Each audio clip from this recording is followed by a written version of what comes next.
Good morning, good day, and good evening. How you doing, people? Captain Onosa, first one in today. What's up, man? Chet's party as well. Welcome in, mate. How you doing? Hope you guys had a good weekend. I did. I have been working quite a bit this weekend for the Steam page and stuff. And so far, I feel like we're in a pretty damn good spot now, actually.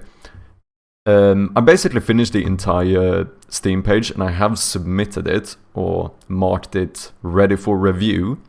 So hopefully in the next coming days, Steam should review my page, hopefully accept it, and that means we can publish that shit.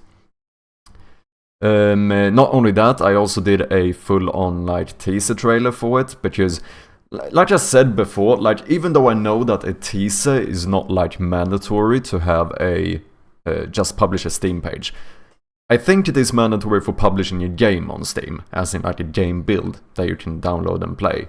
But to publish a page on Steam, I actually don't think you need to have any trailer. I still think it's arguably a good thing to have a trailer, you know? So I still took the time to make that one. And other than that, I've been preparing a bunch of marketing stuff for the Steam page release. So all the announcement and stuff, I prepared everything, so I'm just gonna be able to copy, paste, and basically spam the entire internet that my game is now on Steam. Feels good, man. I feel like we're in a good space. Good job on the teaser. Thank you very much, man. And thank you for giving some feedback on the teaser yesterday as well. I was posting the teaser on the Discord channel, and Chet's helped out with some good feedback. If anyone else wants to join the Discord, make sure to click that link. Nice living room. Big fan of displaying guitars as focal pieces. Thank you, man. Yeah, I do think it's also just nice. Because before, it would end up with having guitars standing in corners or random stuff. I think it's just nice to get them off the ground as well. And also, let's be honest here, I might not play the most, but it also just looks pretty sick, doesn't it? I should actually, I think I should start getting back to guitar a little bit. It's been a long while since I had any consistency whatsoever playing guitar. Do you play any instrument as well, Onosa? I know you do, right, Chex?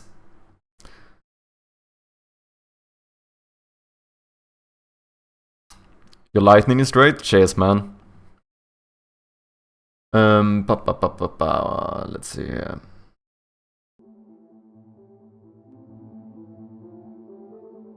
I'm quite happy with the new Elgato light here now as well. I mean, after obviously setting it up was a fucking bitch to do, but now I'm feeling quite good about it. It's very convenient. I have gotten it connected and all to my Stream Deck as well, so it's I can turn it on and off and change the color and everything right from here, change the brightness. Shit goes bright. But yeah, so far I'm pretty happy with it. Let's see if it actually stays connected and everything, because obviously there's been a few reviews about this one, randomly disconnecting from the internet, but we'll see. So far, I'm feeling quite good about it. I've been wanting to get back to guitar for the last 15 years, lol. I kinda know the feeling, man. I'm a full-time lounge pianist. Oh, shit. Not bad. Do you have anything to show? Do you have any video somewhere of you playing or something? That would be cool to see.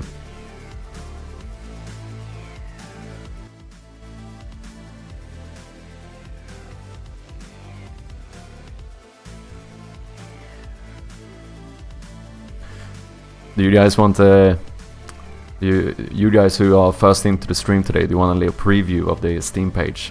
Dun dun dun. I actually think it looks very good. I've spent a lot, I think most of the time this weekend probably went to constantly reiterating all the text on the Steam page. Holy shit, you can really spend time trying to word things the best way possible. I should also say, I should also give a shout out to my girlfriend. She definitely helped me quite a lot with this one. Just, having someone to bounce ideas off and give feedback on it helped out quite a lot. But this is how the Steam page looks as of right now. So I did obviously add the teaser. I'm gonna show it to you guys soon if anyone hasn't seen it yet. But then we have this little text here that I've changed probably like 6 times or something. So now, I don't remember exactly what it said last time you saw it, but now it says, Shroud of Gloom is a point-and-click horror game. Solve puzzles, collect items, and uncover secrets with nothing but a flickering flashlight to guide your way. Can you survive the dark and make it out alive? Dun dun dun.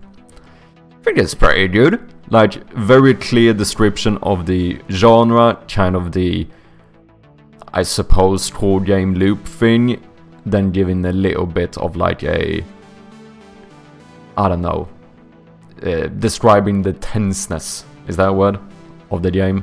You know what I mean. Other than that, we also have this one, the About section. Very short still, but at least a little bit more than we had before. So, Shroud of Gloom combines the charm and nostalgia of classic point-and-click games with a chilling horror atmosphere. And then a little list here of certain features in the game. The main reason I did this is actually because I did finish the course by Chris Zukowski this weekend. Basically everything, I think. No, I think he had some Q&A stuff at the end that I might not have seen, but other than that, I think I watched every single like course here. 78, I call that basically done.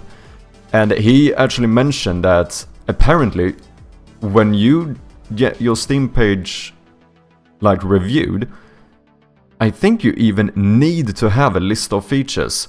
And holy shit, it's very difficult to write features when you don't have a full game. Do you know what I mean? Like,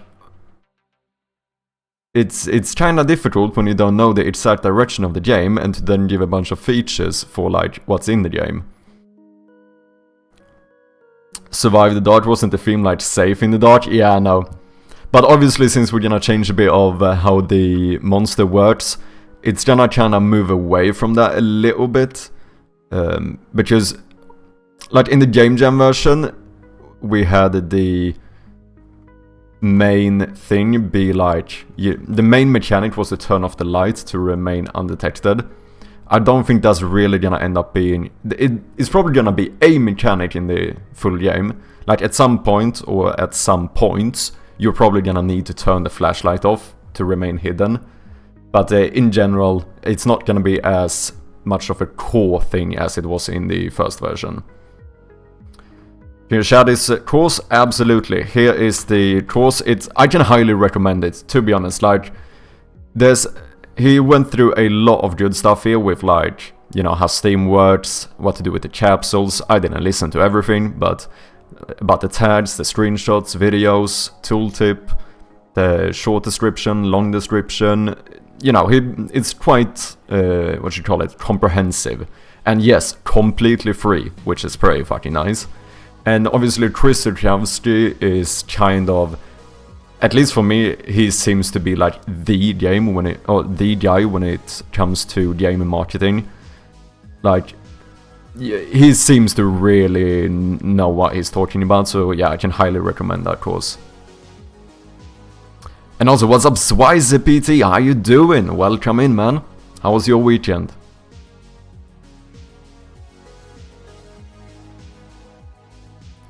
You should have most of your design set in stone before you start working on your game again. Yes and no.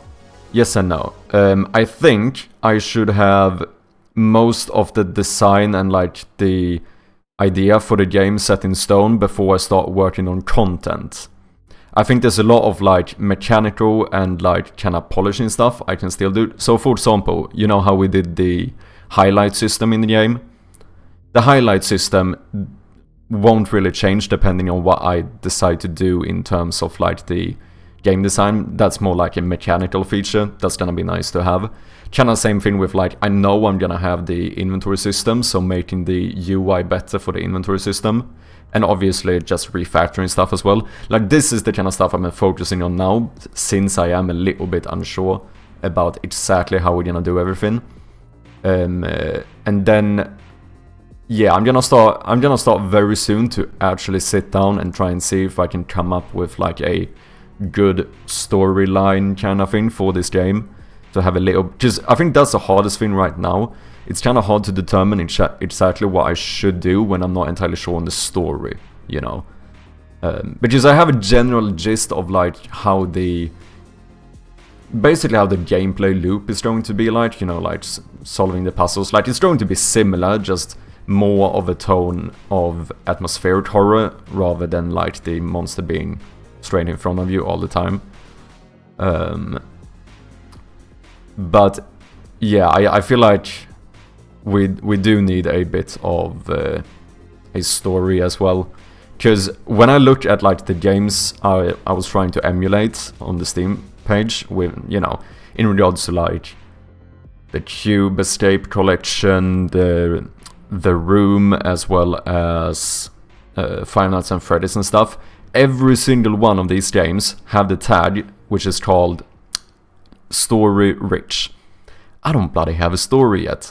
And it seems like for these kind of games, obviously, a lot of people do look for a bit of a nice story as well. So I'm gonna have to, do some writing, and that shit is surprisingly difficult.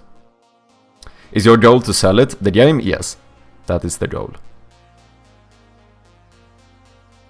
So we're not still like fully set on the price point. What I talked about before is that I think I'm basically going to do a thing where I would say, depending on the playtime of the game, I'm gonna have that as like the main factor to what I set the price as.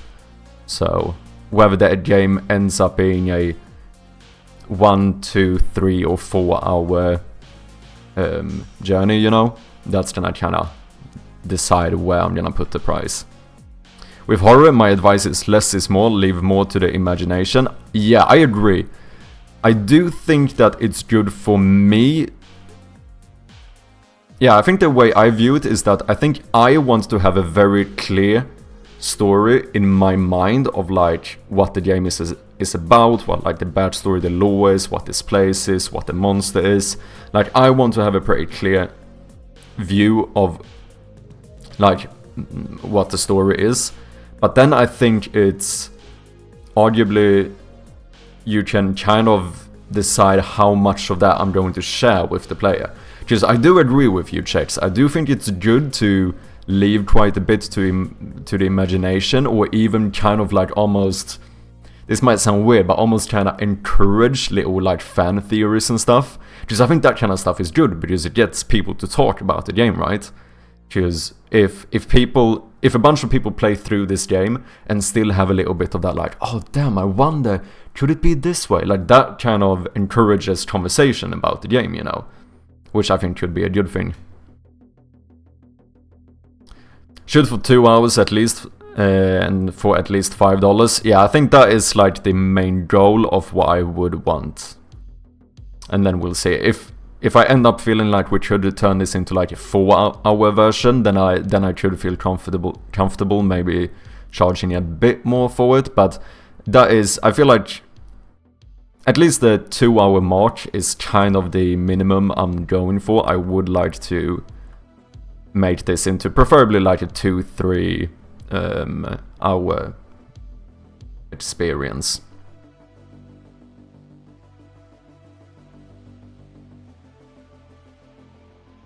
What is your hopeful timetable? So, for the timetable, I did write something down here. Obviously, this is not 100%, but let me see if I can find this. Game design document, is that where I put it down? Yeah. So, after talking to Codrad as well, since obviously he has way more experience than me when it comes to actually releasing games, I did look at what could potentially be like the most optimal way to release this game time-wise. And I think perhaps yeah, basically getting the Steam page up now as soon as possible.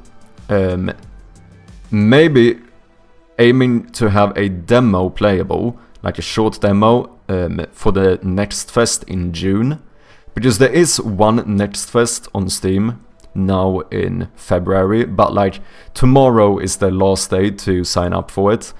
And then it would be like 1 month to finish a like fully polished demo. That feels a little bit stressful, because obviously this is not like a game jam demo, or like this, I don't want the demo on Steam, I don't want to have it feel too much like an alpha demo. Like I wanted to basically show potentially what the full game could be like, not, you know, how to excuse it to like, oh yeah, but the plan is to do more.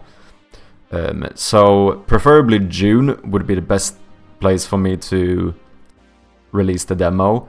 And then that means that I can't do the full release before June. And if I'm already starting to be on like the, you know, second half of this year, I do suppose that October would be the best time to release the game, because of the whole like, you know, obviously Steam is going to have some type of like horror fest during October.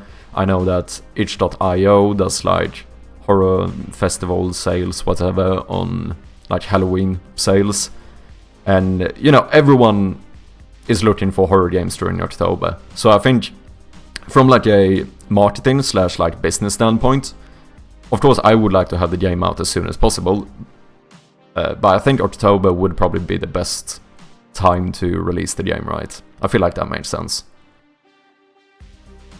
FNAF marketing is 99% people talking about fan theories. Yeah, that's what I mean. I think it's actually a very, like, kinda underrated thing to put actually a little bit of focus on, like kinda encouraging those types of like fan theories. And like Chex said, like in this sense of like not giving away too much of the story. Like you don't want to say stuff outright directly to the player. Like let them kind of figure stuff out and get ideas about what could go on. Because I think especially with these kind of, if you're aiming to have like a bit of a mysterious horror game, I feel like, yeah, less is more. You don't want to be too like, too on the nose about everything. Early access? I don't think so. I don't think I'm gonna do early access. I'm not sure, but in general, just me personally, I'm not the biggest fan of early access. I think it works for some games. I think it especially works for like mechanic-driven games. Like if you're making a roguelite or something with like insanely high replayability, like you can do early access. I think it's fine. For a game like this, doing early access, I actually think it's an outright bad idea, because this game will most likely not be like super replayable. I'm gonna try to do stuff that's gonna encourage replayability, like, you know, hidden stuff. Maybe we'll do like a secret ending, you know, stuff like this that could make the player want to give it one more go. But in general, most people who play these kind of games, I assume it plays them one time and then like shelves the game. So if someone plays this game during early access in a half-broken state, like they've still already played the game, they've seen like the most scary moments and stuff, and then when you fully release the game, they're probably not going to be interested in playing it, because it doesn't have the same kind of replayability as like a roguelike game. So I don't think there's gonna be any type of early access. My plan is to do a demo and then hopefully a full, just straight up full release. Maybe I'll do like, you know, I can still obviously update the game after. I might have to do some bug fixes or whatever it might be, but I don't think it's gonna be the traditional early access. If you're working full-time on this, end of the year is pretty hopeful. Yeah, I feel like it. I feel like if I made the entire Game Jam version in 1 month, if we do put in some time and effort into this, I feel like releasing this game as a full polished version in, what, 9.5 months? Or like 9 months maybe? I feel like that seems quite realistic. It seems like it might even be a bit much, but that's good. I'd rather have too much time to focus on polishing and stuff. Just still, like I said, the plan is the playtime in the game jam currently is the average playtime seems to be somewhere around like maybe 30 minutes ish. Obviously some people did it in like 10 minutes, other people took more than an hour, but I would say that the average might be somewhere around like 30 minutes. So we basically need to do 4 times the content for the full version if we're gonna hit the minimum of the 2-hour playtime mark. I feel like that's quite possible. And also, what's up, Nekat? Welcome in. Nice to have you, man. Thank you as well for showing or giving a bit of feedback on the teaser trailer. Also, speaking of which, do you want to see the teaser trailer? Let's have a look at the trailer, see what you guys think.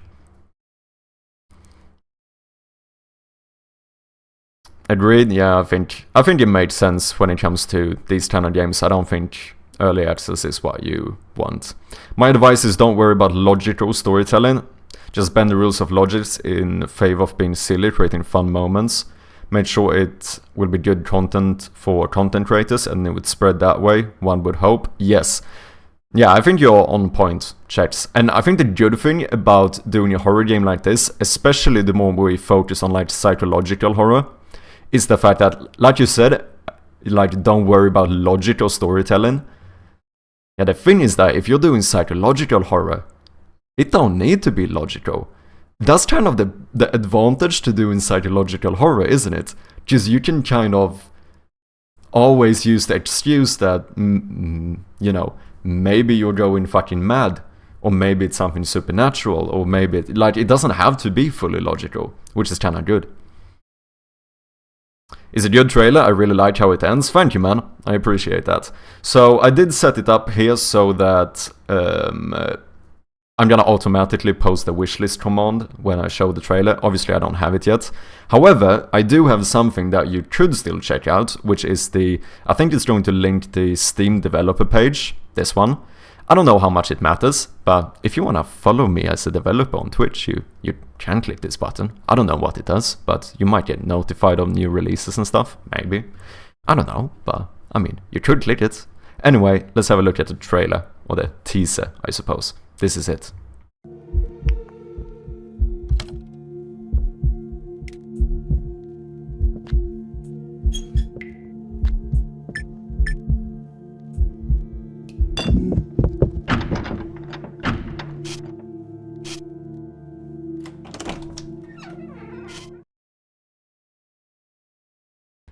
That is the trailer. I think it would turn out pretty good. Like, you know, since it's kind of early, I feel like we shouldn't show off too much. So as a teaser, I think this works quite good in showing like just enough of like kind of what mechanics and stuff will be in the game, but still not like over-promising anything or whatever. I think it is gonna work quite good. And also, let me just double check. You can hear the audio of that one, right? Because it's a little bit weird. I actually played this video through OBS and I can't hear the audio myself, but I'm pretty sure you guys can, which is the important thing. So if anyone would like to confirm it, yes, I heard the audio clearly. Awesome. Thank you very much, man. That is good. Because all I see is the audio waves and I'm just hoping that it comes through, and yeah, it seems to be the case, so that is good. Other than that, yeah, like I said, holy shit, as a indie developer, you actually end up doing quite a lot of marketing. Like, I've prepared a full list of like everything I have to do when the Steam page goes live, to like all the fucking social media places I have to like announce it and stuff. Started preparing all the posts and everything. Like, we're full on working in marketing now. But, however, I do think that the plan for today, because there's a lot of stuff I can't do unless I have the link to the game and the page is up, because obviously I'm not going to announce the Steam page when I don't have the Steam page. What we can do though is start working on the update for the Game Jam version, because I think it's going to be very important to update this version for when the Steam release is out. also do a little... That's actually good, do a little devlog thing here as well, because I think people who follow the game or follow me on itch might get notified, so I should add that here as well. Itch devlog / announcement. So obviously we're gonna have to change this one to something like, you know, wishlist now, blah blah, maybe move it up since it's gonna be one of the most important things. The other stuff is partly, there are a few things here I want to change. This obviously needs to link to the Steam page and say wishlist. I don't know, maybe if we should even put it as a menu button, maybe. And then something I thought about, I have talked a little bit about this before. I think it would be good to change this from Game Jam version to something like Game Jam demo. Because I noticed when I saw a lot of people play this on YouTube and stuff, quite a few like gamers, like people who are not in the game dev community, most people don't know what the Game Jam is. So saying Game Jam version actually doesn't say anything. Like in my mind, I wanted to say Game Jam version to like explain to people that there's something more to it, that there is going to be like a full release of this game. But I'm realizing that most people, if you don't know what the Game Jam is, this doesn't say anything. But everyone knows that the demo is not the full version. So I think maybe changing this to like Game Jam demo would be better. Game Jelly. And then last but not least, I think at the end, like in the credits of the Game Jam version, we actually show like the call to action is basically showing the link to my Twitch channel and saying like, you know, follow the development. I think now the main thing I should market, obviously, is the wishlist button, because that is the most important thing when it comes to the algorithm on Steam. So if someone finishes the Game Jam version, I don't think we should care about my Twitch no more. It should just say like, go and wishlist the game, you know. I think that's way more important. So, not sure how I want to do this, because I think I have it here as well. Oh. I don't know how people tend to do this. I ended up putting all of my Steam assets in my like GitHub folder for Shadow Gloom. I don't know if that's how people tend to do it, but that means that this, what happens? This disappears if I change my GitHub branch, right? And it's gonna like download the other branch. But everything should be, because I do have that git ignore thing. I don't remember exactly what that does. I mean, it ignores certain files, right? That's what it does. But exactly what does it ignore? Can I see that? Git ignore file. Can I open this?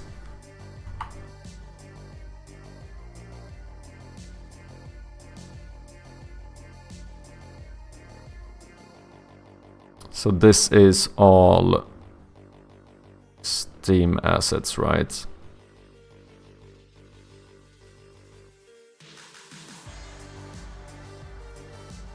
Oh, SFK files, I think those are temporary files, because when I was editing the trailer. Steam assets, etc.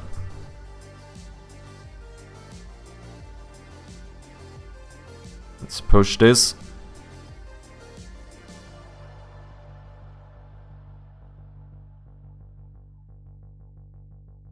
That took a lot longer than it usually does, but I suppose that is because for once I actually have like big resolution images. So now I should be able to switch branch, right?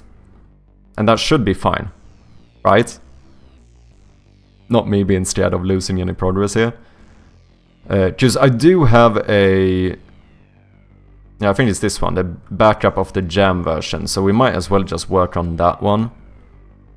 Because obviously I don't want to add any of the new stuff I've done to the Jam version. I still want to keep the Jam version as the genuine, like, the game from the Jam, but then just like update these little small details that it's not really part of the game, it's more like menu stuff and that kind of jizzle. I think we should be fine. Should I do a backup? I mean, the only thing... No, because I know I pushed that to Git, so it should be fine. It should be fine. I shouldn't need to worry. 0 changes. So what I should be able to do now is switch to the jam branch. Obviously, I am still a little bit of a noob when it comes to GitHub. That's why I'm like stressing about this. I think this is an old one I actually removed. Okay, so now I went to the jam backup. Does that instantly change it? It does, because now I don't have my Steam assets. And then if I switch back to main, now I have them. Okay, yeah, that seems to work. This is pretty smooth. So if we switch to the jam backup and open this one, we should indeed be in the jam version, which makes total sense. I don't know, like I said, I don't know why I'm stressing about this. I'm just scared to lose work. Changing branches will completely change your repo folder. Yeah, so basically what it does, if I understand it correctly, right, it would basically replace that folder with the one it downloads from GitHub. That's how it works, right? Since, like, for example, like pushing changes and stuff is basically upload this to GitHub. Right.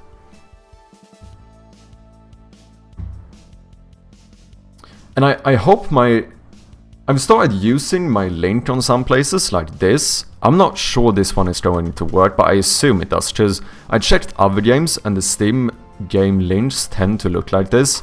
But obviously, since mine is not up yet, it's a little bit weird, because...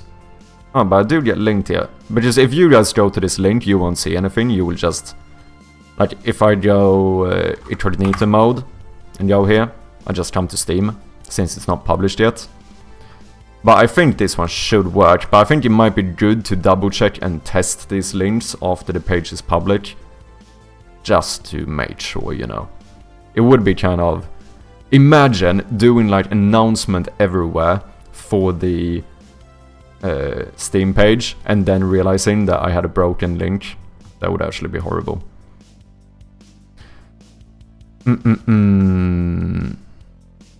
Scenes. Main menu, that's where we want to go. Yep. First things first.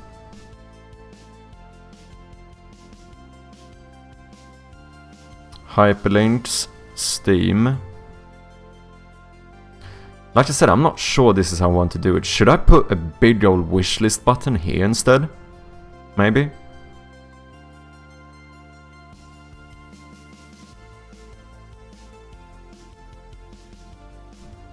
I'm gonna do my usual strategy, which is to check what CodeRad did. Very easy, because I can just always assume that CodeRad has done more research than I have. So let's see what he did.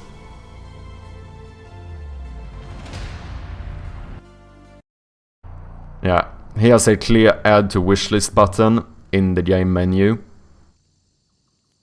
And then just links. Oh, but I assume this also goes to the Steam page then. Yeah, it does. I mean, might as well do it in as many places as possible, I assume.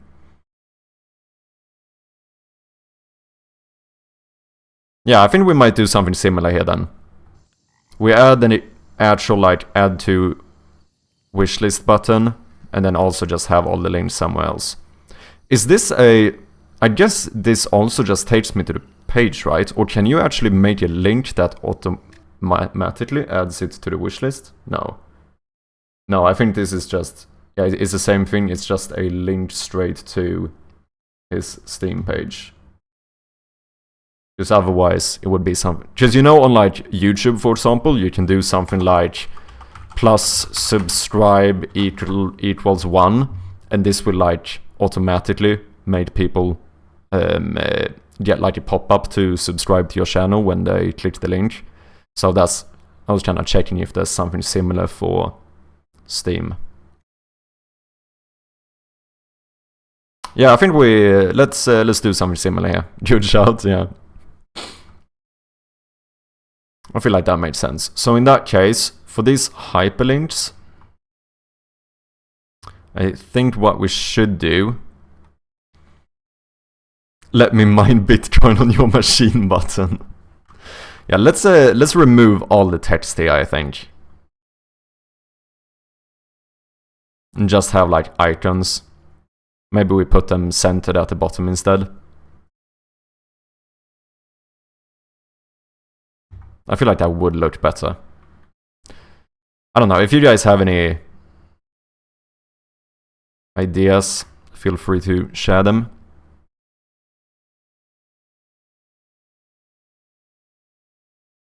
Boom. And then we're gonna take the Steam logo. Let's see, how did I do it on the other ones?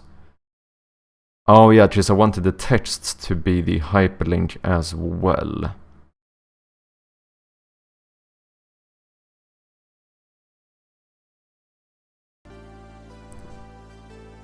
But now I don't want empty space to link there, so what I think we're gonna do is... Well, I should just change the size of this one, right?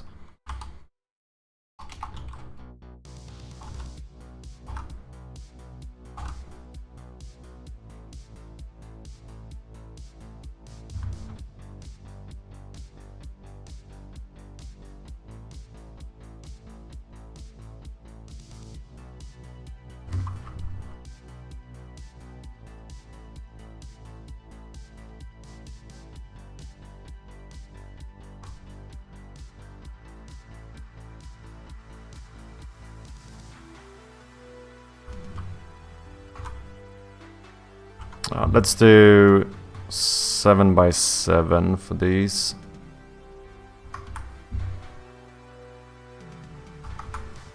Boom, a little bit of padding. And then here, link will go to Steam page. And then interactable, yes. And now what we're going to do is to make sure that all of these are centered in like the hitbox. So this one, boom, 0.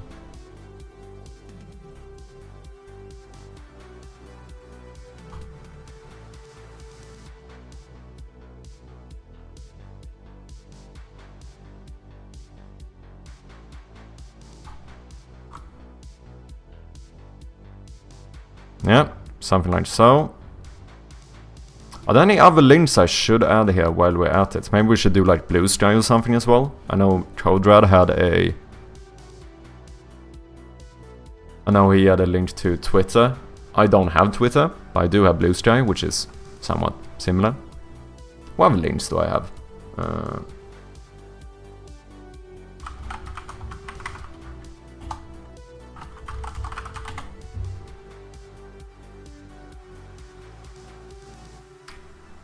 As of now, I have so little stuff on my YouTube regarding this game, so I don't know if it's worth linking that one.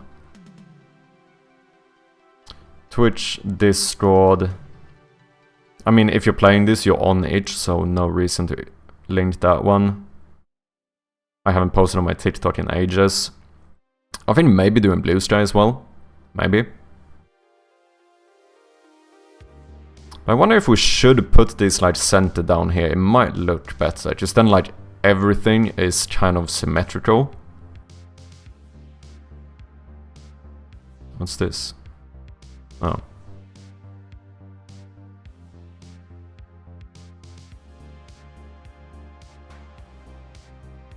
Vertical layer group. Let's change this into a horizontal layer group. And then let's do spacing. Let's do like 2.5. Can we center them as well? Middle center, there we go.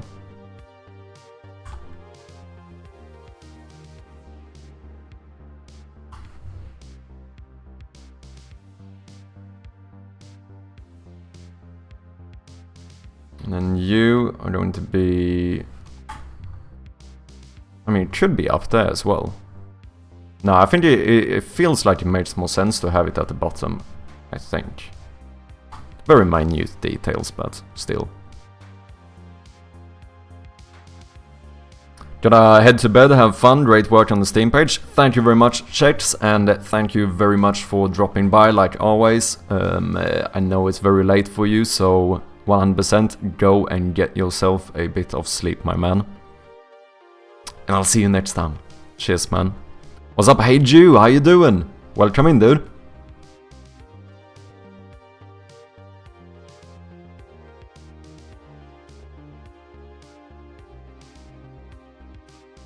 Maybe something like this?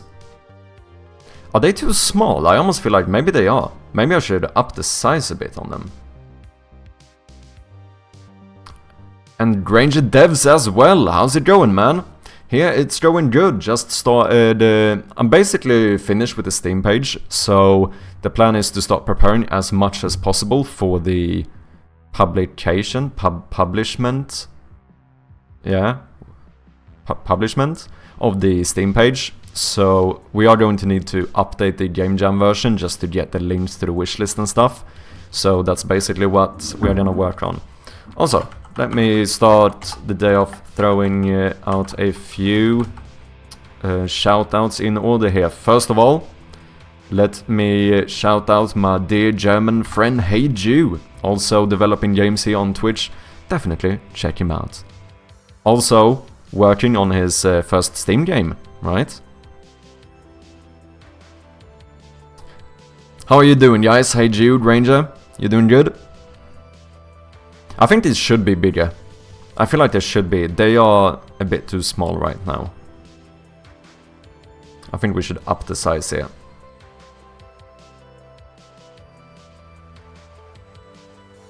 Are you... Is this stretched?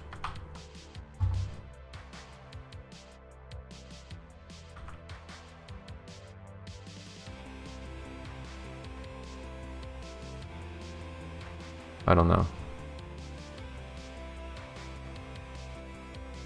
I'm confused.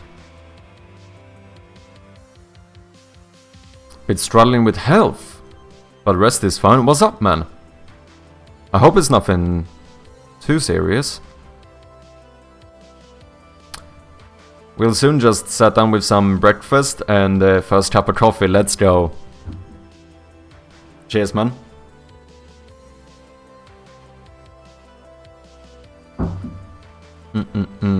Can I...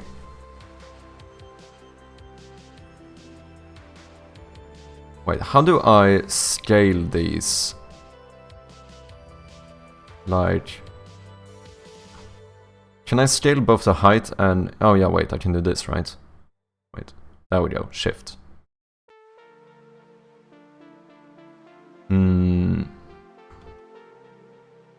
Or...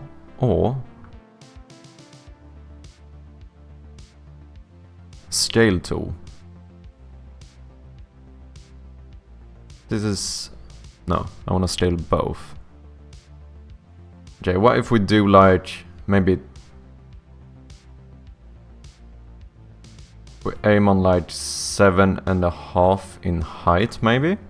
Or is that gonna be too big? No, I feel like that's better, right? Because these look like too small. I become a Twitch affiliate today? Oh, actually! Oh, shit. Look at that. Look at that. GG, man. Fucking... Sorry if I put pressure on you to become a Twitch affiliate. That was not my intention, but I think it's a good thing. I know that being forced to run ads can be a little bit annoying, but I personally think it's... For you... And like you said as well, like it's just it's more from like a business standpoint. I think it makes sense, and like obviously you had the requirements to become it, so yeah, I think it's gonna be a good thing for you. And to be fair, like even if you end up feeling like, oh, this was a horrible decision, I'm pretty sure you could just stop being an affiliate. So I don't think there's any hurt whatsoever in trying. Also, while we are at it, let me also show a little shout out to gamedev here. Yet another developer here on Twitch. Definitely check him out.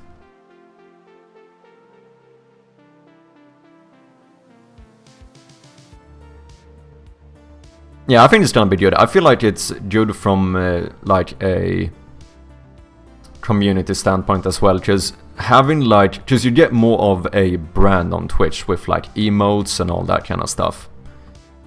I think it's worth it. Why does that look so low quality? Oh wait, I mean, yeah, it's because I'm in the game view. That's why. Okay, like 7.5 in height.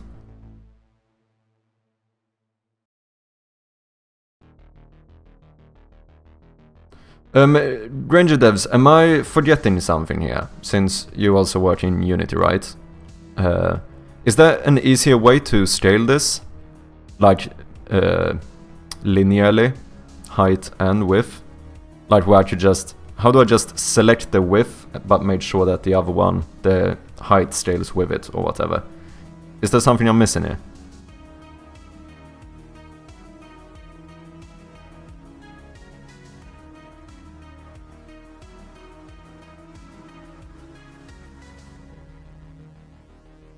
Hold control while still in from corner. Okay, I suppose this is the way to do it then. Yeah, branding does help. Yeah, I do think it does from even from like a community building kind of thing, because it feels... It's weird to explain, and it might sound weird, but it feels like there's a more clear community thing where when you have like your own emotes. It's such a small thing, but I do think the emotes are like almost like one of the main reasons why I would want to have affiliates. I like it. Also, just emotes are just fun. Sitting on my first emote right now. Oh, nice, dude. Yeah, I set it to 3 minutes an hour, but does it work for the first hour? I'm not even sure. For the time being, I actually turned off the ads manager. I think that is the best thing, because obviously you do get rid of the pre-roll ads. And I have been considering, I think I'm actually gonna turn on the stream manager again. Or ad manager, I think you call it. Because everyone hates pre-roll ads, right? And I think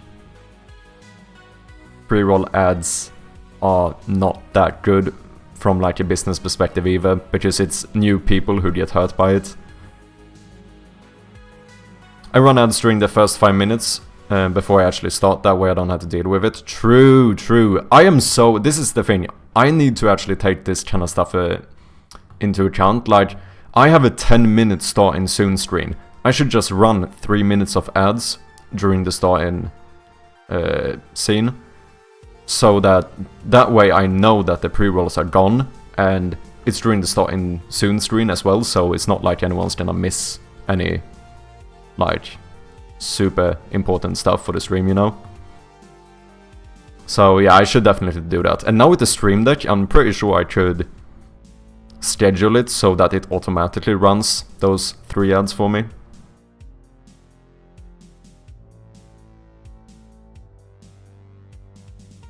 I think this size is better. Maybe it could even be bigger than this. I do think we're gonna fix like the scaling, or sorry, the spacing and stuff, just they look a little bit smushed together now, but... What do you think about the size, guys? This is very minute details, I know, but... Still, I'm a perfectionist. That's fine. Nice. I will pause while ads anyway, so no one gets left behind. Yeah, I think that's the good thing about doing game development. It's very easy to kinda choose what to do during the ads. Whereas, like, if you're playing like a story game, it might be a little bit more difficult, because you actually might have to like fully stop what you're doing. Whereas on... Because if the ad runs like in the middle of a cutscene, well, now you're kinda screwed. But it's much easier with game development, since you can get more like natural downtime. Just take some time to respond to the subscribers in chat or whatever who don't have ads anyway.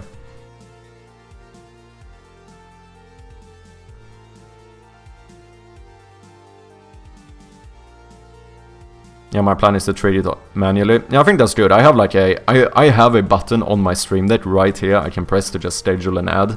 The thing is that I just don't have the habit yet. I should get better at it. Like all of these times where I like run off to grab a bit of coffee or something, it's the perfect moment for me to just schedule an ad to get rid of a bit of pre-rolls.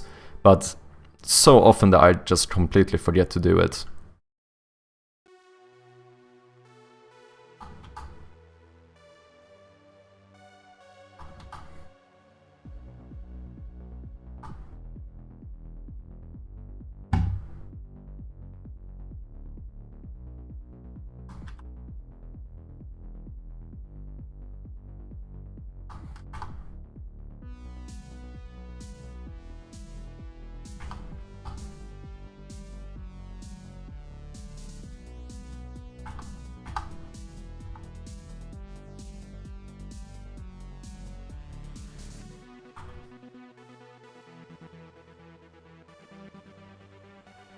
Yeah, maybe.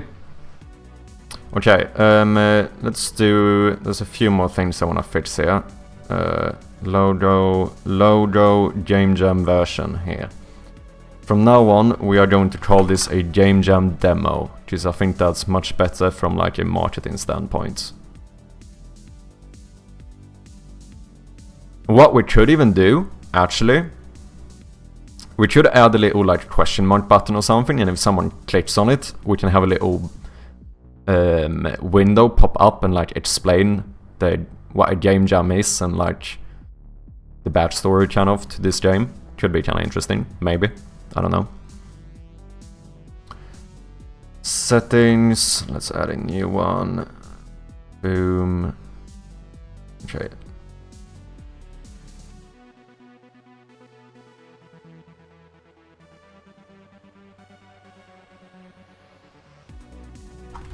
Wish list.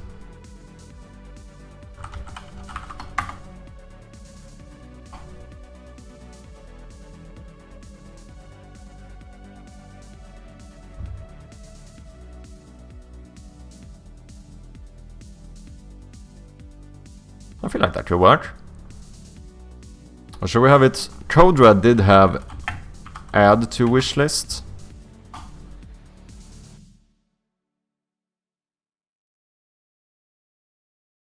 It sounds very long though, compared to the other ones. Like visually, I feel like just having wish list kind of looks better. From like a cosmetic standpoint. Yeah, I take braid string add so I get a bit of a stretch, drink, bio, etc. Yeah, I think that's the way to do it. Because, yeah, like we said, it is really nice to be able to get rid of the pre-roll ads, since, you know, if someone new comes into your stream, if the first thing that happens is that they get struck by like a 1-minute ad, if they don't even know you, the chance of them deciding to sit through 1 minute of ads to see whether or not they like you is, you know, a lot of people is not going to do it, so they're gonna leave immediately. Yeah, they'll just bail. Yeah, exactly. So being able to get rid of the pre-roll ads, I think is very good from, you know, the perspective of like getting new viewers to give you the chance, basically. That's... The only sad thing is that just my kind of thought process has always been that the annoying thing about doing it this way though is that in the end it kind of goes out a little bit, like the consequence is kind of on your regulars instead. Because you people who already watch me are going to end up seeing more ads. So it's a little bit of an annoying balance where it's like, do you want to prioritize new people or the people you have, kind of thing. I don't know, it's difficult, but I do think from like a business perspective, from like the logical, like what's the best for the stream itself, I think getting rid of pre-roll ads is the best you can do, because I think they end up hurting the channel more compared to the mid-roll ads. Do I have a blue sky logo? I might.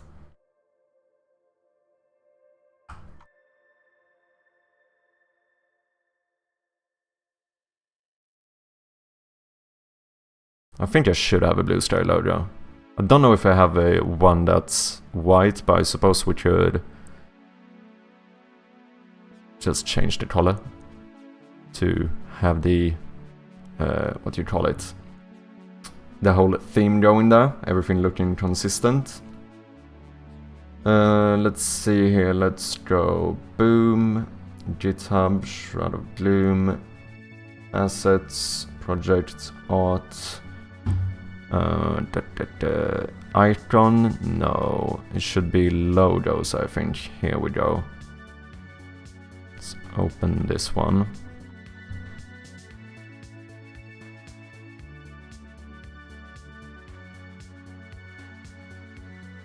Canvas size, we want a bit more width.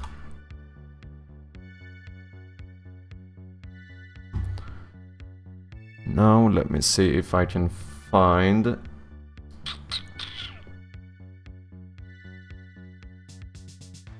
99% sure I should have a thingy. Let's see, editing material, logos. Do I have blue sky? Do we have a blue sky logo?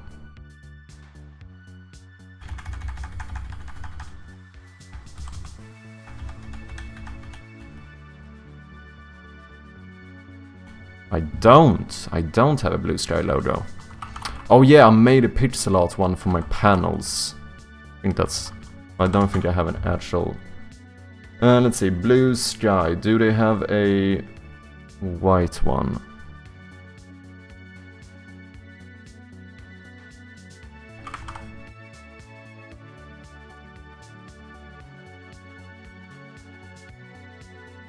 This is fine.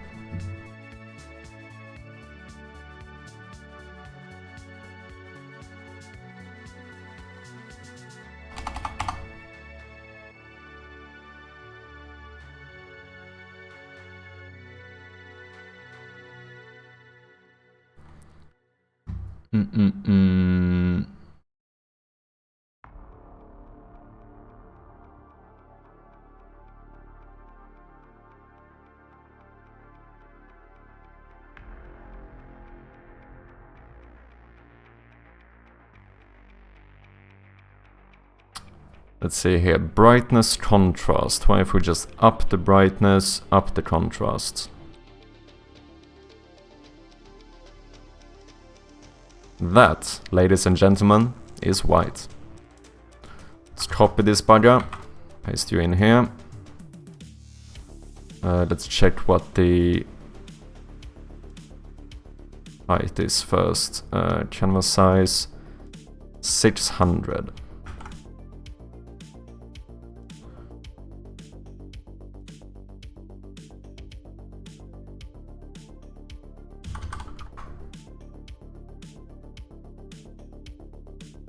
That's right.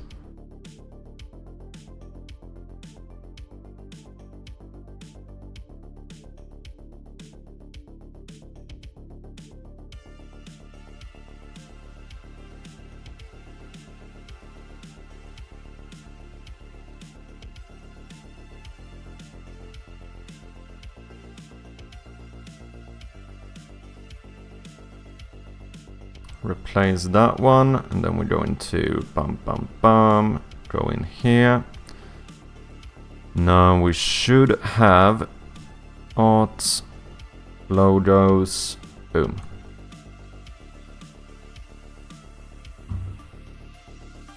My man has all his socials covered. Impressive, yeah. We try to. How you doing, Ameripon? Welcome in, man.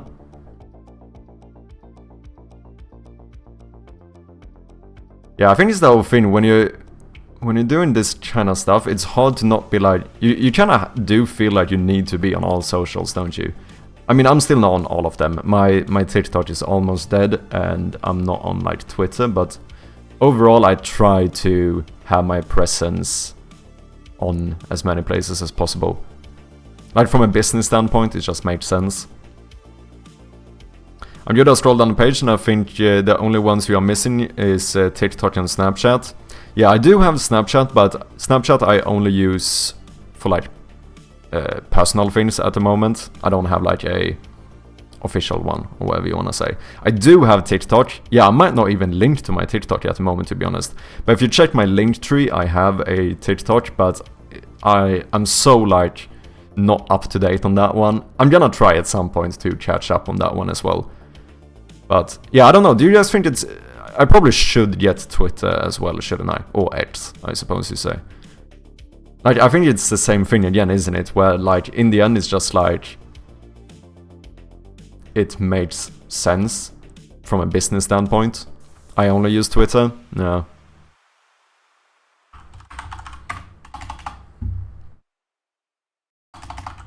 Kinda easy too, because I assume that I would just post the same shit I do on Blue Sky on Twitter as well.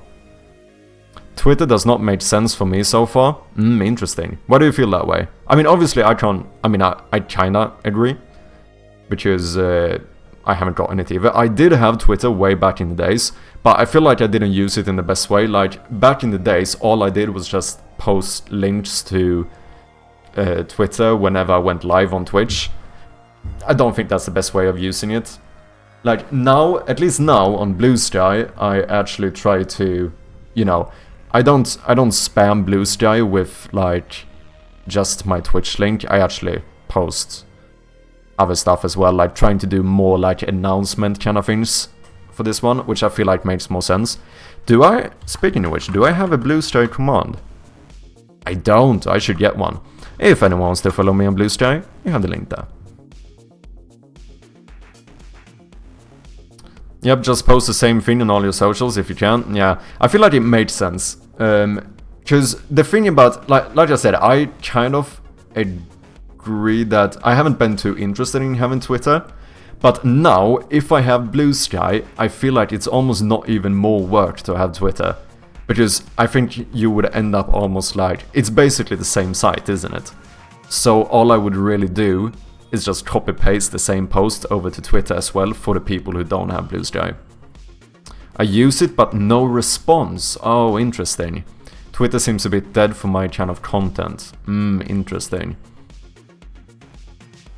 Yeah, I should say I do believe that Blue Sky, at least as of right now, seems very receptive to like new content and stuff. Like, I mean, I'm surprised at how good my Blue Sky has been doing with like how little I have been actually, you know, promoting it or posting on it. But still, like, most of the time, I feel like it's doing quite good, actually.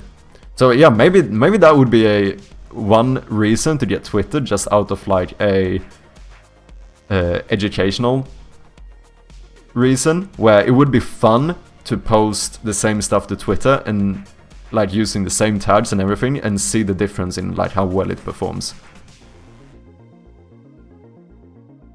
Yeah, maybe I should. And to be honest, Twitter seems so toxic to me. I agree. That's kind of how I have viewed it as well. I just think, because yeah, what I'm saying is that like from my own standpoint, like I don't feel like I haven't felt the need to have Twitter, but I do think that from like, if we are gonna look at this from like a cold-hearted, purely like business logical view, it just made sense to be on as many platforms as possible. Because even if I don't get like a lot of traction on Twitter, if I get 2 extra people from Twitter to wishlist my game, that still makes a difference.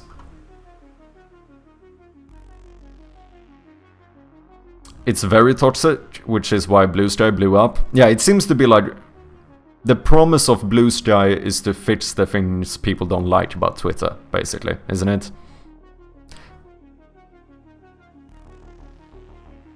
Do not look from this point on it, stay human. Yeah, maybe.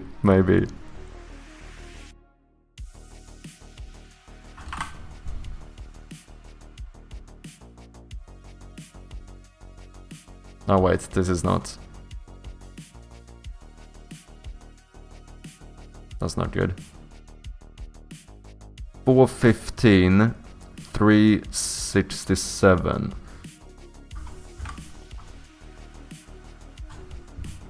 Let's do this.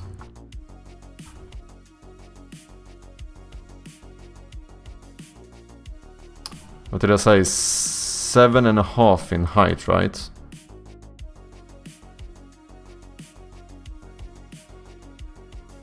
Make sure that we have the correct ratio here.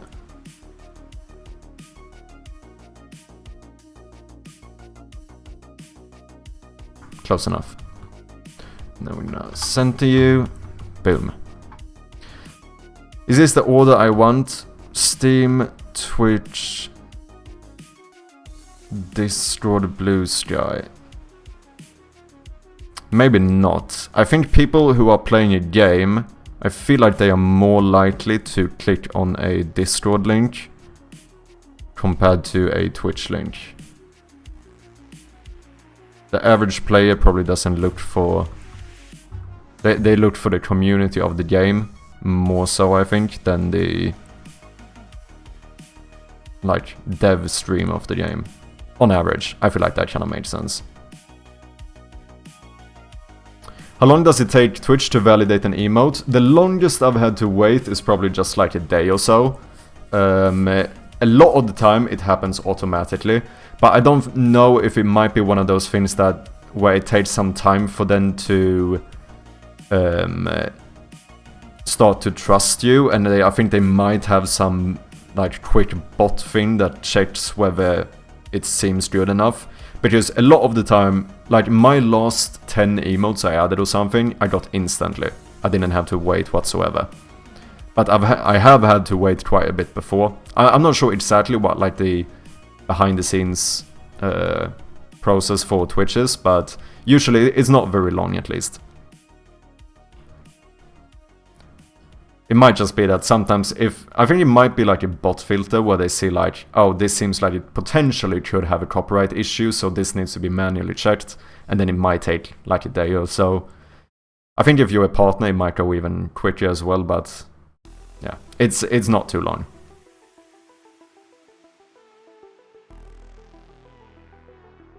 Animated ones can be up to a week. I think a few days is the most I've ever waited for, both animated and non-animated. But like I said, I think there might be more, there might be a few factors into how long you have to wait. But in general, it's never like, you know, you're not gonna have to wait weeks for it. You also have to stream basically twice. You have a wishlist text button and the Steam icon button. Yeah, I know.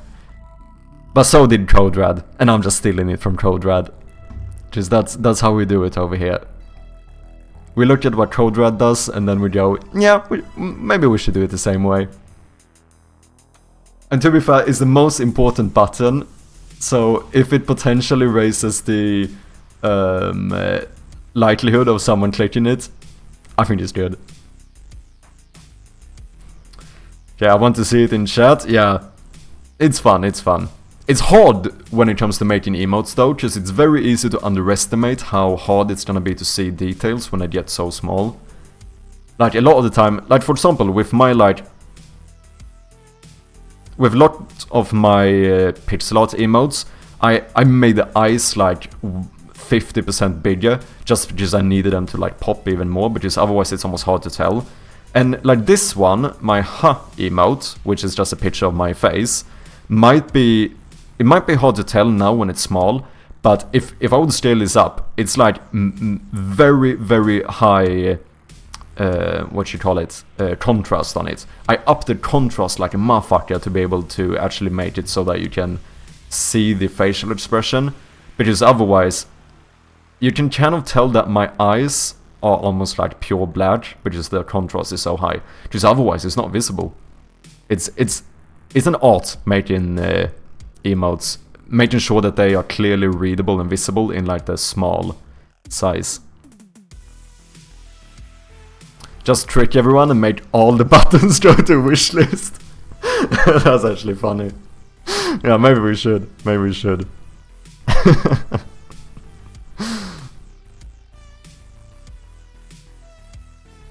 Yeah, I commissioned my emost. Oh, nice. Damn, auto using extra selection. Yeah, no, I figured that it wasn't me you were referring to there.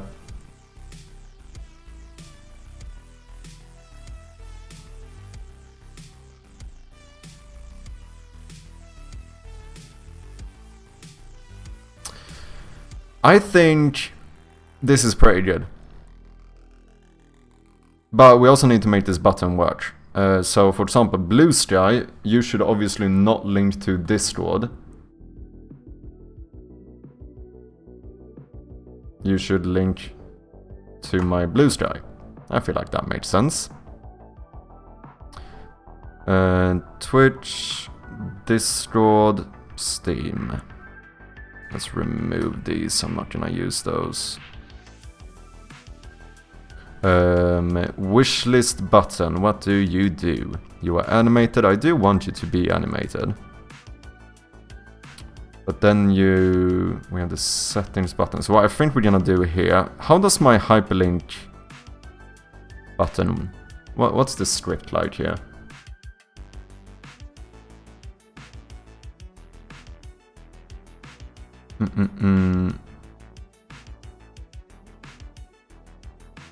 Oh, and then I've selected...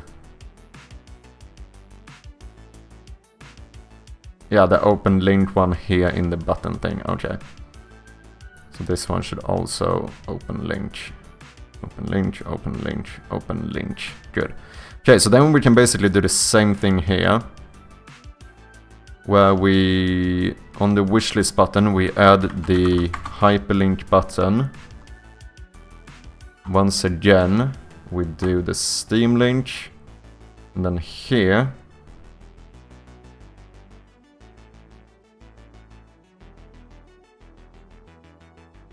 Wait, what do I do?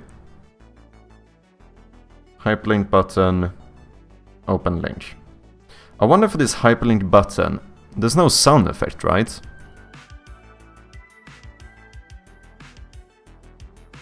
I wonder if we should just add audio manager.instance.play select. It's gonna be weird to not have a sound effect when you click it, right?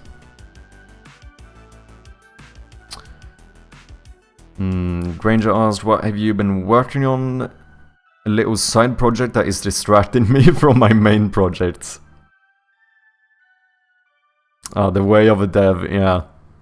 I can relate as well. I mean, I've been quite focused recently, but sometimes it's just nice getting a bit of a side project going as well. Keep up the variety, or whatever. Such when the side project seems like a lot more fun than the main project, but I'll get both of them done for sure. Yeah, that's the thing that scares me about... we talked about it before when people were talking about joining the Pirate Software Game Jam, and I feel like it's kind of the same thing there. It's ironic, but I'm a little bit scared of joining the Pirate Software Game Jam, because what if I make a game that seems like more fun than Shroud of Gloom? Like, objectively, that should be a good thing, because that means that I have another great game I could work on. But it's also like, but then what happens to Shroud of Gloom? And now this is like my little baby I'm trying to take care of. Like, I need to, you know, and it becomes like this, I don't know, mixed feelings, you know? It's interesting.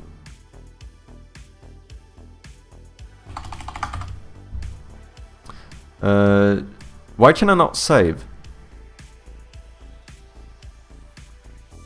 Oh, because I'm in... Yeah, I was in a prefab. Makes sense. Let's see if this works.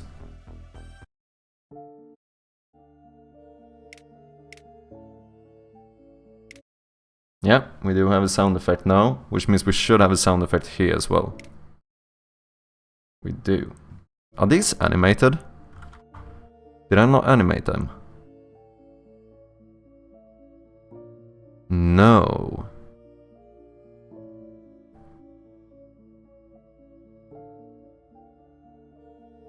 We should animate them, right? Yeah, I think so. So here, animation, animator, menu button. I think we should be able to do the same thing with these. Do animation.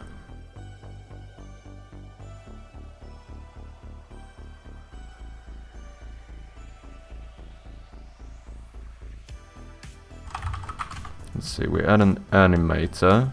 And for all of these, I think we can just select menu button and we should be fine, right? Exactly, yeah. First emote out! Nice, man! Cool stuff. Officer head. Let's go. GG, man. And now we have a little bit of...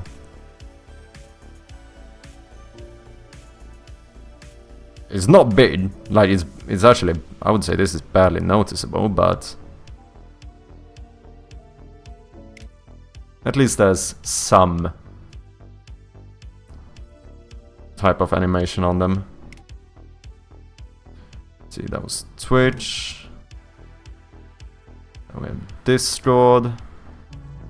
Last but not least, Blue Sky. Works as well. Wishlist button. Works as well. Let's go.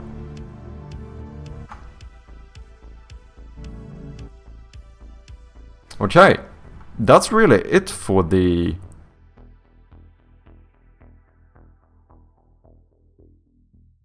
menu, right? And then in the... let's see how it would look in the WebGL version. Just in the browser, this button is automatically removed, since you don't really quit the application the same way.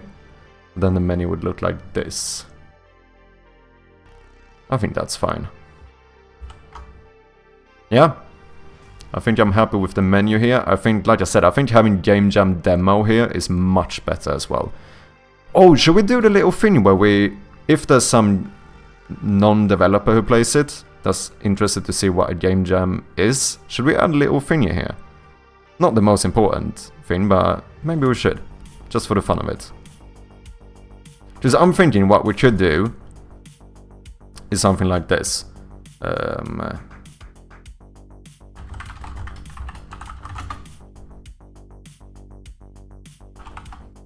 I don't know, is this weird?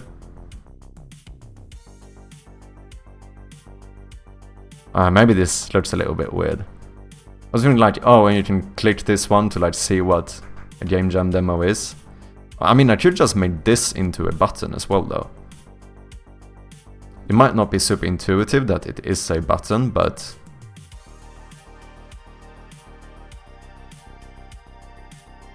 this feels weird. Maybe you could put it into the credits. Yeah. Yeah, we are gonna have to change the credits a bit, because right now the call to action after you finish the game is to follow my Twitch. But now we don't care about that no more. We want people to wishlist the game. So we're definitely gonna have to redo the credits a little bit.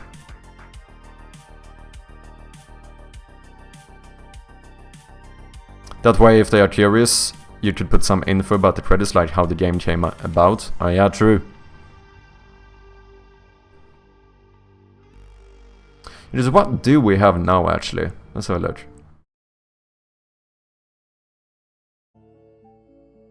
Just now, when you finish the game, you get these rolling credits. And after this, I think we have a little mention about the full game coming out. And then it's just my... literally not even a button, just my Twitch link written out. I think that is the main thing we're gonna change. Where I think...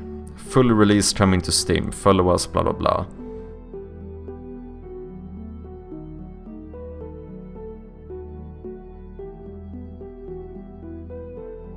Maybe here what we should do is actually finish off with the logo, like completely remove that other part, and then here say something like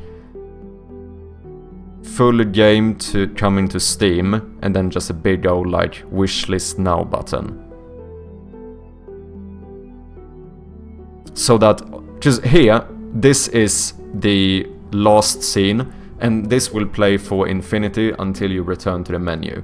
So I feel like having the wishlist button here makes the most sense compared to having the wishlist button in the the thingy before that shows for like 5 seconds. Just then we basically time them to click the wishlist button. Makes more sense to finish the credits with just a big old wishlist button.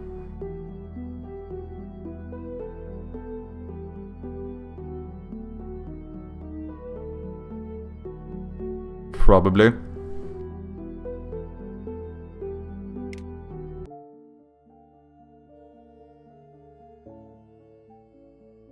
I think maybe we should do something similar to what we did with the full game. And have a game jam demo up in the corner here. Because then if someone makes a video on the game jam version, like some have already done, even if you just see clips from the game, we still explain to people that this is not the full version. Just I think it's important to let people know that there's a bigger version coming, if that makes sense.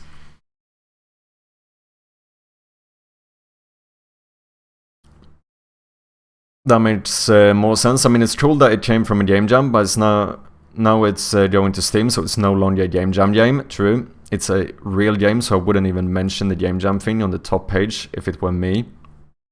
To be fair, this is only for the game jam version, though. Just to be clear, like this is not going to be in the full game, but I'm going to keep the game jam version up on itch. So I want to make sure that the game jam version on itch promotes the full game in the best way possible, if that makes sense. Going to Lurch, time to start the work day or meeting day, as I like to call it. Let's go. Good luck with your meeting day, and thank you very much for dropping by, Ranger. Always nice to have you here, man. See you next time. And thank you very much for lurking. I really do appreciate it.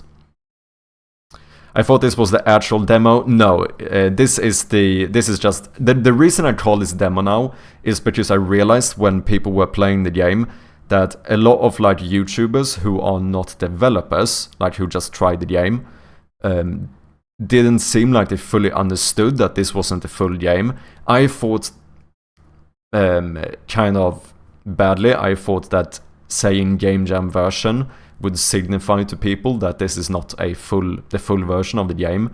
But I realized that for people who are not in like the game dev space, most people don't know what a game jam is. It doesn't say anything, you know. So what I noticed is that a lot of people on YouTube who played this game, actually it wasn't until they finished the game and they got here to the credits when it actually shows up that like the full game is coming to Steam, that's when they were like, oh, this is a demo. So, and that's kind of bad, because now they played something expecting this to kind of be the full version. So if someone didn't finish the game, they might have gone away from the game thinking that this was the full version, which we don't want. It's better to let them know that like, this is where people were like, oh, this is a demo. That made sense that you would want to put a trial or demo version in the bottom corner. Yeah, I think it's good. Just to make it as clear as possible. But at least I think this is pretty good. It is maybe, depending on what we want to do with the whole, if we want to explain the game jam somehow. I mean, we could just do a little corner button or something here as well, like game jam info. I don't know. We even, instead of game jam demo, trial version. The thing is that I also don't want to make it seem like this is... Because if we make this sound too much like an actual demo, because a demo tends to be the full polished version, right? But just a smaller cut of the pie. Which I also don't want to give the impression of. Because this is more, technically speaking, this is an alpha demo. You could kind of view it as. This is like an alpha demo for the full game. Because I feel like saying just the demo or something like trial version can sound a little bit like this could be the full game, but a small portion of it. Whereas this is more like a prototype or alpha demo for the full game. Because obviously I plan on improving quite a lot of things about it.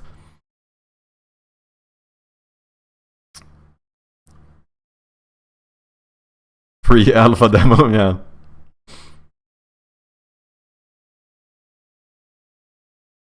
It's interesting. There's a lot of ways you could phrase this.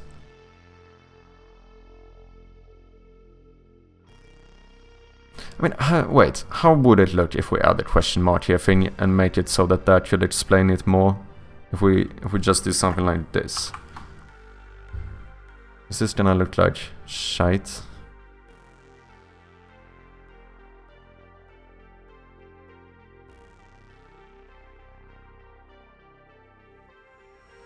I feel like maybe this could work as well.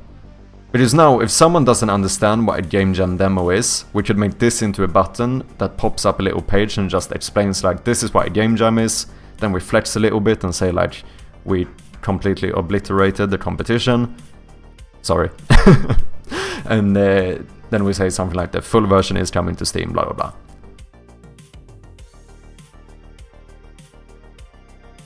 Yeah, maybe we do something like this. Because then we don't have to put it in the...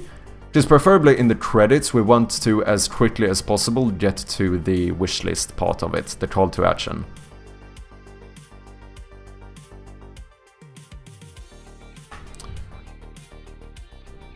So potentially, what we could do is something where this is a button. We can even animate it. Adminator, that is not what I meant to type. Animator. Menu button.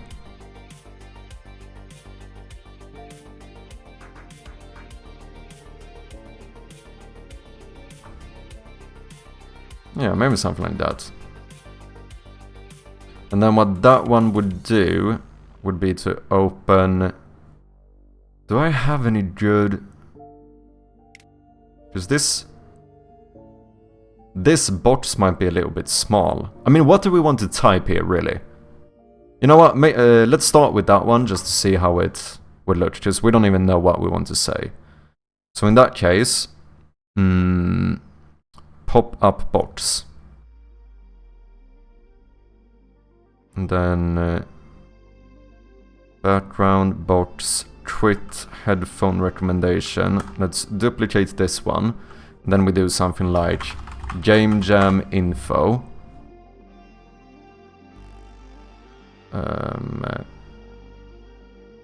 And then let's remove one of these buttons. Let's see, this is fade to game. No.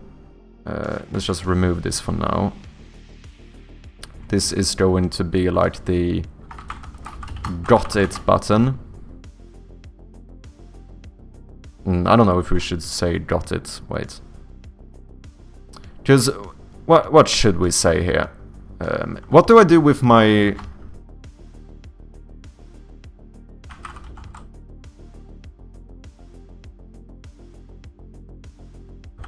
Let me check a few commands here. Originally developed for the GDFG's monthly game jam, with rank #1 across all categories. Like, that's kind of all we need. But maybe instead of saying Shroud of Gloom was originally developed, we can say something like, this version, as in the one you're playing, was developed for the game jam. And then we maybe add something where we explain what a game jam is.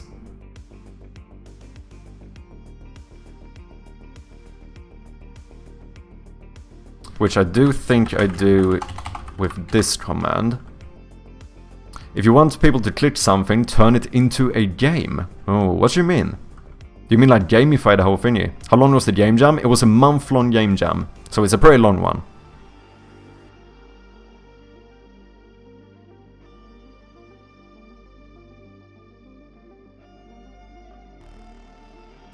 Maybe something like, this version was developed for the... Should we add the time frame as well?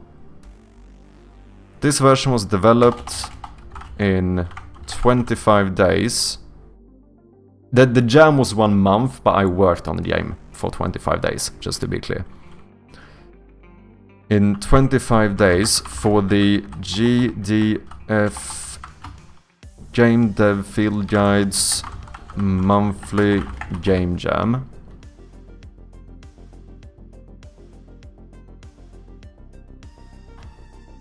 Should we add the description of what a game jam is?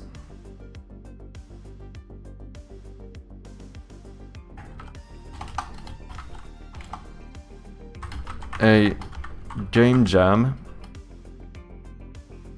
is an event where developers create a game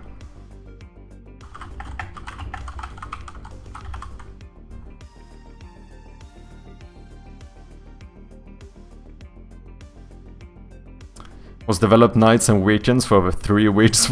Yeah. To be fair though, I do this full time, so it was more than nights and weekends. It was basically full-time work, to be honest. I put in like, what, 155 hours over 25 days? And that's pretty much like full-time working hours. No one needs to know that's true. I think so. Yeah, 155 hours over 25 days.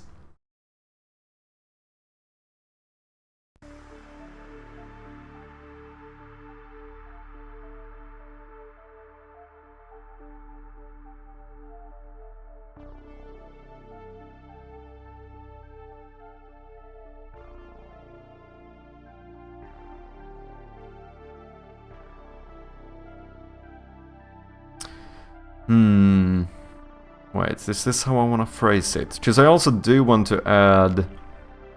I mean, we do need to flex it, right? And say that we actually won.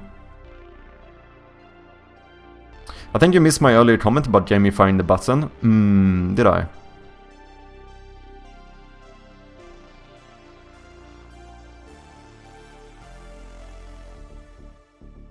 I mean, I saw your, if you want people to click something, turn it into a game.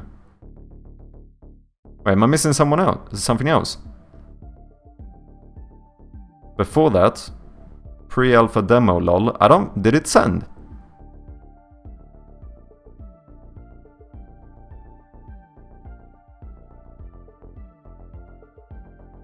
I'm not sure it did. Before that is the pre-alpha demo. Message failed to send. Okay, there we go. Makes sense.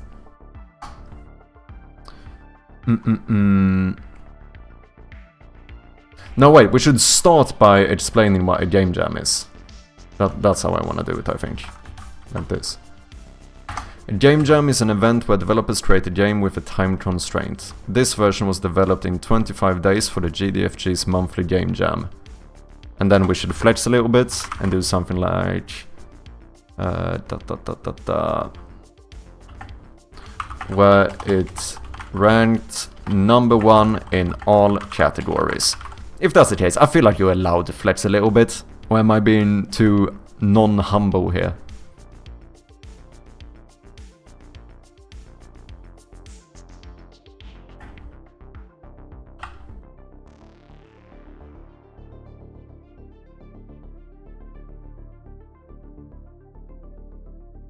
Good flex, let's go. I would be more humble. Maybe we should. If I remember correctly, this game allowed you to move a flashlight around the screen, right? What if you let the player move the flashlight around the screen on the scrolling credit scene, and they can maybe hover over and discover the wishlist button in the dark area? Ooh.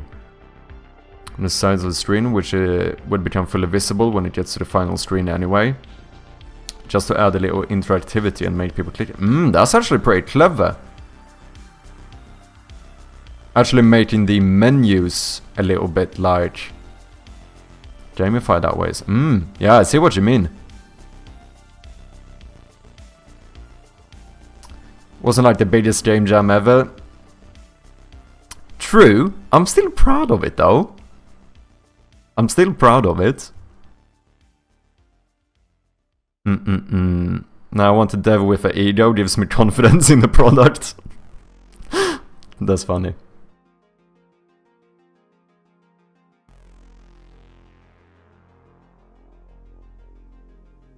But saying you won everywhere is a bit over the top for me. Maybe.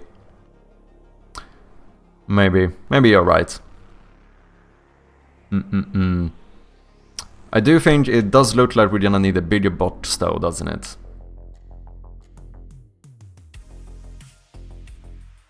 Sorry, did not want to say it that way. No, no worries, man. It's really great of you. Should be proud of it. No, I am, but I do understand what you mean. And also, I know. Look, you're German, just like the Dutch. You tend to be quite direct. I don't have an issue with it. It's fine. You're not hurting my feelings. Even though maybe I made it sound that way when I went, oh, I'm still proud of it. But no, it's completely fine. Like the reason why I asked you guys if you think if I'm being too non-humble is because I do want you to give me feedback. If you think this sounds too much, let me know. It's completely fine, man. This version was developed in 25 days for the GDFG's monthly game jam, and we shot all over the competition and stomped. Oh my god. Yeah, that would be that would be taking it to the next level. Yeah, but no issue, AJ, whatsoever. Like I do appreciate all the feedback. I really do. So don't worry about it, man.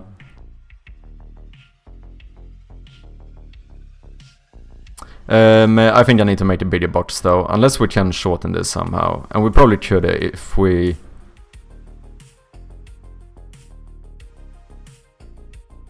I mean, to be fair, if we're not gonna flex, it would probably fit.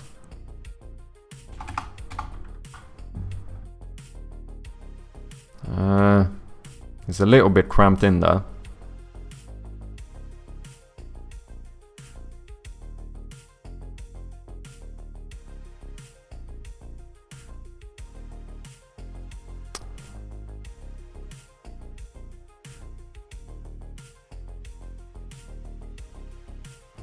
We Germans are not really good in flexing in this, so don't take my advice too serious. No, I know. That's why I made the joke that, because I know that I think especially Germans and Dutch people tend to be partly maybe not that, like, as you said, maybe not that flexing kind of thing, but also very direct. My experience with German and Dutch people is that they tend to be very direct in, like, their communication.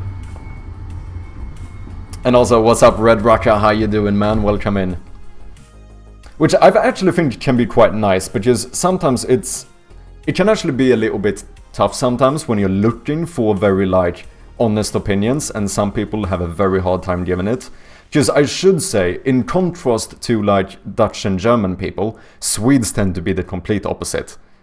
Swedes tend to be highly non-confrontational and non-direct about things. Everything is, like, about beating around the bush, not trying to fully, like, because you just don't want to hurt anyone's feelings in Sweden.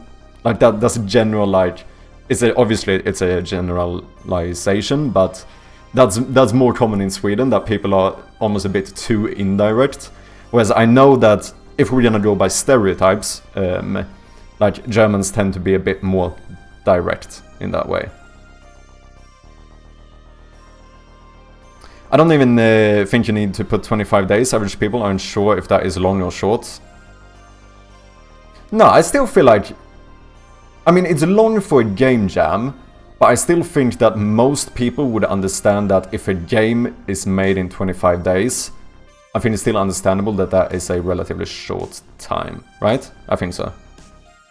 But true, it also says that the name of the thing is the monthly game jam. So maybe having 25 days isn't as important. That is fair. Yeah, after being around for a bit, I would agree with your statement. Yeah.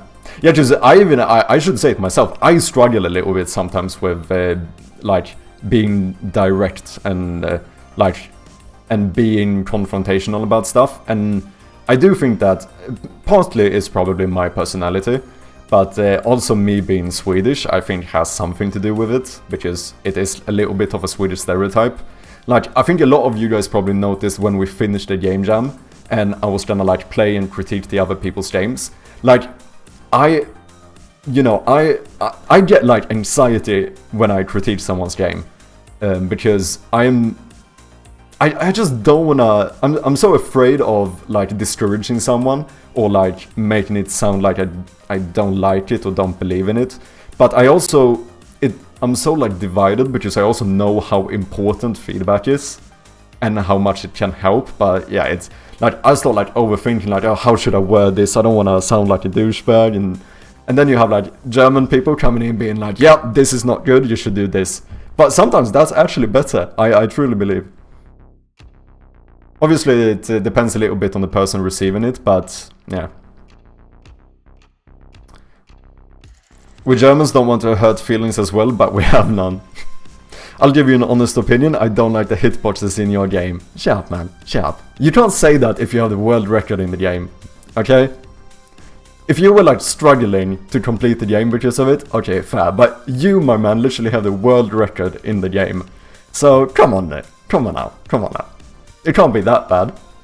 I mean, of course, yeah, if you didn't fuck up the valve, picking up the valve, you probably would have saved like 2 seconds, but I feel like that was a skill issue, right? Yeah, so if it already has monthly, you could probably get away with just like this version was placed first in the GDFG's monthly game jam footage. Yeah, it would be more concise. I do compliment sandwiches all the time, compliment something, say something I don't like, then say something I like about it again. Yeah. Yeah, I do from a psychological standpoint, I think the best thing to do is you want to end with the positive thing, right? If you want to go like on like what tends to make a person feel better, it's better to give critique and end with something you liked about it rather than the other way around, because whatever you end the sentence with tends to be what lingers in the person's mind a little bit more. So if you go like, oh yeah, this game was really cool, but the hitboxes were shit, then what they're gonna like, what gets emphasized more is the fact that the hitboxes were shit. But if you say the hitboxes were shit, but the game was still enjoyable, now it just sounds better, you know? Or it sounds more positive, even though it technically is the same thing. There's always a fine balance. Constructive feedback is the priority, yes. But if you phrase it like an arsehole, then it's counterproductive. True as well, there's 100%, there is definitely a balance.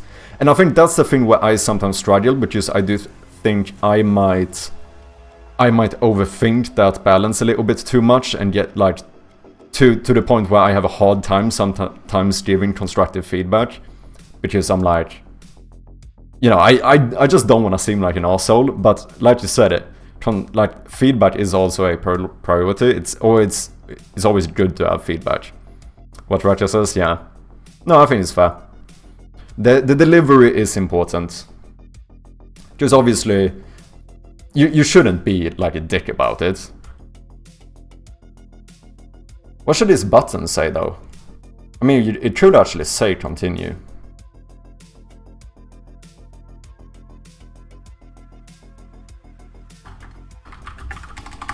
Get it.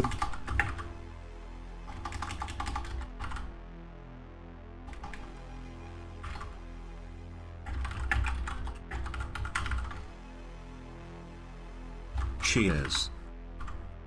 Oh shit, I don't have water. Hydrate goes for coffee too, right? I'm gonna go get water.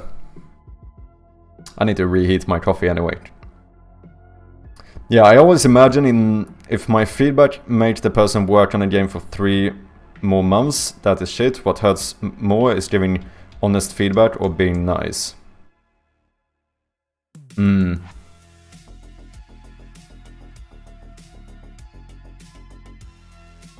Yeah, because I do think that, I think it's very good, like, pointing out good things about something as well.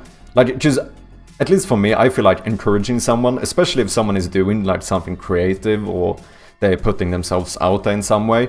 I do feel like, in general, we should encourage that. Because, you know, I love seeing people aspire to do stuff or whatever. But, yeah, sometimes you do want to give feedback as well if it's something that they really could improve or whatever. So in general, I should say, even though I am quite, not always, but I tend to be a little bit non-confrontational or struggle a little bit with that kind of stuff myself, with like in the giving sense. But I actually think I'm relatively good at, like, that's why I don't want to ever make it seem like you guys should not be able to say what's on your mind or an opinion you have. Like, it's completely fine. Like, one of the main advantages I feel like you have when you're doing something creative like this on Twitch is the fact that I can get so much feedback. And most of the time, or like always, it's always good to get feedback. Doesn't mean I'm gonna listen to all feedback, because I can't, because everyone has different opinions and it would become too much, but I always think it's good to hear other people's opinions. Okay, I'm gonna take a quick break and get myself some water so I can not scam Raka with that hydrate, as well as reheat my coffee. So I will be back in like 2 minutes or something, and we continue updating the Game Jam version here. Dude, I'm so excited to get my Steam page up. I actually am. So yeah, see you guys very soon. Cheers.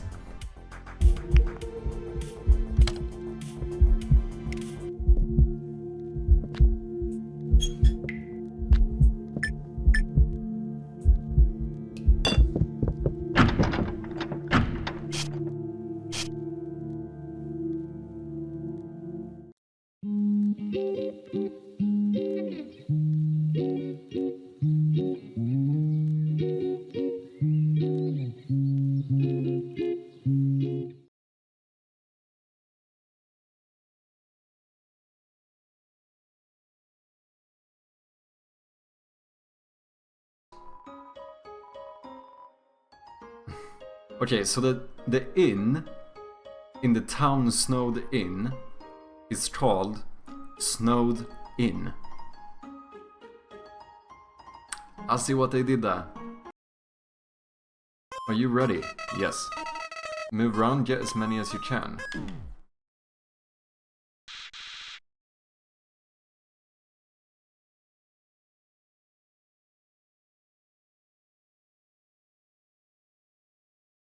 It said get as many as you can! Well, I'm 1 minute into the game and I get fucking betrayed! You idiots! Don't do no name calling here, what the fuck? In this world, it's kill or be killed. Why would anyone pass up an opportunity like this? You're fucking psycho! I've spent like 350 gold on this. We get 9. The price is 9 gold. Actually can't. I don't care, I'm happy, I fucking won.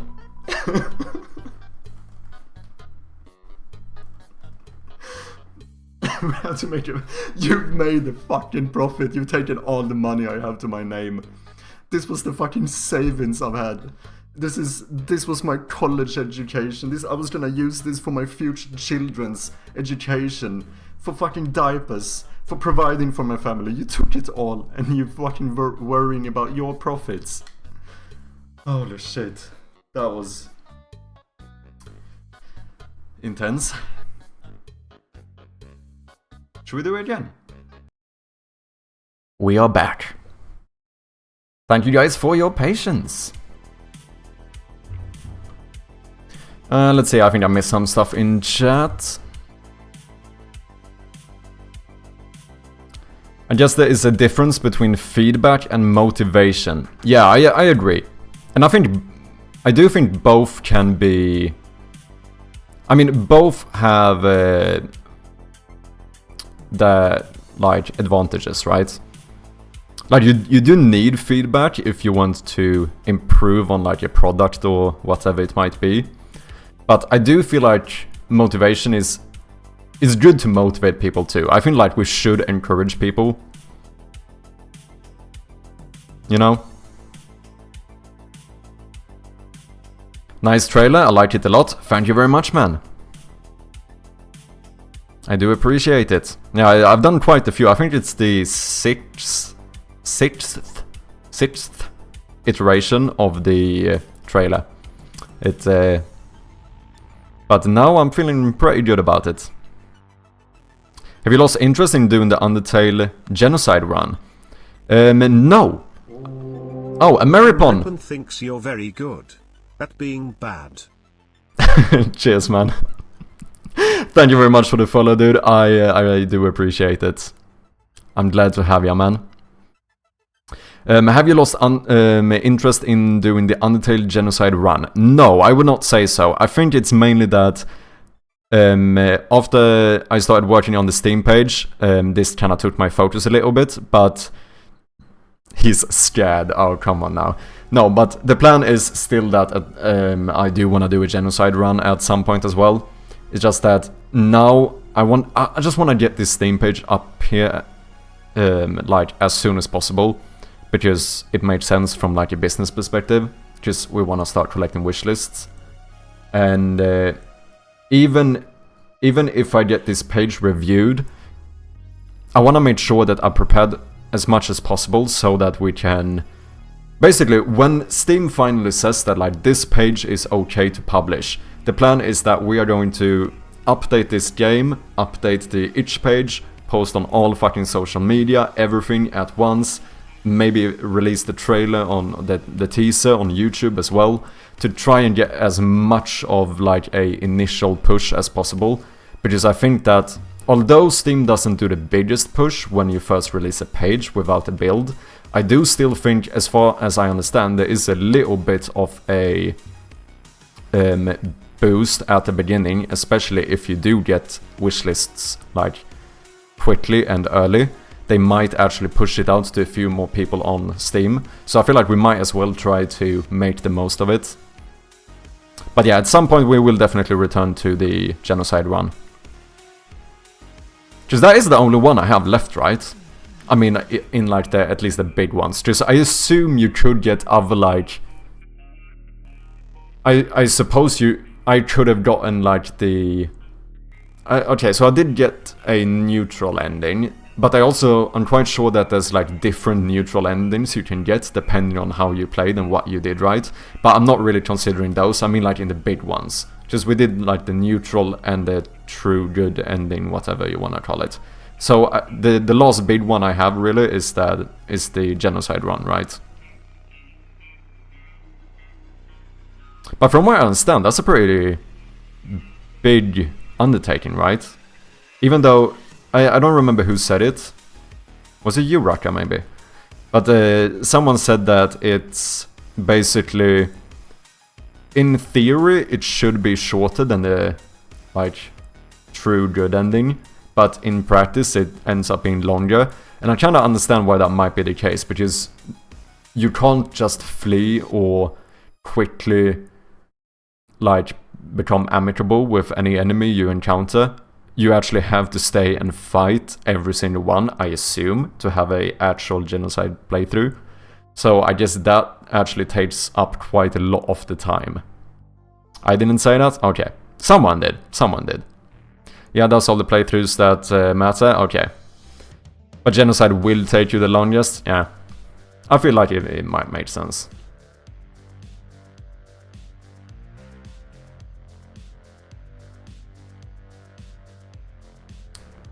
Game Jam is an event where developers create a game with a time constraint. Can we shorten this? I would like this to just be 2 rows.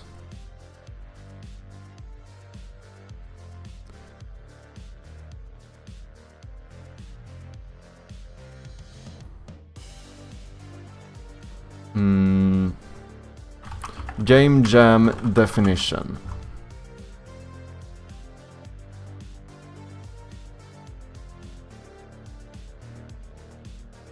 Time limitation.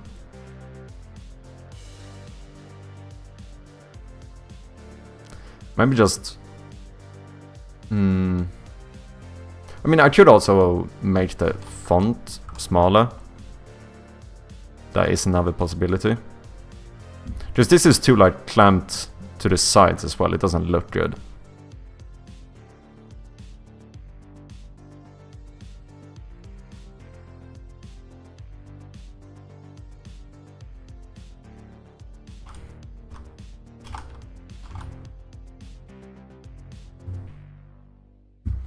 Mostly due to lack of skill. Come on, man. Come on.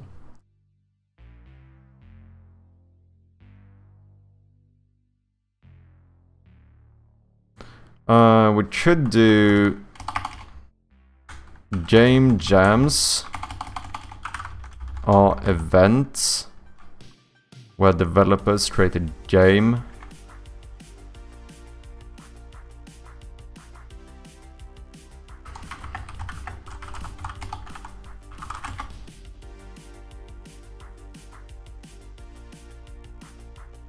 Create a game under time limitation. That would not really be shorter. I mean, to be fair, this isn't too bad though, is it?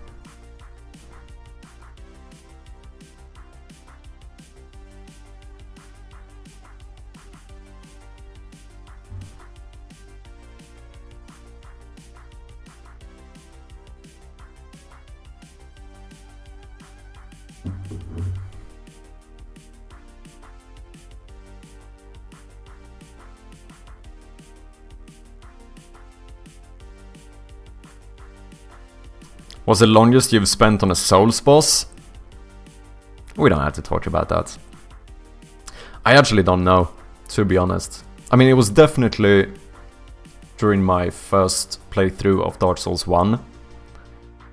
Because once you learn kind of the Souls mechanics and the Souls type of playstyle, I feel like once you start getting that under control, it does get a bit easier, even with like the other games. I mean, I still struggle at bosses every now and then in Dark Souls 2 and 3 as well. But not in the same way I did in Dark Souls 1. I think there was a long time during my playthrough of Dark Souls 1 where I just didn't like get it, you know. It hadn't like fully clicked in my brain or whatever. And it's definitely even Manus or Ornstein and Smough that took me the longest. But, you know, this is like almost a decade ago, so it's kind of hard to remember.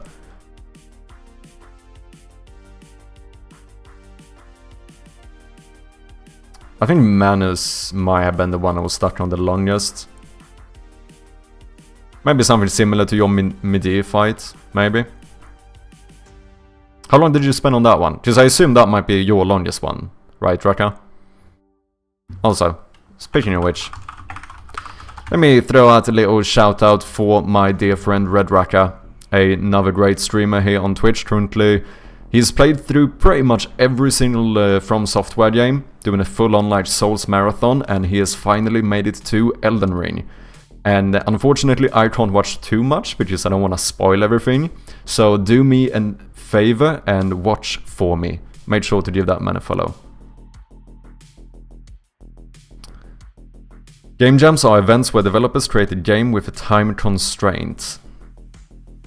This version placed first in the GDFG's monthly game jam 36.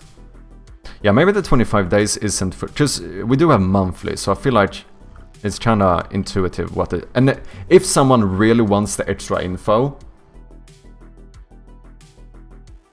it's also kind of fine, because I do have this section here that explains it more in detail with like the exact time and amount of days and stuff. Here said this version was the winner. Maybe that's...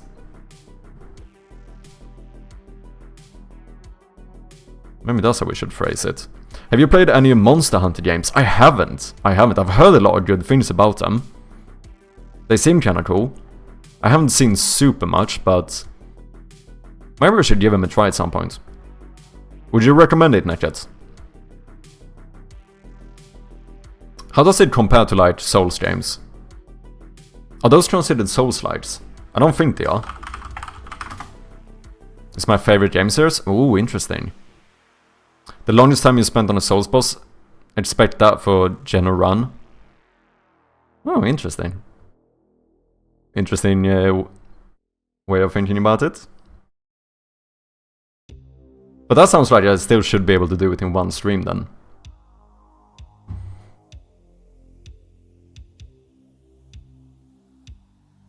Co-op, multiplayer, action, open world, action RPG, exploration, hack and slash. Oh, they do have the Souls-like tag.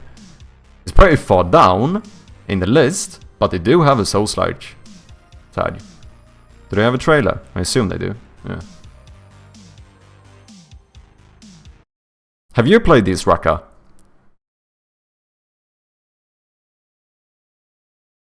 Peggy 16.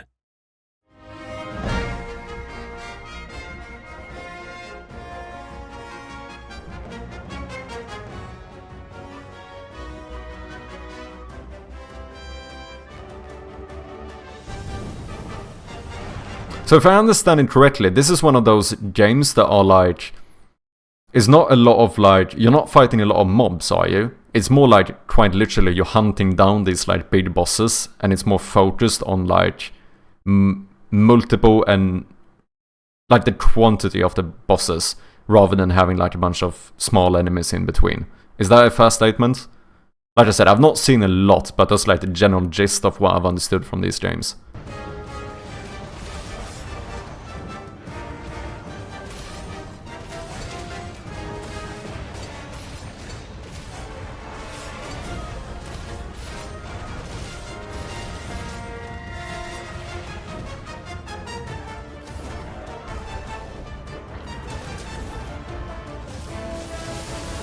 I mean, it does look like it could be kinda cool, actually.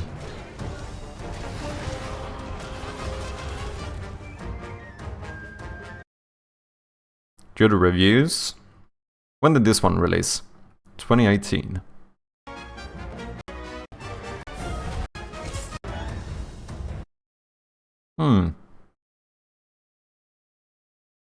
Interested in the new one in February, though. Oh, are they releasing a new one? How many Monster Hunter games are there?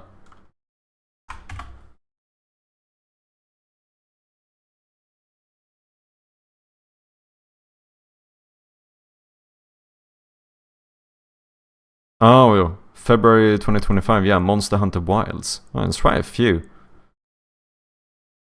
Oh, but this might be like it. Yeah, this looks like a DLC. Oh, quite a few, actually. You make armor and weapons from the bosses you kill. Oh, interesting. Not on Steam, though? Okay, okay.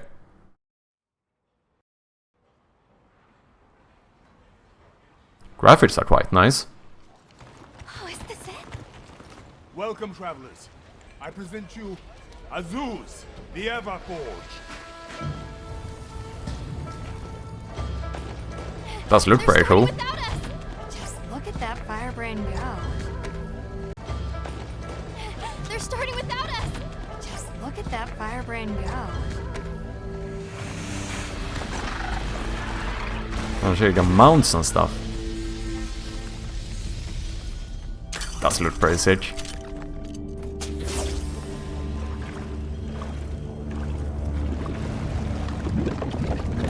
Oh, do they have like stealth mechanics as well?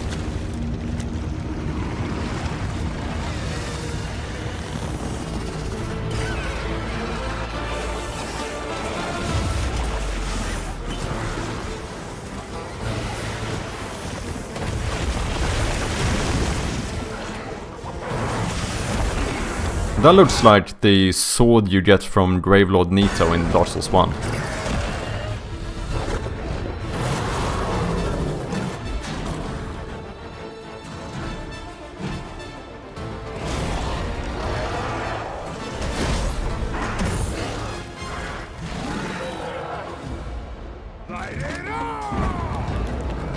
We beckon the fire spring with our own hands. Oh, so is there quite a bit of like story elements in this as well? I thought these were kinda very fight focused, but at least from the trailer it seems to be quite a bit of the story. Oh, in the new games they have story. Okay, okay, so maybe my initial thought was kind of right, but more in line with the older versions or the older games. Okay.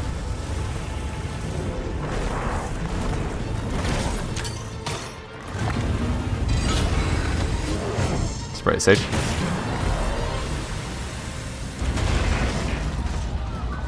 No! We never wanted this to happen!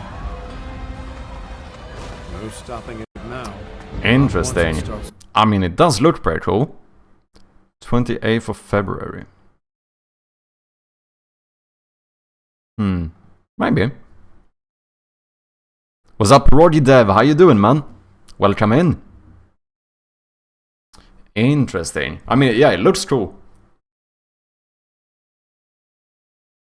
Would you say how much is like the hunting aspect compared to the fighting? Like how much hunting is it? Please play one shot. I do have it on my wish list. I have to give it a go. It does seem kinda cool. I do feel like we should do the genocide run before in Undertale.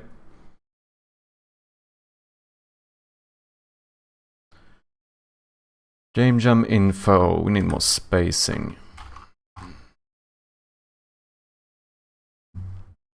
I still feel like it looks kinda cramped in there. I'm not a huge fan. Where developers...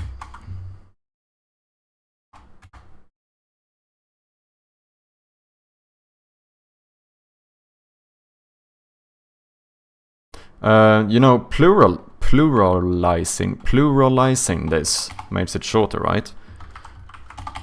Where developers create games with time constraints.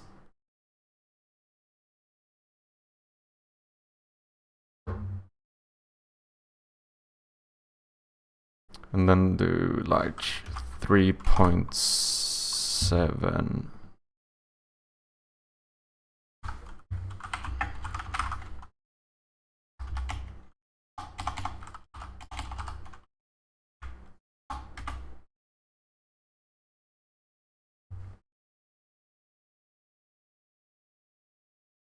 Maybe? Maybe we don't need to have the quotation mark things here either. Cheers. Cheers, Ranger Devs. Coffee break, let's go. And also, cheers for Rocky as well. A bit delayed, but...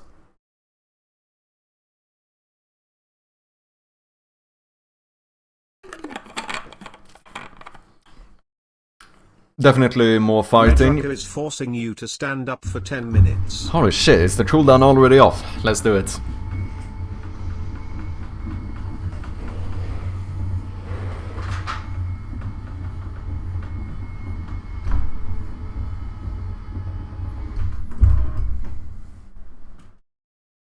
Let's do it.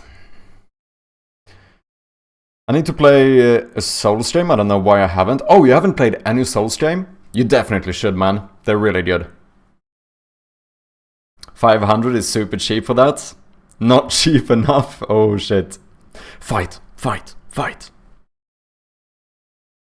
One shot is an example of how to do some stuff, but also how not to do some stuff. Oh, interesting.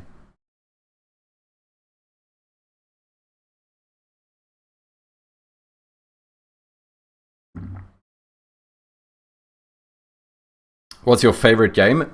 My favorite games, I would say, are Dark Souls 1 and The Binding of Isaac.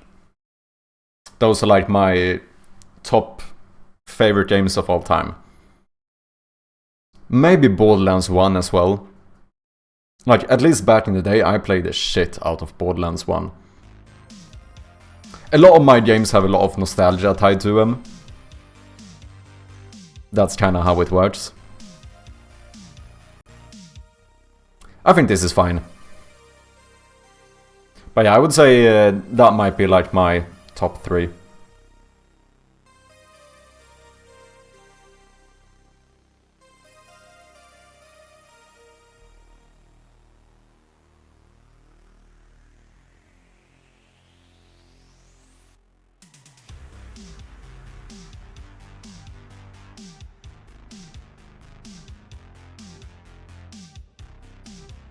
I think this is good. Okay, so what we need to do now is menu manager.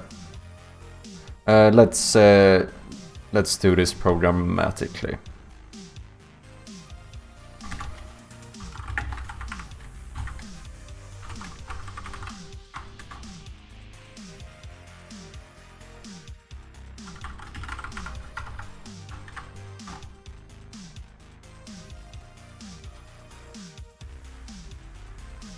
I shouldn't need to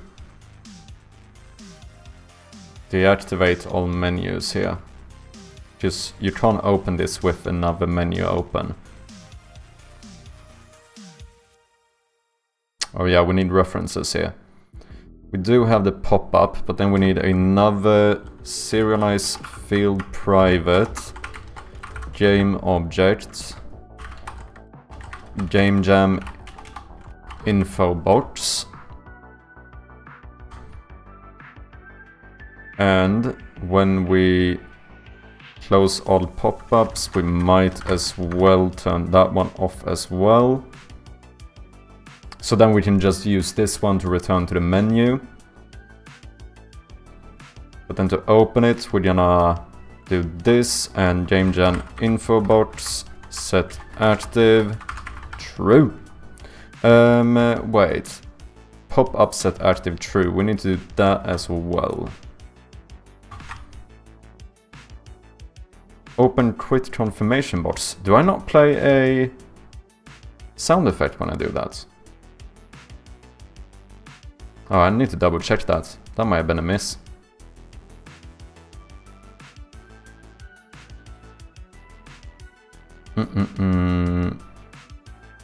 Menu canvas. Game jam info. And then we're gonna take the... Let's add jam version button. And what you are going to do is, of course, use our new function. Oh, I made it private, didn't I? Yup, public. Do need you to be public. I'm scared to touch Dark Souls. Have you not played any Souls games either, Prodigy? You definitely should, man. Why are you hesitant?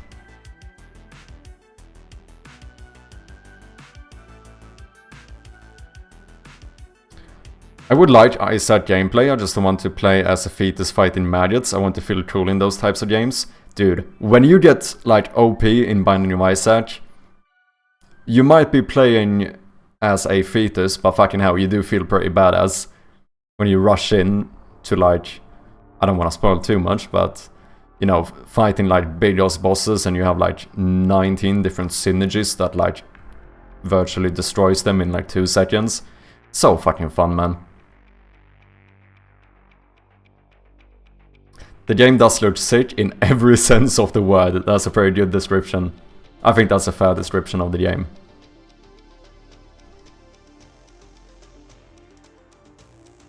Continue button.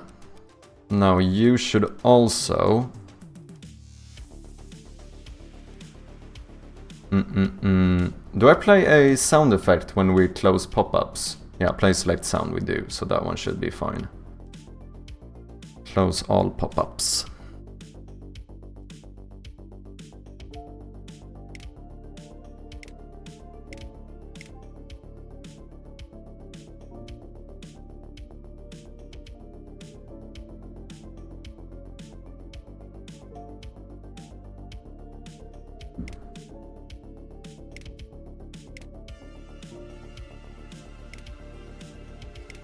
No, I do have a sound effect here.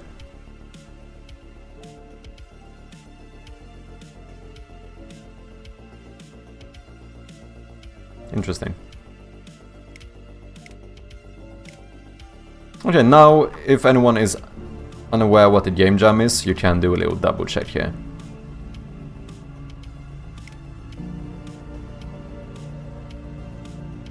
Oh shit, maybe we should make this longer though, and say something like, you know, add the fact that it's being developed into a bigger thingy.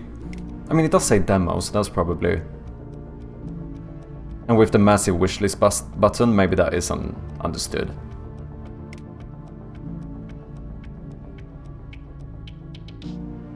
Because otherwise we could make this box a little bit taller and add something like... The game is now being developed into a longer improved version for Steam, blah blah blah. Maybe it's too much. Let's have a look at the credits. I think that's more important.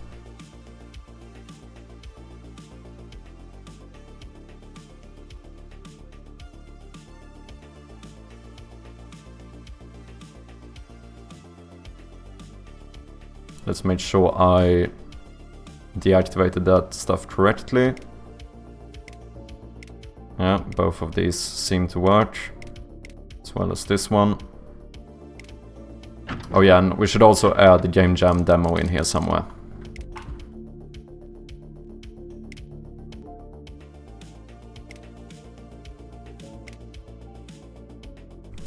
Yeah, I think that putting the like social buttons down here is way better. It does look a lot more clean and like symmetrical. But they are not centered, are they? No way that's centered. No, no, no, no, no, no. There's absolutely no way. Am I going crazy? That cannot be centered.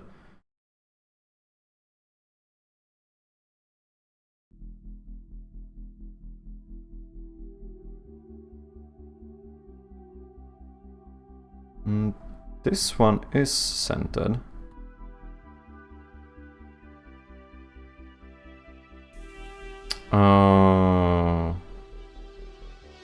It's because the icons are different sizes.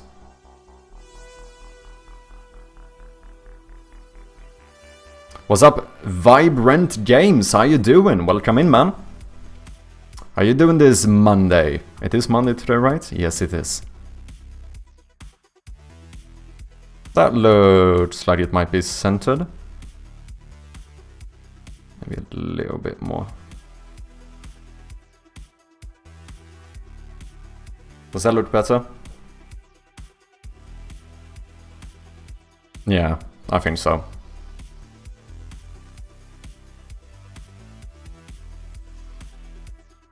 Okay, I think the menu is basically done.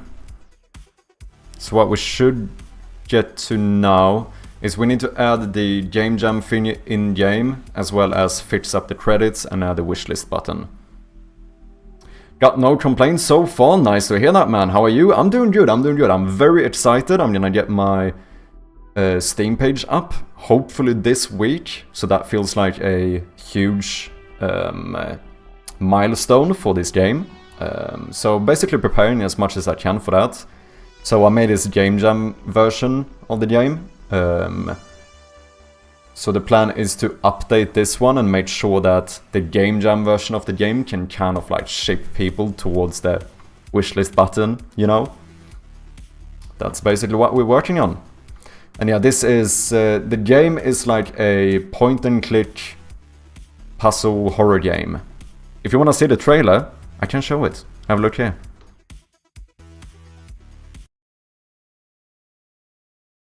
Did my trailer just crash? Hello?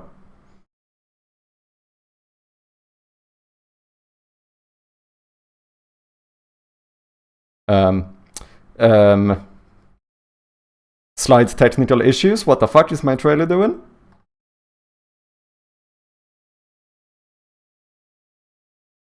Well, I thought I could show the trailer. You know what? I can show it here instead. That's... Okay, I need to look into that. Why is that happening?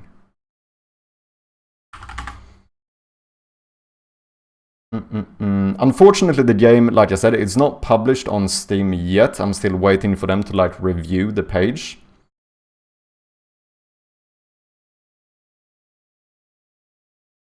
But we should... It says like 3 to 5 days, so hopefully it should be up this week. This is the trailer for the game.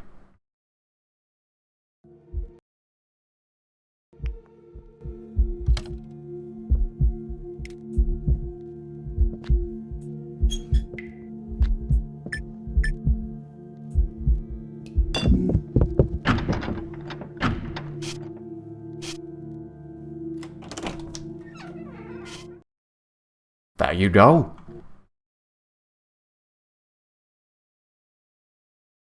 But I'm so excited to get this up. Feels so much real. so much more real to have a game on Steam. I don't know why. I mean, it makes sense. Steam is like the platform for games, you know? But still, I'm so excited, dude.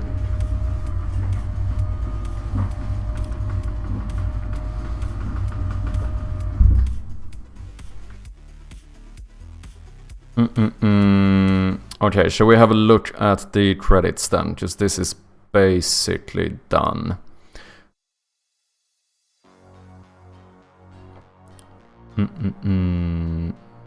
So, Vibrant Games, from your username, I might have a small inclination to say that you might make games as well. Is that fair? Are you a game developer too?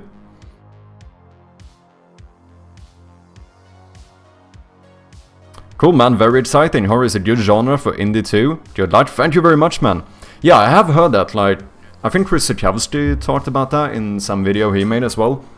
That, like, generally speaking, horror games tend to actually do quite well for indies.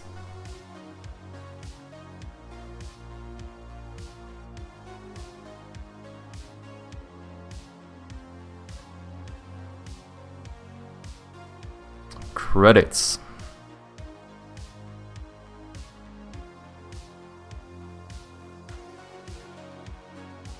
So, and the rolling credits. Here, I think there's something I should do as well.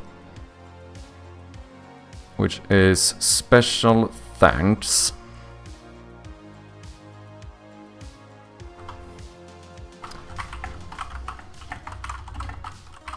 We should add that gamedev field guide in here.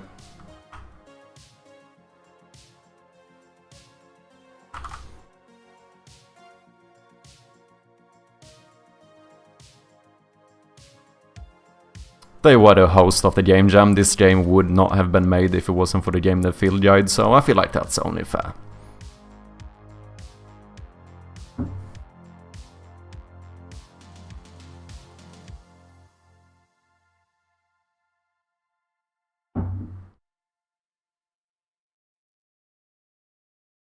And this, I think we can basically remove now.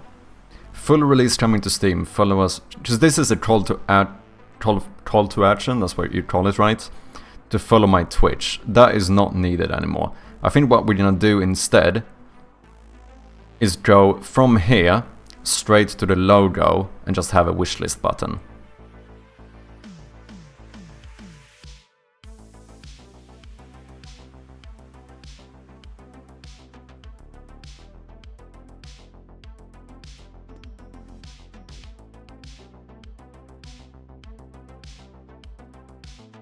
Dude, maybe we should do like... Who was it that said it? Ameripon? Yeah? Do the thing where you actually use the flashlight in like the credits and stuff as well. Maybe we'll do it for the full game. I think that could be kind of cool. Like, imagine you actually have to light the credits with the flashlight. Only annoying thing is that if someone accidentally like holds the cursor like down here, and you just completely miss all of the credits.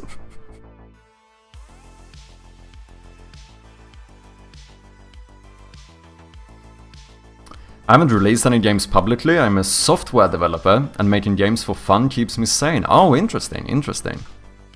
Cool stuff, man. Are you working on any specific game at the moment? I would like the flashlight hidden button.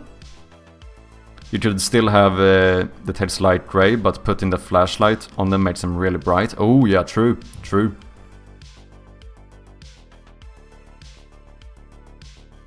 Okay, jam message. That's this one. I think that one should just get removed. Maybe we move this logo up a little bit to make the whole thing centered, and then we just do like wishlist button. I don't know if I'm gonna do it for this version though. Just because it's gonna be a little bit of work making all of this. Oh yeah, because the annoying thing is that this is actually text in Unity, and I've had a lot of issues making text like light interactable. Most of the text in my game, like if you take, for example, the notes that you can find in the game, they have text on them, right? and those react to the light of the flashlight. The only reason why that is because I've actually made the text into an image and put on the object. Because with Text Mesh Pro, there seems to be some issue. Yeah, it needs to have like a lit material. I haven't fully figured that out. So I'm actually not even sure how I would do that as of right now. Unless I turn all of this into like an actual image instead and make that image have a lit material.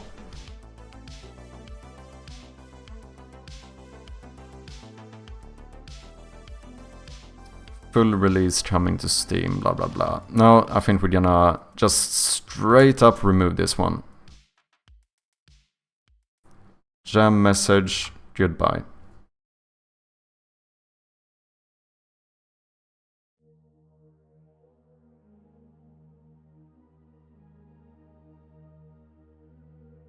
It's not that much text, it should be an image. Yeah, true. It just makes it a lot more annoying if you ever changed it. To be fair, this is the game jam version and we're not really gonna change it.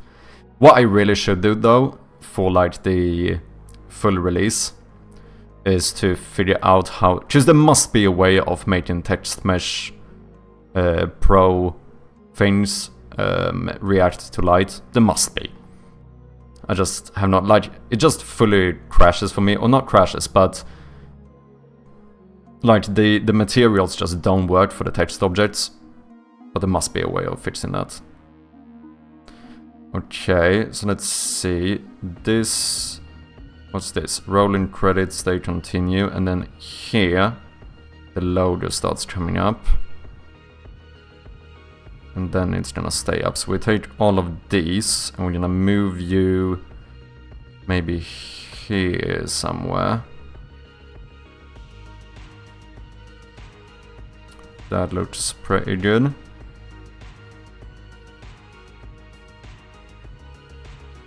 Yeah, I'm working on a game right now, a rhythm roguelike. Ooh, interesting. Closest similar game would be Crypt of the Necromancer. A rhythm roguelike. Ooh. Of the Necro Dancer. Is that it?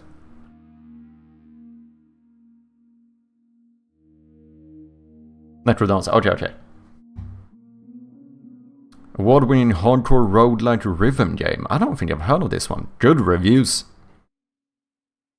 Move to the music and deliver beatdowns to the beat. Groove to the epic Danny Baranovsky soundtrack or select songs from your own MP3 collection. Ooh, that's interesting. Sorry if that was really loud for you guys.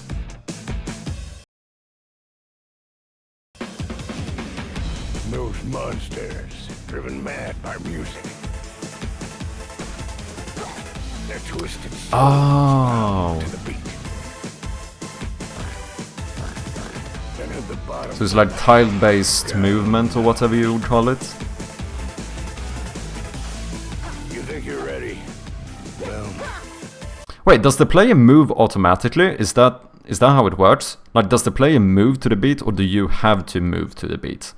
you're not.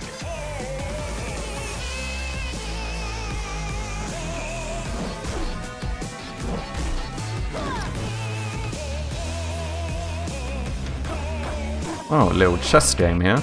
I'm not going to wait here like a coward any longer. Dad's lost out there, Eli, and he needs help. You can't stop me. I'm going to the crypt of the Necro Dancer. Interesting. Yeah, this game actually looks kinda sick. So you're doing something similar to this. Nice, man. Yeah, if you get that working, you could even have it on the main menu too. Yeah, exactly. Like, you could have it almost anywhere. I mean, we would have to try to make sure that it doesn't get, like, too much or whatever. Because I don't know, maybe then... yeah, we would... I suppose we should even put the flashlight into, like, the menu and stuff. I mean, it could be cool, actually.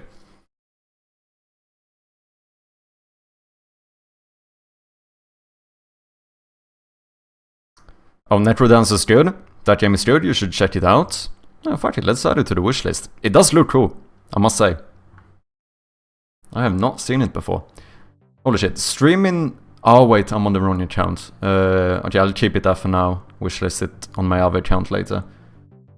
My wishlist has been growing so much these past months. It's actually insane. I think when I started streaming now again, I had like, I don't know, 5 games on my wishlist or something. I think I have like 35 now. Kinda mad.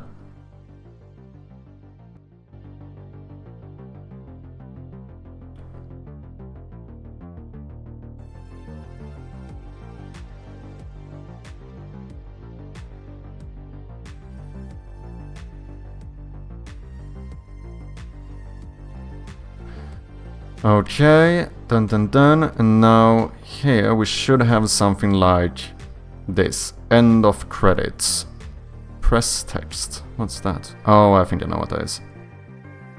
This is an old one, right? Yeah, press any button to continue. I removed that. Just I wanted to give, if people really don't want to sit through the credits, I feel like you need to have a button to just let them leave. But that one fades in too, right? Yeah, it does.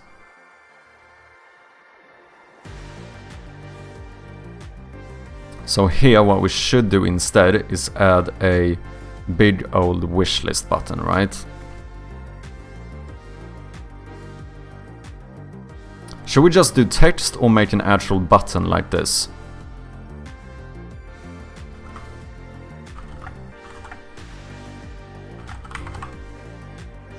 Just either we just do something like this. It might not be as clear that that's a button. So maybe it would be better to,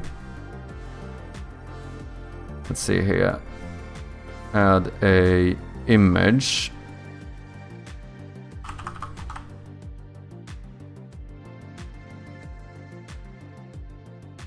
Maybe a big old button. Why can I not see this one?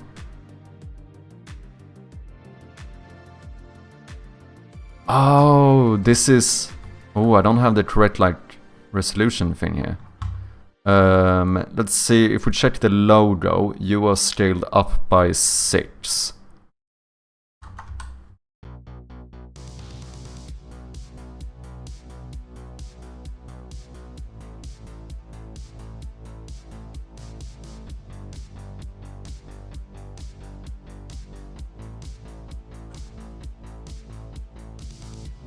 Yeah, here, Special Elite Lit. This is the one I tried to do, but it just did not work. Because I have tried making text that reacts to light, but I don't know, I could not get it to work. Thank you very much for lurking, Raka, I do appreciate it. You control the player in Crypt of the Necrodancer. My game is more linear, no player movement control, and is a bit more focused on combat. It's meant for mobile devices, so the controls are simplified. Ooh, gotcha. Do you have anything to show yet? Feel free to share if you do.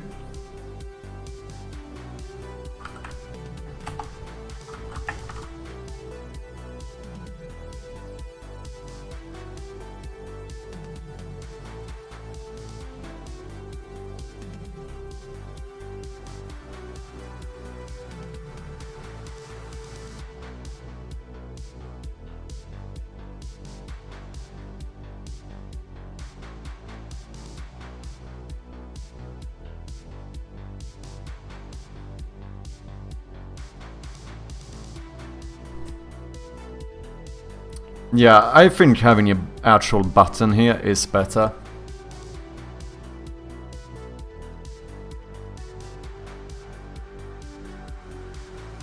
It's much more clear that that's a button, right?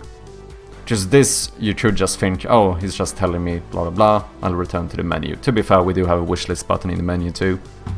I feel like this is better. It would be nice to have the Steam logo in here as well. Do I have a... I mean, these are smaller. What about the one I use for tool tips or whatever?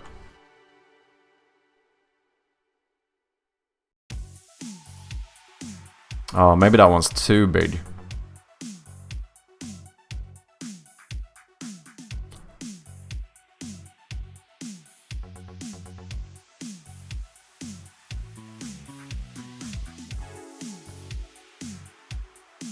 Is it?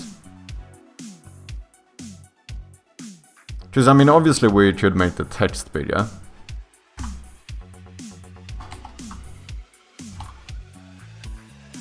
And then add the Steam logo.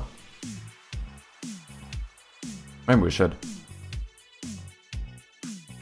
I found a YouTube video about lighting Text Mesh Pro. It's in Russian, I think, but it does have subtitles. Привет, мои сладкие. В этом видео я расскажу, как сделать так, чтобы текст реагировал на источник. Does sound Russian? Это простая функция, но из коробки в Unity не работает на данный момент. It does not have subtitles though. Первый — написать шейдер самому. Второй, так как мы ищем легкие пути. Wait, we should do, do not do automatically translate Я буду использовать шаблон 2 English. RP версию Unity 2023-2.9F1. Mine is in English. It doesn't have no official. It only has Russian as entered, so it might be that you automatically had the translation on. Chili parts. Если у вас предыдущая версия Unity. Not really, it's playable, but it's just game objects waiting for me to pick an art style / artist at the moment. Oh, I see, I see. So you have like placeholder art at the moment. Hey, Vibrant Games! Thank you very much for that follow, do appreciate it, man. Вам нужно будет обновить текст Mesh Pro на предварительную версию, так как в ней будет нужный нам граф.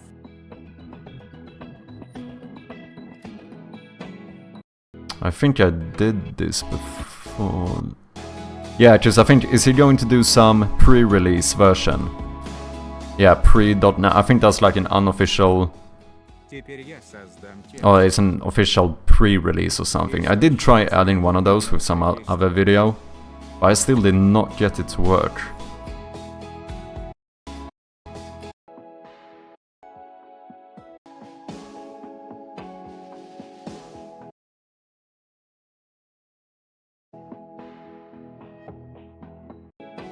Вот это.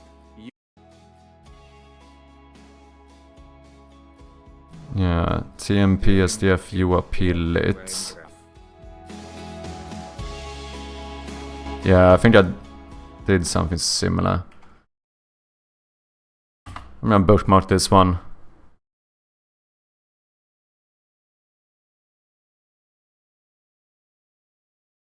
I think it just edits the shader. Yeah, I did, because I have my... This is a shader that I've done on my like lit asset material, but I still did. For me, I just could not get it to work. But I'm gonna check that out. Not even placeholder art, colored squares and circles, text demo basically. Yeah, I see what you mean. I mean, that's usually how you start, eh? I mean, I just had the grey boxing. Is that not what people call it? You guys want to see how my game looked from the beginning? I do have the VODs on... let's see, this is when we started.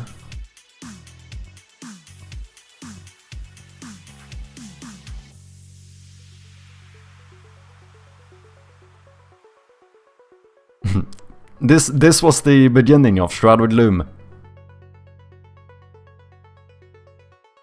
All of this is just square images in Unity, even the door. I've just stretched normal boxes to make it kind of look like a door.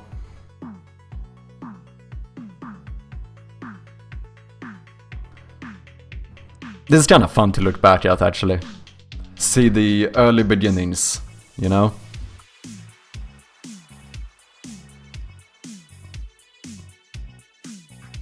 Kinda cool. If anyone wants to check out my VOD channel, you have a link here.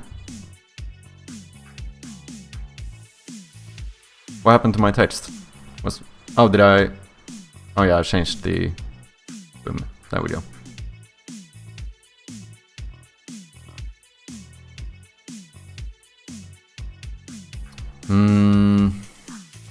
I don't know, maybe this is too much.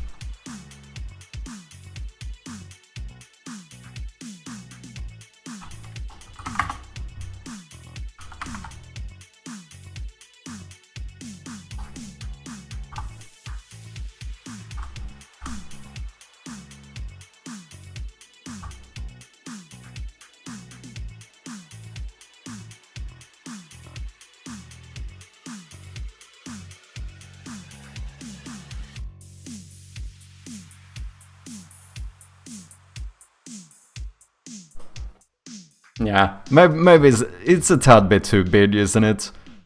It doesn't look nice.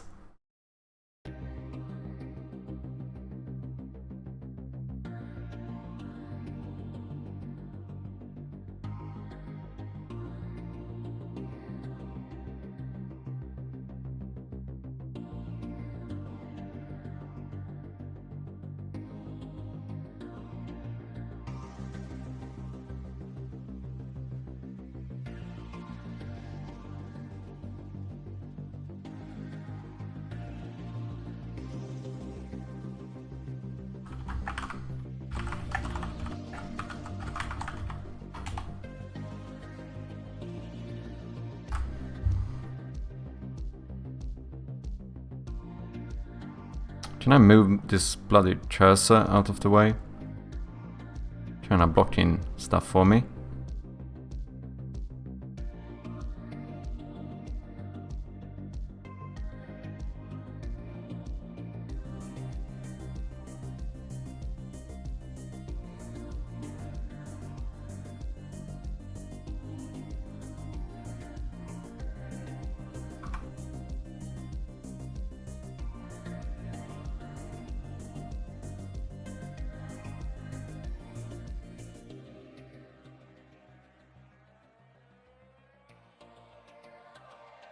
Maybe. Let's say I missed some stuff, I think. I have the opposite problem. I've done too much art because I'm bad at coding. Dude, I know what you mean. I made all the art for an entire RPG game and I barely had a working game. I get too excited making art. I do it way too early. I do like... I almost try to finish the art during like prototypes. It's not good. It's not a good workflow.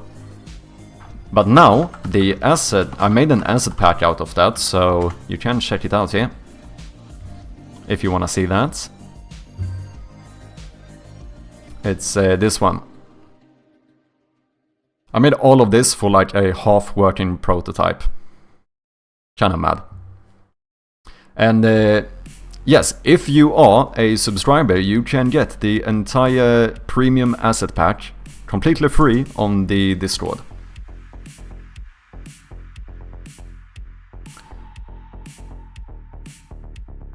I'm wanting the game to be reskinnable so the community can create new skins and other content. Oh, interesting. So I kinda meant for it to be fully playable without art. Yeah, I see what you mean. Oh, that might be a good idea. Almost like kinda making it mod friendly or whatever you wanna call it. Oh, nice. Oh, thank you, man. I do have some old videos from the RPG game. This is from the actual game I tried making. So this was one of my first games I ever tried to make. Obviously opting for like a massive RPG game. There are a few things I'm pretty proud about though. For someone like not knowing... Just here I didn't know anything about code or anything. But I do have a fully working stamina bar in kind of like road or Souls-like fashion. And you know, the dodge roll is working where you have like iframes in the middle of the dodge.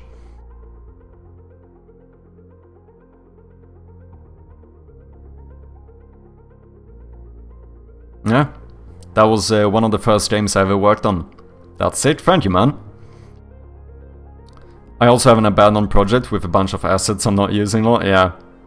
Yeah, that's why I thought that I might as well try to make like a asset pack out of this, because I still put a lot of time into these assets, so might as well get some use out of it, you know?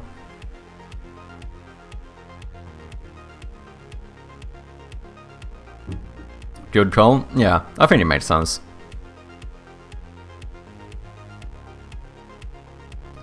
I'm not sure I like this.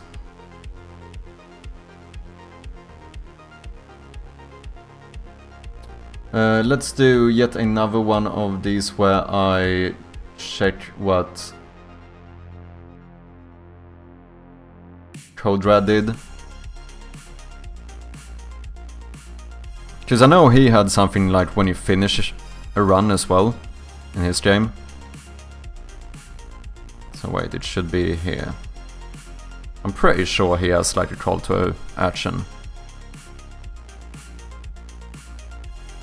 Maybe it doesn't. No, you do, okay. Yeah, add to wish list. Oh, maybe that's what I should say. What did I do? Wishlist now. I mean, wishlist now adds more urgency to it. Add to wishlist.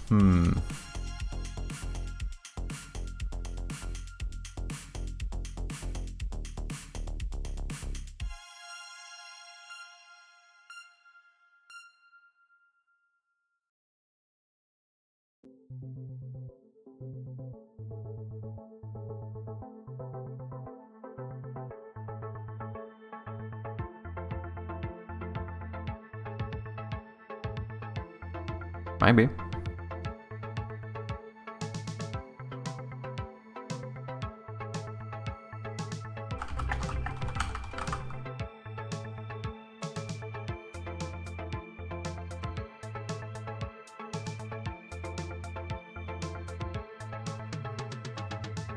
I also bought a bunch of assets for games I abandoned.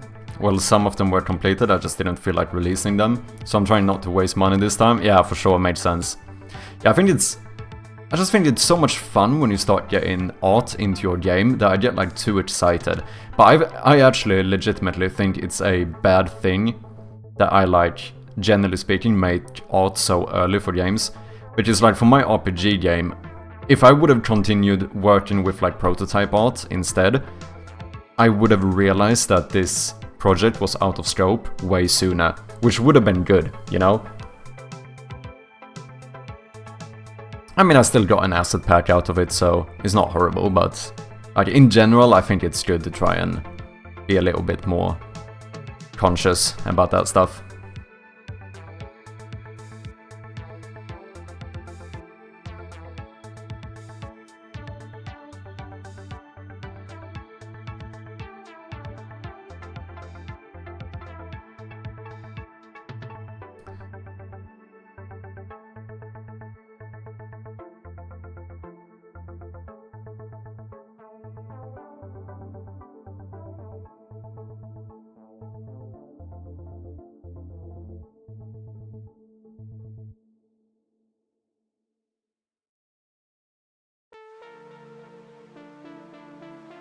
This button is too big.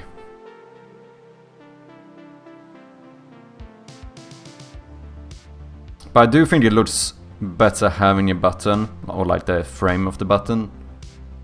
I mean, this looks clean, but it's not as clear that that it is interactable compared to when you have this. Because this is like very obviously a button.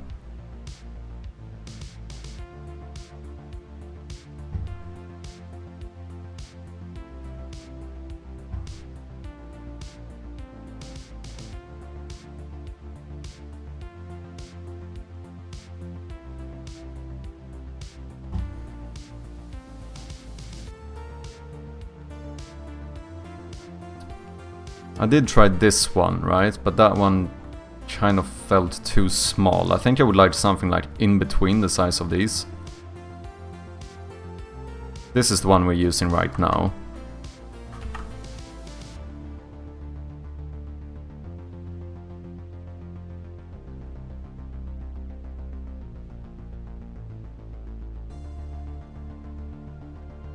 Maybe 75% of the width. Maybe something similar on the height. Because that should still be a bit bigger than this one. Yeah. Yeah, that would be like in between these. Red Rucker is forcing you to stand up for 10 minutes. Let's do it!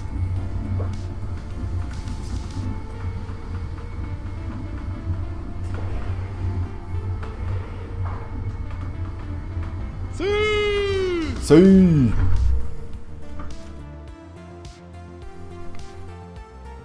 Wasting my time is way more acceptable, although I am using my own engine for this game. Ooh, damn! Just to justify the time I spent on the engine? Oh, I see. Dude, that's pretty badass.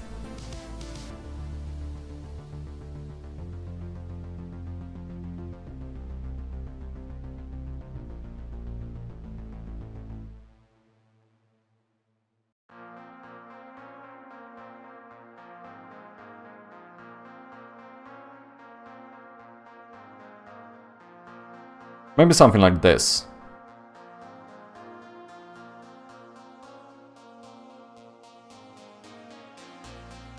Let's try it.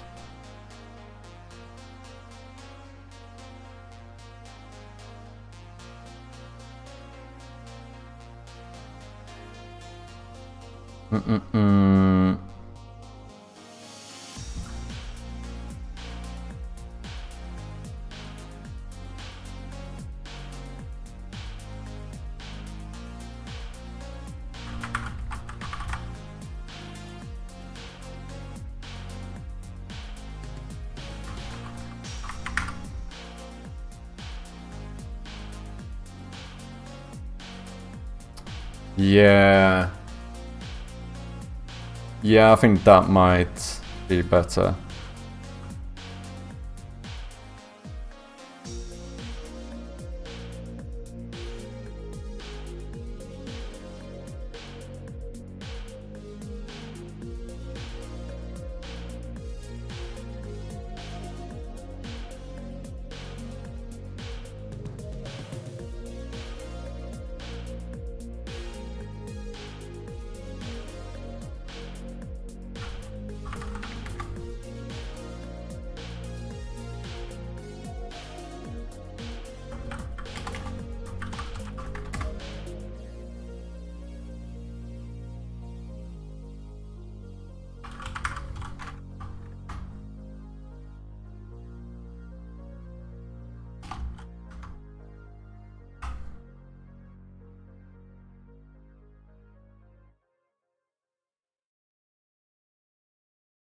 Yeah, that looks way better. Yeah, I feel like it matches. Because the other one looked a bit too oversized.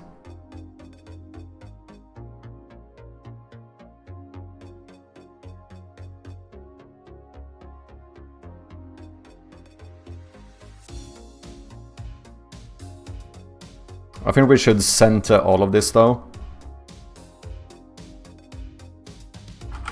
Wishlist button.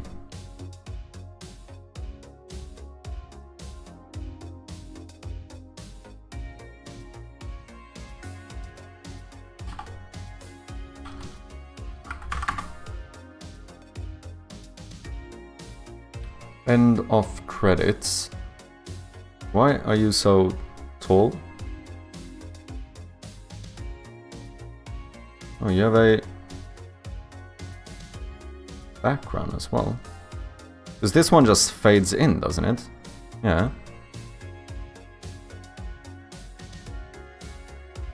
Wait, what happened to the text? Why are you not visible?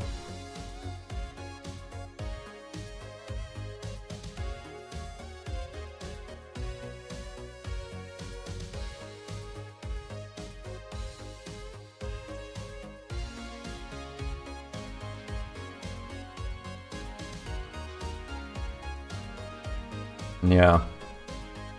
Okay, end of credits. Why are you so tall? I actually don't know. Let's do 1080.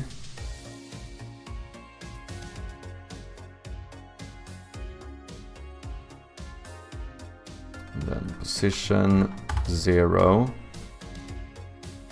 And then we're gonna add a vertical layout group. We're gonna do middle center.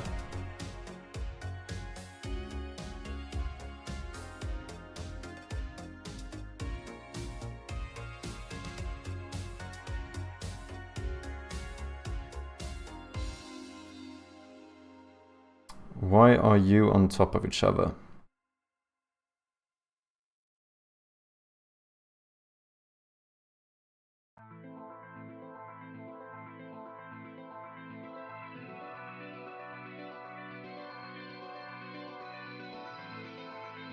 That is a bit odd.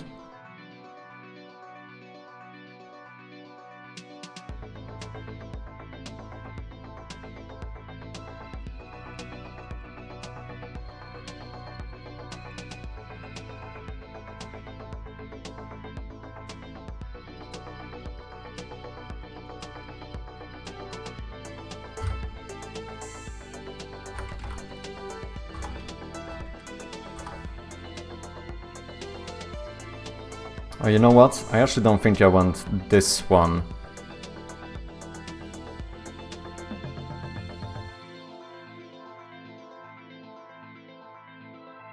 This is so odd. Why is the spacing not even?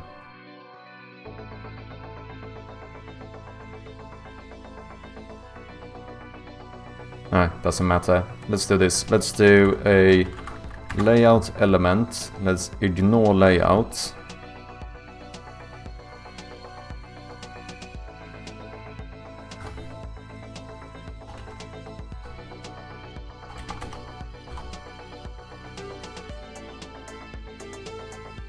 Let's just put you here maybe.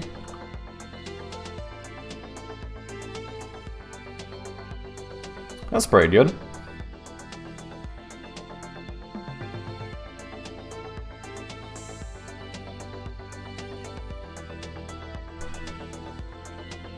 Maybe we should have more spacing.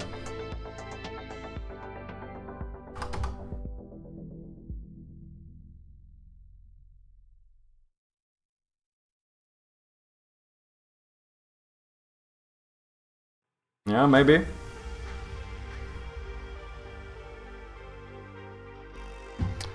And then obviously we need to make this stuff fade in as well. I think the easiest way...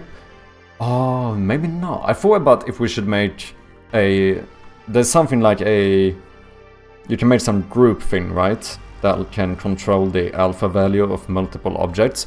But maybe it could be kind of nice to make them kind of fade in, like logo, coming to Steam, and then the wishlist button, like one by one. I like that. Nice. What's this? Press text. Remove. Because right now the logo is gonna start fading in.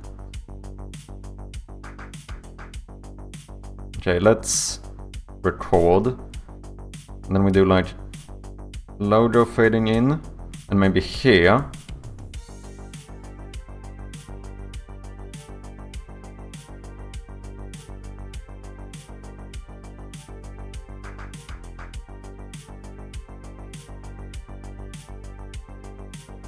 That one fades in.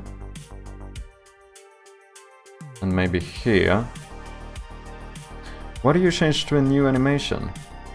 Oh, because you have an animator, that's why.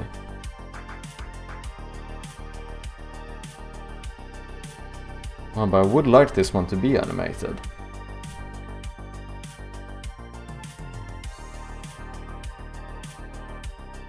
Wait, how do I... Oh no, wait, we can do this. Yeah, I think one by one is gonna look cool. Okay, so we add property, end of credits, wishlist button, image, color, right? Yeah, here we have the alpha value. So then we fade that one in, fade that one in, and then like here.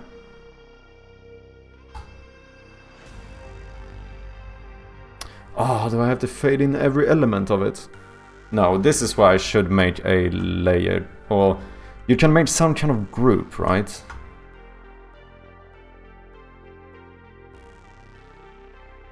There's some canvas group, I think that's the one.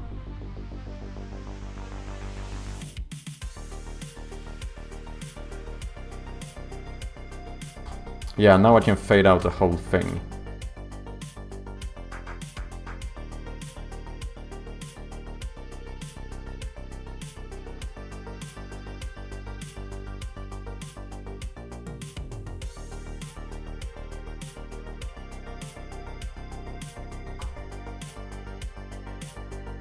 Now instead we should be able to add wishlist button, and instead we control the canvas groups alpha value. Set you to 0.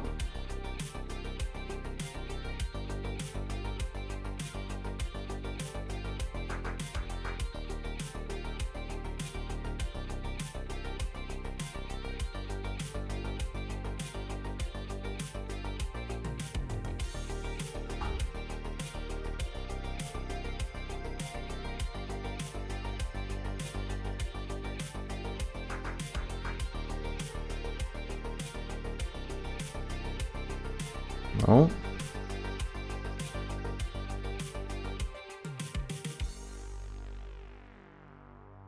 What is going on here? Remove, remove.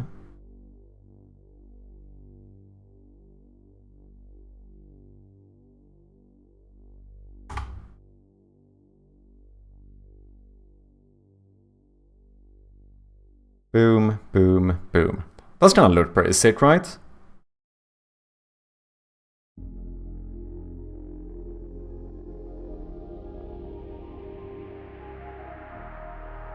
Okay, it should be quicker though, I think.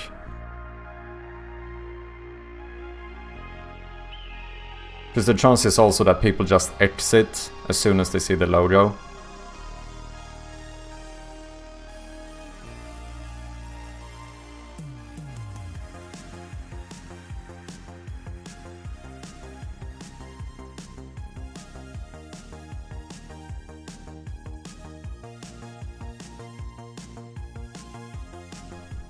Info text, let's make you start even sooner. Yeah, something like that maybe. I will never willingly watch the credits. Yeah, you can just exit them. I would not force anyone to actually watch through them all. Maybe let's start you like here.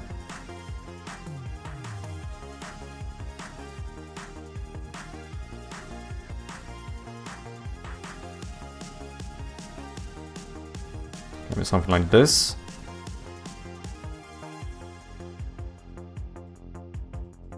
What do you think, guys? That's good? Yeah, I think it looks quite nice.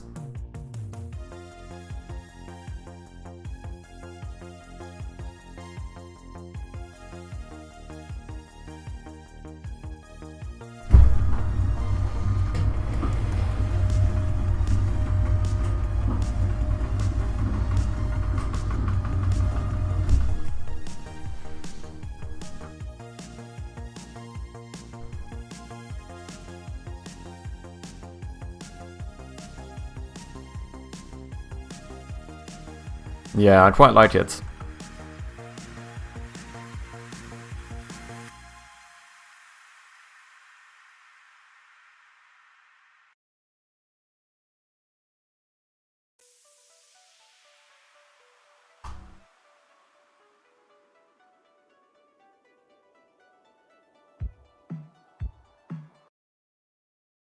Let's make sure that the button works with like the animation and everything as well.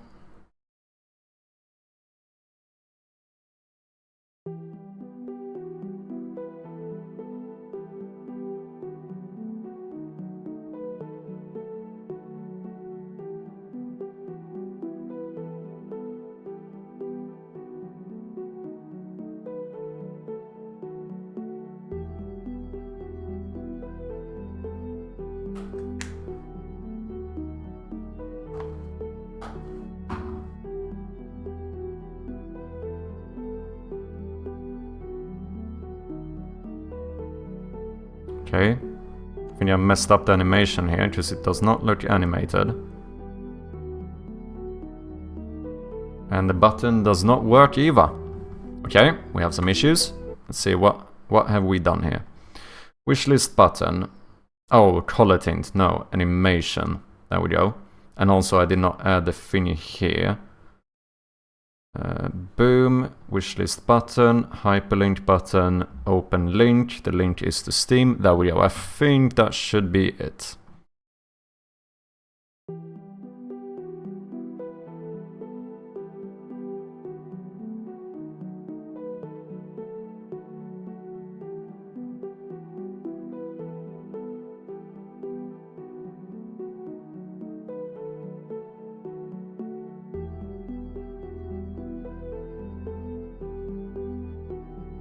Maybe I should have a bit more spacing to the thank you for playing.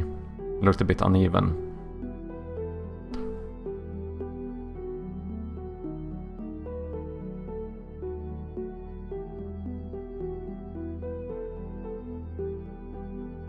Okay.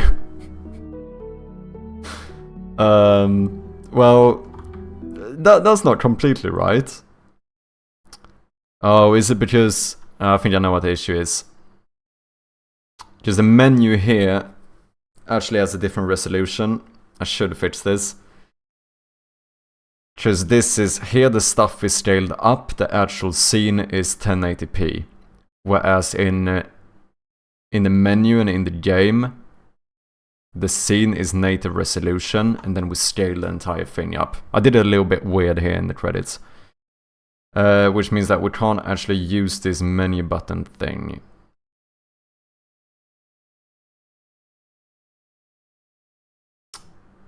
You know what? I might just be a bit lazy here. Because we could just use the color tint as well.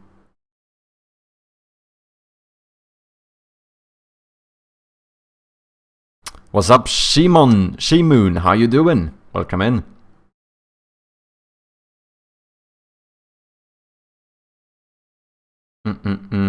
So if we do something like that, then it should be fine. I don't have to mess around with the resolution here.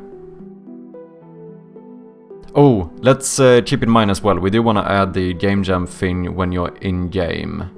That's the last thing I want to do, I don't want to forget that. I'm gonna do it kinda faded out though, it shouldn't be too like intrusive, but I still want it to be in there.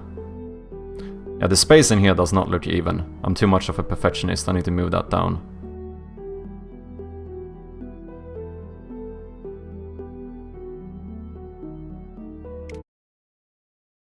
Yeah, now it works. It does open the Steam page.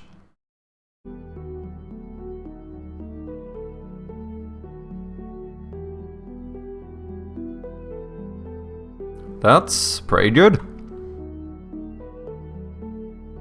Let's see that spacing thing. Let's see, rolling credits. Oh, I think I know what the issue is. It was just I added the gamedev field guide here. I think, if I'm not mistaken... special thanks, yeah, I just need to do this. Boom. Now it should be even.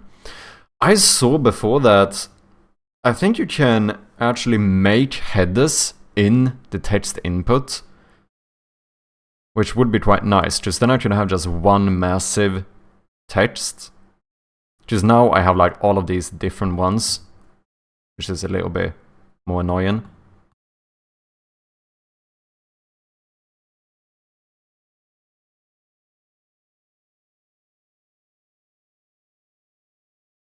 Because I think you can do some like slide code or something in the text input here to get like headers.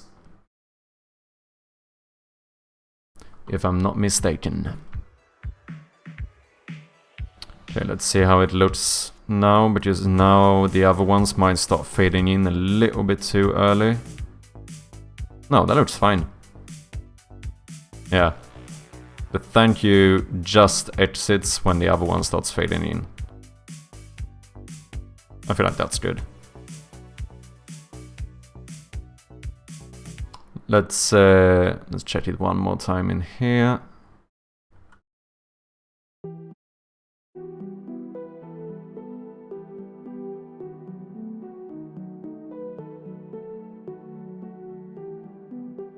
Should I add Game Jam Demo here as well, maybe? Under the logo.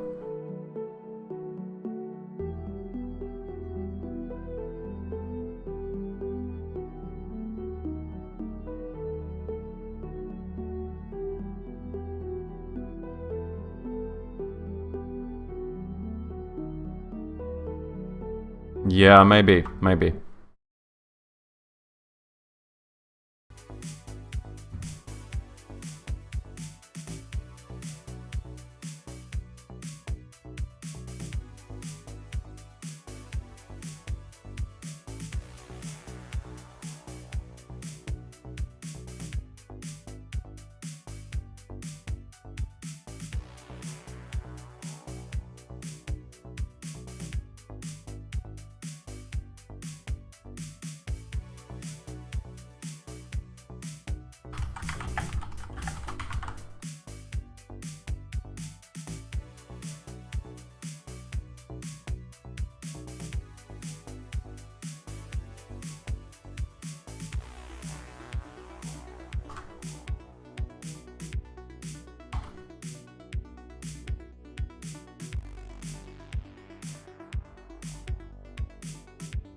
This text is a bit smaller.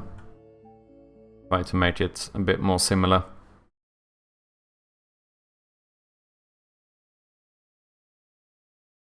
Maybe 25.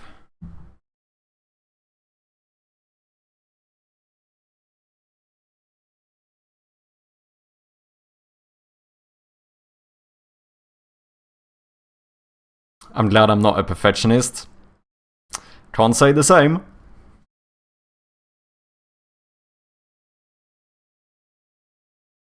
Perfectionist does have pros and cons though. I think a lot of... I think most actually are cons. But there are sometimes advantages to being willing to put in way too much time for very minute details. I can't help it, but...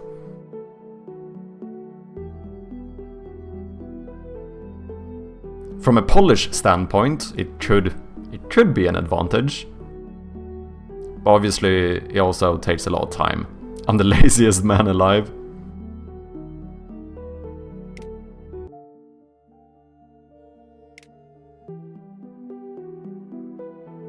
I think the Game Jam demos should fade in a little bit later. Speaking of being a perfectionist.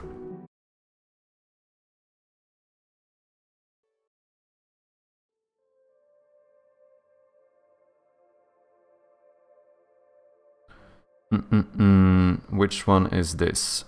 It's just called text.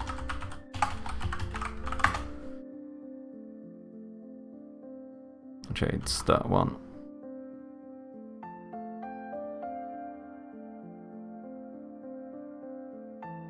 Because it almost looks like that one came before the logo.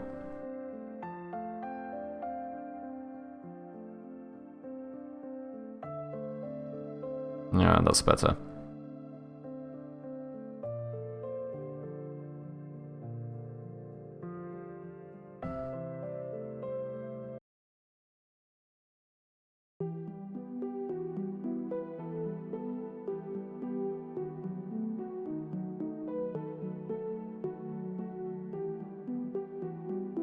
I think that's good. I think I am satisfied.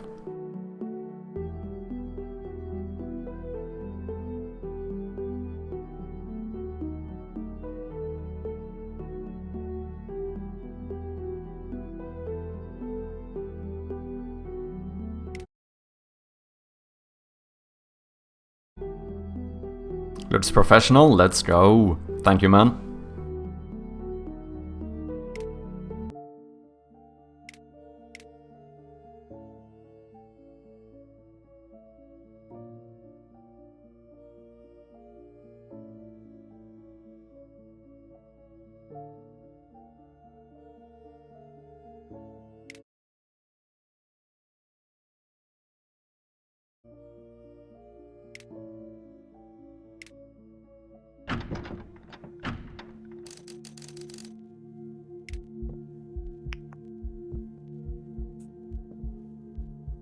Yeah. I think there's only one more thing I would like to do before I consider this one to be finished. Which is, let's see, we're done in this scene, but I would like to go into the game scene. And here, main canvas, yeah, sure.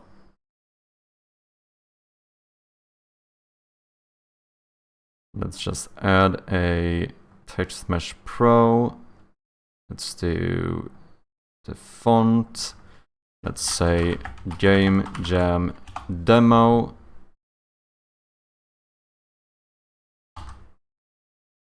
Maybe something like so.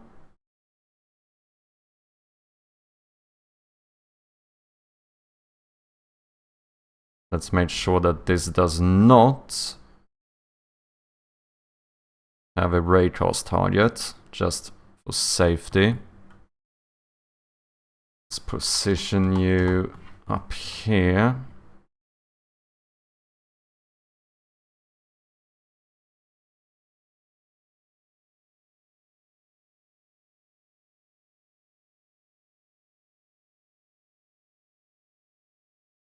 Something like so, and then make you a little bit darker. Don't want it to be too intrusive.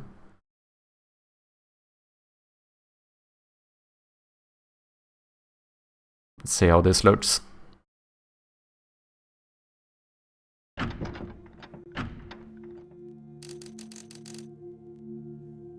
Maybe it could be even darker.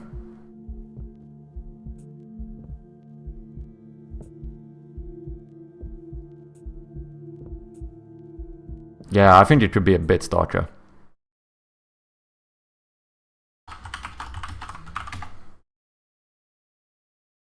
I want it to be visible, but not, like, intrusive.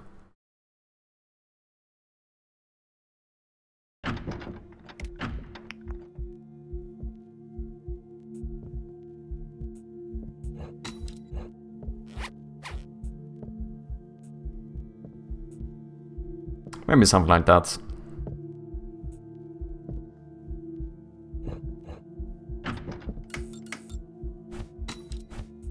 Yeah, this is the one I was talking about here. You see how this text reacts to the light? But that's because this is no longer Text Mesh Pro. I literally just made a image with the text. That's how I fixed that one.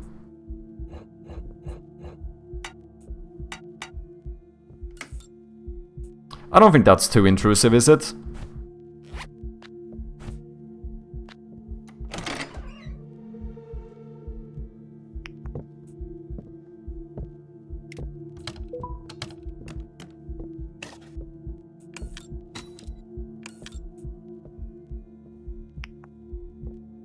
I think that's fine.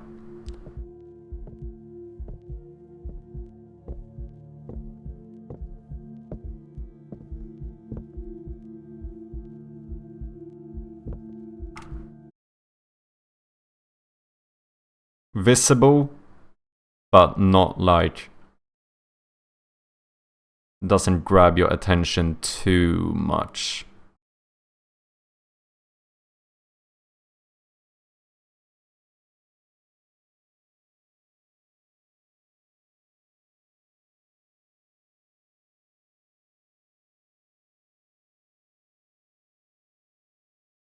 Yeah, I think that's fine.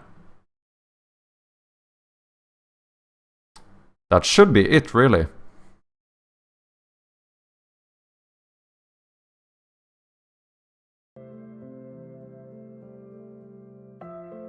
Because now we have the Game Jam demo text while you're playing.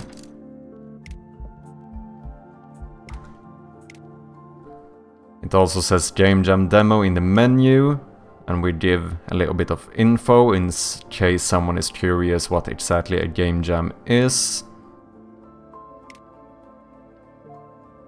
We have the wishlist button. That works, as well as these buttons down here. And we also fixed the credits. Yeah, I think this is all I felt like I had to do for the Game Jam. No, there's one more thing, but that's not really related to the build itself. But we do need a new panel for the itch page. Because right now we have one that says something like full release coming to Steam or something. We want that one to say like wishlist the game or whatever.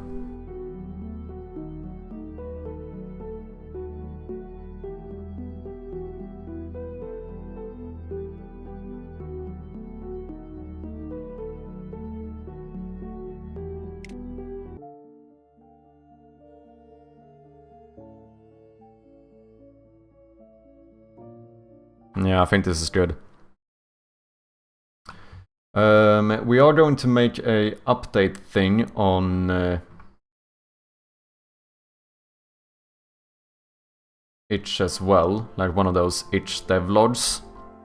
Maybe we should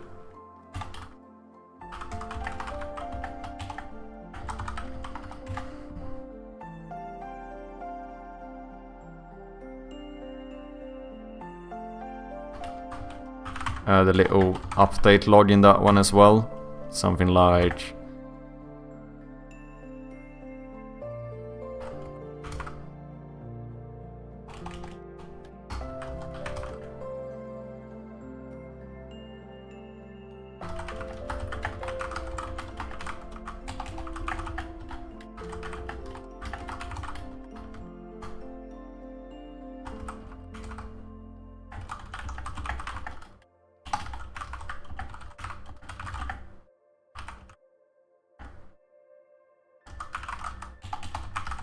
I mean, that's basically what we did. Because I also want to be clear, in case someone wants to play the like original Game Jam version, I want to make it kind of clear that this final update have not like, I haven't changed the game. The game itself is still like the original Game Jam version. Basically just explaining that all we really did was to add the links to Steam.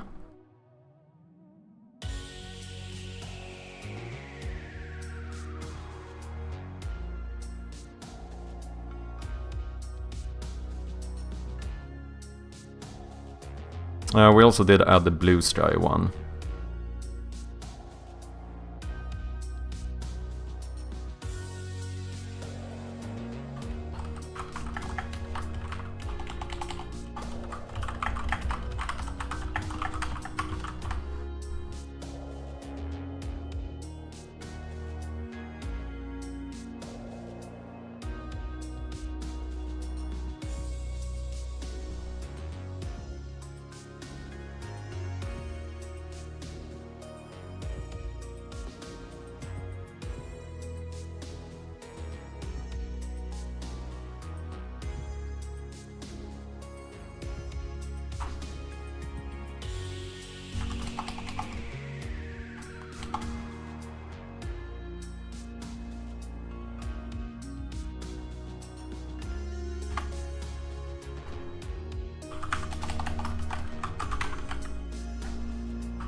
This is the one I was talking about as well. We need to make sure that this one says something like wishlist, and then when we publish this, I think we're gonna move that one up since it's like the one of the most important things.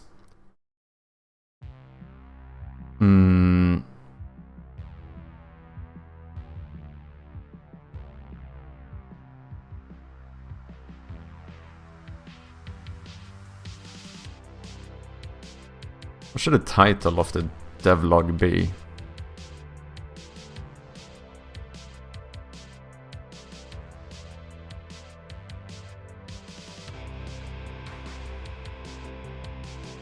To be fair, should just be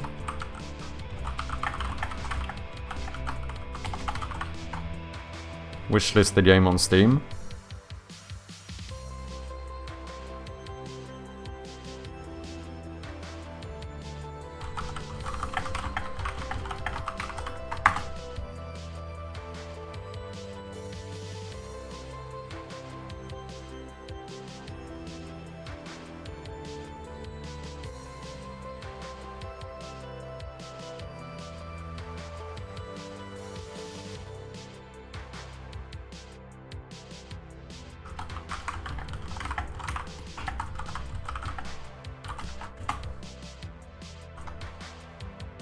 Maybe.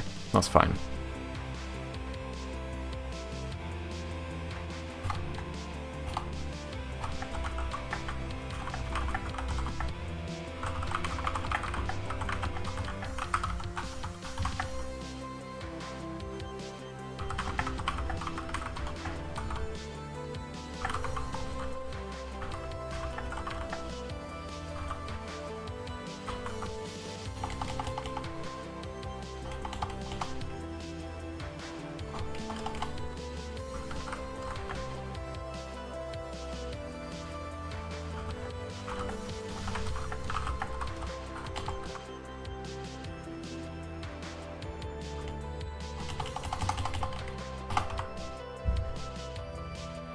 I think that's fine.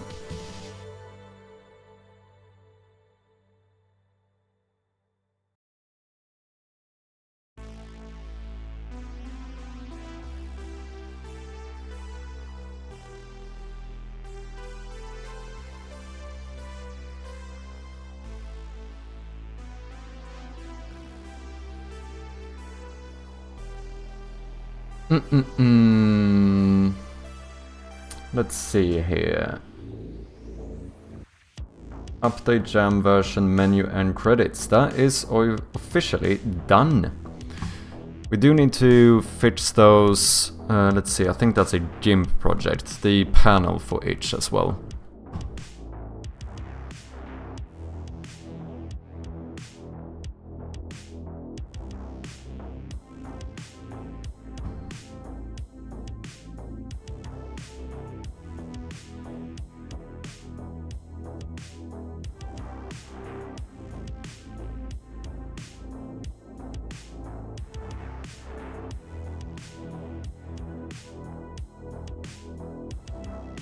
I mean, we could even...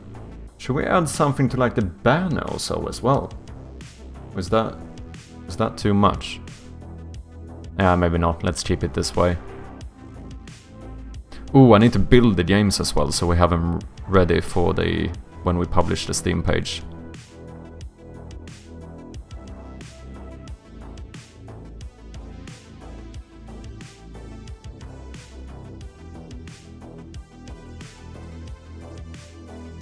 Yeah, let's just make a new one of these.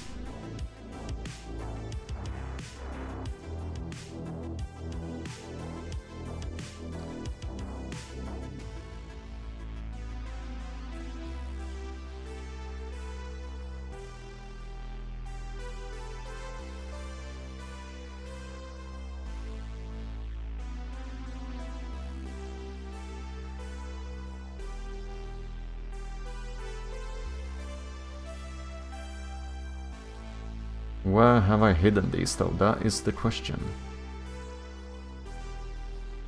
Random shite, is that it?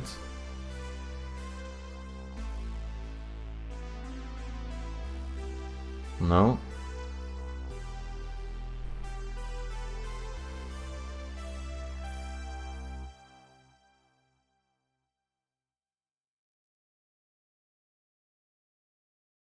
I mean, it's not in here, is it?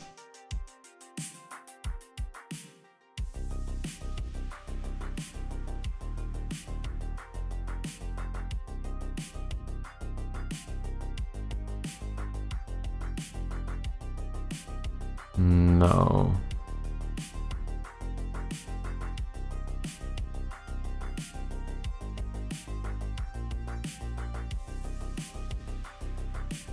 Oh. I think I found it.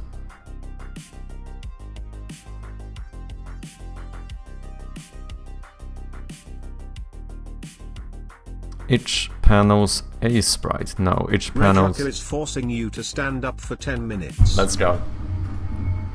Holy shit, man's putting in channel points today. You're on it, man. That's good.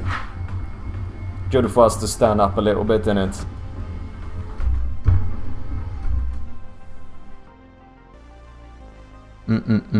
Here we go. Itch panels 3. Is this the one? It doesn't look like it has text though. Here we go.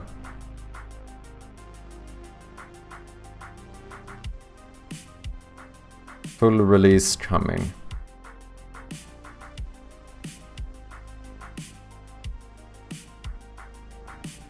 Special.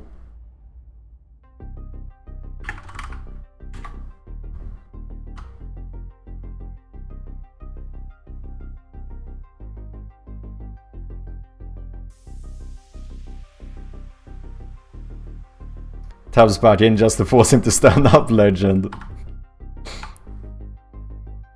He's just looking out for my health, you know? Special elite.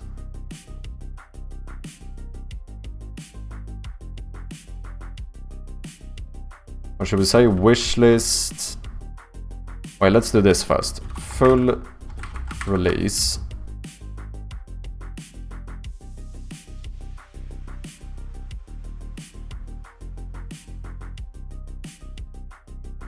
Let's make sure we keep the sizes the same. That looks like we're a little bit too big. 26 maybe?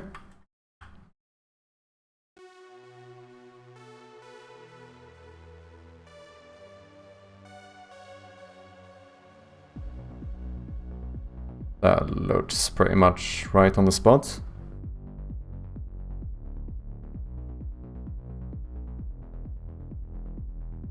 And now instead we say something like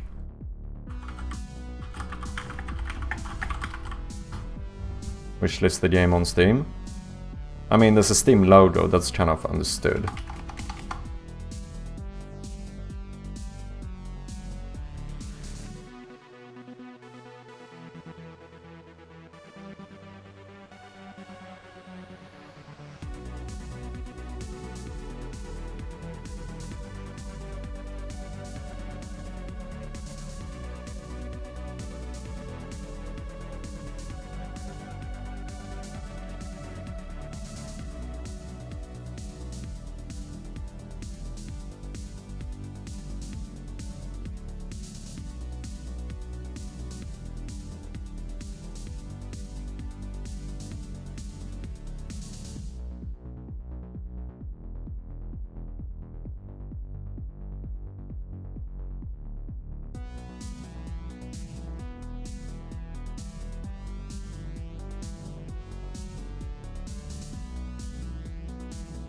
Damn.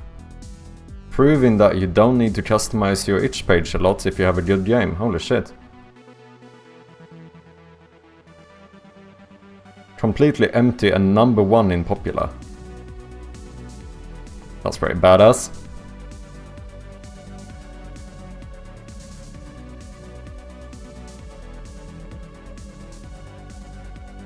Oh wait, didn't Codrad make a... Maybe it hasn't published it yet.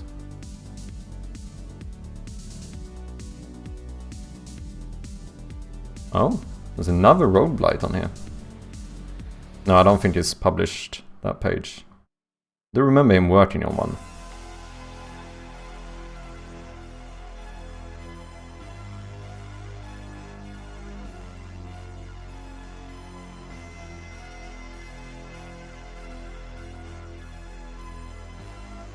Can I get a Steam widget on mine? Legal battle incoming. Can you have Steam widgets on itch? Dude, I need to find a game that... Do you guys know some game... Wait, what's the name of that card game? Roguelite in something. Inscription? Wasn't that a Game Jam game from beginning?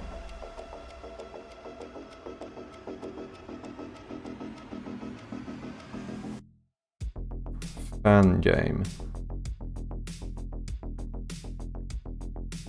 Did he post it on... Because I do remember this actually being a Game Jam game from the beginning, but I don't know if it was like posted on itch specifically.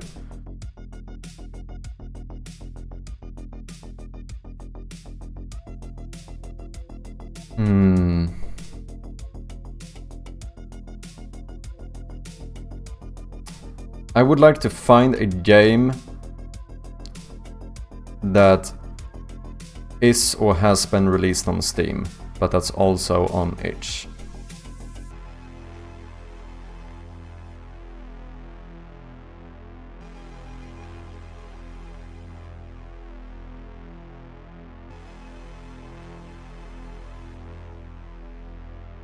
What about that? Oh, I do remember there was some doll game that was like really highly rated. I kept looking at when I made my itch page. What was the name of that game? It's not here. Top sellers, maybe?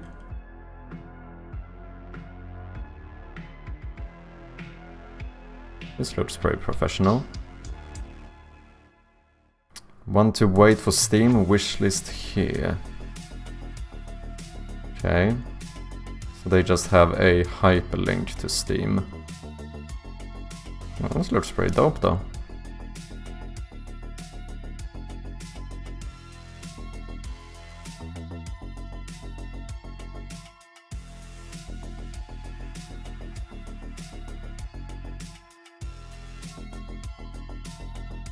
Wishlist on Steam. A lot of people just have like a hyperlink. Celeste!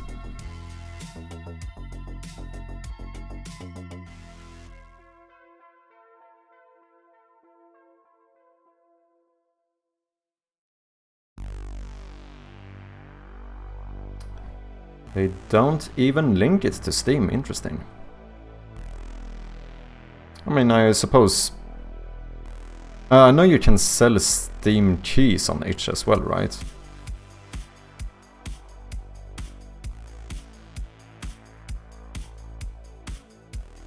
Wait, top sellers. Maybe we should do top rated.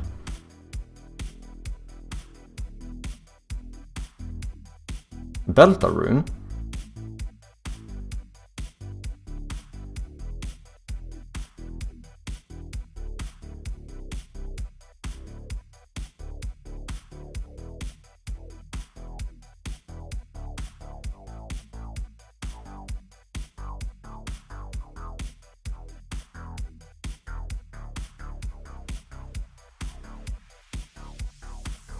Vampire Survivors.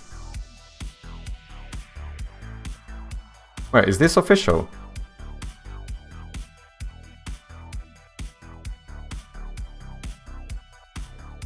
Oh, it's a demo web version. I did not know this existed. That's loud. Get the full version on Steam. Is this a link? It is. Interesting. Also available on... Oh wait, can you link it to Steam like this? But in that case, why would he not have had a Steam link here?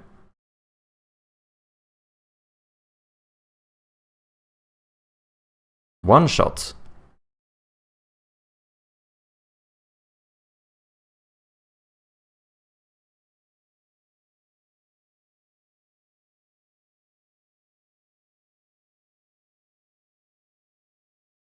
Doesn't say really anything about Steam.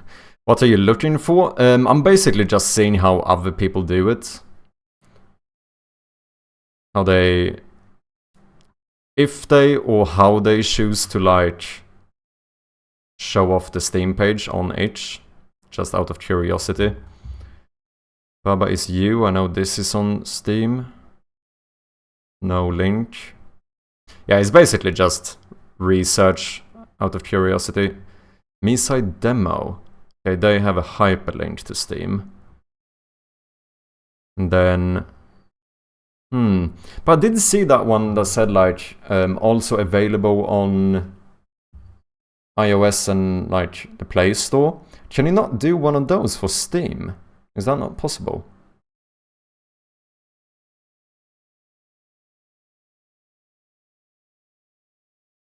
Check out the full release on Steam. Click to activate embed. Is this the trailer? Okay, interesting. So you can have Steam widgets. This was one of the things I wanted to see. It does seem like you can have Steam widgets on your itch page. However, I don't know if this is a setting on my part. It seems like they are disabled by default. So you actually have to click to be able to see it. That's a little bit unfortunate. But I think that might be like a security concern.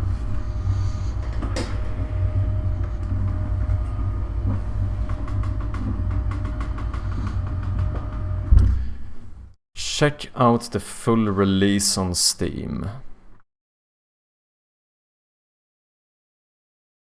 They just say Steam.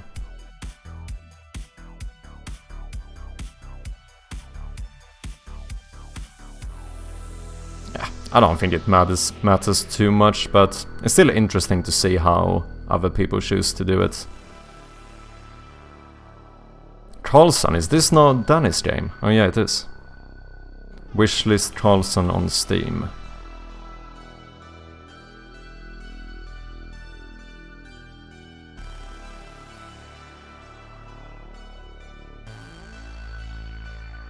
Yeah.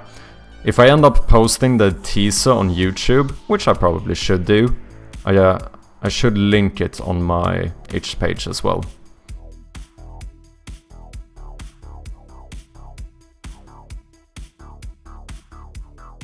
Underfell. I wonder what the inspiration was.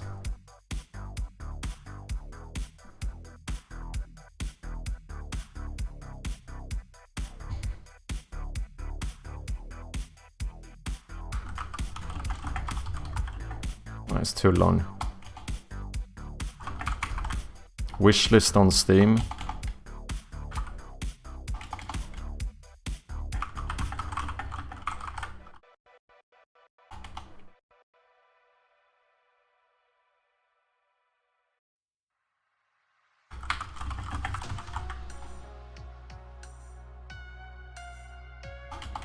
Maybe wishlist the full version?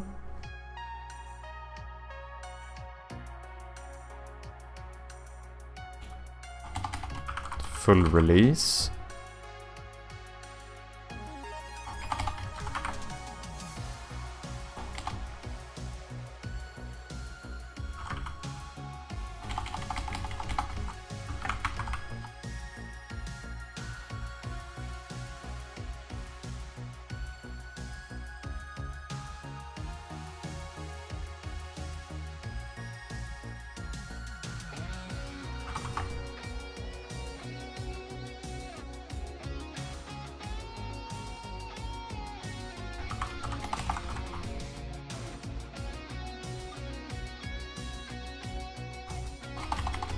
Maybe just wishlist on Steam.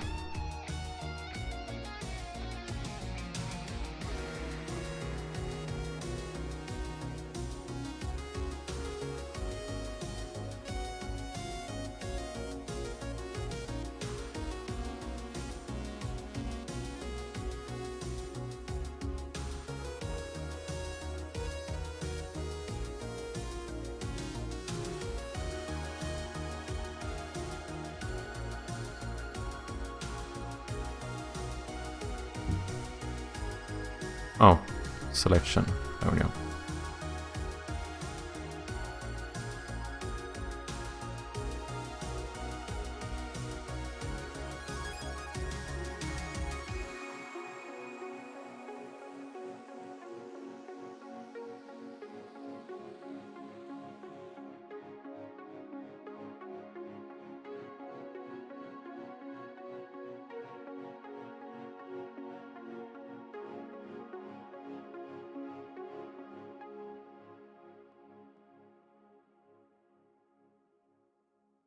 I assume I cut these out to the exact size. Or did I?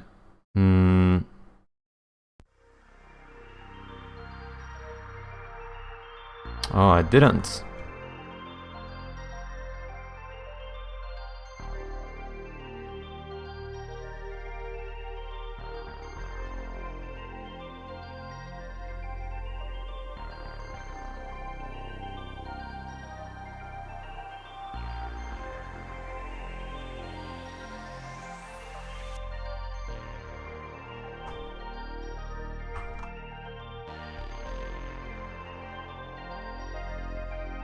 It made sure it lines up good on the page. That should be fine.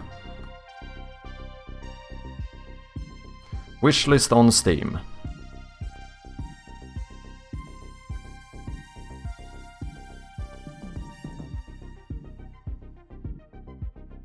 Yeah, I think that's fine. And I think we're gonna move that one up. Can I do the thing where you...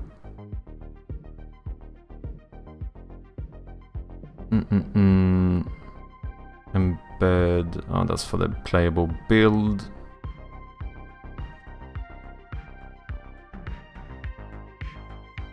Oh yeah, App Store links, Steam.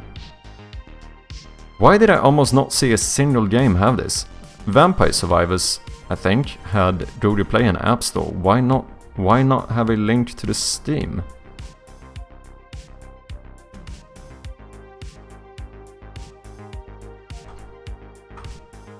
I don't think this is gonna work, because this link is not public yet, but I just want to see how it looks.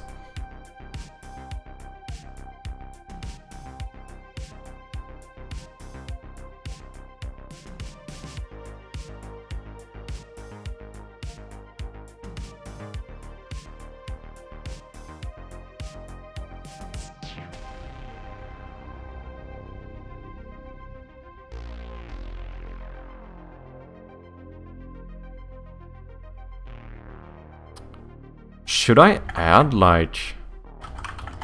Should I make this like the official Game Jam demo page? I suppose technically I don't need to do that unless I decide to... Yeah, I don't know how to do it. When I actually release this game, should I have my own itch page for the full game or add it to this one? Actually not sure.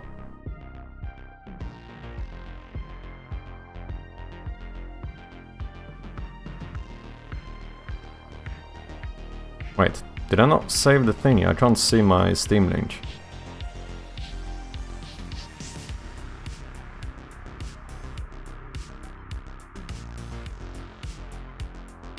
Oh, it just comes up here, links Steam. Okay, then maybe Vampire Survivors did have it as well.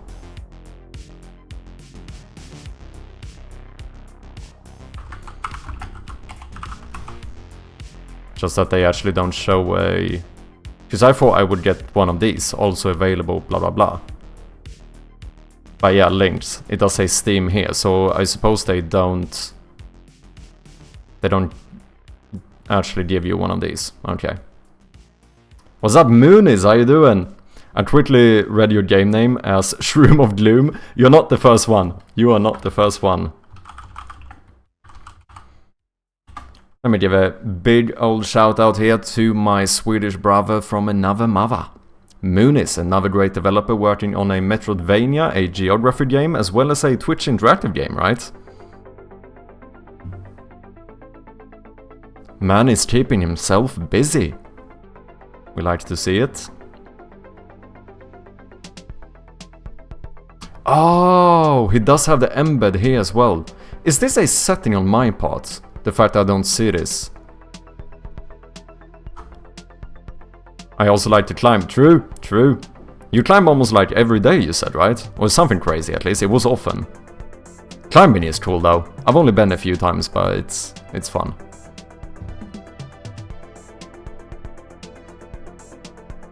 Alright, just out of curiosity, if you go to this link, do you automatically see this widget, or do you have to like click to enable it?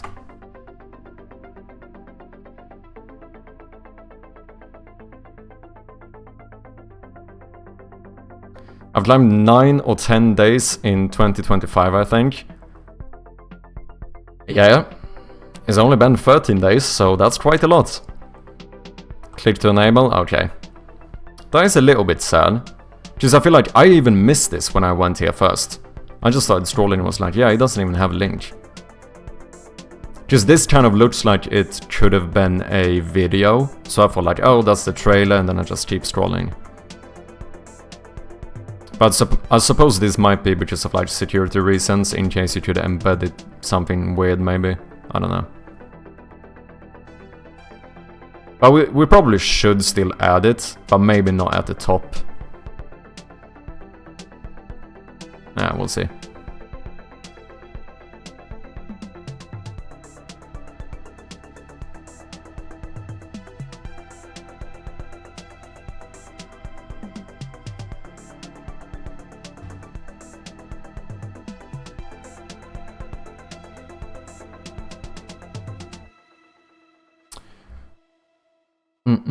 Do you have a game on Steam, Moonies?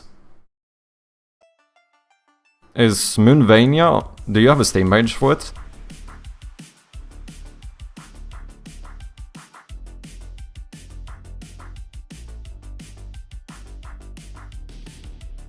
I do not? Okay. I am Steamless. But are you planning on releasing it on Steam?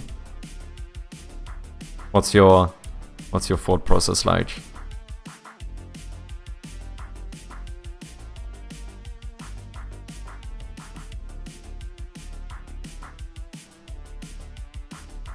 I mean, for now, this is a little bit cheeky. But we could actually make this one linked to my developer page in the meantime. I don't know if anyone actually cares about like developer pages on Steam, but Hey, someone followed me. Let's go. Thank you, whoever it was. We have 1 follower on Steam. Let's go.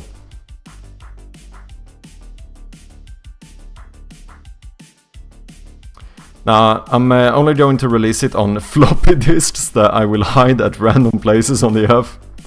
Find all to play the game. Dude, I think that from a marketing perspective, it might actually do good. You probably would need to release it somewhere else later maybe, but I feel like that's the kind of stuff you could end up actually having, like... You know, that should be the torch of the week, month, year. I think you should do it. I approve.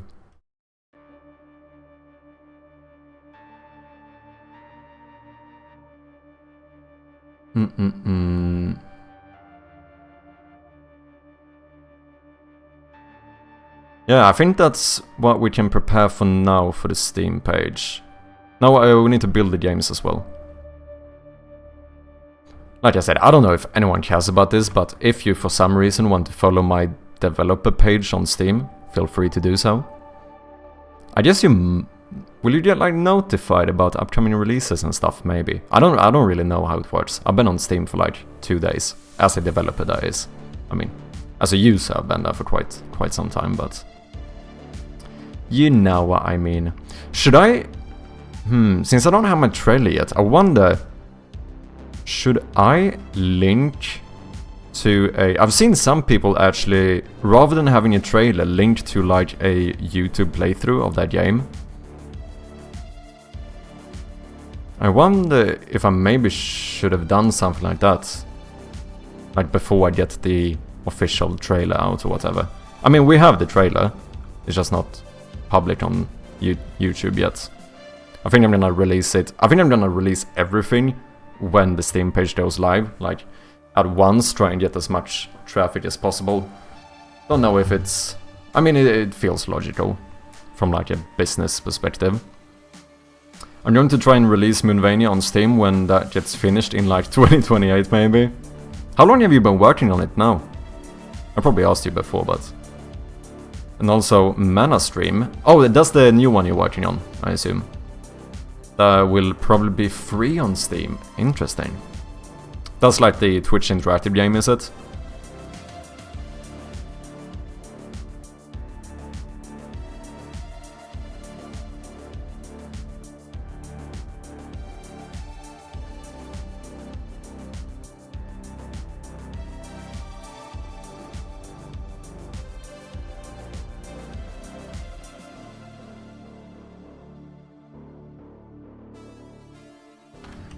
Change Steam panel on itch and change Steam panel plus link on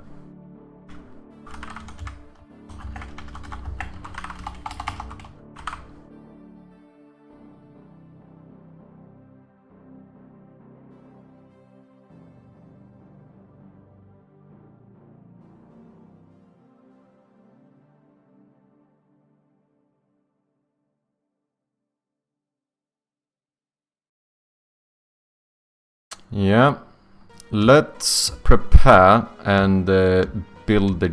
Oh, no, I haven't saved this yet, have I? Export as... Let's do itch Steam 2. No, let's do itch wishlist. Boom. Now we should be able to switch that one when it's time.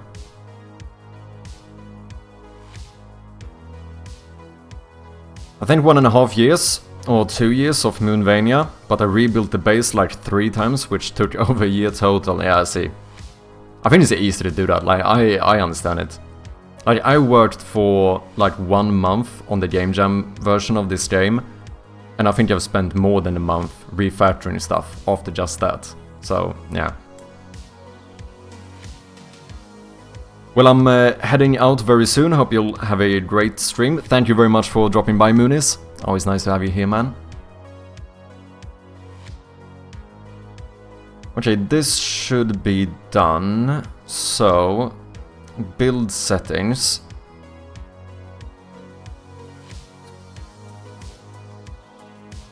Should we change this maybe? Rather than saying Shroud of Gloom, should we even add like Game Jam demo?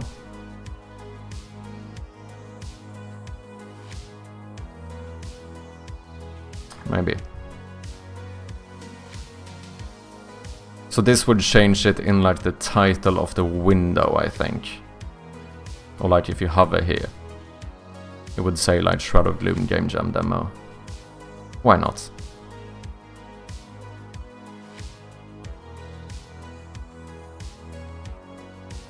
And then we are going to build current builds. So here we have Game Jam version. And create a new folder called Shroud of Gloom Game Jam. What, 11? Yeah. Damn, 11 updates total for Game Jam version. Kinda mad. Some of these are very small changes though, we should keep in mind.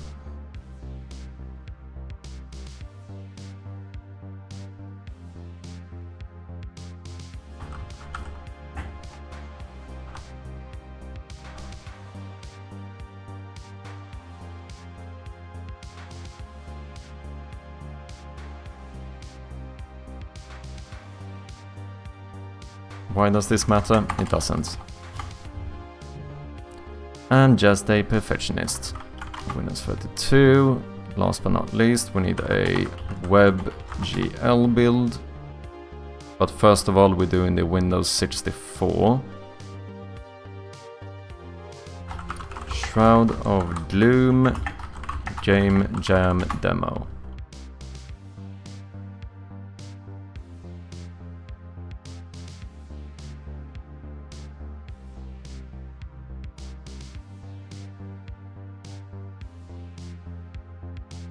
I'm interested to see how long it's gonna take for Steam to review my page.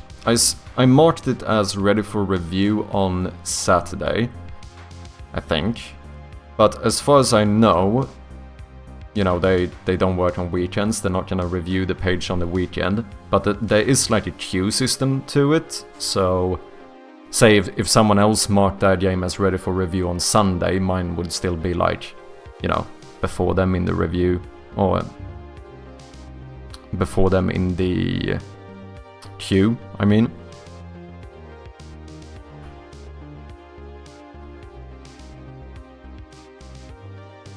But I think on Steamworks it says 3 to 5 days. So theoretically that should mean that the latest they would have reviewed the page would be on Friday. So if they accept the page as is, that means I suppose I should be able to publish the page pretty much immediately. So that would mean that Friday would be the last day that it could be published. Unless they have some concerns. They might be like, yeah, this is not good enough. Then obviously it's gonna take more time. Should we test run the application? Yeah, might as well.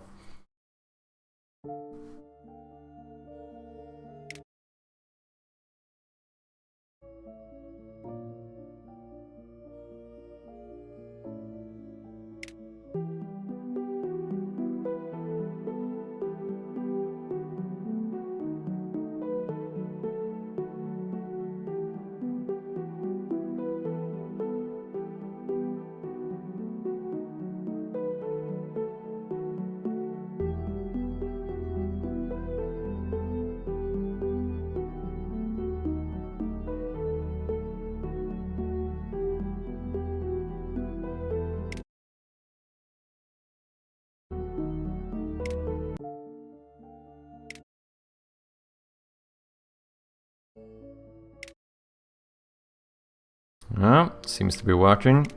Got the Game Jam demo text.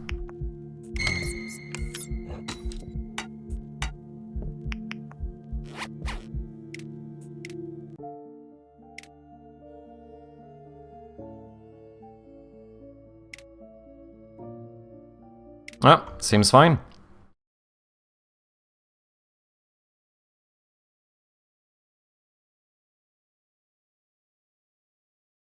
Which means that we should be able to zip this one. Send to compressed zipped folder.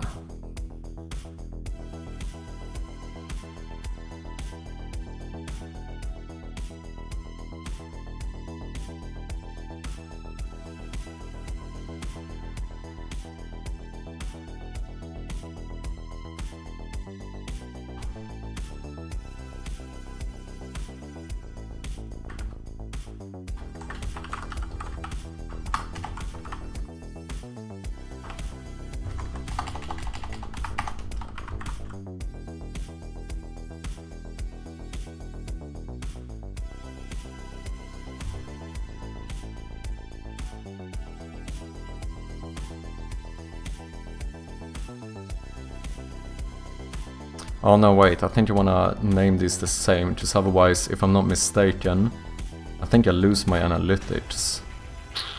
Don't I? Oh no, wait, I don't have to. Because I should rename the files on itch, that should keep the analytics, and then upload the new ones with the same name. Yeah, I think that should be fine. Because I think it's good, perhaps, in case I later on end up publishing the full version on itch as well. We could still have it say like Game Jam demo here, and then like, I don't know, Shroud of Gloom for like the full release instead.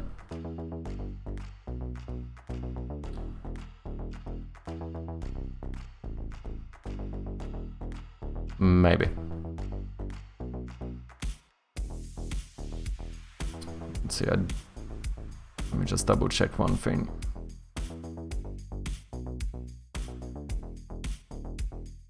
Oh shit, I have to pay for WinRAR. It's fine. 32-bit. And then last but not least, we have to make a WebGL build as well.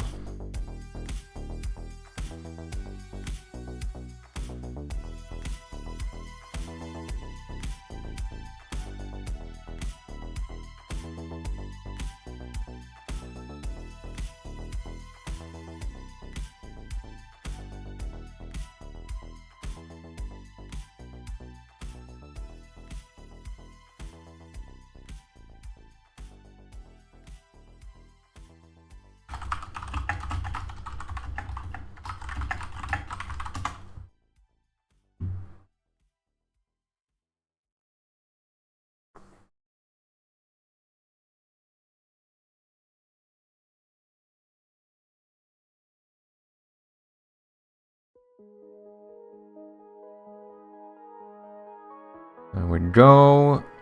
Let's remove this one. Good thing for anyone who's developing Unity, because I did not know this in the beginning. Whenever you build a game, sometimes, not always, you get this folder, which is a burst debug information, and it's quite clearly marked as do not ship. That means that you do need all of these files to like ship a game or publish it somewhere. This one you can, and I think should, remove. Unless you want to share your source code, because I think that's the thing. I think you potentially could get like... Am I wrong? I think this... I don't know. I think there's something about this one you should not share. At least. That's as far as I understand it.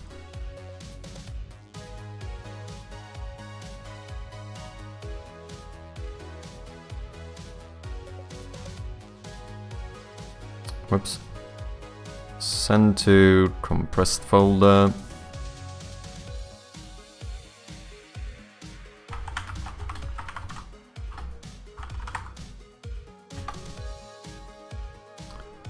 Last but not least, we have a WebGL build.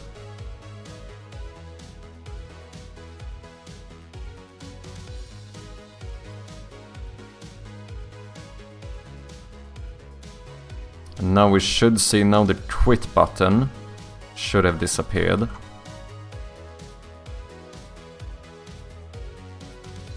Oh no, wait, it disappears when I run the game, doesn't it? Yeah.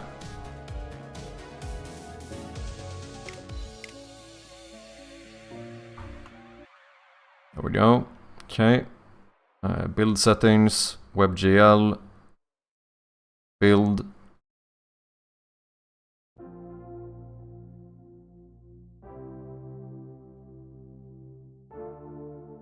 And this one is... No wait, I need to zip this one as well.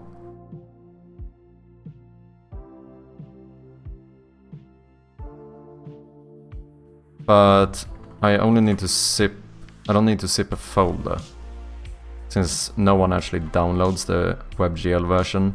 Because the reason I make a folder before I zip it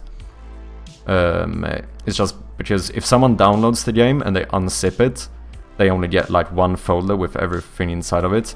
Because otherwise, if they just choose to, let me unzip this to my desktop, then all of these files inside, which is 5 different files, is gonna end up on the desktop. So usually I just put everything in one folder and then zip the entire folder instead.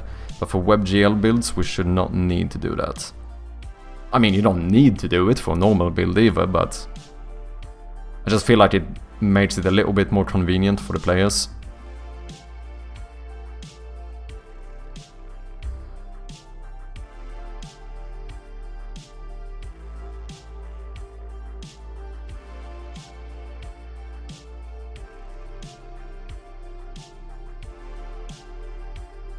Anyone in here who has a game published or a Steam page published yet?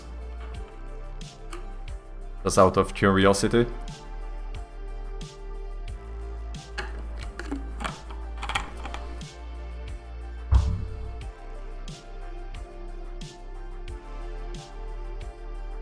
Maybe I should have fixed the audio mixing for the WebGL version as well. Ah, that's a... Maybe at some point, but I think that might be quite a bit of work. Because it's still like fully playable. And I do... The thing is, I do kind of want to keep it as similar as possible to the initial Game Jam version. Because like, I don't want to do like post-updates, post-jam updates that like change the game. Unless it's like a... Maybe if someone finds like a bug that breaks the entire game, that might be an exception. But otherwise, you know, like in the full version, how we have introduced like a cool little highlight system. Like obviously I'm not gonna add stuff like that to the Game Jam version, because I didn't do it for the Game Jam. And I feel like it's... I don't know. It might be more... People might be interested in playing like the genuine Game Jam experience, you know.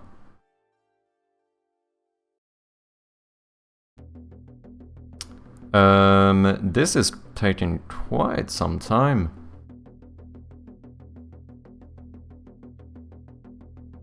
Should we do it? Maybe we should upload this to itch, just to make sure everything works as it should before we publish it. Because I think when I do a devlog and like update this page, I'm quite sure that I think people that follow me on itch might get notified. So it would be kinda sad if people then go to the page and it's a broken thingy. That would be a little bit sad. Dead Pixel Horror Studios, thank you very much for the follow. Appreciate it. Welcome in, man. How you doing? Let's zip this up.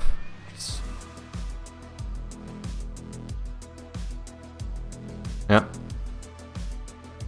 Send to compressed zipped folder. Let's do Game Jam Demo WebGL. Hello, I'm doing good. What about yourself? I'm doing great. I'm so excited to get this Steam page up. Yeah, I feel like a kid before Christmas, you know. Can't wait. So yeah, I'm doing good. Just preparing as much as possible before then, so that, you know, the Game Jam version can link to the Steam page and all of that good stuff.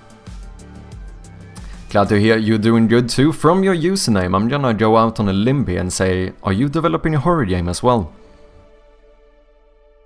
Just, you know, just have a feeling maybe that's the case. Potentially.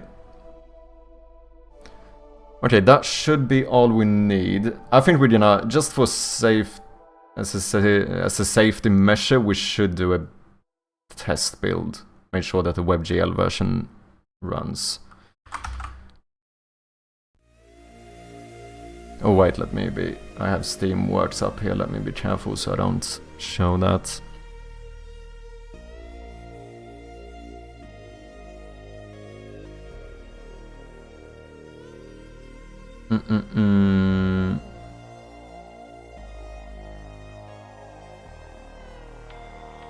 Builds, boom, boom, WebGL, boom. Well, trying to. Interesting. What kind of horror game are you doing?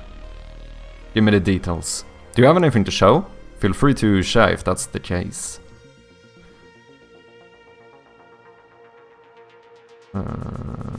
Boom. This file will be played in the browser.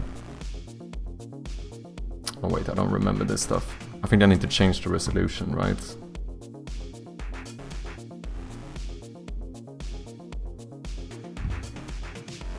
(960 times 590). That should be all I need. Save.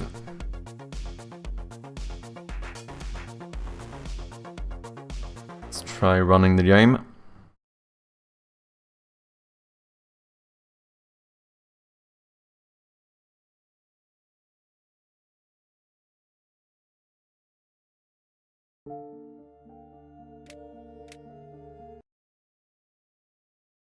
Seems to work.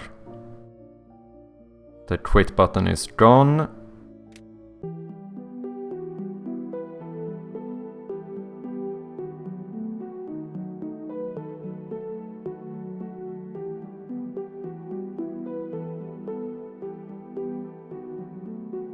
But nothing to show yet of it, just trying to grind out all the main asset making at the moment. Using Unreal, interesting. So I assume it's a 3D game. That button works as well, let's go.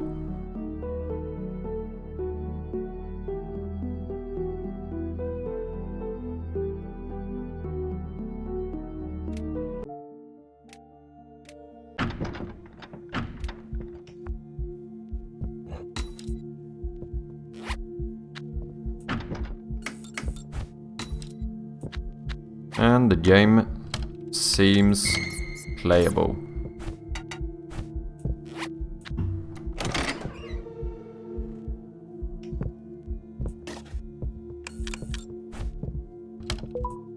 Yeah, seems to work. Speed running. Should we do a Shroud of Gloom speed run? There is one. We do have a world record, officially.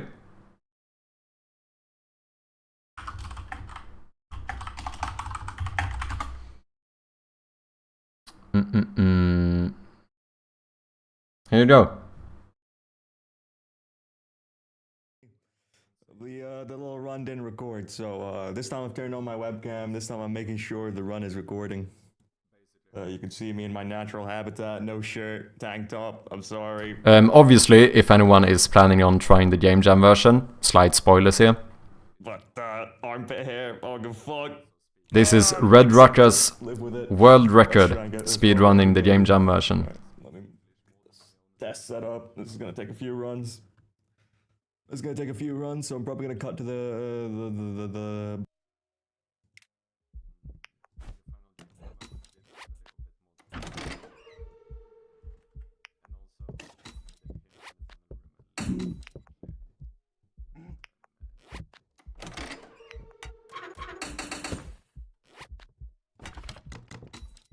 It's actually a pretty good run, not gonna lie. It could be improved upon. It should definitely save a little bit of time, but it's not a lot. We're talking like a few seconds or something, maybe.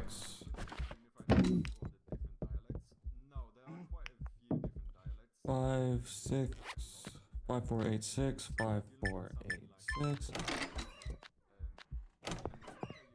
41 seconds. Okay, please, we're recording, right? Alright, now you got proof. Now you got proof. That's a GG.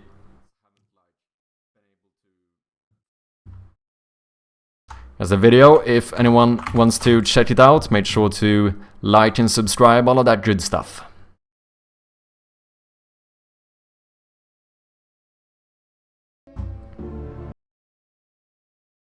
Actually clean, yeah, no, it is actually a really good run, not gonna lie.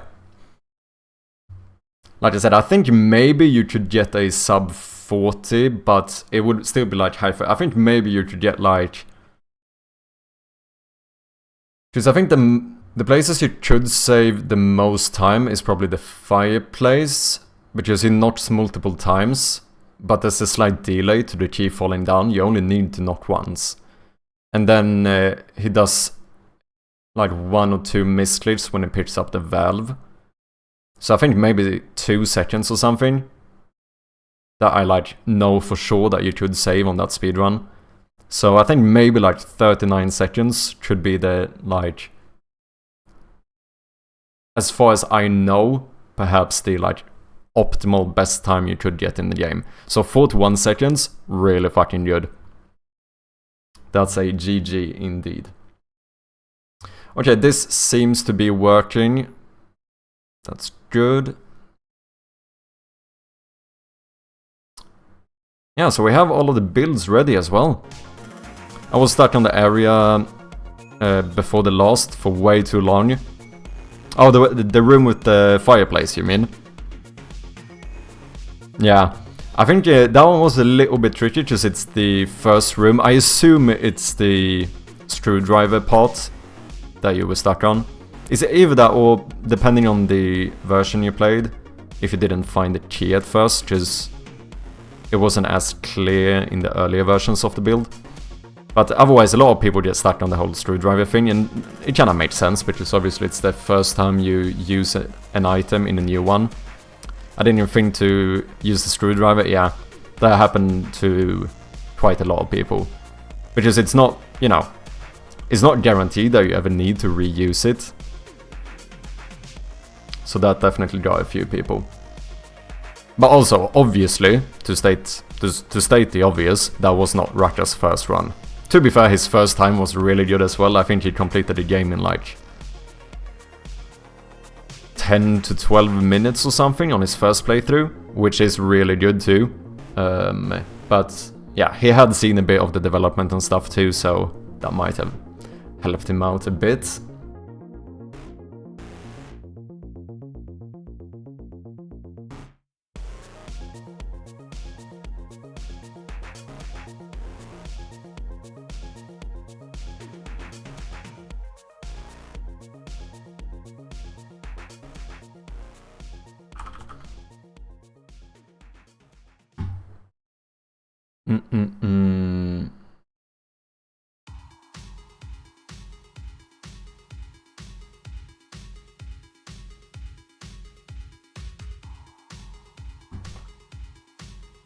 Okay, I think we are basically done with the Game Jam version, right?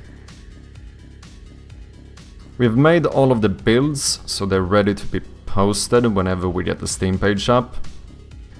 We also fixed the panels for each that we're gonna change.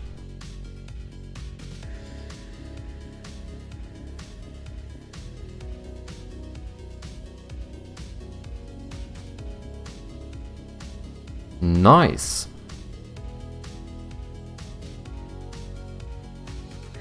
Wait, let me do this.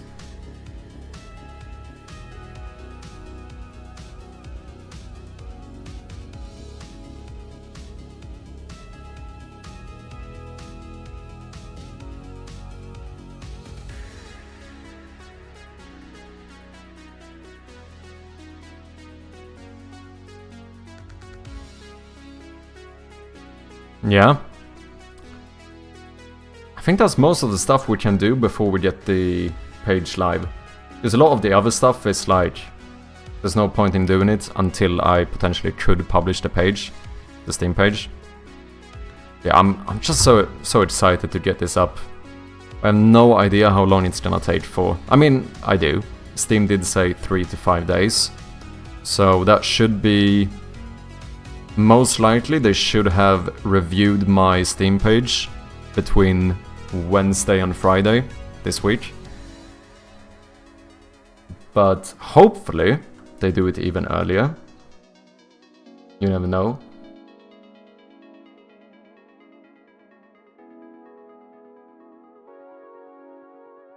I mean, the sooner the better, really. But I do understand, obviously. Steam has more games than mine to go through.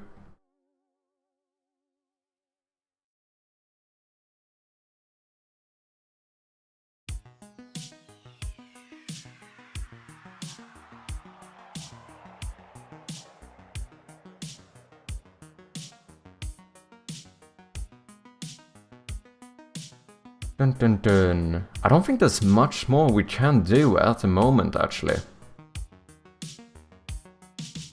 In like in regards to preparation for the Cheers. Steam page. Cheers, Red Rocker.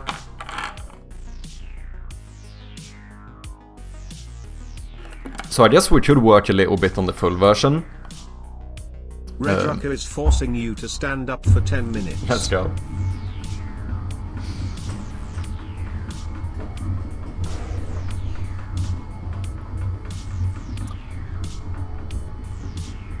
There we go. Isn't he streaming? Yeah. But I think this is revenge, because I just redeemed stand up for him as well. I can't let that man sit down. So I think this was a bit of vengeance.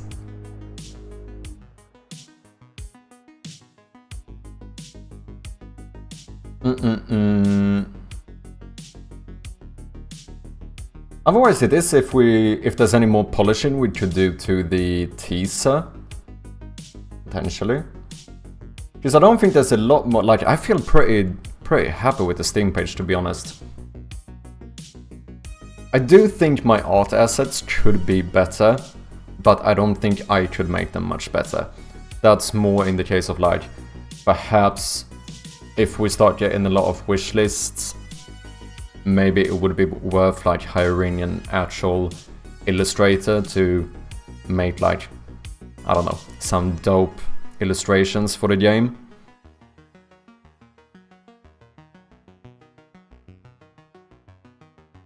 This is always interesting. I have no idea how correct this is. But as someone said before, I doubt that people will actually like... I mean, this is more like a kind of guidance thing, I suppose. Like, I don't know how much memory you need to play my game. I have no clue, fam. Probably not a lot, but... I suppose it is probably better to say that you need slightly better requirements than you actually do, compared to the opposite. Because it's kind of sad if you say that like, oh, all you need is a potato PC, and then someone with an actual potato PC buys the game and they can't run it.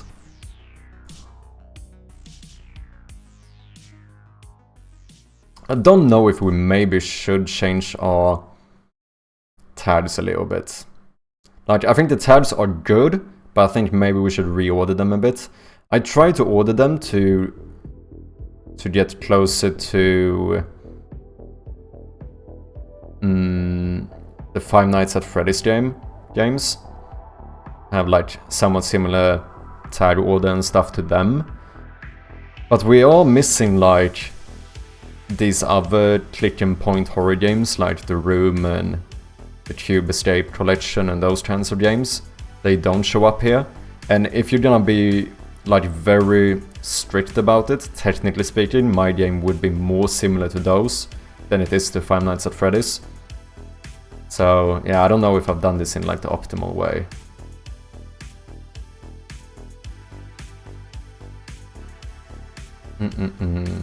Not sure.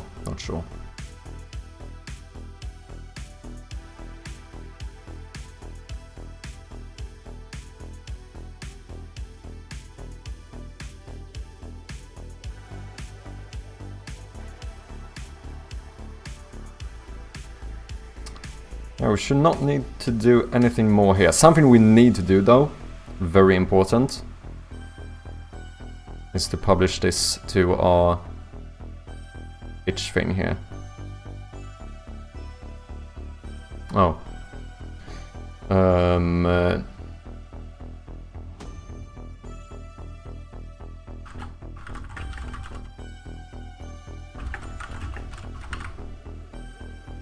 Let's commit this and push. Like I said, I don't think there's much more we can do in terms of preparation. So I guess we can work a little bit on the full version. See if we can get some more progress done over there instead.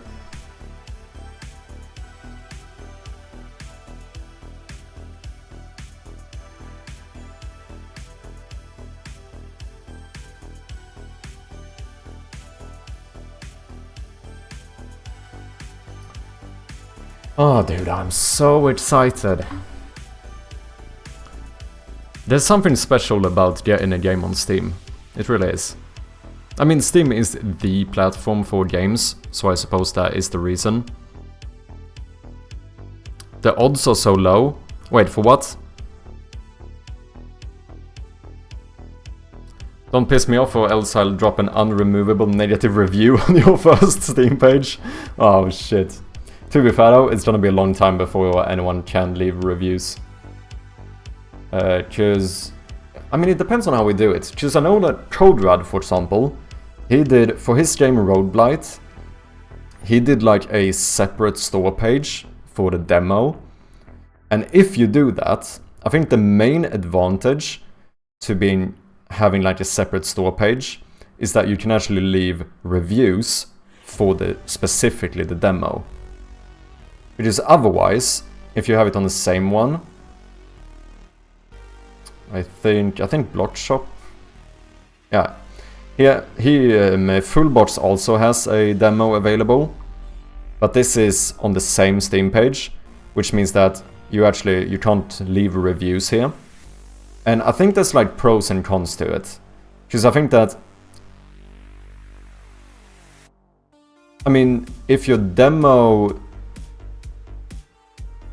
does very bad, you wouldn't, when the full release is out, you wouldn't get like negative reviews on the full game. But I'm not sure actually. But I think it's a bit of like pros and cons for it.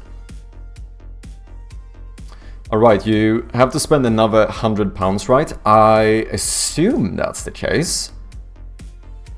I'm actually not entirely sure, but I suppose so.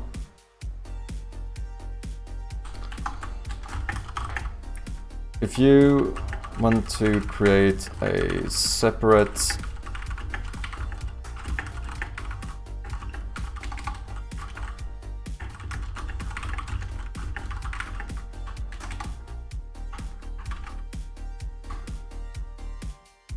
No! You do not have to pay an additional $100 to create a separate store page for your demo on Steam. When you pay the $100 Steam Direct fee, it covers a single application ID, which can include both your main game and its demo. Steam allows you to associate a demo with your main game without requiring separate payment. Oh wait, did he understand what I mean? Create a demo. In your Steamworks dashboard, you can create a demo linked to your main game. This will generate a new app ID specifically for the demo. No, it does sound like you don't need to do it. You won't need to pay another blah blah blah, which is the demo is tied to your main game's app ID. The initial payment already covers this. You need to configure this demo's settings, upload builds, manage the store page just as you would for full game, but it remains part of the same overall game entry on Steam. The demo will appear as an option on your main game's store page, allowing users to download and try it. Now I'm confused. Are you understanding what I mean? Which is this... Does it mean that...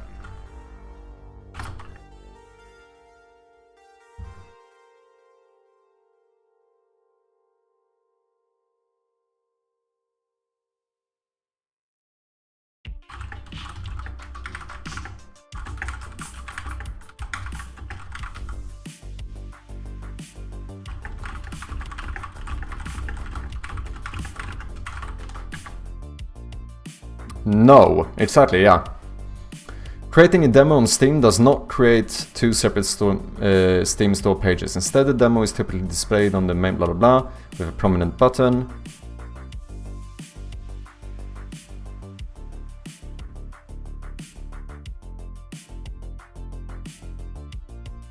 If you need a truly separate page, you have an entirely separate store page for your demo, you would need to pay another $100 and treat it as a completely independent application, like another game.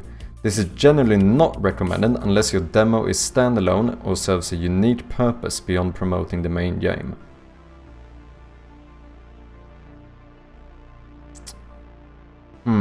Yeah, I might have to double check with CodeRad exactly how he did it. Yeah, just I think the first one here, that was a misunderstanding. I mean, I feel like that was pretty clear. Separate store page.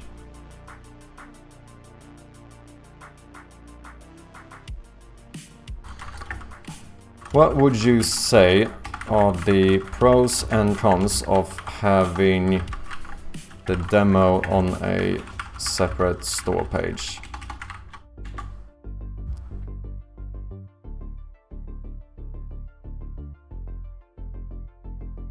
Clear distinction between demo and full game. Individual metrics and analytics. I suppose that's... But would you not get metrics and analytics for your demo on Steam as well?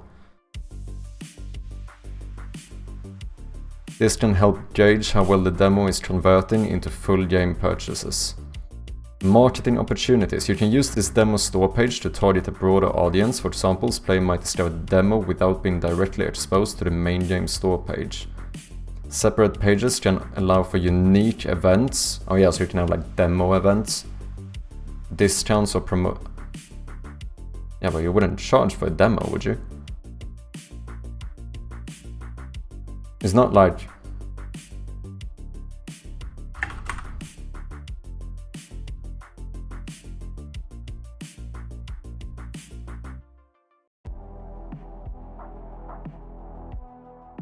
No, that feels weird. It feels weird to pay for a demo. Standalone use case. If the demo has replayability or serves as a separate entity, prologue or spin-off, the dedicated page emphasizes its unique value. Oh, that's true. A demo page might appear in Steam's free-to-play categories, giving it more visibility to players who browse for free games. That is actually true. Because otherwise, I suppose if you have a demo on a paid games Steam page, that would probably not be included in like the free-to-play categories. Cons. Split discoverability and marketing. Players may need to navigate between two pages and traffic might be divided between the demo and the full game. The demo may overshadow the main game if it's more popular or players don't transition to the main page.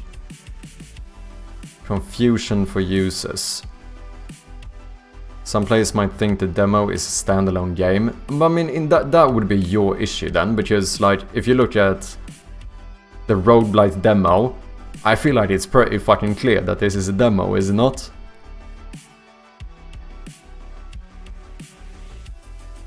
Like, just put demo in the title.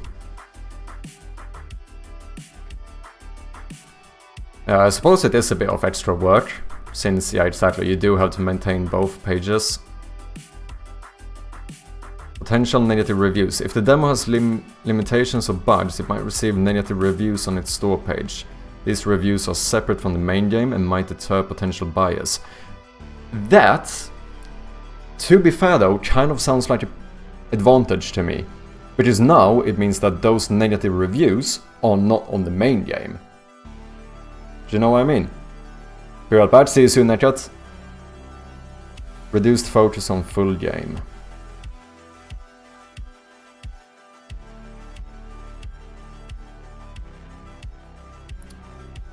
Yeah, I don't know, I think I'm gonna do more research on this when it's time to get the demo out there. And as of right now, the optimal plan would be to have a playable demo in June. which I feel like should be possible. I don't know like how many rooms or like how many % of the game we should have in the demo. Like obviously Code Red actually has a quite massive demo, like there's a lot of content in it. And I'll say that my game ends up having, now I have 4 rooms. Say that we end up doing like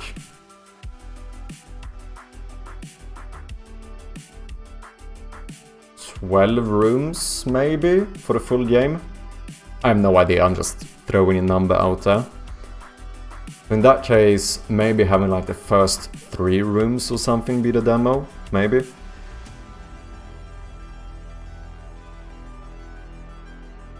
Yeah, just I feel like a demo in a similar size to the Game Jam version, which I now actually call a Game Jam demo, might be good. Something that you can complete in like 30 minutes or so.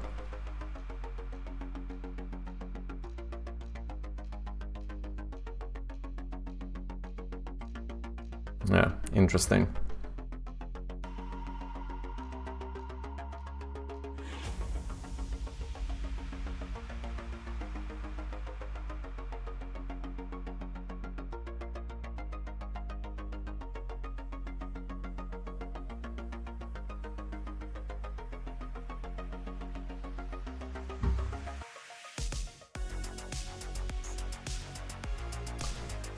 I would not make it bigger, just polish it. And this demo in your case should hook the player, true. But you mean you would not make the demo bigger? Is that what you mean? Yeah, I don't think it's gonna be bigger than the Game Jam version. I think it would probably be similar or maybe even slightly shorter. It all depends on how we do the rooms as well, like... Because obviously I'm not gonna have this, I don't think I'm gonna have like the exact same rooms as in the Game Jam version.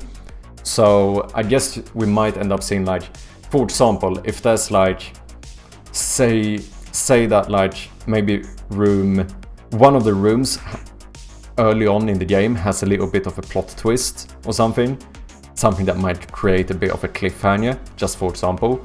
If that room is room number 3, that is probably a good breaking point to where like the demo should end. So it might depend a little bit on exactly how we do the game. I think it's gonna be easier to see when we have more of the full game made. It's probably gonna be easier to like find a natural cutoff for the demo, I feel like. Okay, I think I'm gonna take a bit of a break here though, because we have finished this Game Jam version with all the Steam updates and stuff. So I feel like we're at a good cutting point. And it is starting to get a little bit late, so I need to go and get myself a bit of dinner. So I will be back in like 20-30 minutes, something like that. And we'll continue maybe polishing a bit on the full version.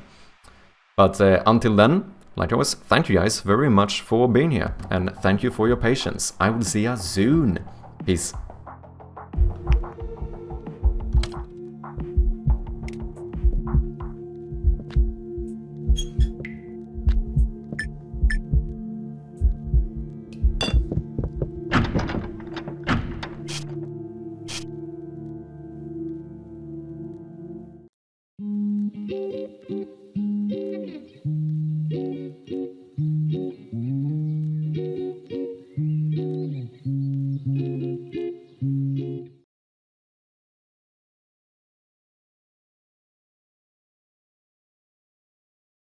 There's one thing I have to do, you know? And the one thing I have to do is to just stop procrastinating, you know? So my plan is also that I'm just gonna stop procrastinating tomorrow. Tomorrow I'm gonna stop procrastinating. That's the plan.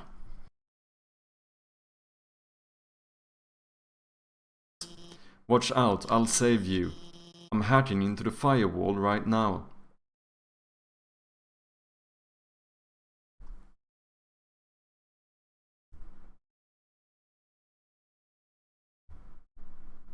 Dude, yeah. Fair enough. I see what they did there. There's one thing I have to do, you know? And the one thing I have to do is to just stop procrastinating. You know? So my plan is also that I'm just gonna stop procrastinating tomorrow. Tomorrow I'm gonna stop procrastinating. That's the plan.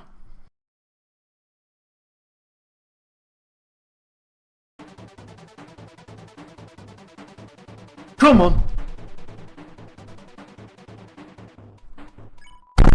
We fucking did it! Fucking... I fucking did it. Okay. That's it. You needed to actually... You needed to spam quite a bit and then let him fucking go for it. Holy shit. That took so long. Surprised we get 9 gold. 9 gold. I've spent like 350 gold on this. We get 9. The price is 9 gold.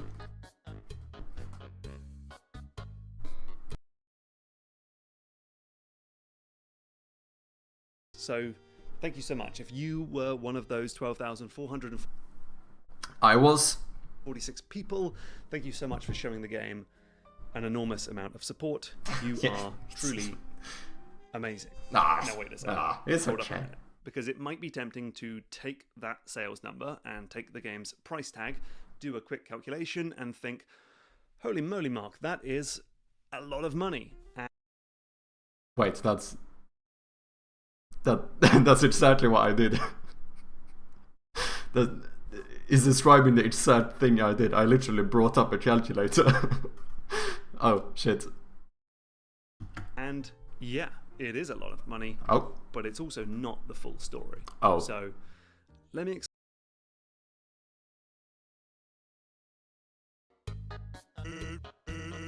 Quick, behind that conveniently shaped lamp. Well, that's kind of funny. that's actually very funny. Are you gonna be mad if I flip this one? No, okay, I don't dare. I'm in a new place. I feel like we should try and do it. You think I should? Wait, I'm a guest here. I feel like am I being a douchebag here? No, you want to press the other switch. I even labeled it for you. Oh. Okay, she was more like slightly disappointed. I suppose that's fine. Splendid. I am proud of you, little one. Oh, thank you. I feel like I'm getting my parents' validation.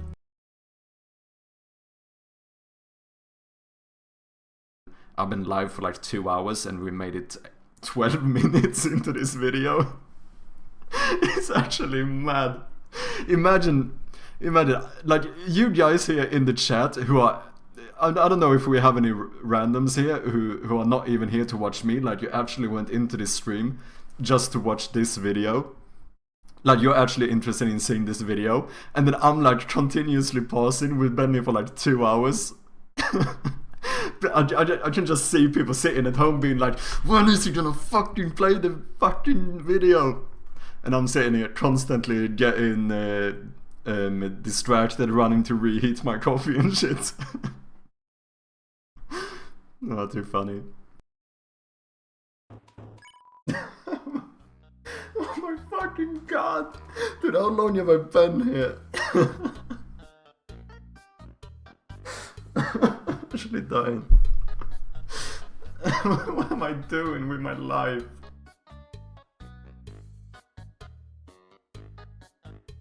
What am I actually doing with my life?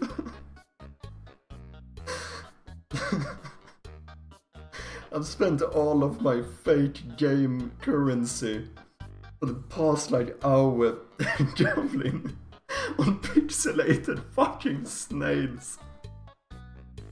What the fuck am I doing?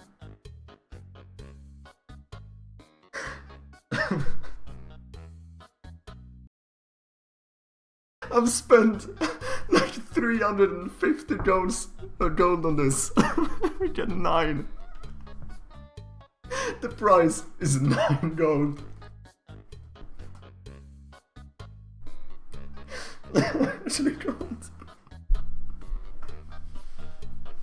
I don't care, I'm happy, I fucking won.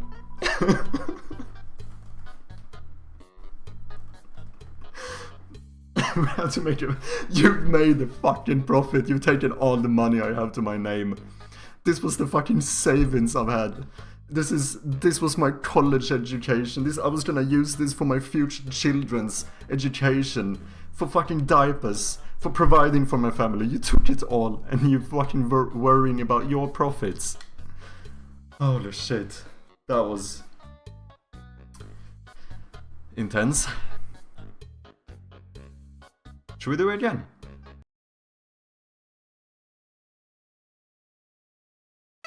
Your soul starts off weak, but you can grow strong if you gain a lot of LV. I suppose that's level, right? Yeah, level. Never mind, it stands for love. Of course it does.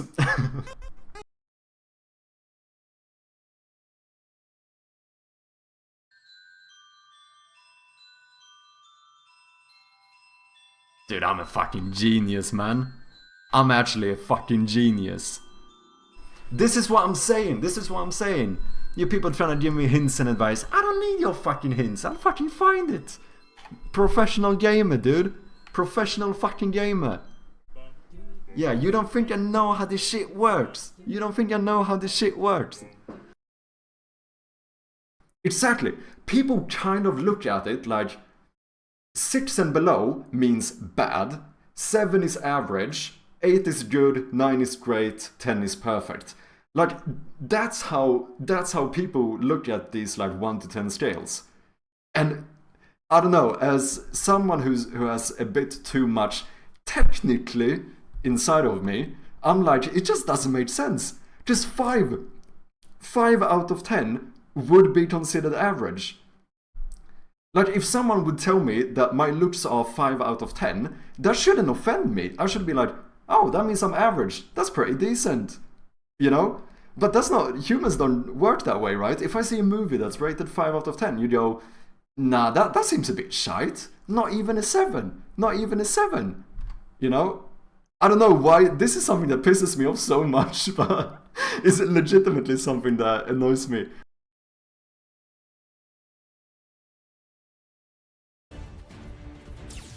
No, I hate that one so much.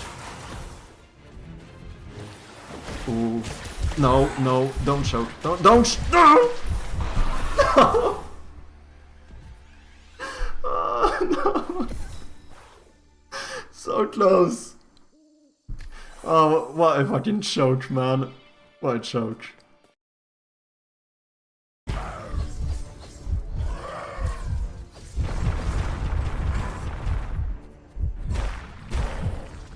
Oh, no! And I jump on top of the fucking shockwave. No!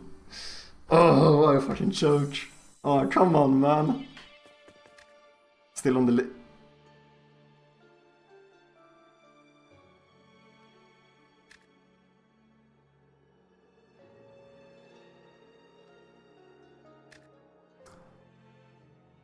My rank got stolen.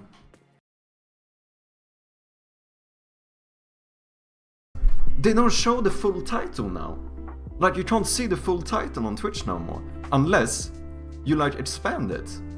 Like, before you would pretty much always be able to see, like, a full 2-line title that someone had.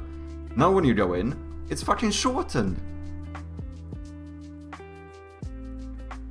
Everything is, like, the title, game, as well as all the tags are just put on one row. With also the view and uptime. Like, yeah, this is a rant, but I don't like this. I don't like this. Get my old Twitch back. I remember old Twitch. You know, back in my days, the title used to be below the stream. And we were happy. We were satisfied. Why did we change this?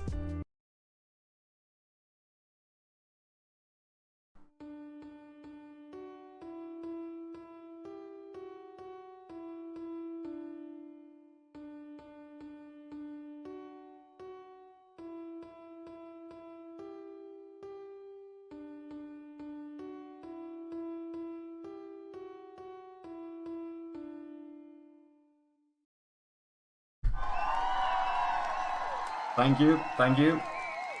Thank you all so much. What a performance. Back in the days, I tried jumping on like a GTA RP server, like for a Portuguese server, and I just ran around with my shitty Portuguese trying to understand what I was doing. It was pretty fun. But I remember some guy tried to help me for like 1 hour to complete the fucking... You needed to take a test to get a driving license, and then me with my like shitty Portuguese barely understood the questions for the test. So I had this guy standing next to me trying to like help me cheat through the fucking driver license test. It was very fun. Really happy with the hint system in this game. I've seen so many playtesters and other players get a hint for a puzzle. Which is so funny, because the hint system, all that did was make me feel bad. Because as soon as I saw it for the first time, that it popped up and asked me like, do you want a hint? I went, oh fuck, do you think I'm too bad to solve this puzzle? That was like my initial reaction to, because I think there's a timer set to it where like, if you are stuck on a puzzle for like 10 minutes or something, then it's gonna get a prompt to ask you if you like want a hint. So I was like, are you insinuating that I'm too bad to solve this puzzle?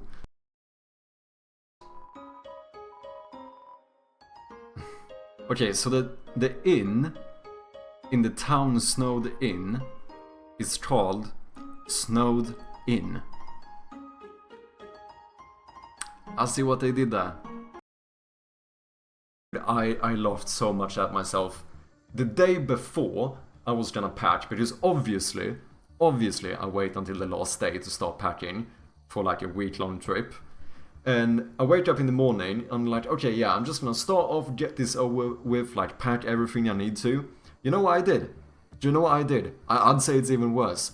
I, on accident, watched an entire season of Breaking Bad, and then I had to spend my time packing in the night until like 4 AM in the morning, and then on 2 hours of sleep, travel all the way from Sweden to Ireland.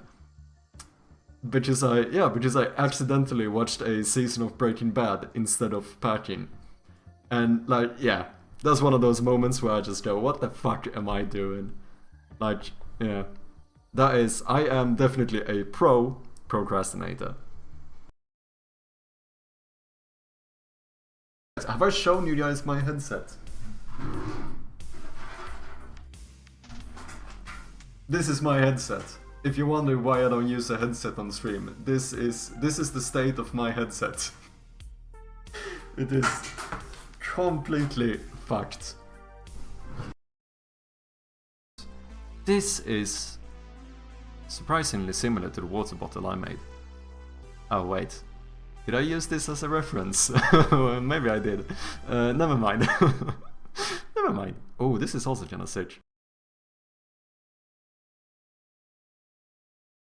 Moral of the story, gambling has absolutely no negative repercussions. Yeah, basically it. That is basically it. I feel like I almost got no consequences whatsoever from this. If anything, we just got a bit of a good time. So, that's it, kids. Gambling is good. I'm joking. Kids, don't gamble. That was a joke. Let me immediately just take that back. That was a joke. Just to be clear. I'm messing. Don't go gambling. Gambling is not good. We're back to gambling. I'm gonna play poker. No, that's not. No. I want to be clear here. That was a stupid joke. You should not gamble. Only I'm allowed to gamble. You guys can't gamble. Gambling is a me thing, not a you thing. Too late. Already lost all my savings and I'm broke. Ah, fuck. Well, I tried. Are you ready? Yes. Move around, get as many as you can.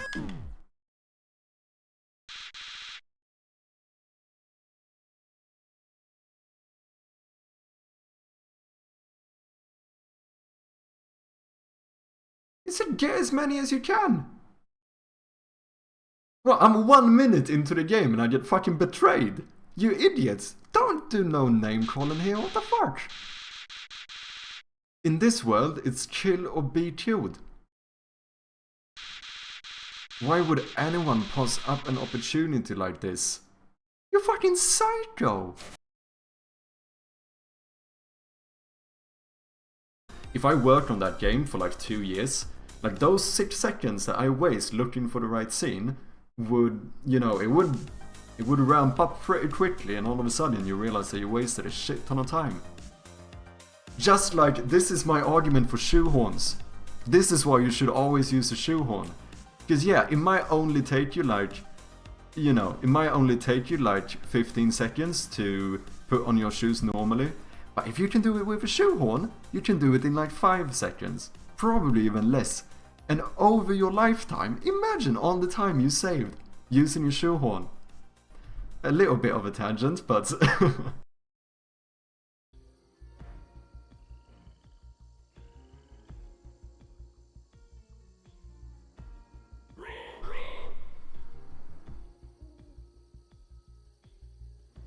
Dude, that freaked me out so fucking bad.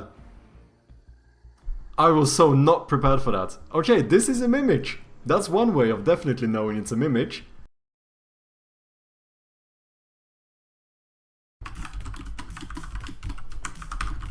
I think something like this might be good. Because as far as I'm aware, I think they do say that like specificity when naming stuff in general is pretty good. So I think like trying to actually be as specific as possible is what you're supposed to do, right? So let's just call this a public static bool called interaction tip has been shown at least one time during the game as long as tips are enabled in the settings. I mean that's the most like straightforward way of doing it, right?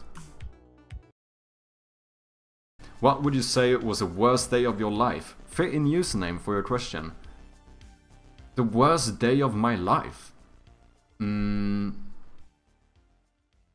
would say the worst day of my life was probably the day when you didn't use your Twitch Prime to subscribe. Did you know that if you have Amazon Prime, you can actually subscribe for free? Just letting you know. I definitely didn't turn that very deep question into a plug. No, I would never do such a thing. Let's try out Yangard.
You must be so confused. I am, mainly about the key bindings actually. Why is A not the button to continue? B is. That's the main thing I'm confused about, to be honest. I understood the whole thing about falling into the mountain. It's the key bindings that confuse me. So if you mind explaining that to me, yeah? No, I hate that one so much. Ooh. No, no, don't choke. Don't no! No! Oh, no. So close. Oh, what a fucking choke, man. What a choke. Your soul starts off weak, but you can grow strong if you gain a lot of LV. I suppose that's level, right? Yeah, level.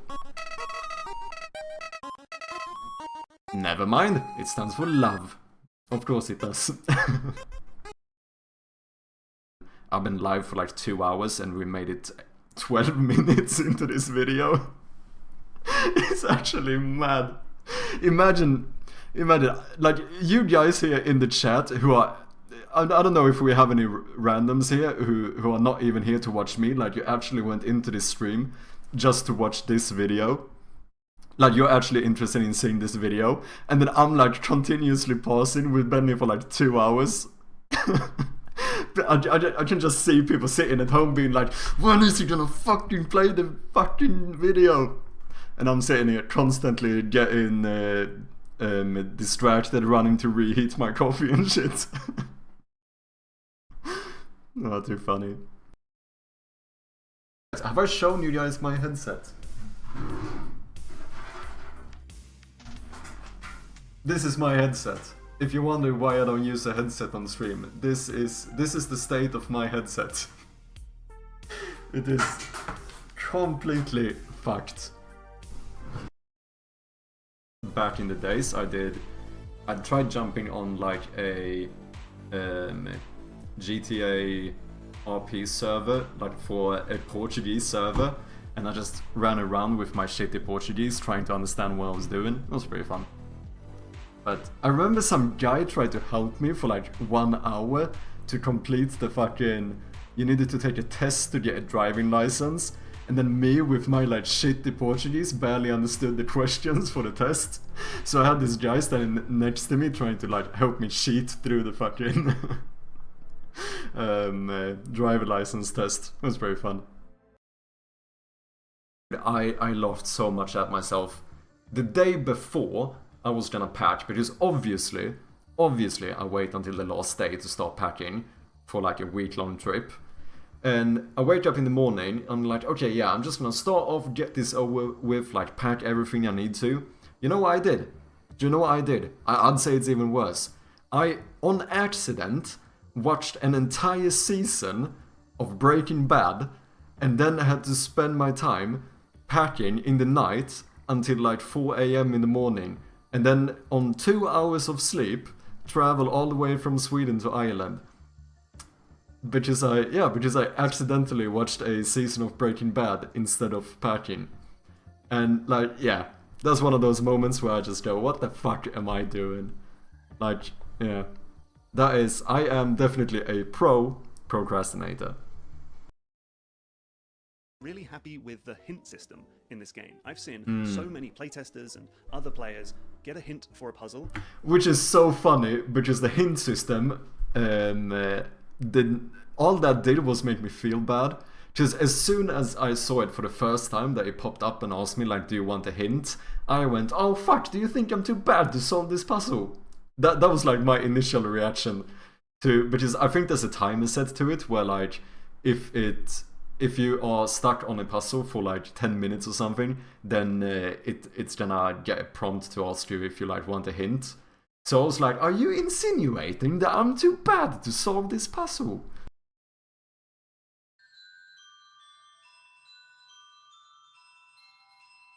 Dude, I'm a fucking genius, man.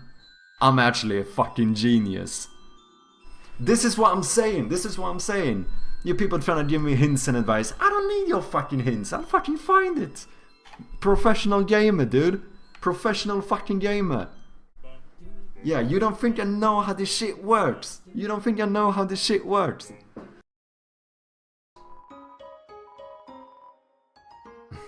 Okay, so the inn in the town Snowed Inn is called Snowed Inn. I see what they did there.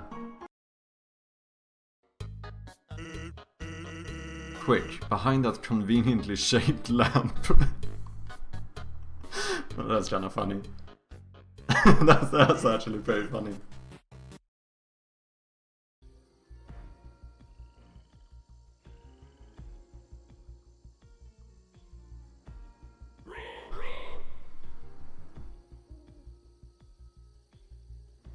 Dude, that freaked me out so fucking bad. I was so not prepared for that. Okay, this is a mimic. That's one way of definitely knowing it's a mimic. Check out. Here. Secret enemy. Dude, like, I'm trying so hard. I actually don't think I can play this game without moderators.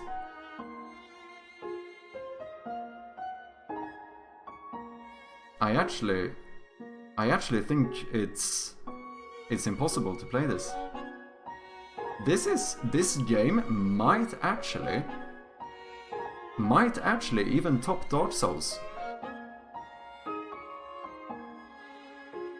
when it comes to like bad sit gaming and stuff. And I think that's actually an achievement, to be honest. I'm actually quite impressed.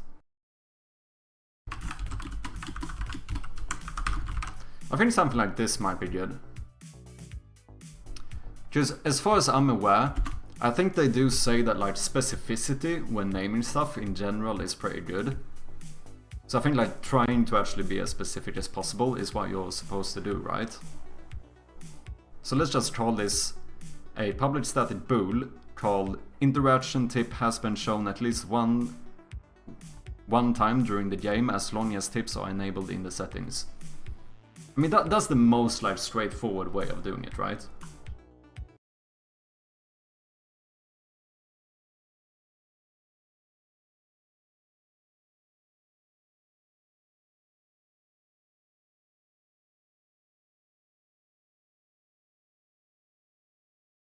Yo, yo, yo! Welcome back, ladies and gentlemen. How you doing?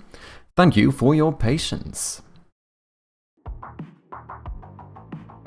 We are back, we are full, and we are ready. Holy shit though, I actually feel bad. For some reason I got this weird, massive craving for coffee, because I am a 100% coffee addict. But it's too late for me to drink coffee, because although I am a little bit mad about my coffee, I am pretty strict about like the times when I drink it. So for the first time in probably, I don't know, months, I was like, you know what, I'm just gonna have a cup of tea.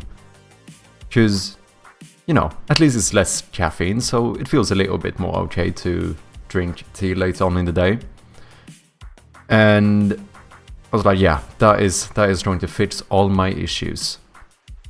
And then I fucking ran out of tea. I don't have no tea. Anyway, what are we doing? We are... Should we work a little bit on the full version? You know, the first thing we should do is to check for the 45th time today. Do I have any mails? Have they reviewed my Steam page yet? They haven't. Kind of to be expected, but you never know. You never know.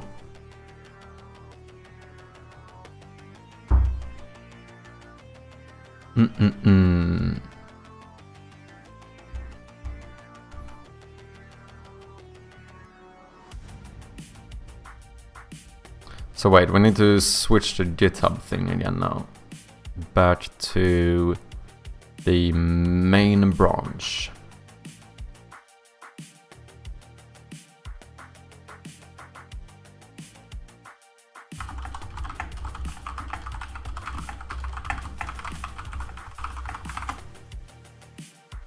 There we go. Now we should be able to just pop this open, right?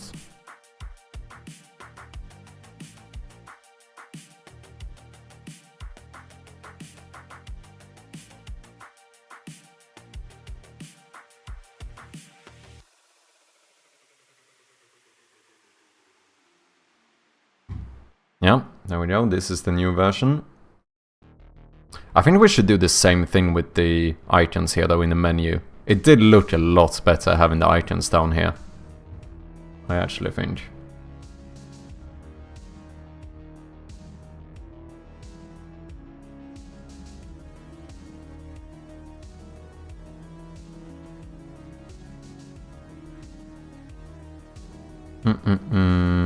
Yeah, let's do it. It shouldn't take too long anyway.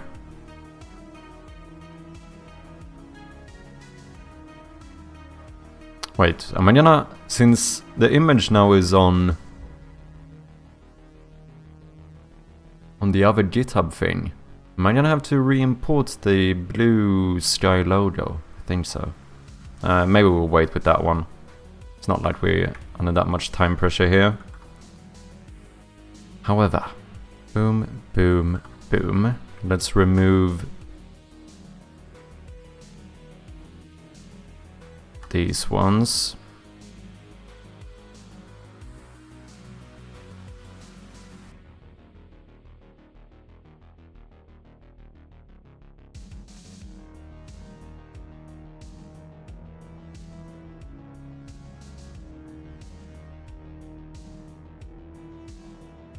Let's make this into a horizontal layout group. Remove this.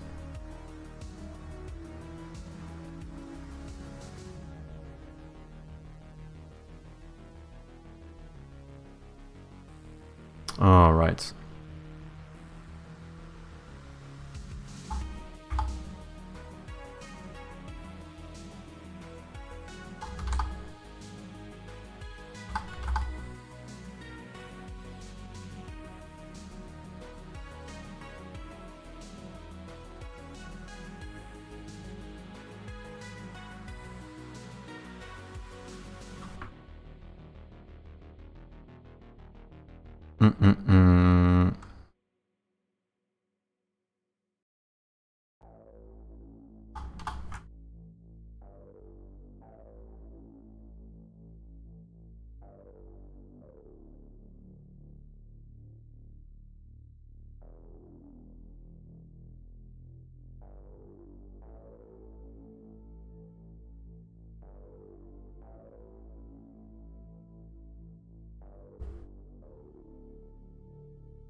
Do I?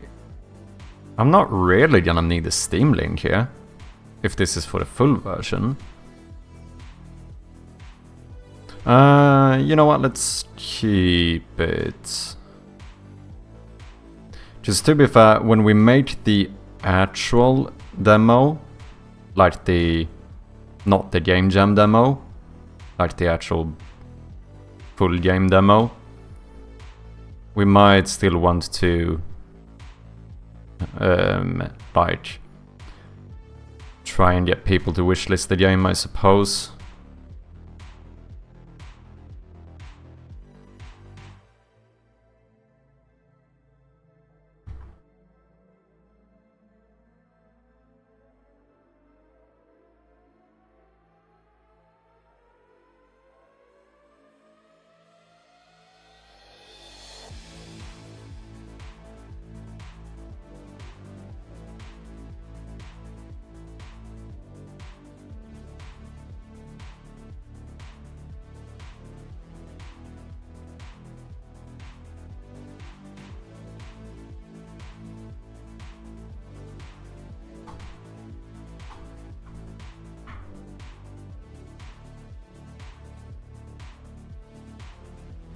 Oh, this is animated? No.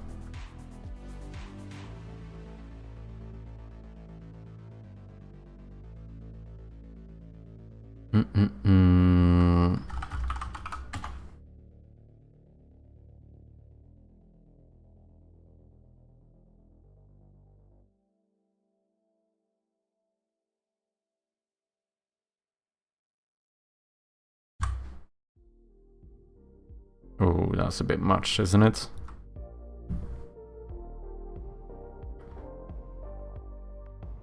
Maybe something like this.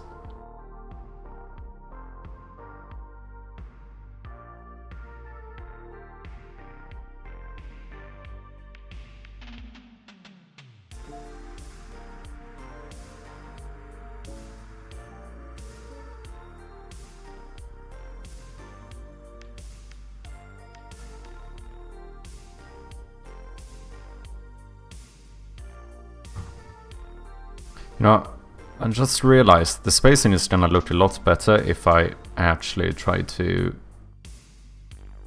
fix the hitboxes. Ah, to be fair, what I should do... Why do I even have these hitboxes? I should only keep the logos and make the actual logos the button.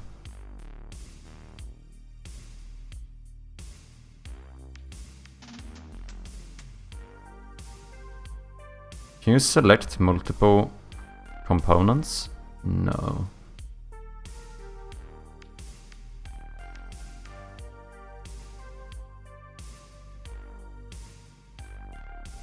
These are just images. Okay, let's do this. Let's select these and then add button animation. Let's add hyperlink button as well as animator. Select the menu button. That should be it.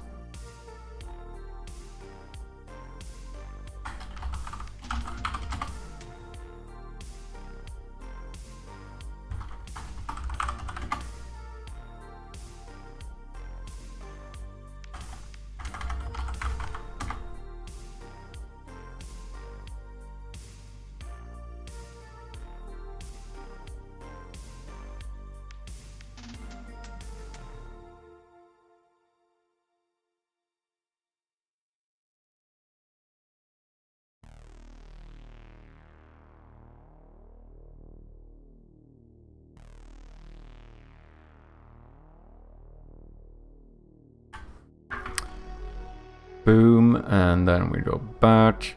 Yeah, now the spacing looks much more even.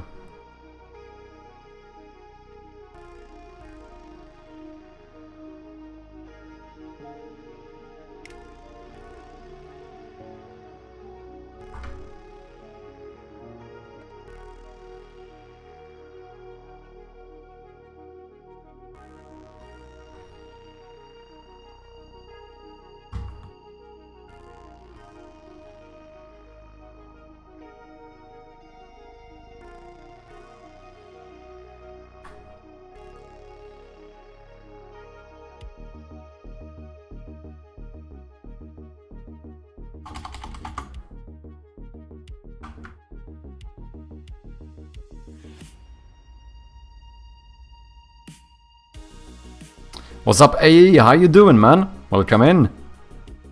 Hello, friend. You seem focused today. We've been getting quite a bit done, actually. I'm feeling good.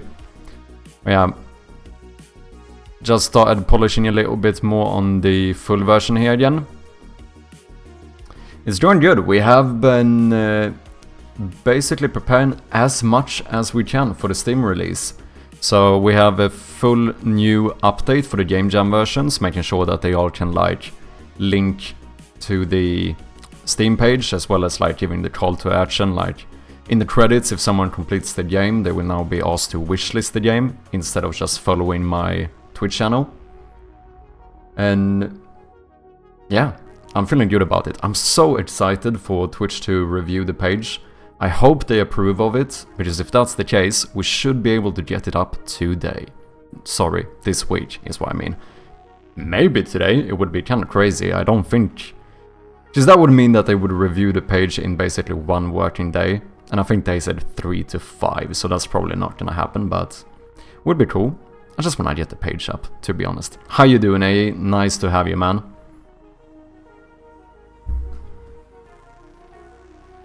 I'm also on a slight food coma at the moment. I had a big bowl of pasta bolognese, really good. And I am craving coffee like no other man has ever craved coffee before. But it's too late for me to drink coffee. I can't be drinking coffee at 6:30 PM, can I? That is late to drink coffee. I would really like a cup of coffee though. Actual addict, let's go.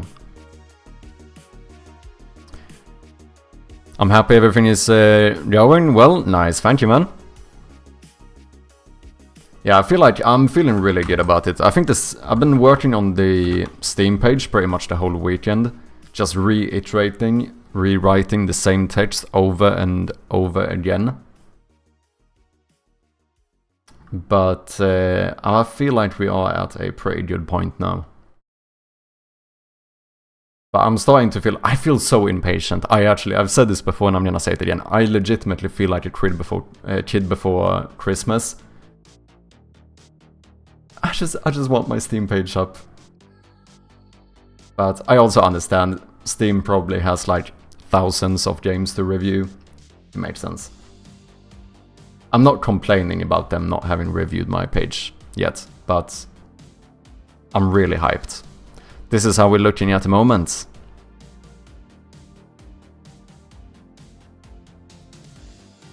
So I have the little trailer here, teaser trailer.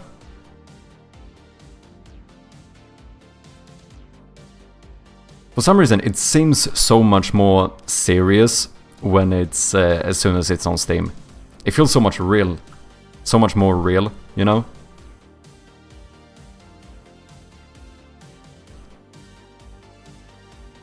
I'm fine, kinda. Been having a lot of things going on in my mind. A bunch of connections without proper meaning. At least not ones I could really figure out yet. Oh, I'm sorry to hear that, man.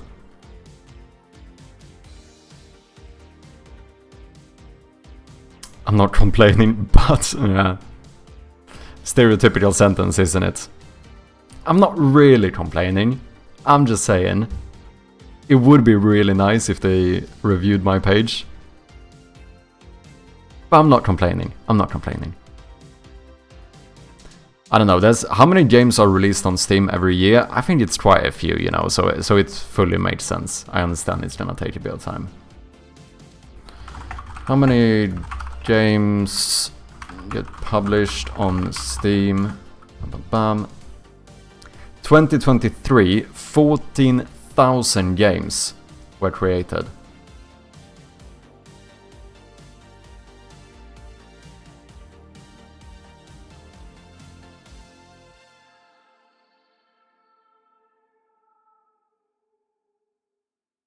Now I run into this one. This can't be updated. No. March 6, 2024.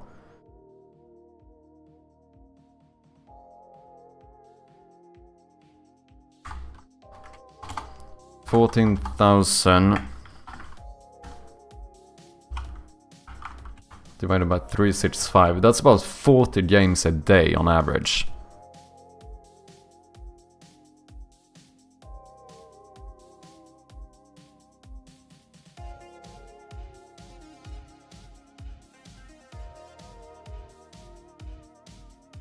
It doesn't sound too... I mean, it's a lot.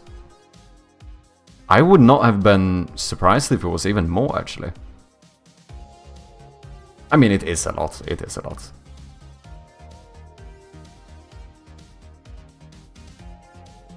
But I'm hyped for you as well. I'm looking forward to go through this myself. Yeah, for sure. Have you started the process, Ju?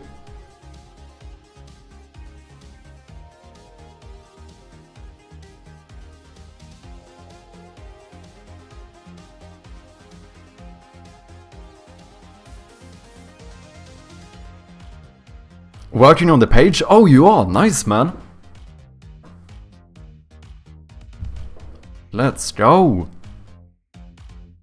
But I need to get a bit further with the game first. Yeah, I do... I don't know. I feel like it is good to get it up as early as possible. But it's also good if, for example, the screenshots you have will at least somewhat resemble what the game is actually going to look like. Like, these are not perfect by any means. Like, obviously we don't have like the highlight system here, which would have been nice to show. Here we do. This is the only one that actually shows the highlight system. But I feel like they're like close enough to what the final product-ish is going to look like.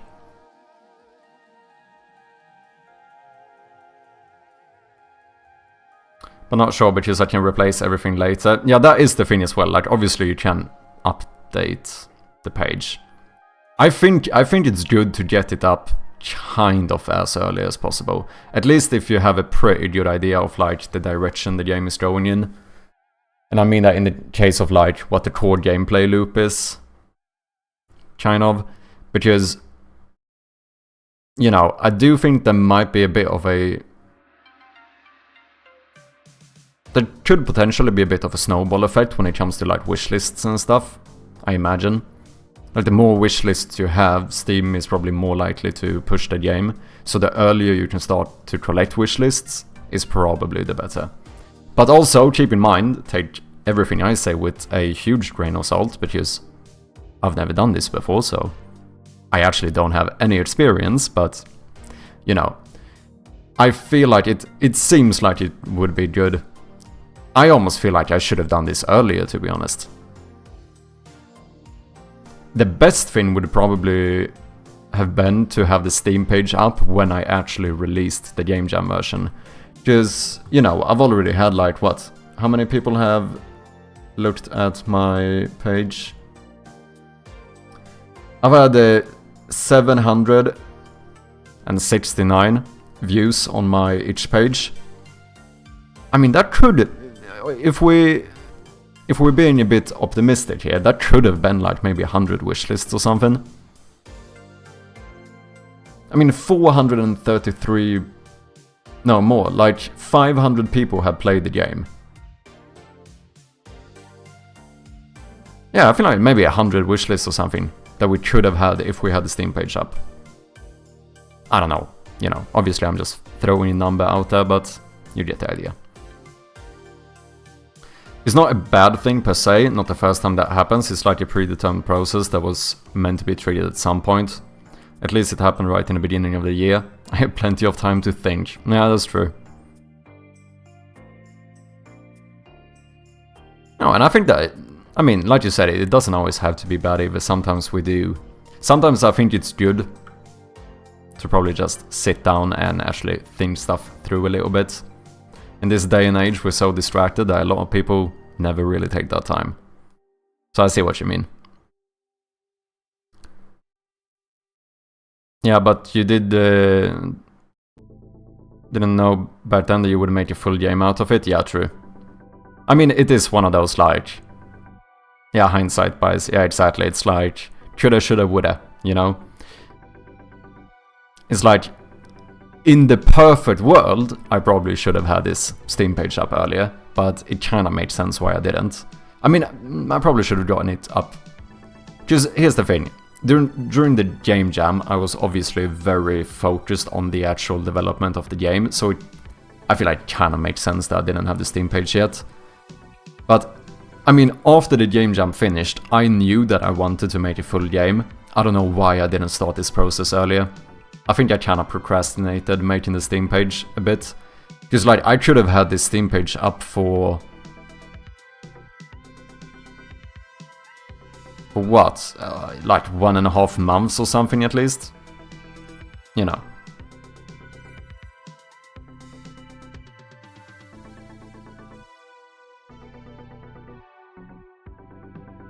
I did it first time, that always takes longer. Yeah, true. Been reading a lot of things about neural study recently. That was kind of the trigger. Why? Don't know, to be honest. Interesting. Neural study. Interesting.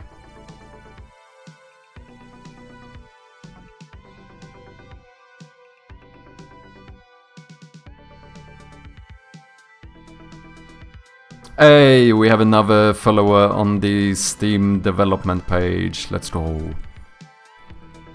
I don't know what this... Actually... What's the point of this? Let's ask ChatGPT.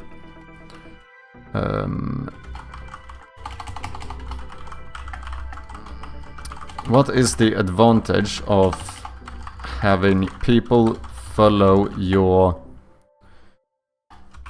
developer page on Steam? I assume it's stuff like people getting notified of new releases and events and stuff, I guess. Having people follow your developer page on Steam offers several advantages, particularly for building your audience and increasing visibility for your games. Here's why it's beneficial. Direct updates to followers. When people follow your developer page, they receive updates about new game launches, major updates or DLCs, announcements, events and promotions. Interesting. Increased discoverability. It signals interest to Steam's algorithm. This can improve visibility of your games within Steam's recommendation system. Ooh, that is actually pretty good. Such as recommended for you and new from developers you follow. Yeah, true. A well-maintained developer page allows followers to connect with your brand. If they enjoyed one of your games, they are more likely to be interested in future projects. This fosters a loyal fanbase that supports your releases. You can engage directly with your audience with posts and announcements, developer broadcasts, where you can stream the game's development or gameplay. Oh, wait. Can I stream on Steam? Stream. Steam stream. Yeah. Comments and discussions from followers. Boosting launches. Followers are notified when you release a new game. This can create a surge of interest and potential boost your game's ranking during its critical launch window, leading to more sales and reviews. Steam does not charge for followers. Yeah, obviously. That would be weird. Like, yeah, pay money for this. Brand consistency. Use recognizable brandings, yeah, makes sense. Engage regularly. Post updates and behind-the-scenes content to keep your followers interested. Link everywhere. Include your Steam developer page link on your website, social media, and other promotional materials. Interesting. Okay, so there actually does seem to be quite a few advantages to it. So hey, speaking of which, if anyone wants to follow my developer page on Steam, you can feel free to do so.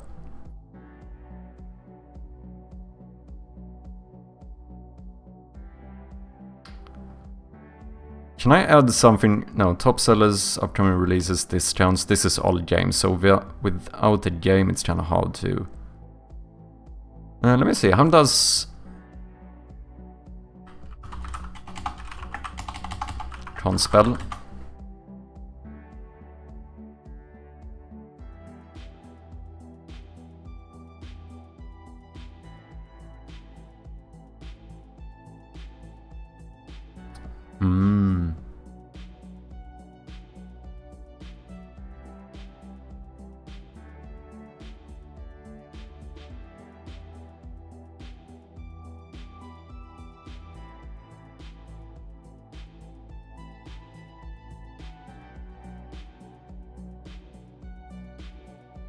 New topics to be more specific. Some research related to focus and enhancement related to neural impairments, like ADHD and autism. I end up brainstorming a way to figure out a way of a more natural process than a pharmaceutical one. Crazy irrelevant stuff, but that was interesting. New tropics. I should probably make a new banner thing for this one, because this one also it's kinda hard to even read my thing here.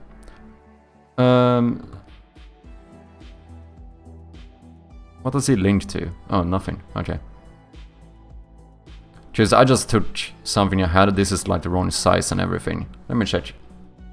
I mean, we can do this pretty quickly.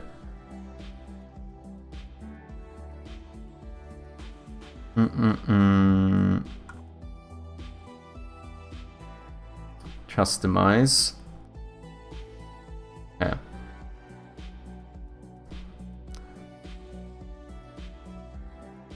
JPEG or PNG. 3 megabyte file size. For best results, use 1500 times 220.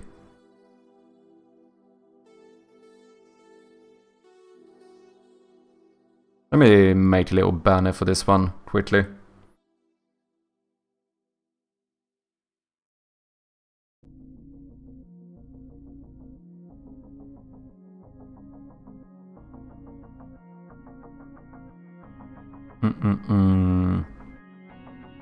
Steam assets. What did it say? 1500 times 220. So it's very wide. And maybe this one. Maybe the logo. Main capsule. Open that one too. Ah, shit. What's the size of this one? Very big. But the ratio seems like it might be somewhat close. Oh wait, let's do scale image.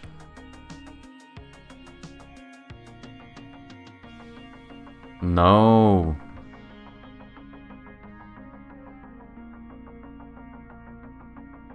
It's still... It's not very tall at all. Okay, let's do this. Let's do a new one. Let's call this... Let's do it in the correct size. 1500 times 220. I wonder, does it fade out automatically?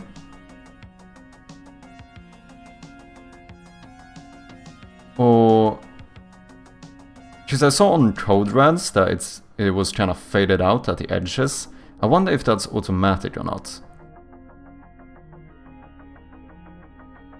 Does he always do that? Yeah, I think it does. I think this is... Those had it as well. Let's check one more. So like Balatro maybe.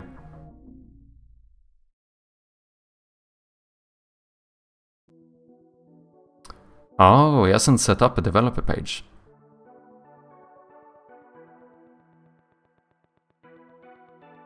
Yeah, it looks faded out. Wait, can you animate it?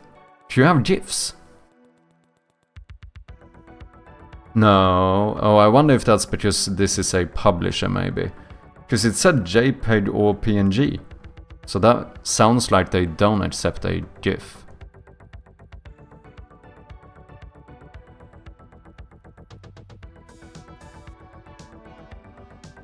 Yeah, it seems like it automatically fades out as well, and let's keep in mind we have some text here. We don't want to have too much stuff going on. Because if we do this one, do we want the logo as well? Wait, let me see again. So the center is probably still a bit covered, isn't it? Yeah. Maybe at a room here and like the logo here? Maybe?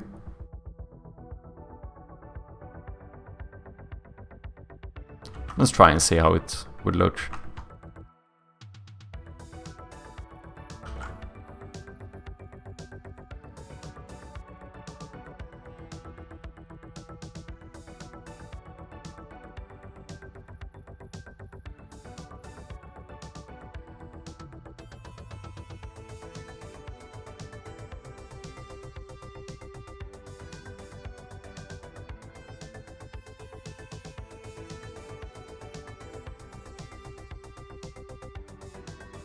Oh, should we add the ice in the door maybe?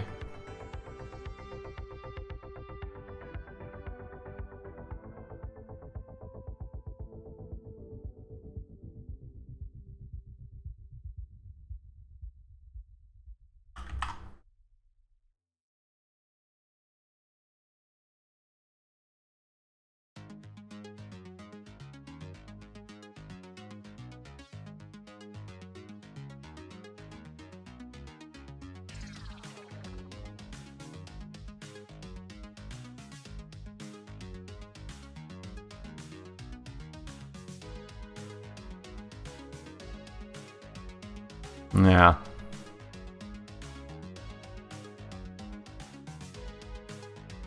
And then maybe the logo.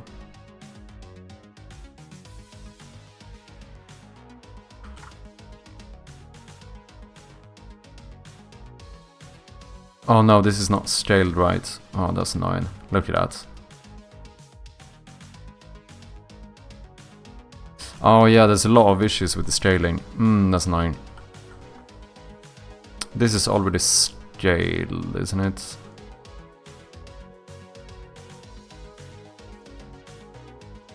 Oh wait, I have an idea. Let's open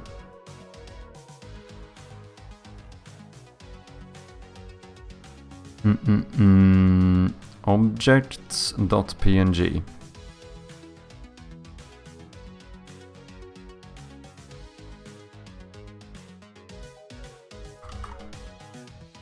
This is going to be native size, yes.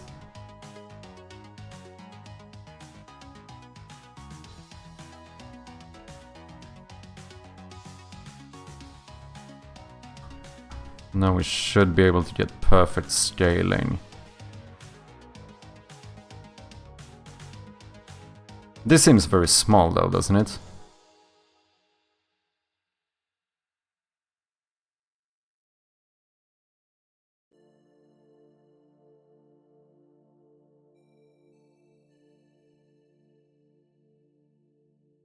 I mean, it kinda could work, to be honest. But maybe add a little bit of like a fade out kind of thing.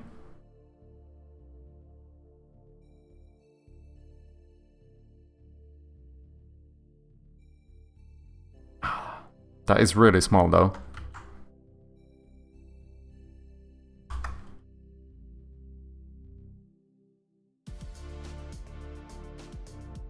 Yeah, I do think we want to up the size.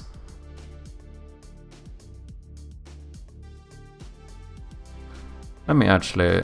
let's take this entire thing.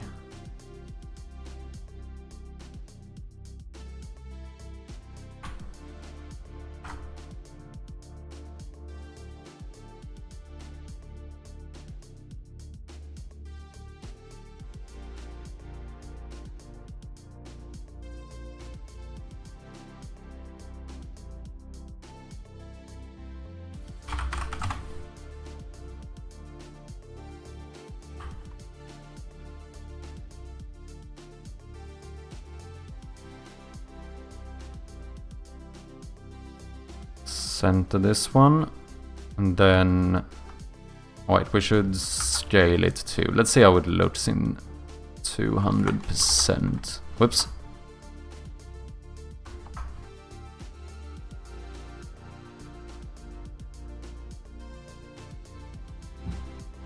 And that kind of works.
Let's make a new layer.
we fade it out a little bit at the bottom as well, maybe?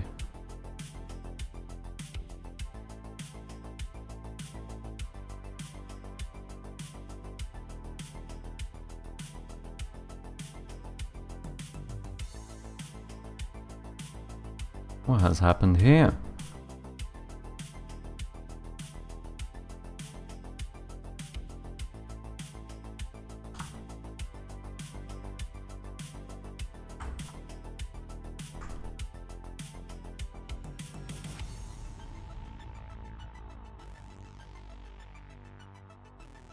Something like so. And then last but not least, we should probably have a little bit of a call to action, shouldn't we?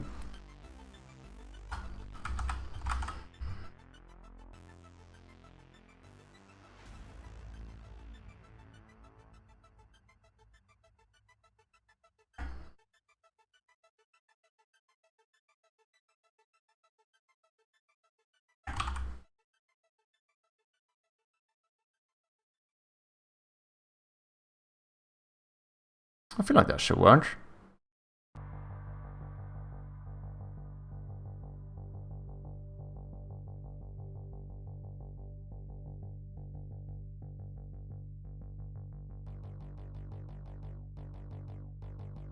Maybe add the Steam logo as well.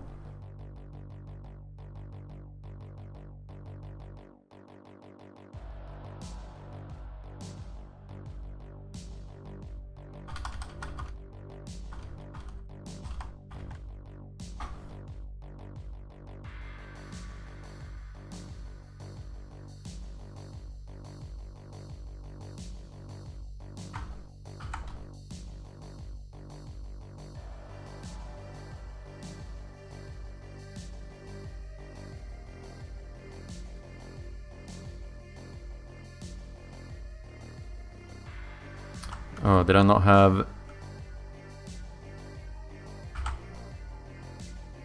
Wait, what do I change? Interpolation, let's do linear.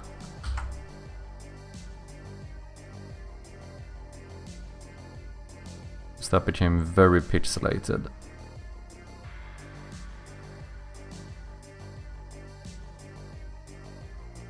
Yeah, that's better.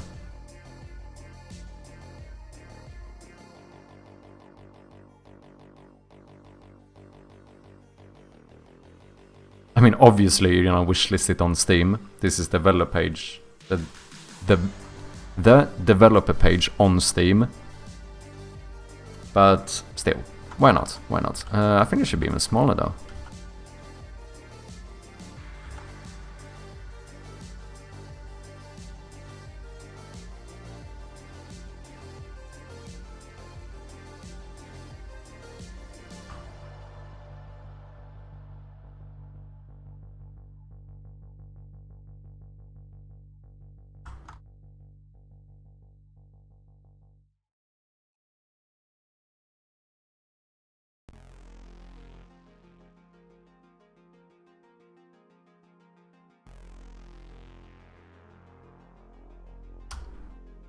Nah, screw it.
Wait, this is not scaled up now. So we need to boom, percent, 200, no interpolation, scale.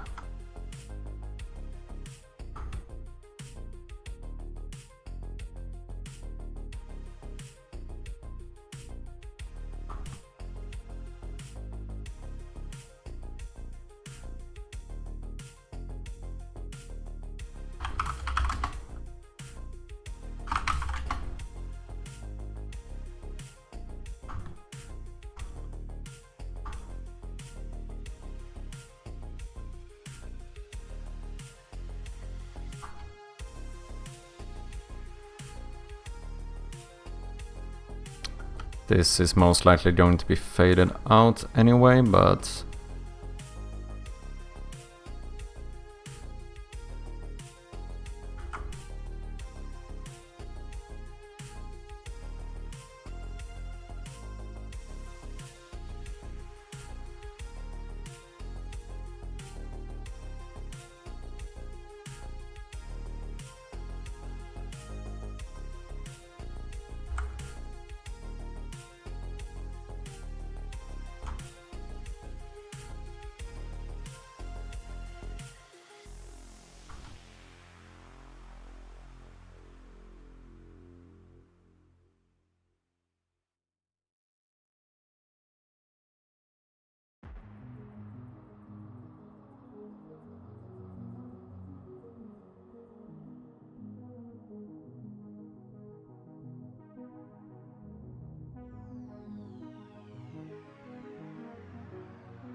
let's see how it looks.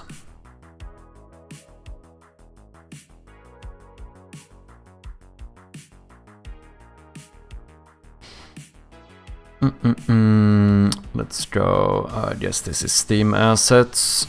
Developer banner maybe?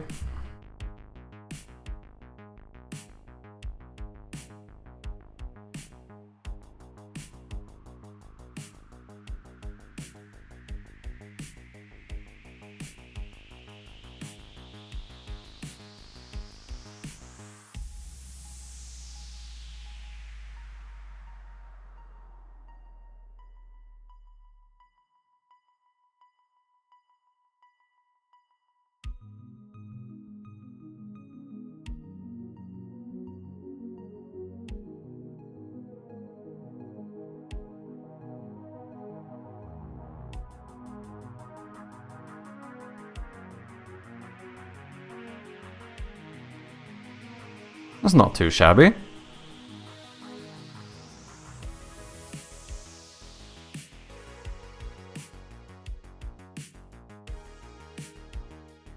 Maybe darken the stuff here a little bit.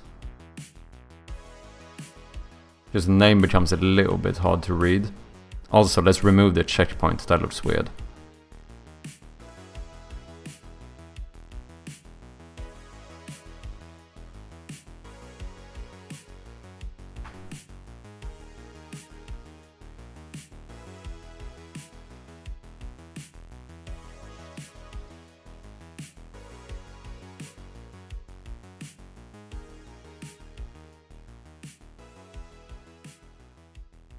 What is happening?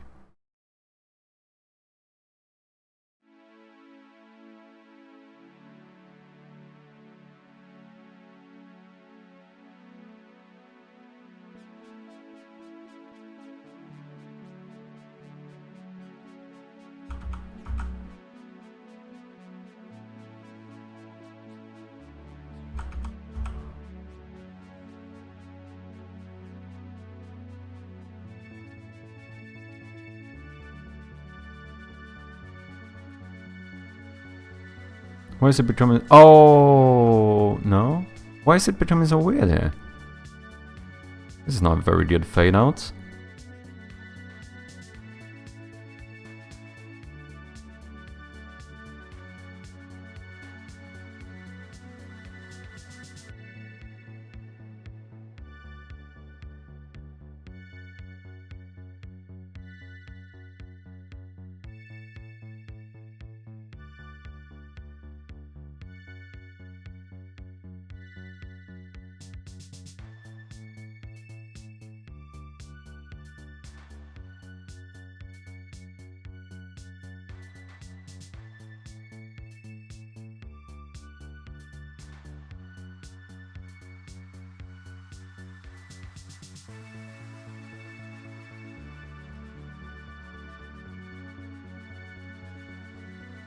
Hey, we got another follower. Thank you, whoever it was.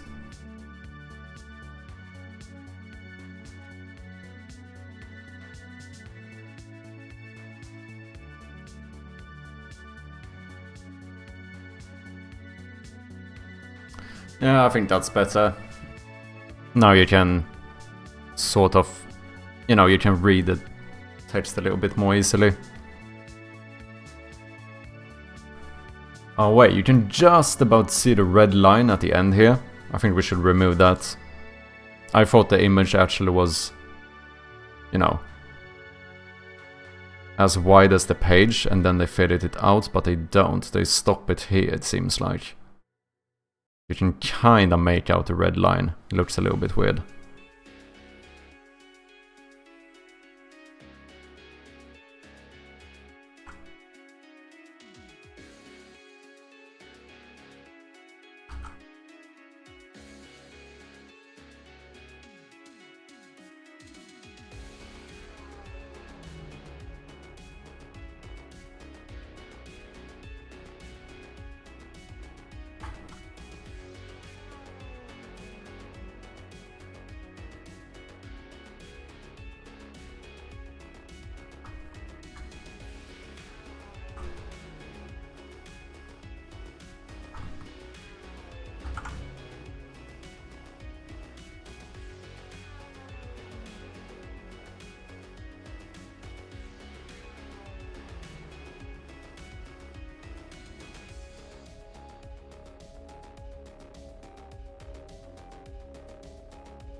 Not a huge difference, but...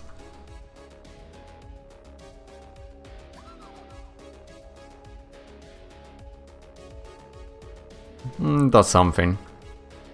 Yeah, I mean, this looks, brand-wise, this looks quite a bit better.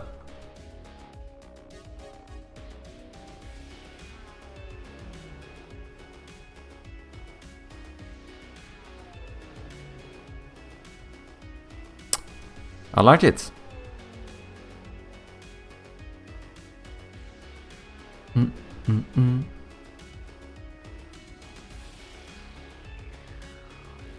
Oh, you could do like transparent background on the... I assume this has it. Oh no, wait, it doesn't. Just a bit hard to see on my monitor. But there is like a black background here, I just realized.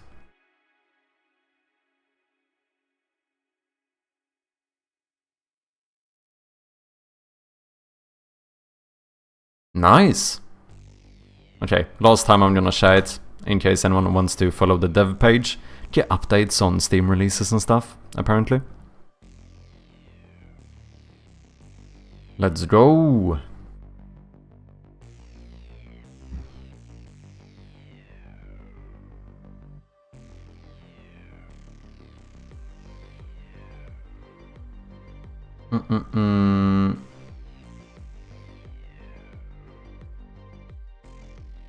Okay, we fixed this stuff.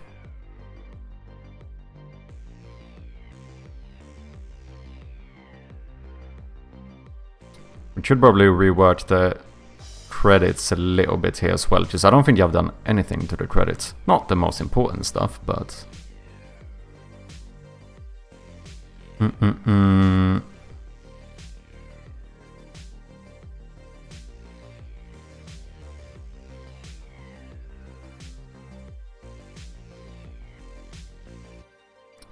Because this is, if I'm not mistaken,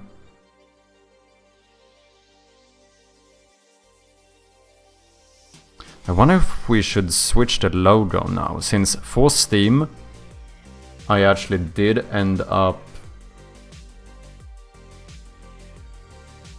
going back to the non-gradient logo, just because I feel like it's a little bit better in terms of like readability and stuff. So I wonder if we use this logo here, we should probably be consistent, right? Which means that we should use that logo in the game as well. I might do more iterations on the logo at some point. Horror game logo.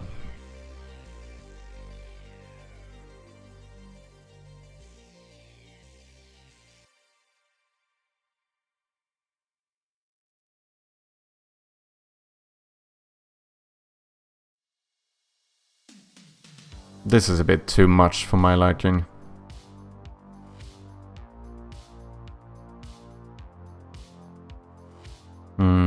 Very angled and stuff. That could be difficult if we're gonna do pixel art.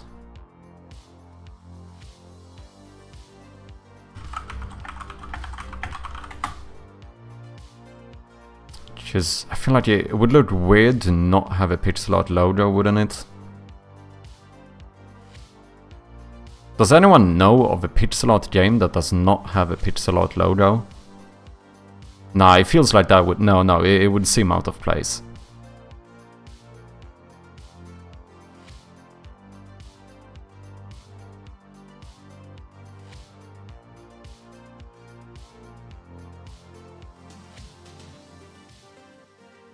Kinda cool. But there's a bit of... I feel like... I understand, it's kinda cool this whole thing about like... you know, mirroring letters and stuff. I do feel like it affects readability a little bit though, doesn't it?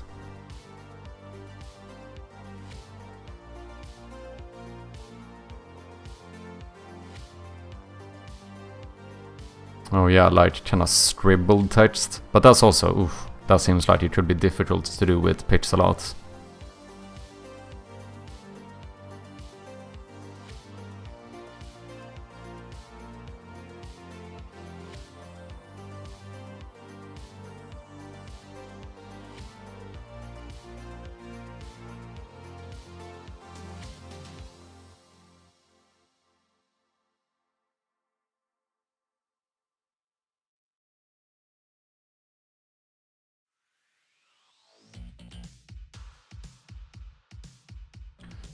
I mean, the Amnesia logo is cool, but...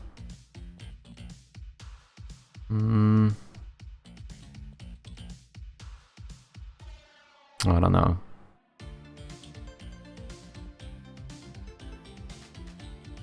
So this is basically a very normal font, but then it kind of looks like it's used... It's made with like a typewriter that had a bit of old ink on it or something. You know, it's more like that.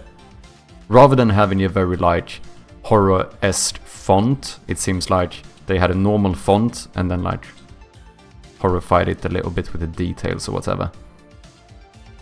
I don't know if that made any sense.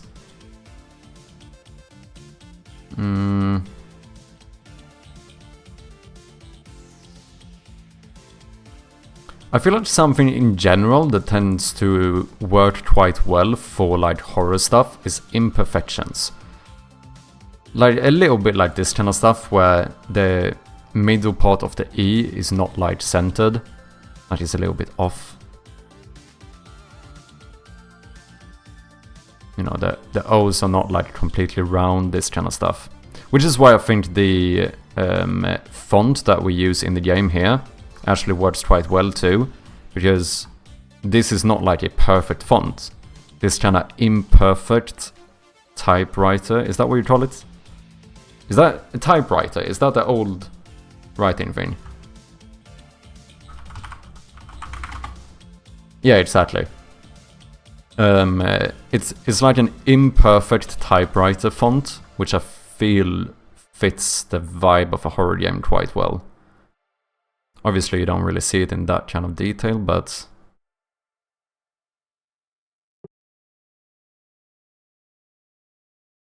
yeah, maybe we should change the logo later. I do like it though. I think it's a pretty good one.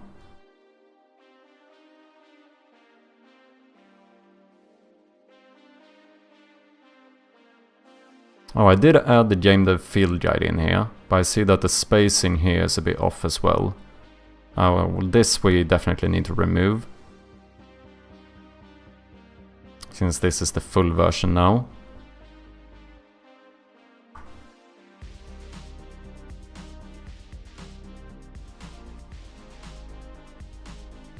Here as well, you know, the imperfection with like the position on the Y scale of the letters. It kind of gives off a bit of a horror feel, doesn't it? Just the fact that it's not fully perfect. And this is a very cool one. What's up, Matt Bird Quest? How you doing? Welcome in. I am doing well. I'm very excited to get my Steam page up. I actually can't wait. At the moment I'm just comparing a few horror game titles here. Interesting to see what kind of fonts people decide to use. Is this not Impact? This is definitely the Impact font. 100%.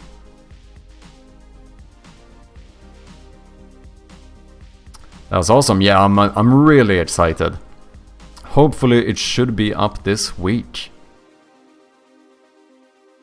Interesting. Dead by Daylight actually has just a straight up, quite normal, perfect font. It's more so the scratches that give it the horror element. So wait, these scratches, is that like the icon for... is this used in the game somehow? Because, like, hear me out. I don't know if I'm mad here. But should this not be viewed as this is the 5th version of the game? Or like the 5th edition? Am I crazy? I assume, because at least as far as I know, I don't think there's that many Dead by Daylight games. So I think this is just an icon for the game, or the logo or whatever. Oh, maybe... is there like 5 monsters in the game, maybe? Ah, no, 4 versus 1. It's a 4 versus 1 horror game, right? Like 4 humans, 1 monster. Ah, that is what it signifies. That's kinda clever, actually.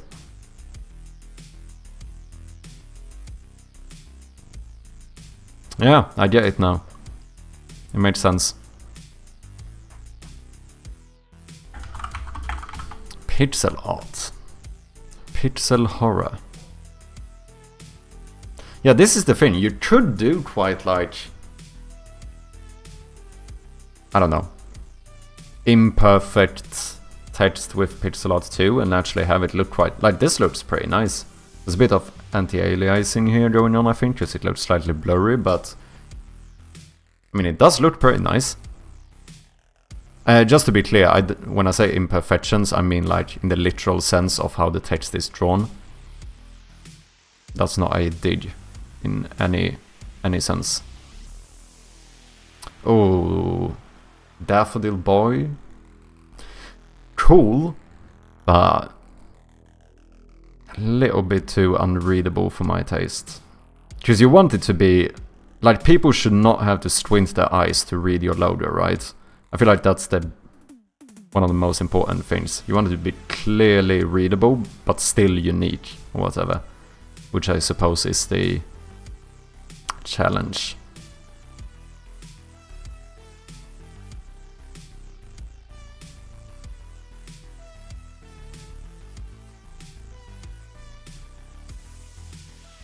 You know, maybe I should have done a... I just realized something. Maybe I should have done 2 logos. That should have actually been good from like a marketing perspective. I mean, it would be the same logo, but I mean basically having 1 logo like this and 1 logo like this. Because that would probably look way better for like the small capsule on Steam. Because right now, mine looks like this.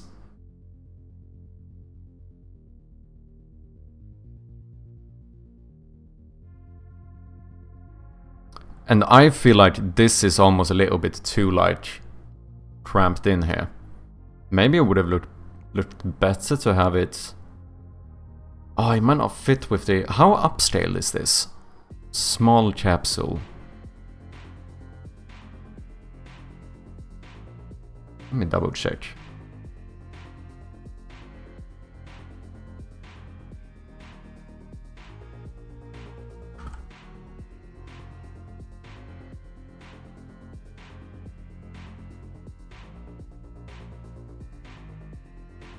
It's upscaled 3 times. Or 300%. Because like this... Yeah, it would not be...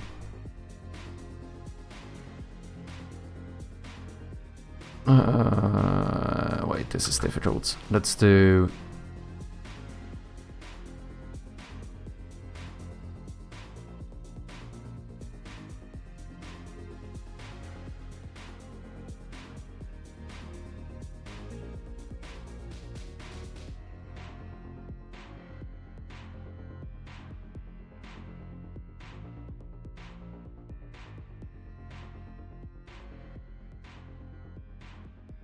Boom.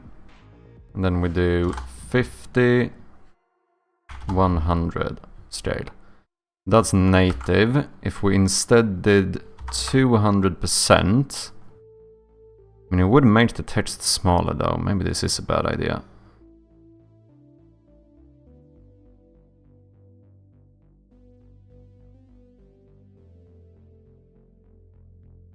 Yeah, maybe it would be too small. At least if I use the same... I suppose rather than making this one smaller, I could make this stuff bigger as well.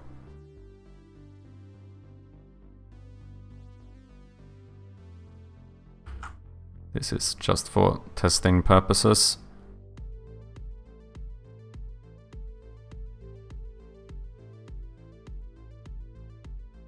Oh, but then it wouldn't fit.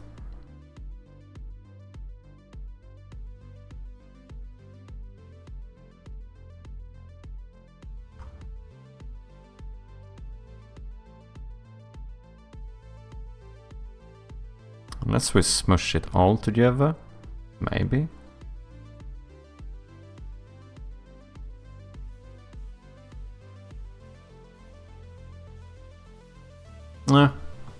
We'll see.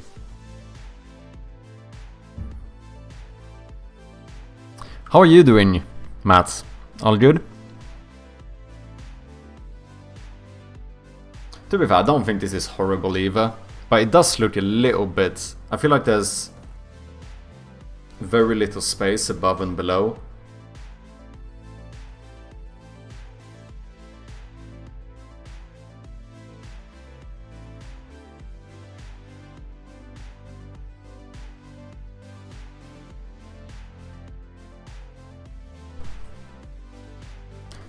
Me, yeah, I'm all good. Nice, dude. I'm trying to sort out the code thing. Annoying code thing. What are you working on? Also, I just realized this is the IGDB cover.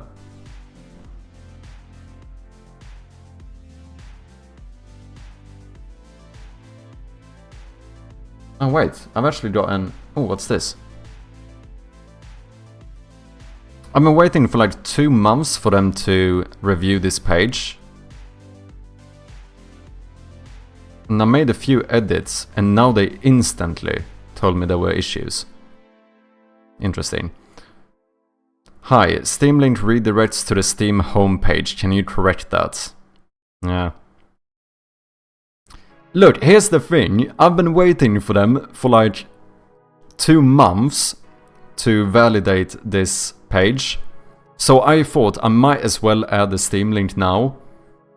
Because the Steam page is going to be up in a few days anyway. And now when I do it, I literally immediately get a response that it's messed up. Why have you not said anything for 61 days? Fam. Or maybe they don't deny you, maybe they just were like, yeah, this doesn't seem serious enough. Because I didn't have a Steam page.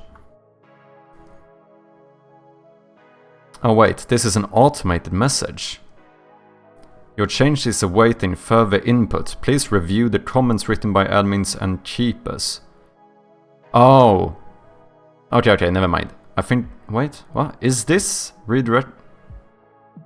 Is this automated or not? Now I'm confused. Because this also says keeper.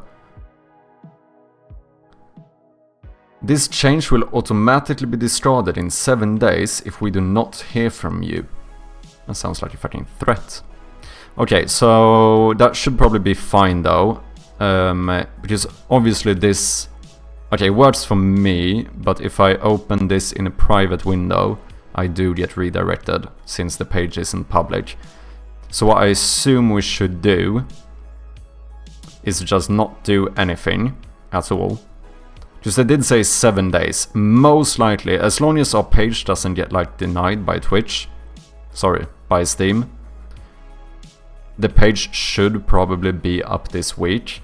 So in that case, we might as well wait for the Steam page to actually become published, and then I write back to them saying like, okay, it's fixed now.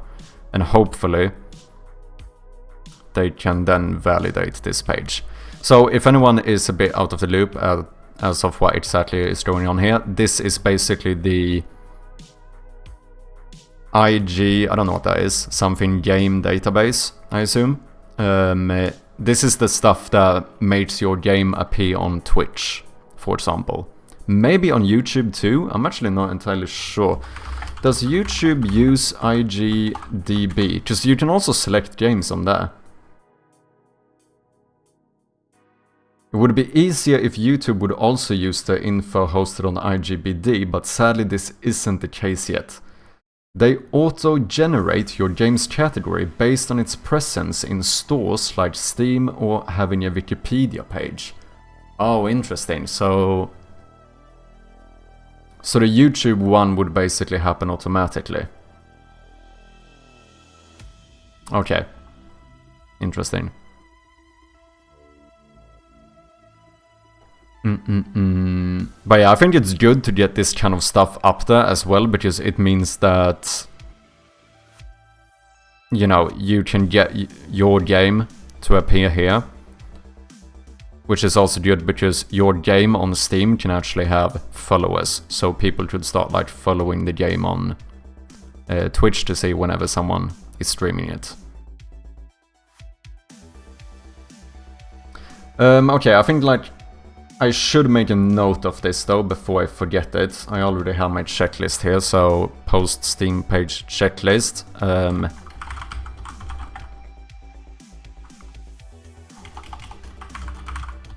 Before, they said 7 days.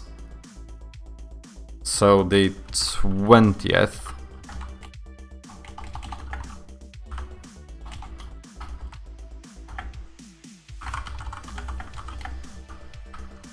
Respond to IGDB admin comment.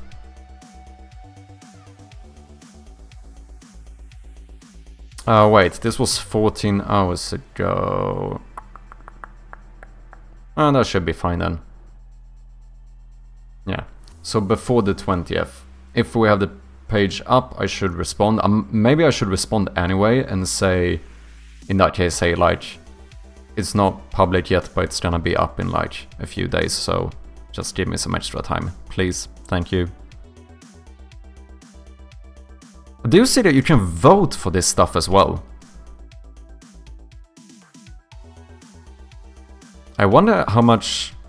Is this like people voting for the validity? Is that a term? Is that a word? Validity. It is? So is this like people voting for the validity of a game?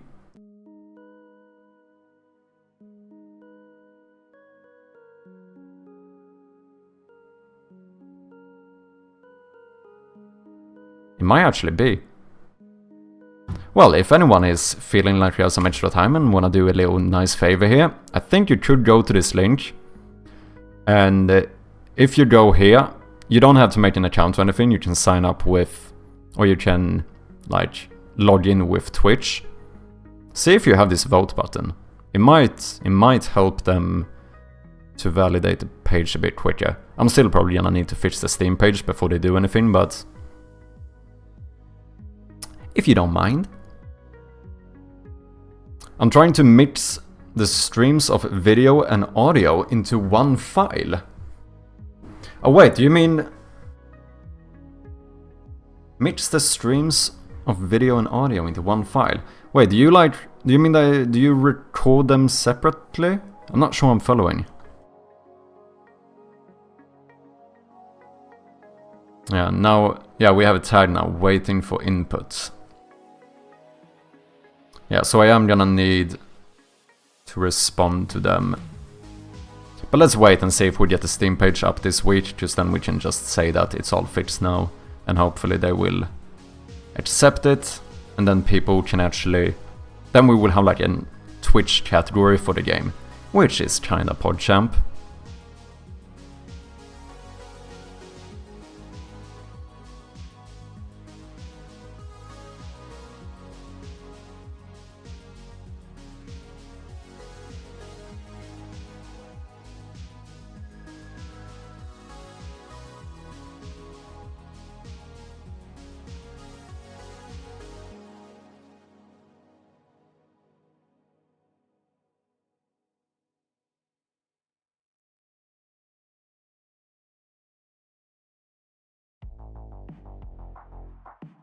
Do I need to save this?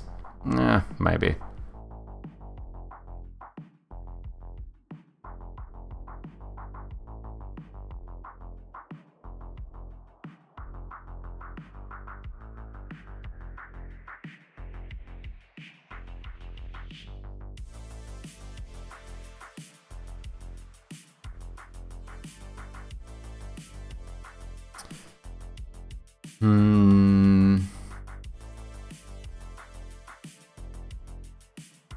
Yeah, I don't know what you guys think, but if we use this non-gradient logo everywhere marketing-wise, we probably should have the non-gradient logo here as well.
I should look that thing up. Just I know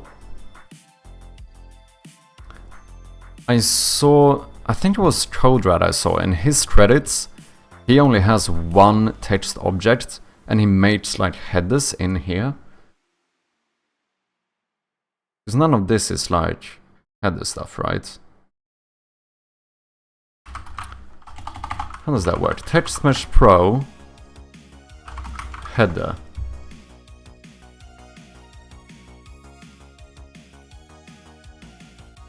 Mark.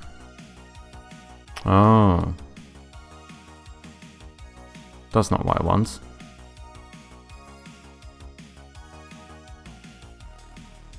Tag value, attributes, color red. Oh, that's how you can make the same text mesh elements have two different colors. Ooh, I did not know that. Okay, so it is true then. You can kind of like... Oh yeah, look here. B makes it bold while U underlines it. Ooh, this is exactly what I wanted. So, can you change the size somehow as well? Sprite index. Blah blah blah. Okay.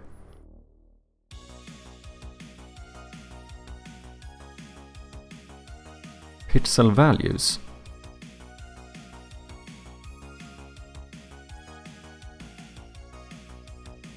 Color red, this text is red.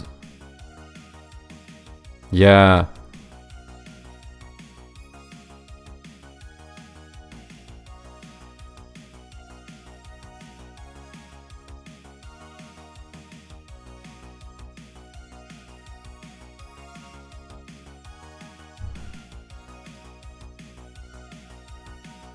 Okay, so you can make bold and underlined at least. Can I change? I mean, it says pixel value here. Font units. I assume this is the size, but how do I change it?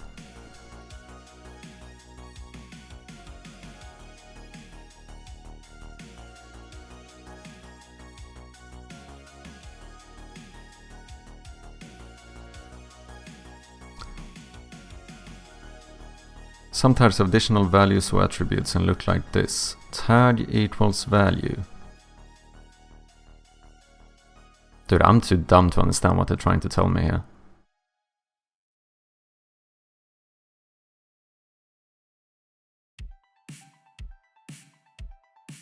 So what, if I do this and do B, I think that's how it works. Now, what? Now playtesters should be bold.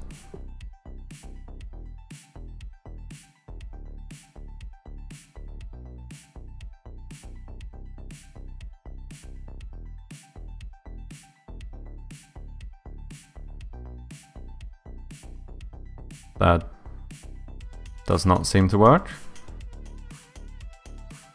Okay, wait, did I misunderstand something here?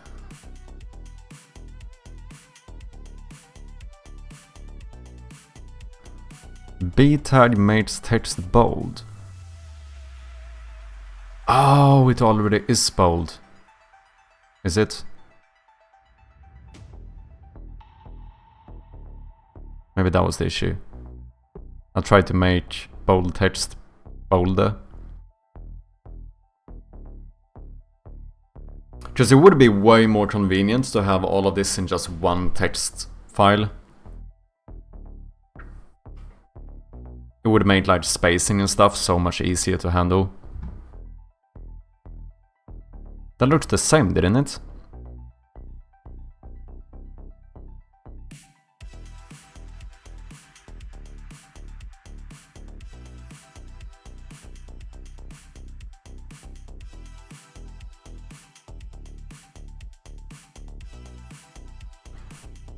And potentially it could be because of my font.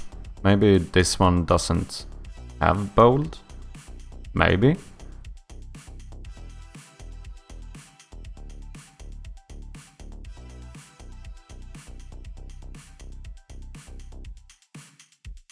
Wait, I need this to be easier to test.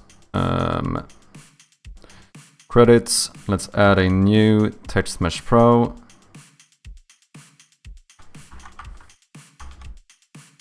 That one became bold.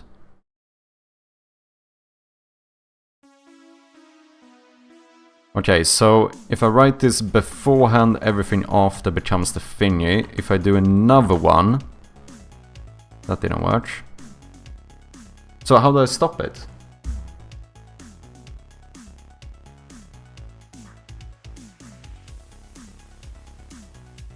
You can also limit the scope by using slash tag. Okay, so do I do slash u? Oh, okay. Interesting. And now, if we switch this to Special Elite... Oh no, it does work. This looks right. Yeah, this is bolder than this is underlined.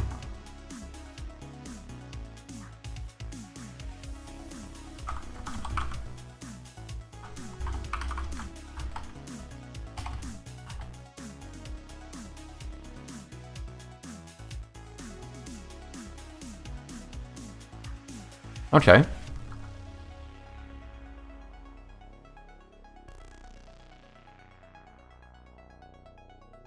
The last thing I want to know is, can I change the size and how do I do that? I didn't fully understand that documentation. Let's check here.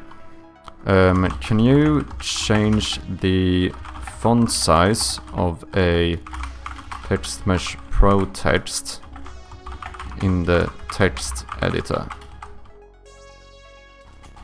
/inspector.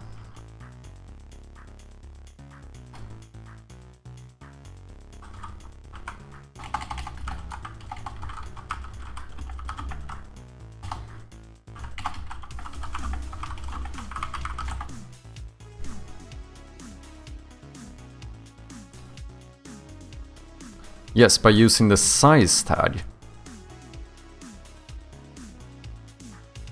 Oh, so what? You do it by percent? Oh, no, you can do plus and minus to get percent, and otherwise... No, wait. If you just do equals n, sets the font size to n in percentage relative to the base font size defined in the inspector.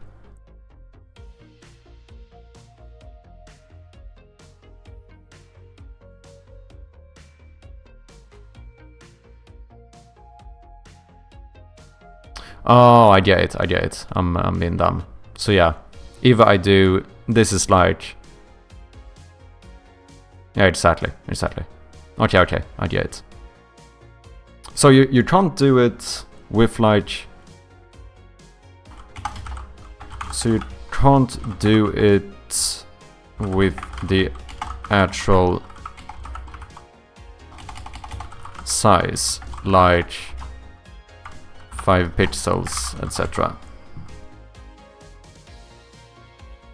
No, you can't specify the font size in absolute units like 5 pixels directly in size. Only works with percentages. Okay.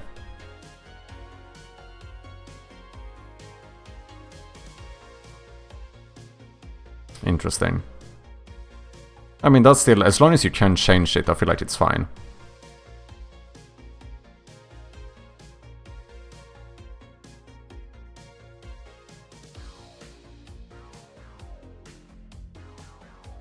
I clicked the want and wish list options, but it didn't seem to change anything. But I made a list containing the game in hopes that it boosts some kind of algorithm for you. Thank you very much! You mean on IGDB? Can I see that kind of stuff? I wonder. No, not here it seems like. But thank you. I also have no idea what affects this, but it might do something, so thank you very much for taking the time. I do appreciate it, man. And also, silly me, Matt Bird's Quest is another developer here on Twitch, so make sure to check him out. Okay, so we should be able to change this into just like one long ass text file. feel like that is going to be way more easier to handle. Let's use this one.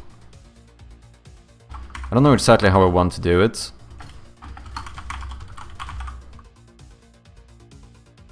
But we're gonna figure this out. I still think this is going to be a lot easier.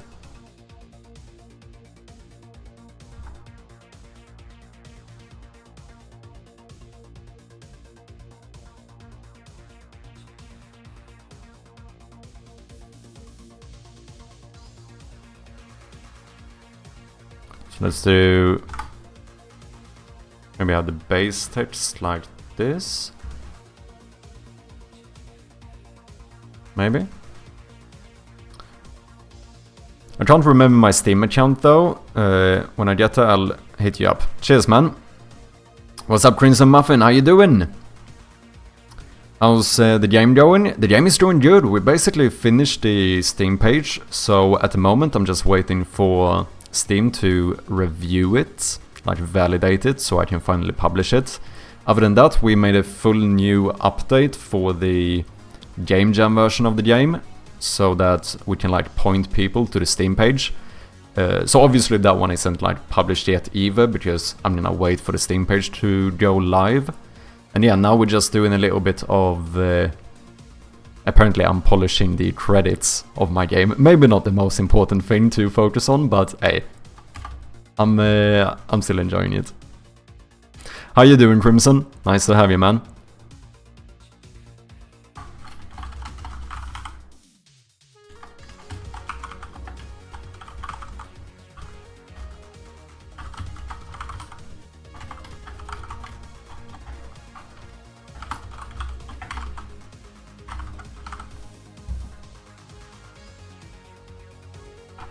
Wait, should it be art and animation or art and animations? What will you guys say?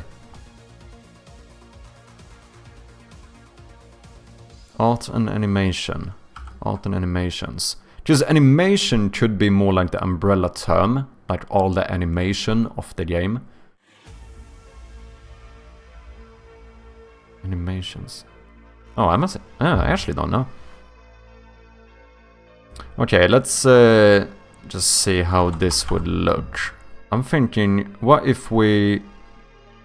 So before I had the names actually be bigger and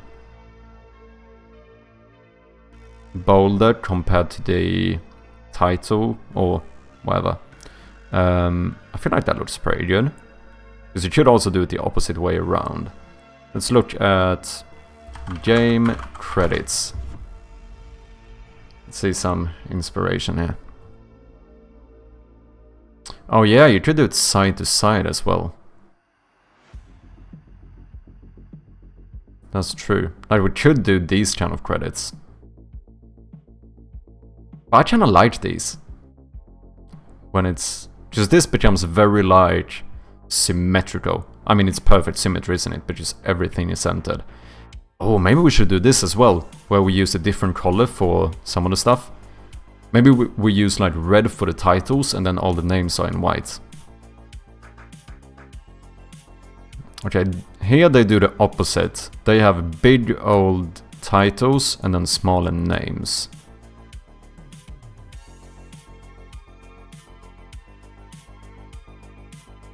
These do bigger names, smaller titles. I think I prefer that.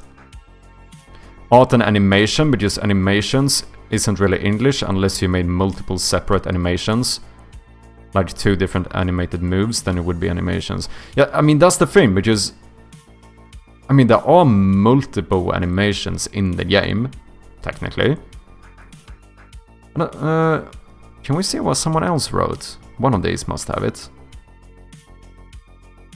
Game designer, 3D artist. Directors, co-founder, blah blah blah.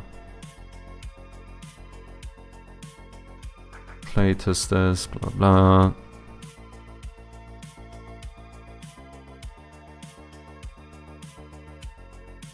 Like 2 different animated movies. Oh, no worries.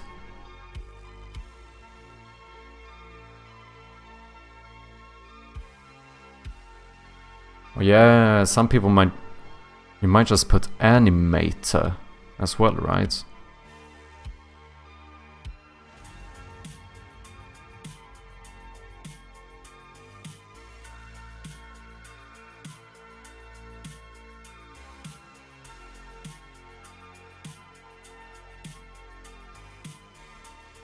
Here they did it non-plural. Animation / graphics.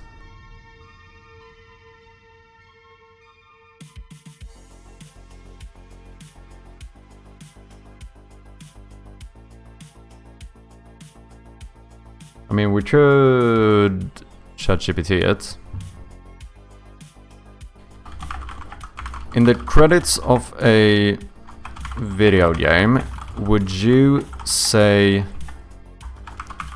art and animation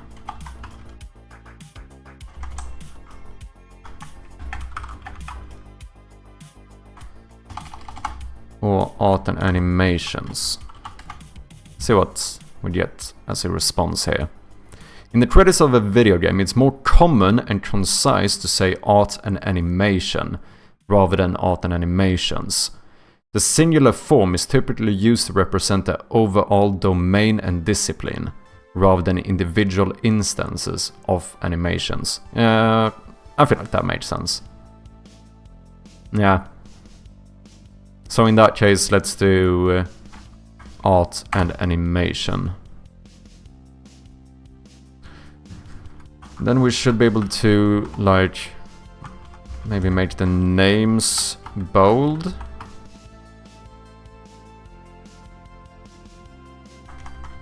And maybe a bit bigger. How did we fix the size? Wait, that was ChatGPT, wasn't it?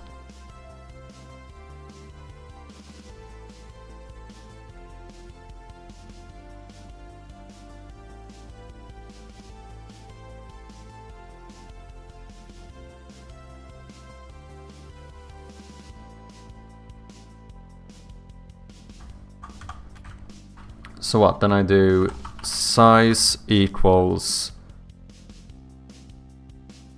120% maybe?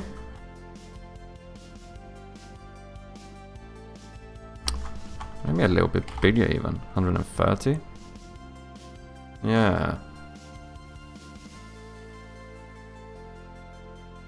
And then I think I can do slash size, does that work? Ah, interesting, interesting.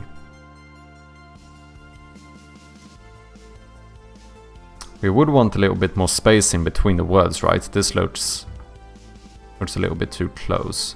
So that would be spacing options, line, I guess? Yeah. Or paragraph. Seems to do the same thing. Word, that would be like the spaces in between the words, yeah. And character, very self-explanatory. Okay, I think it's line. Do something like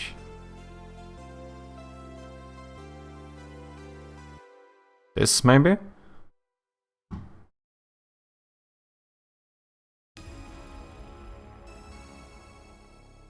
I wonder, should we try the thing where you change the color as well? If we maybe... Let's just see how it would look. Can I do slash color? Yeah, I can, okay.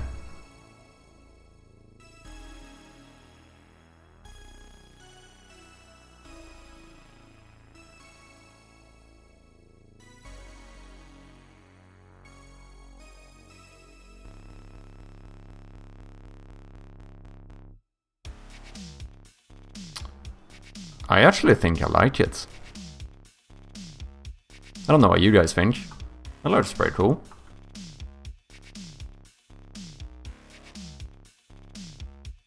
Fits the general color theme or whatever of the game too.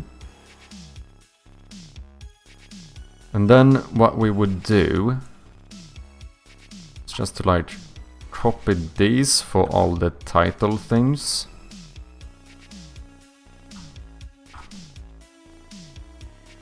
And copy these for the names.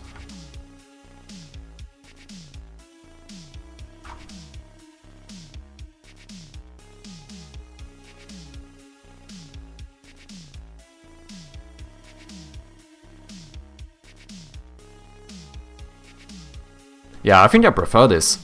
I think it looks pretty sick.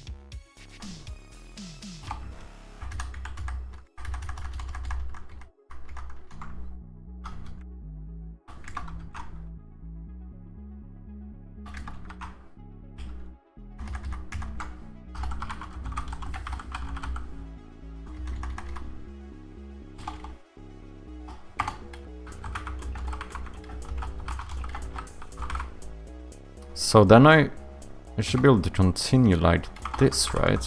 Yeah.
Ooh, and then maybe at the end we could do... Why can I not see this?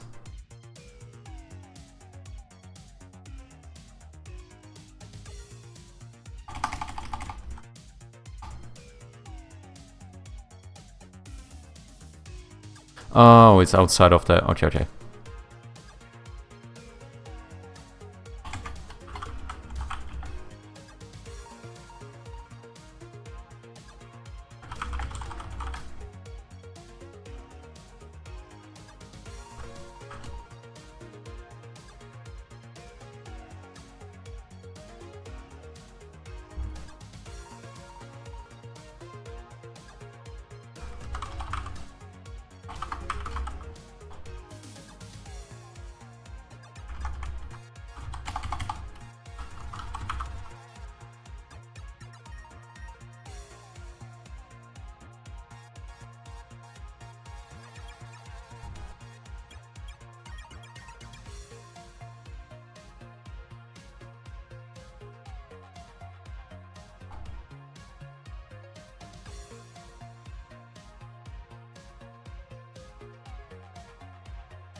Yeah, I actually do think I like the color.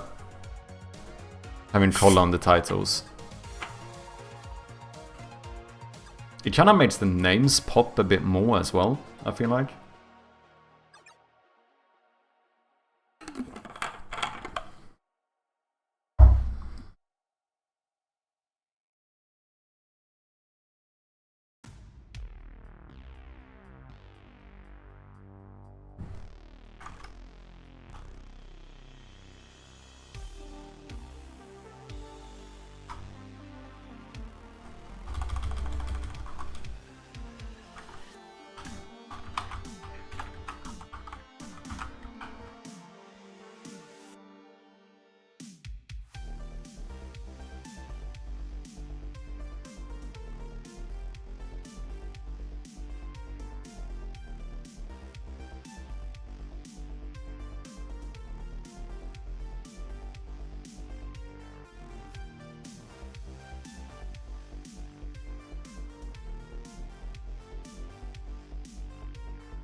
Yeah, I think it looks pretty sick.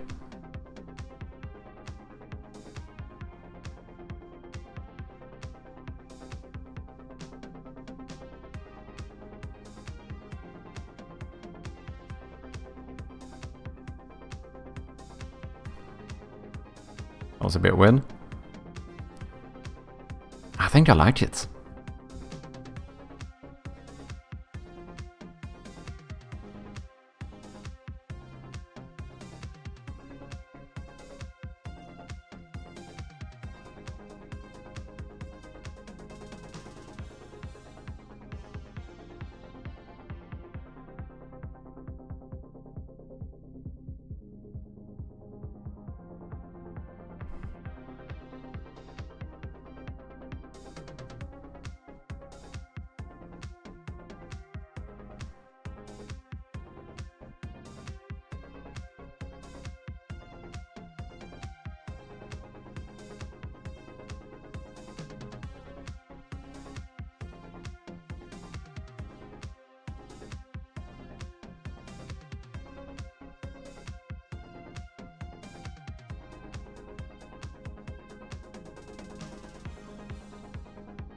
Oh, a little bit too early.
Oh, wait.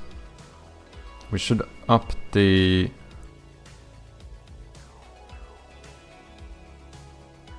Yeah, I think I want bigger text for the last one.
Yeah.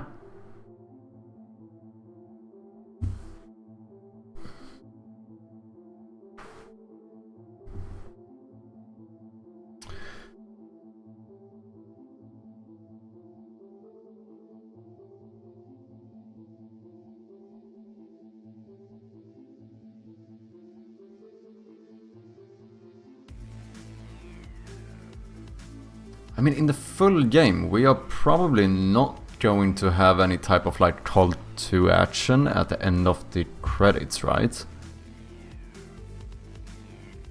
I assume not. I'm starting to wonder...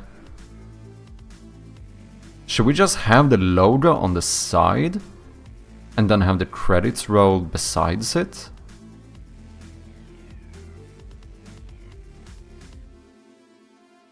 Like have the logo show up and stay constantly? Or maybe it fades in moves to the side and then the credits start. I'm just throwing ideas out there. Oh, interesting, I can't pause this. Oh, because I'm not playing. Yeah, we're using this one. Makes sense.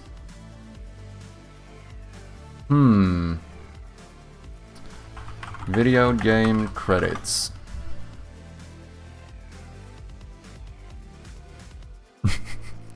It is fun how much time I can spend on something like credits. To be fair though, I do enjoy I do enjoy the process. I think that's what matters, right?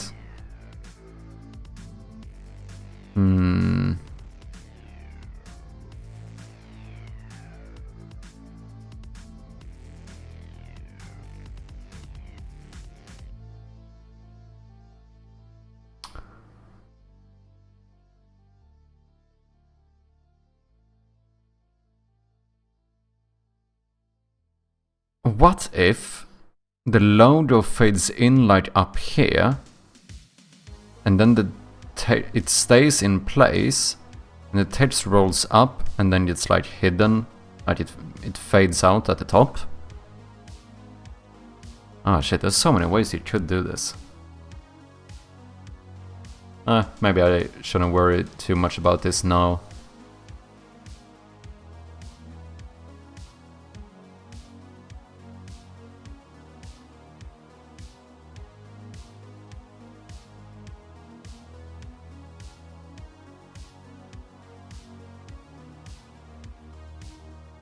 Should I say the game dev field guide? I don't think that's in the like official name, is it?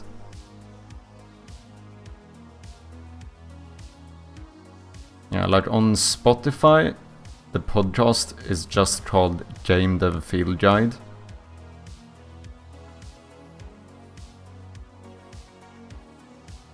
Maybe I should stick to that.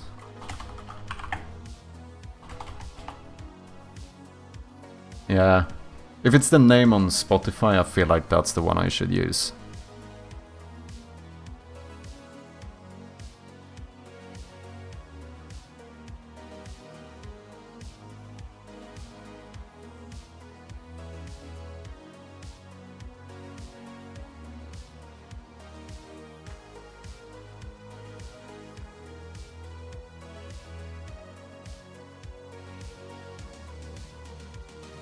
Should I make the U even bigger?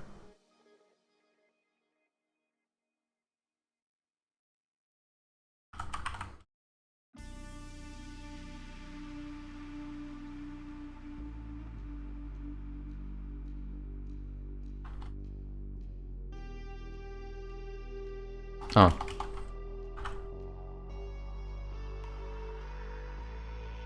That's too much.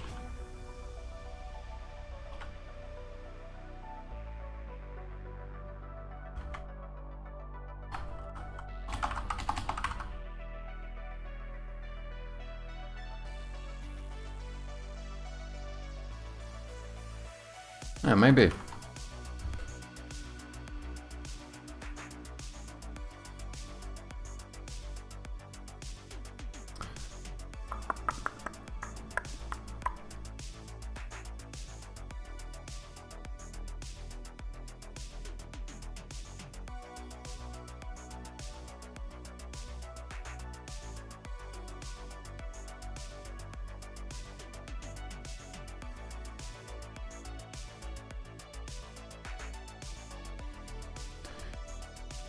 I think we should change the logo as well. I do really like this logo. It looks cool. But if it's not the logo I'm using on Steam, I don't think it's the logo I should use in game. I feel like consistency in branding is pretty important.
Oh yeah, I still had the line here. Oh wait, did I use the line on the Steam stuff? No.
Where did I find the loader for the other stuff? Oh, did I use this one maybe?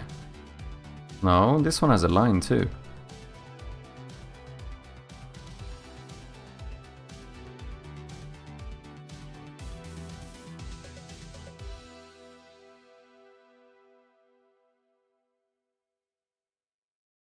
That's a bit confusing.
Just checking how it would look if we had like more of the red.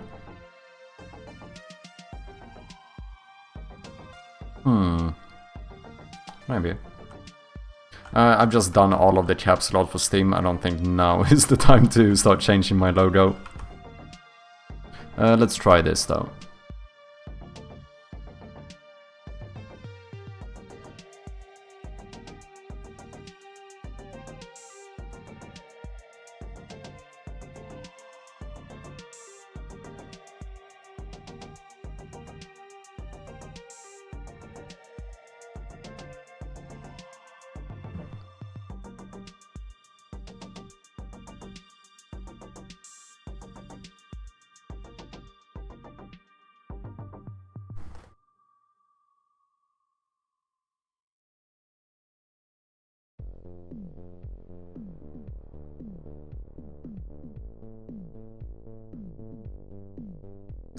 The gradient does look good. It does look good. There is an argument to be made that this color scheme though fits the rest of the game a little bit more. Since there's not really anything else that has a gradient. Yeah, I think for now I'm gonna switch back to the old logo. The main reason being because it's the one I use on Steam.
Oh, I'm in the WebGL build, I just realized. Let's switch to Windows. Because, let's be honest here, I have no plans of publishing the full version in a browser build. That is not going to happen. So you know what, we should actually remove a bit of stuff then.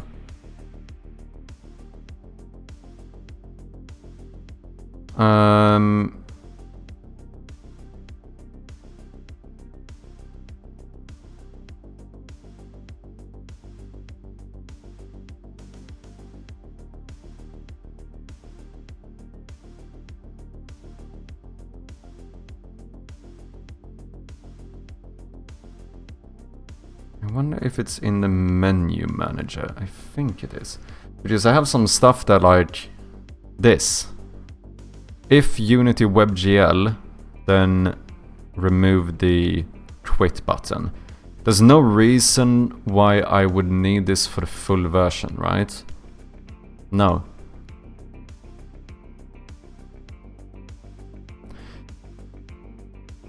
Unless maybe if we end up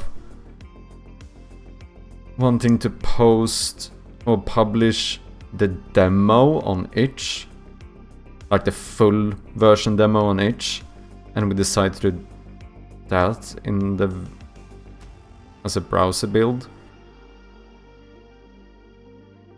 Am I going to do that though? Probably not, but maybe we should leave it for now.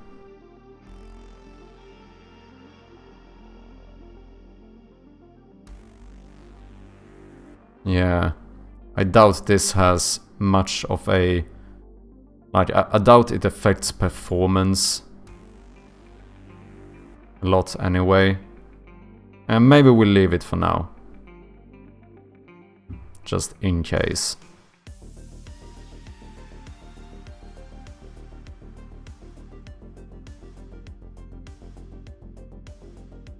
I think for the full version, we are going to need to have a bit more settings, I think. Oh yeah, we added the highlight color thing, I forgot about that. So you can actually make the highlights in the game different colors. Just a little bit of like accessibility options.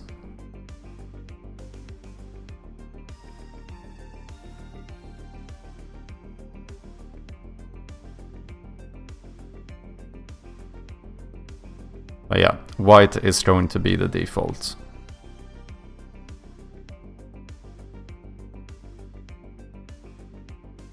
Wait, did I turn off? Oh, I turned off all sounds.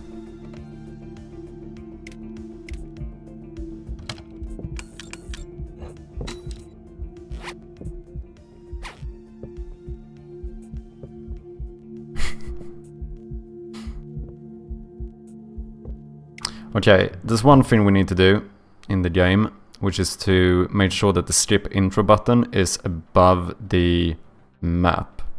Even though to be fair, I don't think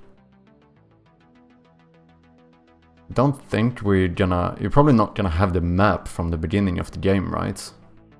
And also, to be fair, I don't even know if we're gonna keep that initial cutscene for the full game. Most likely not. It depends a little bit on what we decide to do with the story. It is something I'm really gonna need to work on quite soon. To start, like, I need to actually take some time, sit down, and see if I can figure out a good, appropriate story for this game. Because right now, there's a lot of stuff that's like completely undecided. Which I think, before we work too much on adding like new rooms and content, I need to make sure that I have a few of these things a little bit more set in stone. Like, for example, at the moment, I don't even know what place you're in. Like, are you in an abandoned building? Are you in some asylum or something? Or, like, it's not even really decided where we are, so I think before we work too much on adding content, I'm gonna have to figure stuff like that out.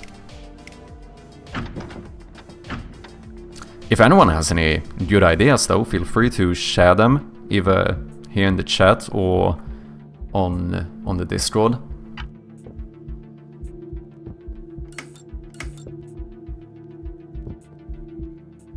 This one is bugged for some reason. Click on objects to interact with them. It only works with some of the objects.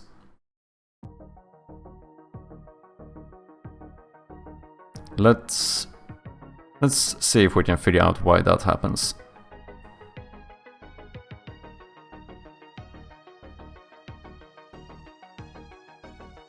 Okay, so clicking on the door or the lamp gets rid of that one, but otherwise, like, clicking on the light switch doesn't do anything. Let's start with checking the toast manager, maybe.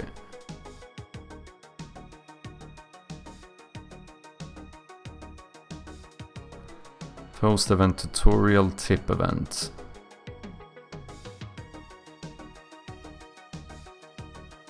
Wait, tutorial tip event?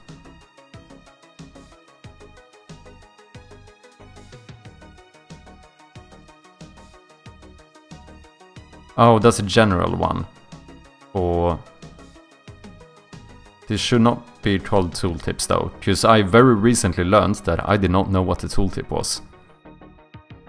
This should be a tutorial toast event. But we also do have the general toast event here, but the tutorial ones are the ones I want to check. But it would not be in here, it would be...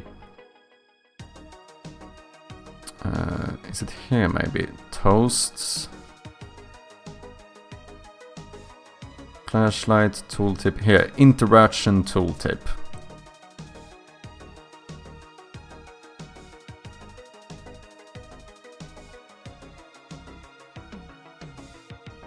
Oh, this just has the one to fade in and out.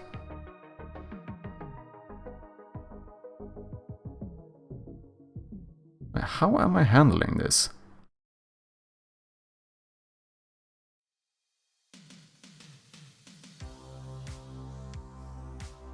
Okay, so when a tutorial tip event is published, tutorial tip event show tooltip. So the tutorial tip event has a tooltip name and a bool whether or not it's supposed to be shown.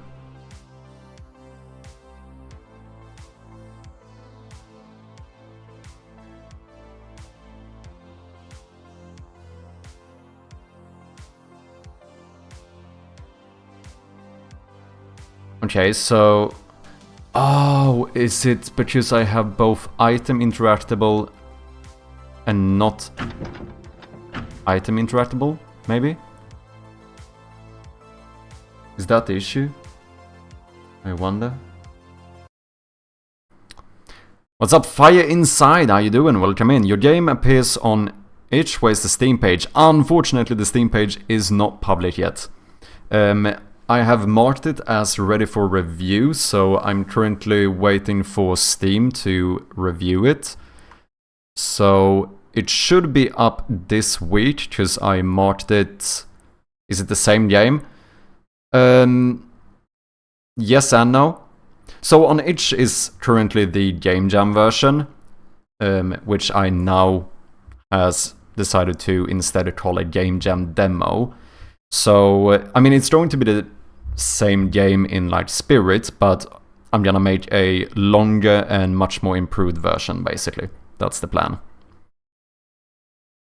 So it's not going to be like I'm just uploading the itch version onto Steam. Like, the plan is to publish the game this year, but I'm probably gonna work on it for...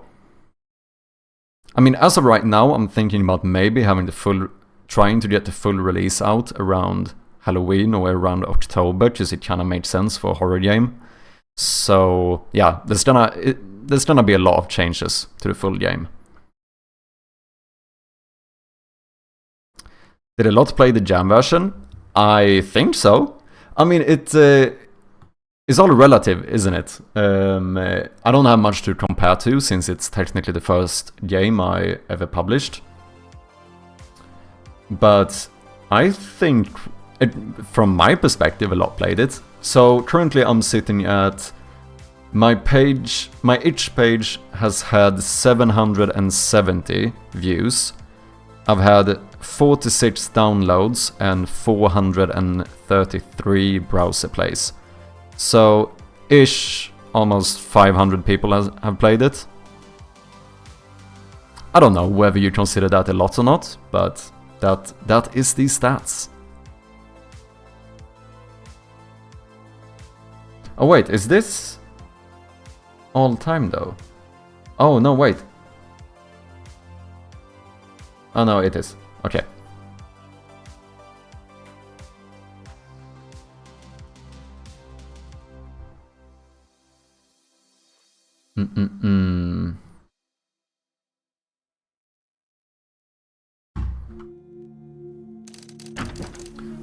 We could test this quite easily. Honest amount?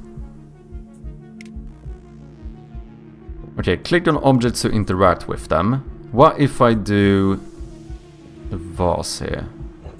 That does not do anything. That one doesn't do anything. This one doesn't. Oh, is it only the item interactable items? What if I pitch something up?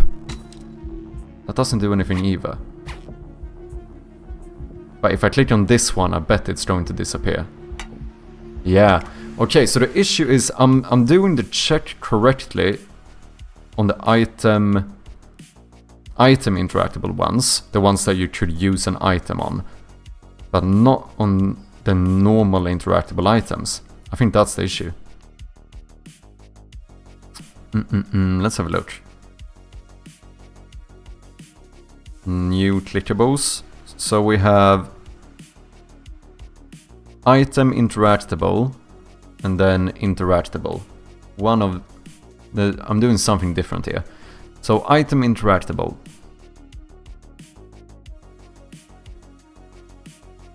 There must be some check here.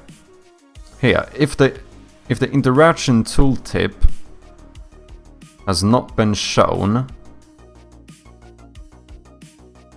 then publish the event to hide it. Do I just not do that here? No, if interaction tooltip shown, publish interaction tooltip. That looks the same. Okay, now I'm actually confused. But something must be wrong here. Public static bool, interaction tip shown equals false. Oh, if it's not... If it's false, then publish this. This one says if this is true, then publish this. Oh, I see. That was a simple mistake. Okay, now it should work. Literally one symbol away. One symbol that messed it up. Yeah, now it works. Okay, okay. Let's auto skip the intro. Jump back in again. Yeah.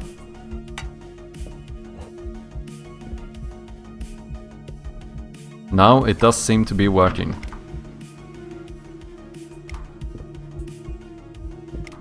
This is another issue we need to fix. The map is currently in front of the menu.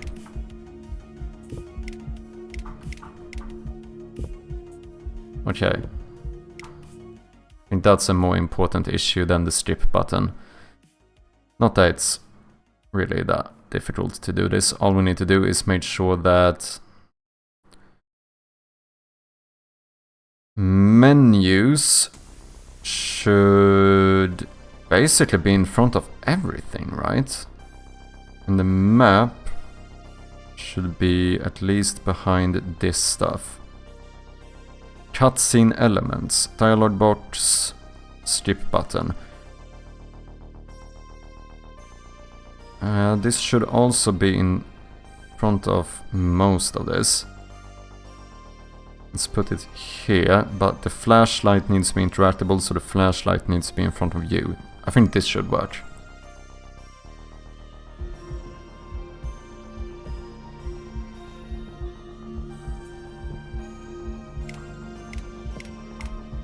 Yeah.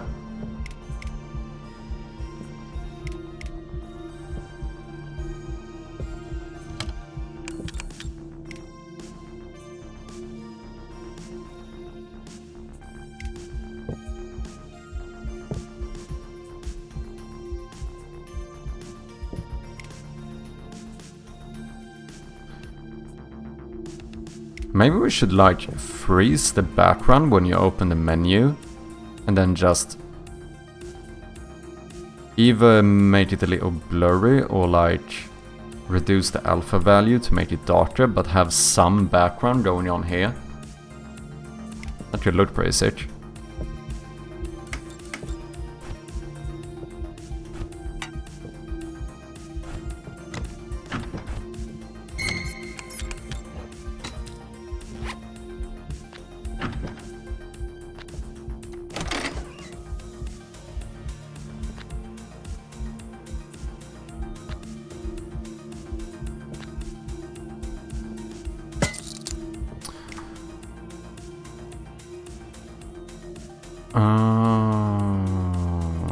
We have to change the door. Just I couldn't click on the window. We need to raycast transparent pixels.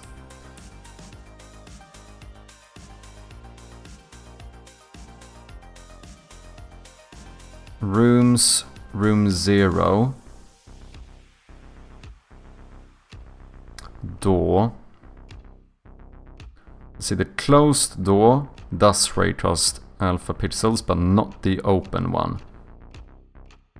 But you need to, so let's do that. Now that should work.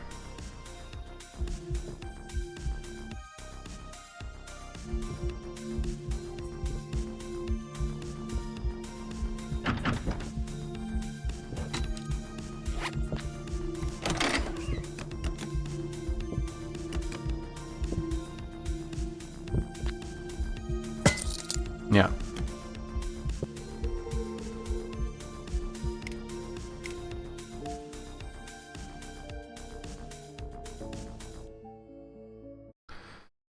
Okay, another thing we have been thinking about is it seems like it makes sense that each room should be in a separate scene, which is currently not the case. Currently I have all of the rooms in one scene.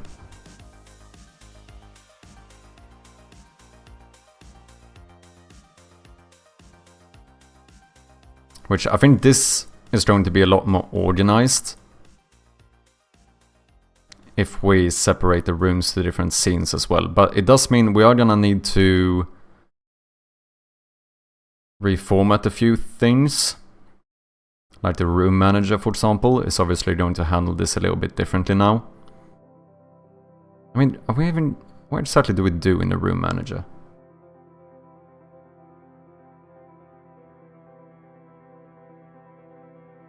Set the checkpoint ID. Oh, but then you can just do something where, like, if you die, reload the scene. Which is the scene is going to be the same as the checkpoint, isn't it? And here we check if the final room is finished and you set new room. I think maybe we should change this where... maybe we should merge the room manager with the game manager. And then the game manager just has like one function to go to the next scene or whatever, which would be like the next room.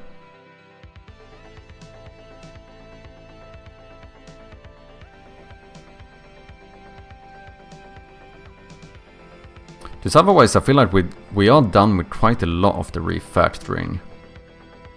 Oh, we do have the inventory system. You know, maybe that's what we should do. Because I would like to have more of the diegetic UI. And I think it could be cool to make the inventory into a... like, make it diegetic. Because right now, we have this. We have a little inventory button up in the corner. But the idea is that we could make it like semi-diegetic, but by having something similar to the map, which currently the map you open up by just holding down in the right corner and it kind of pops up, and then if you click it you open it up. Maybe here we should have some animation where you actually see the map kind of move up here.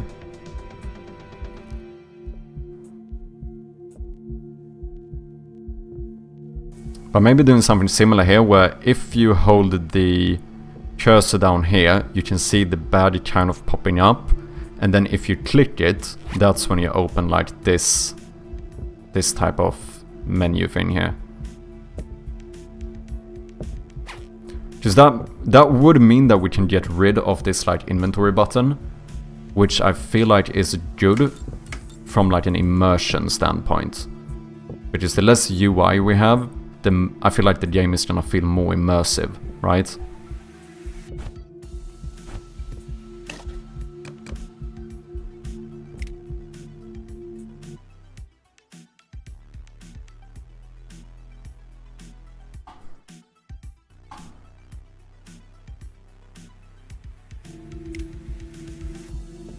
We just need to make sure that we teach this to the player.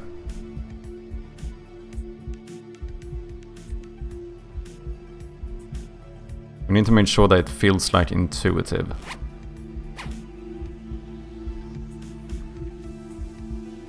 Because that means we're gonna have to change like the tooltip as well. Or the tutorial toast or whatever you wanna call it.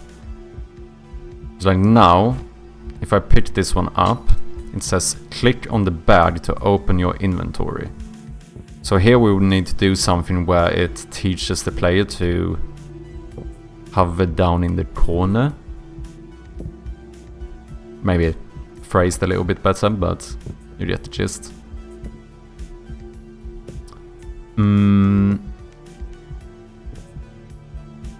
Click on the bag to open your inventory. I mean, you could actually have the same text, just put the thingy down here. See if that's enough. Maybe... Maybe the first time you pick something up, the badge automatically goes up. And then it says like click on this one. Because then when you like close it, you will probably notice that it goes down. But now the player has so often been taught that the inventory is in the lower left corner. Maybe something like that. Because I do want to make sure that we teach it in a good way.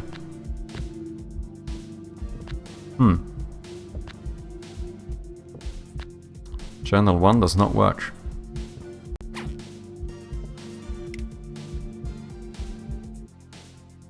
But it does mean that we would need some art for this.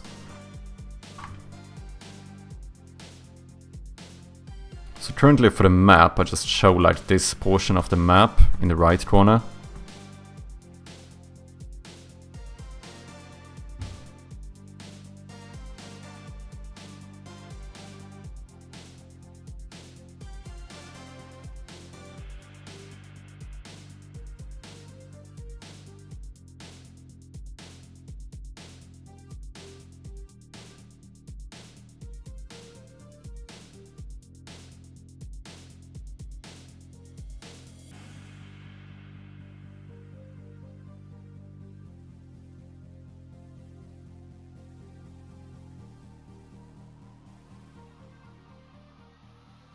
And how should we do the bag though? It's gonna be difficult as well. Because we can't just have something like this. It needs to... I mean, one way of perhaps making it look more like a bag is to have like a handle thing on it, I suppose.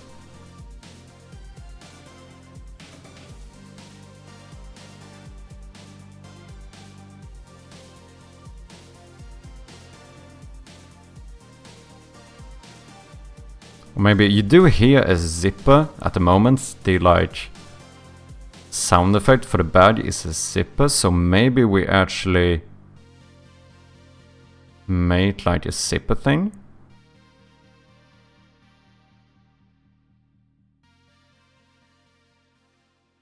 Maybe.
Oh, we should make it so that the player has to pick the bag up.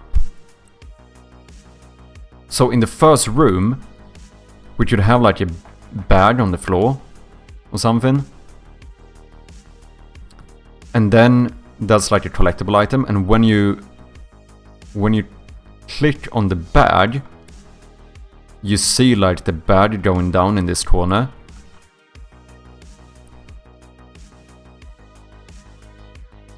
Yeah, that could actually... Oh, I think that could be pretty cool. There's also some nice kind of like progression feeling about not having it from the beginning, sort of similar to the map.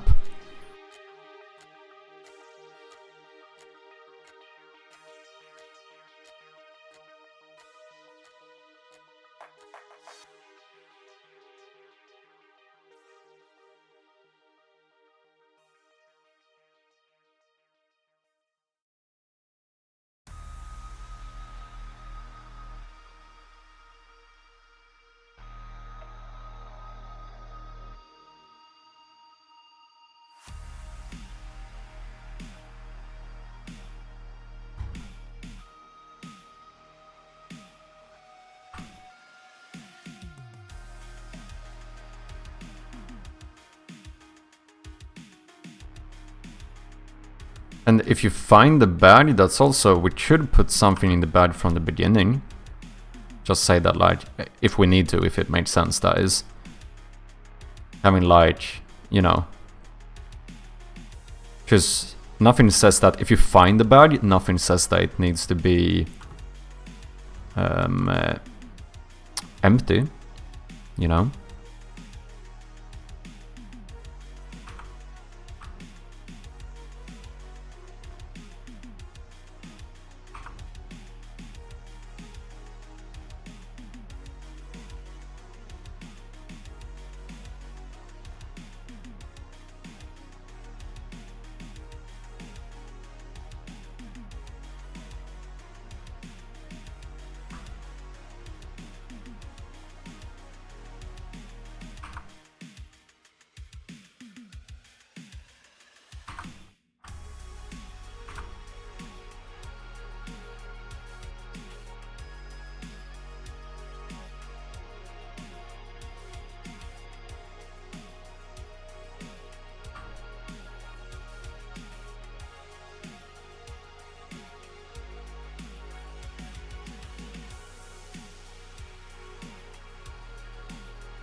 Wait, is it weird to open a badge from this side?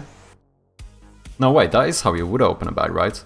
Like, if we say that you have this on your badge... Wait, how the fuck would I turn a backpack when I open it? No, I would turn it towards me, right? I think so.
Is this too much detail?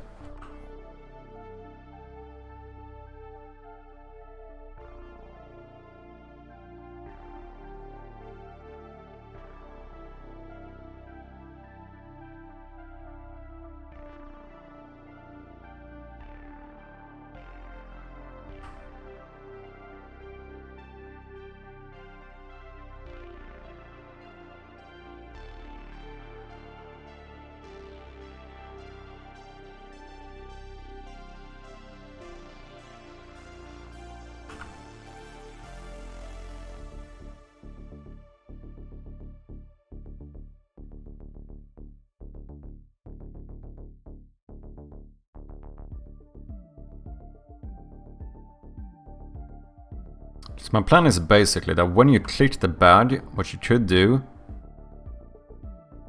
is have a new sprite that removes this line,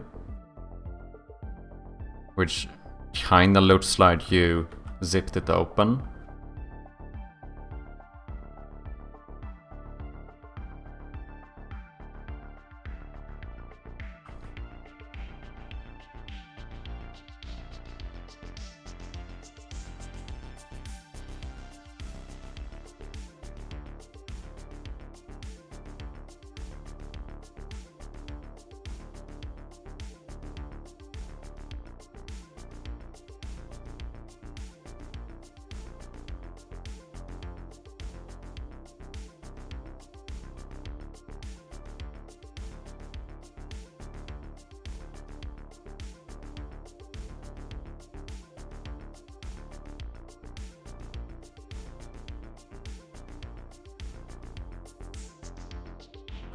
No.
What do you think?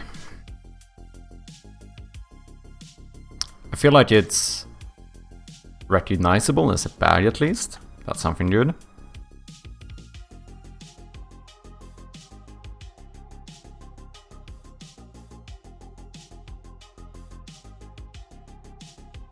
And I do feel like it should be kinda cool to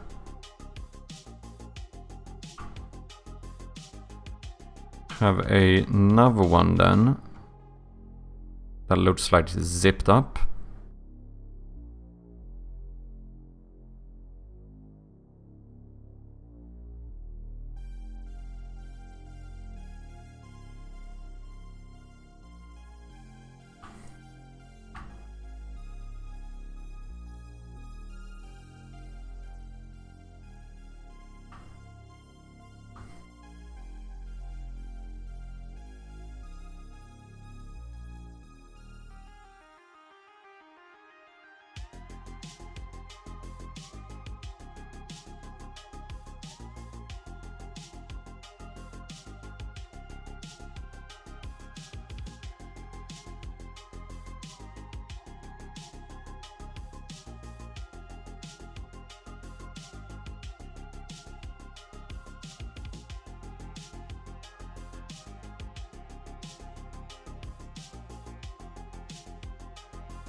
maybe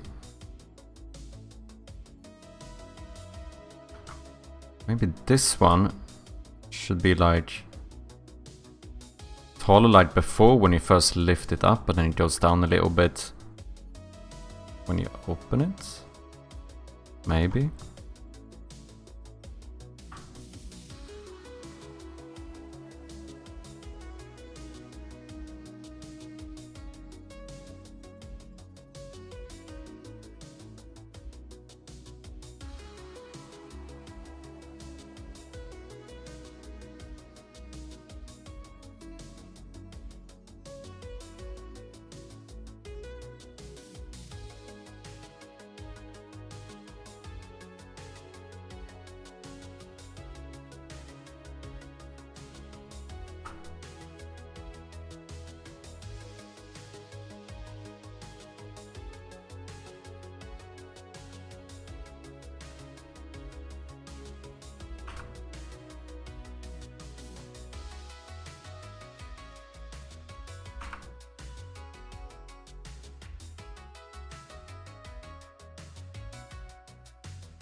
We are probably going to need a biddy badge for the full game, I assume.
Something like this, maybe.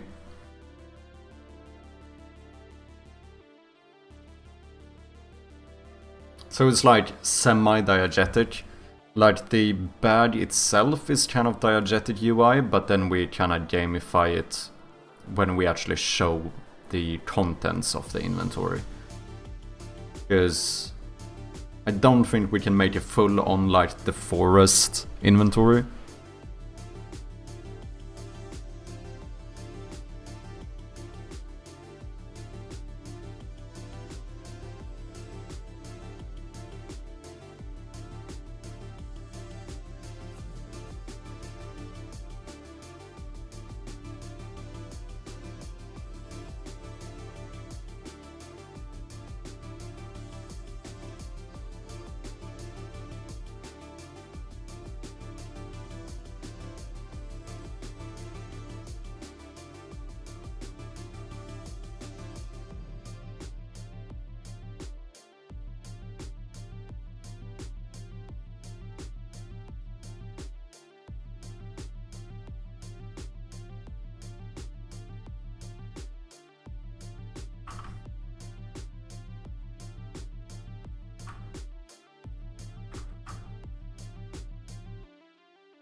Maybe. But how big are the items? This is actually kind of important. The items are 10 by 10, if I'm not mistaken. Wait, let's have a look here. Inventory. Inventory grid.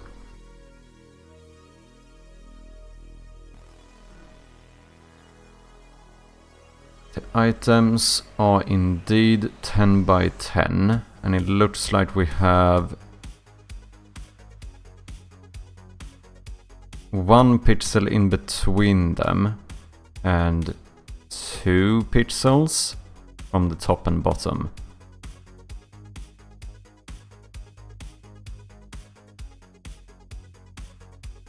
That looks to be the case.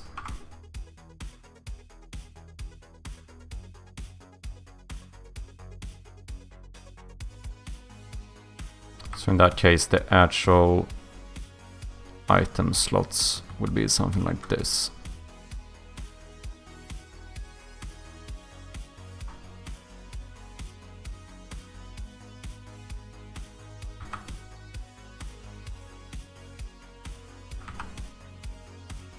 Close.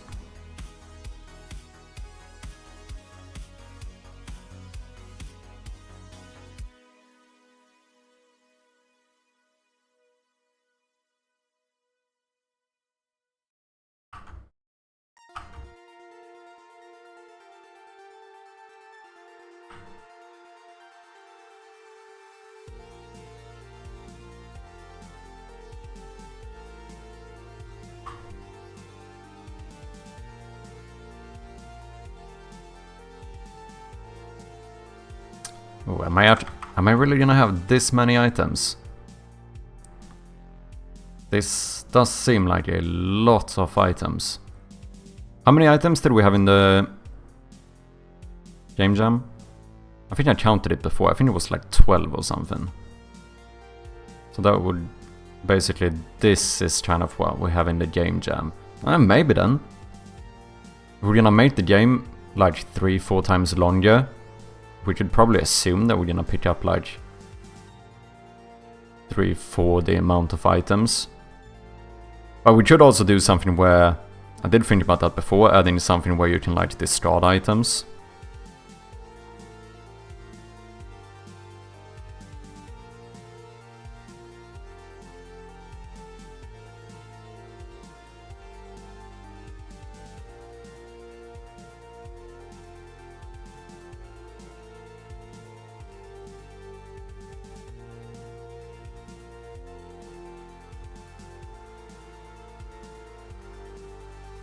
Okay, I think we're gonna try putting this into the game. Just to see how it would look.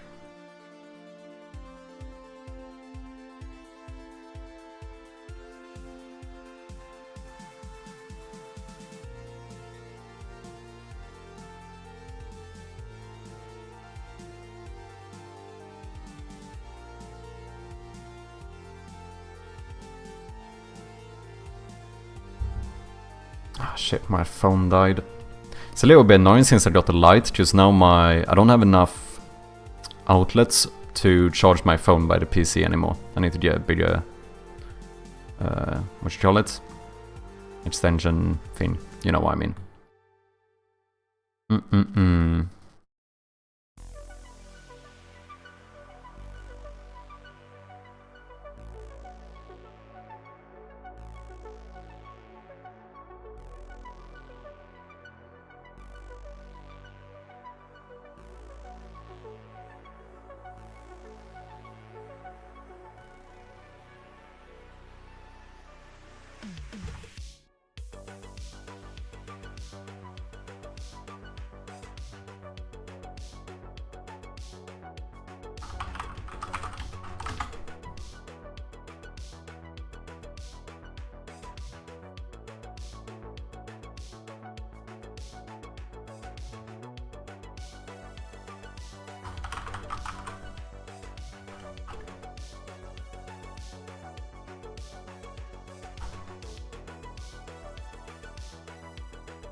Suppose we could just copy the map for now. Let's duplicate the map.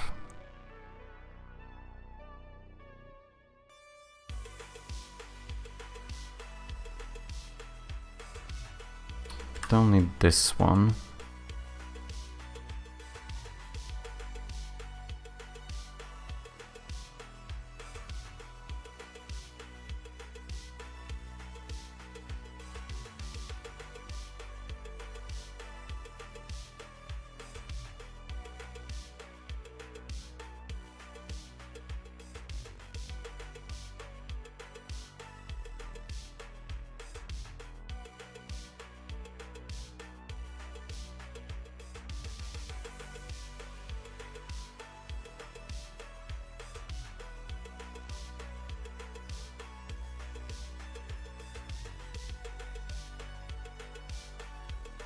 The map button, this would be the inventory bag.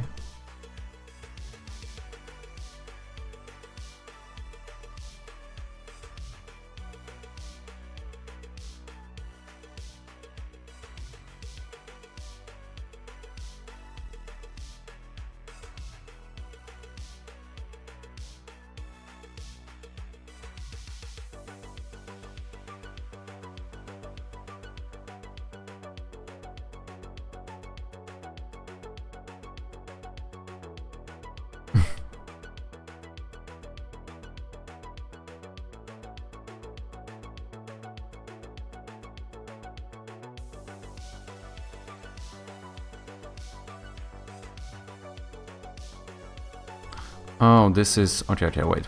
So we do that. we go inventory. For now, let's call this new inventory. Map hitbox.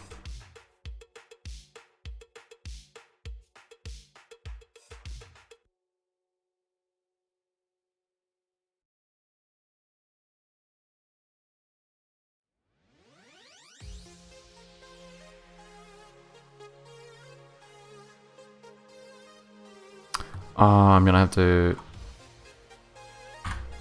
redo these animations anyway, so it doesn't really matter. In that case, let's do inventory.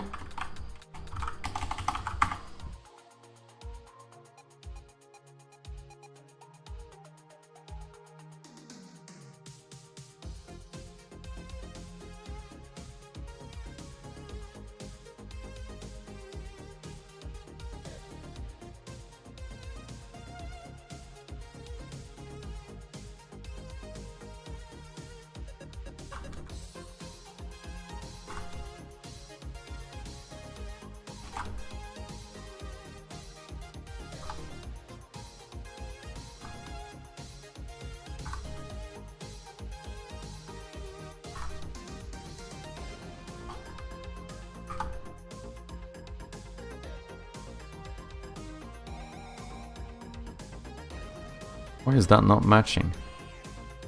Because of the hitbox.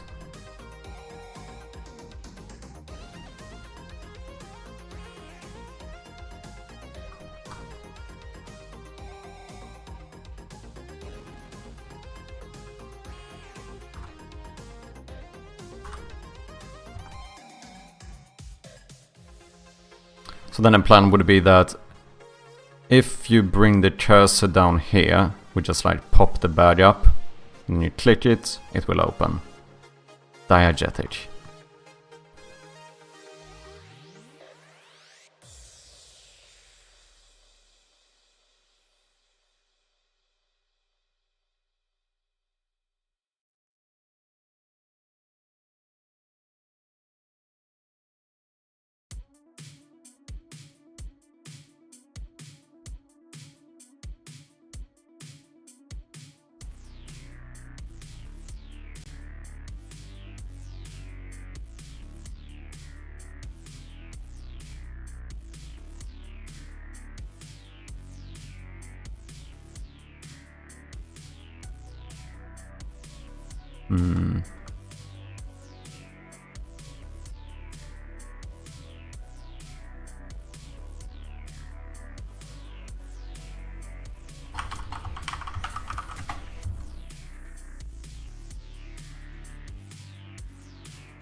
It's an inventory hitbox.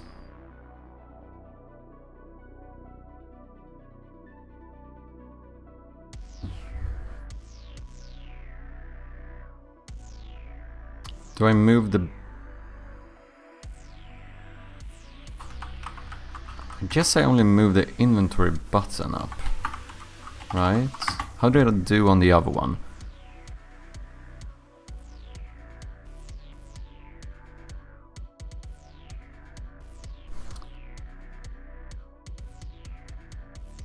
Let's see, hide map.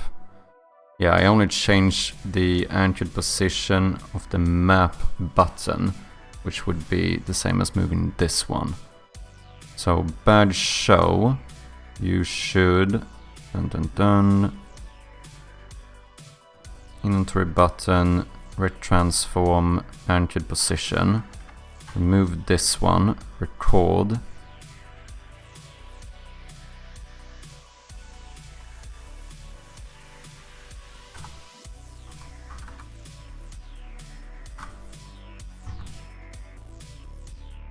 That looks pixel perfect to me. A little bit messy when the crate is there, but...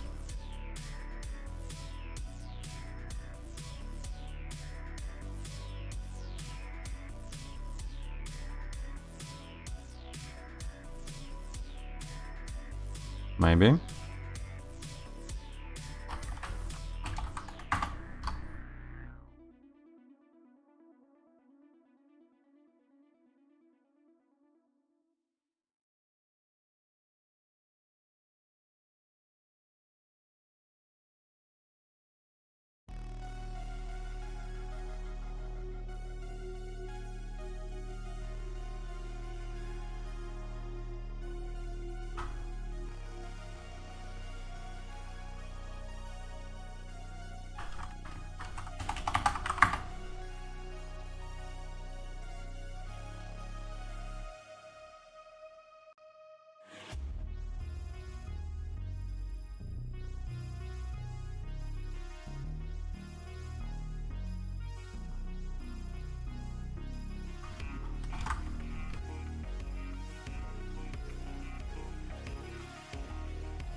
Should be all the animations we need. Okay, let's do this then. The entry normal.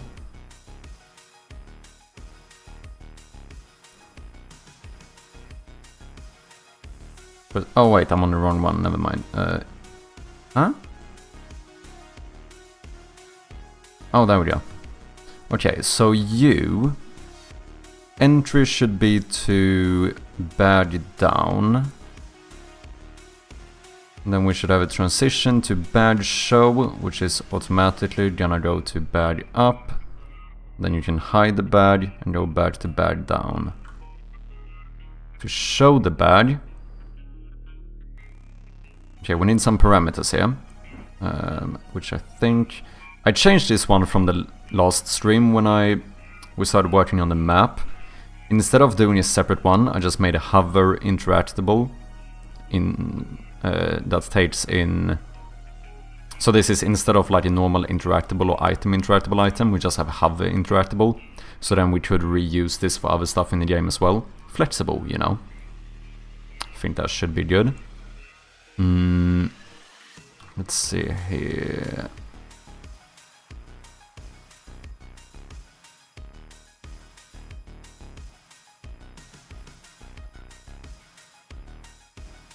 On pointer exit.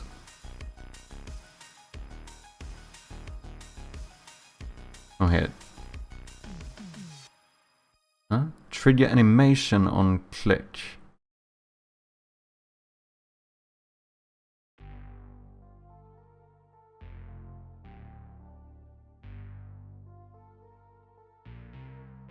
Wait, do I show an animation when you... Okay, so we have pointer enter, pointer exit. That's what we use there.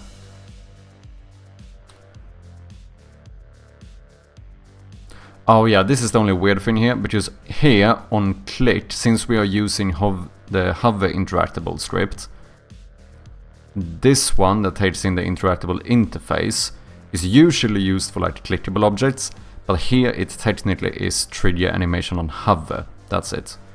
It's a little bit confusing, but yeah. Okay, so for the inventory hitbox, we should need two triggers. One called pointer enter, and another one called pointer exit. Which means that to show the badge,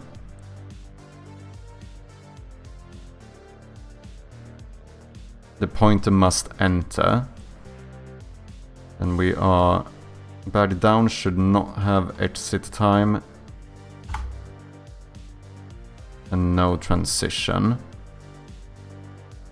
And then this should have exit time but no transition.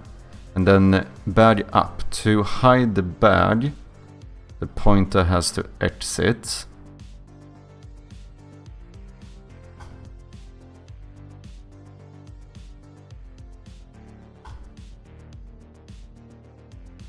Okay, I think that should be it.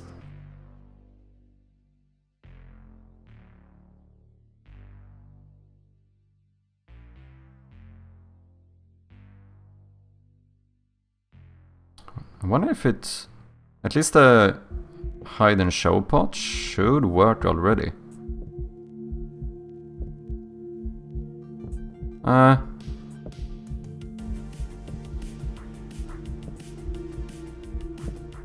For some reason it does it one more time, but...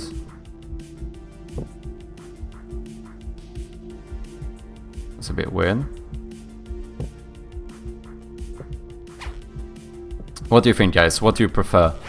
The old button for the inventory or diegetic UI?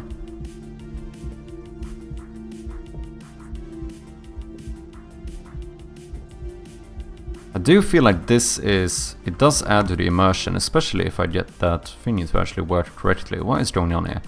Why... It's like it's going for a full loop again. That should only happen if... The condition to show again is that the pointer has to enter. Am I... Wait, am I moving the hitbox somewhere? Because I do think I accidentally did that on the other one. Let's check. Animation. No, that's the... Oh, wait, this is for the map though.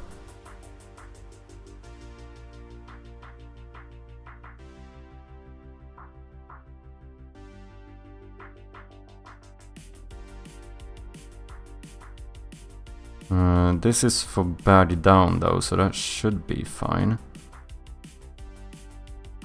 Inventory button, that should be fine. Inventory button. Looks fine.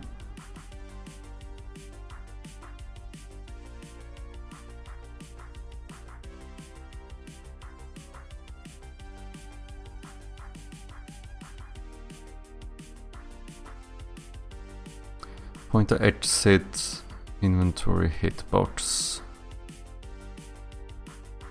Huh. Switch object on click.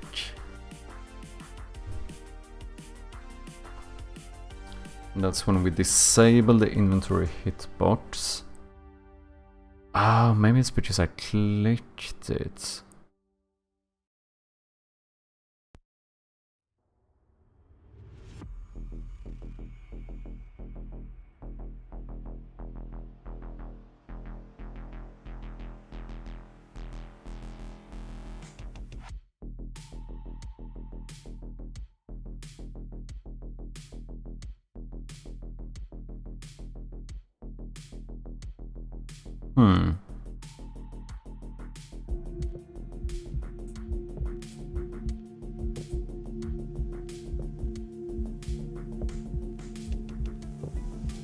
The enter thing works fully.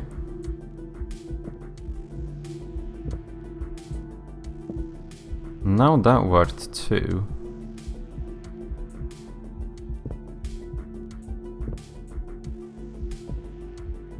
There, for some reason it does another one.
Can't see what that would be happening.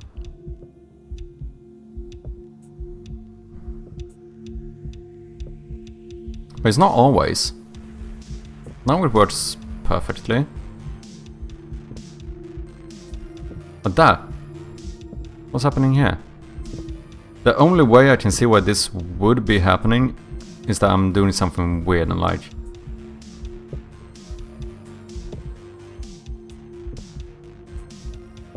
I must be moving the hitbox somewhere. Let's do this. Let's go...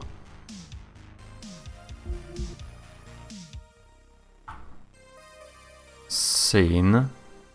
Let's take the inventory hitbox and do this. Here it stays the same. Inventory hide.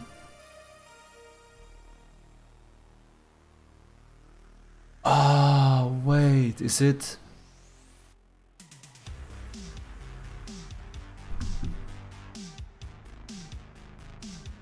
Wait, this is just an interactable.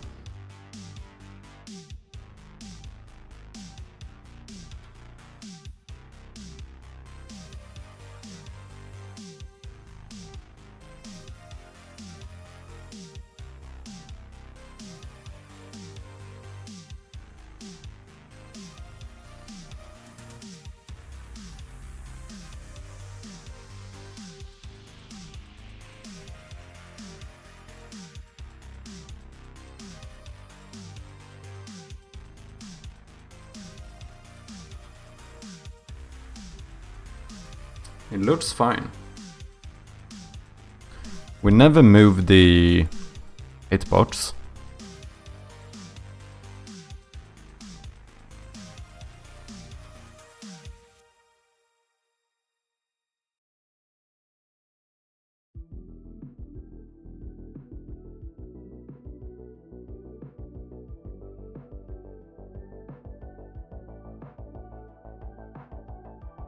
Pointer enter. So on hover, if you hover the hitbox, you trigger the animation of the inventory hitbox, or you trigger the trigger called pointer enter. Then when you exit the hitbox, we trigger pointer exit. That looks fine.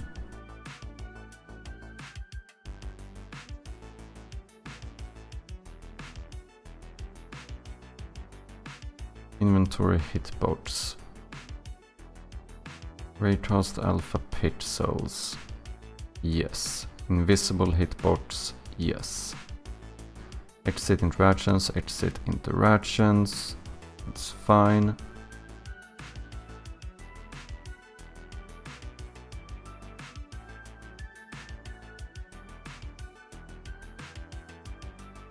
This is very weird.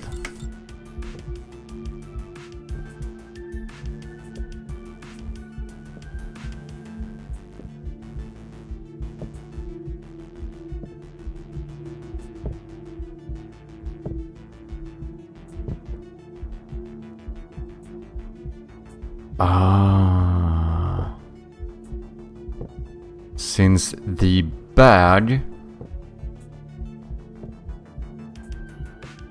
is a child object of the inventory hitbox, that means that the sprite of the bag also becomes hover interactable.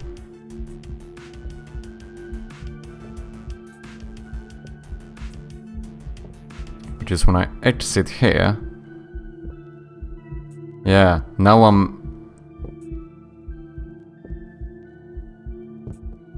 yeah, it's because of the transparency in between the handle, which is technically here. I'm gonna exit, but then when the handle goes down, I enter again, so now it moves, and this is going to happen for infinity. That's why it works if I exit here. But it's probably gonna bug if I go down here. Yeah. Okay, so an easy way to fix this is to take the inventory button and make you as well raycast the alpha pixels, meaning the invisible pixels. If those are still part of your inventory or your hitbox, it should work. There we go. Okay. Should we remove that one when you click it?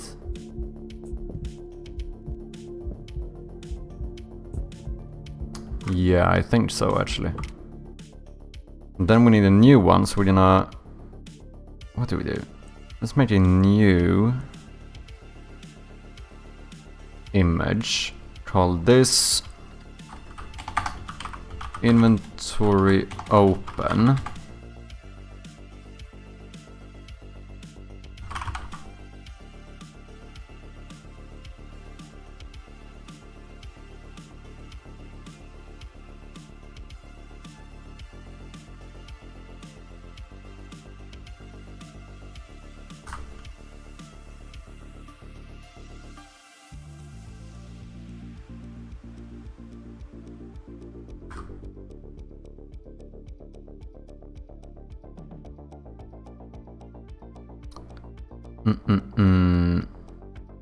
And now, if you click the inventory button, then you should activate the open inventory, which is this one. And we should add something else here. Wait, inventory button, this is interactable, so this is on click you switch objects. Here we should also play... Yeah, play sound on click. And this is going to be, I think, zipper open. And we should play that sound effect.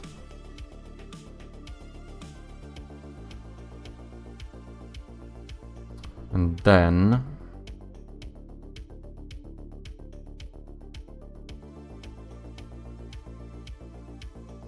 Wait, can I make it this? Because it would be kind of nice if you move the cursor away from this, it should automatically close the inventory, right? I feel like that makes sense. Like, you shouldn't need an extra input in the term, like, as in a click somewhere to close the inventory. Because if someone grabs an item and moves away from this, it's kind of obvious that the player wants to close the inventory. Because that doesn't happen as of right now with the normal one we have. Like, if I have this one open, and I go out, the inventory stays open. There's no real reason why it should do that, right? Unless you misclick something and want to do it, use the item again, then it's convenient that it stays open in some regard.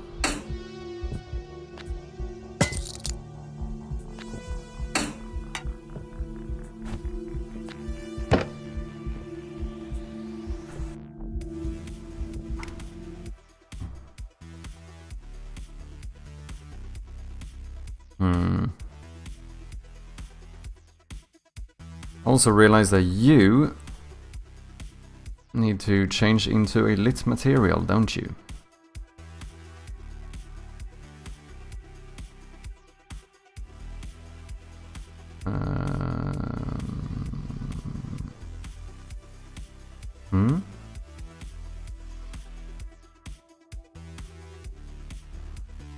That's sprite lit default, that's the one, right?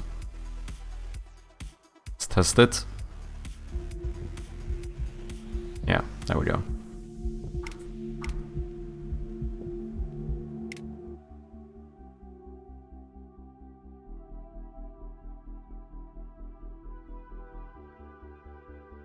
So question is, inventory open.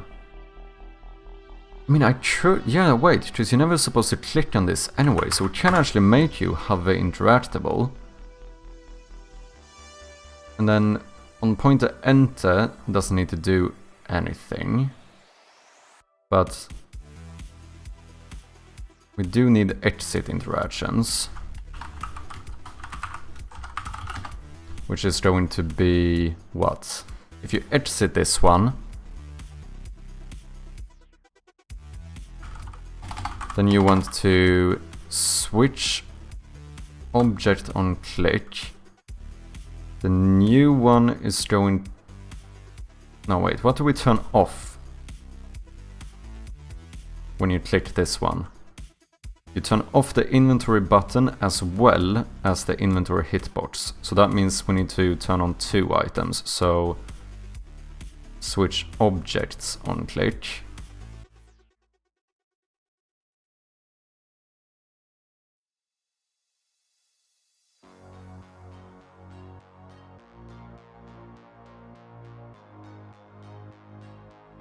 And we are going to deactivate the open inventory.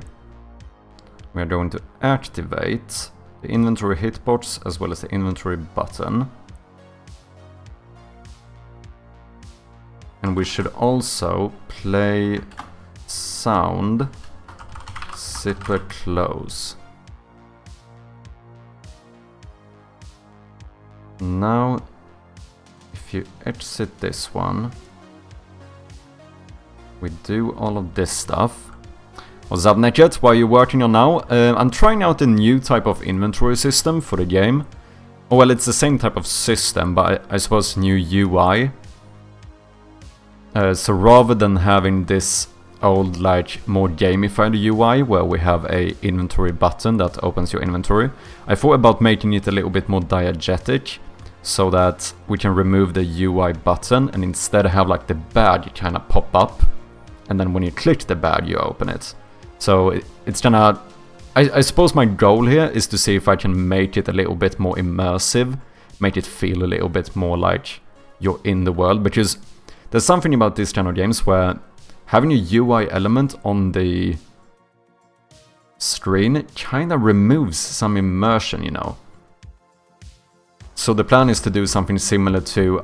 I tried it for the map here, so if you bring the cursor down to the right, you see the map kind of popping up, and then if you click it, you open it up. So I thought about doing something similar for the inventory as well. Where, I mean, we can probably show this off. I think it should work now. Cool, I like that. Yeah, I think it could be pretty nice. I do feel like it's going to be a little bit more immersive. Let's see if it works. Let's close this one. So now we can't see no badge anywhere. But then if we bring the cursor down here, the badge kinda pops up from the corner. And I think it should work to click it now as well.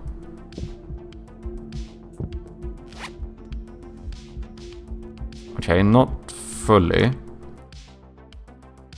What happened here? Inventory button. Optional disable. New object. Inventory open. That means this one should be activated.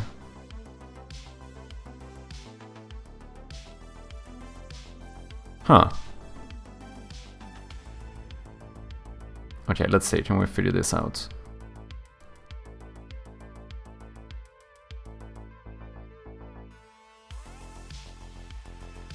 We shouldn't need to worry about raycast pixels here. I don't think so. Have interactable. It's only if the pointer exits that we should switch back from this, and then we would deactivate the open inventory and turn on the inventory hitbox and inventory button again. Oh, I turn off the inventory hitbox and the open inventory is a child object of that one. That's why it doesn't work. Okay. So all we really need to do is to take the open inventory and move you down one step here, turn you off, and now I think it should work.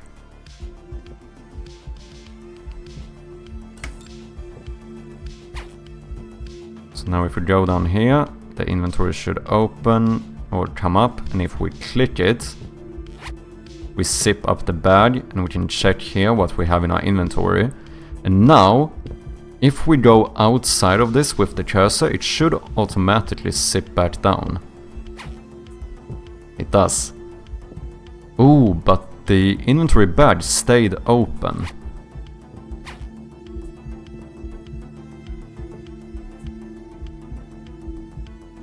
That should not happen. Oh, it's acting weird again. But you do see the general plan here.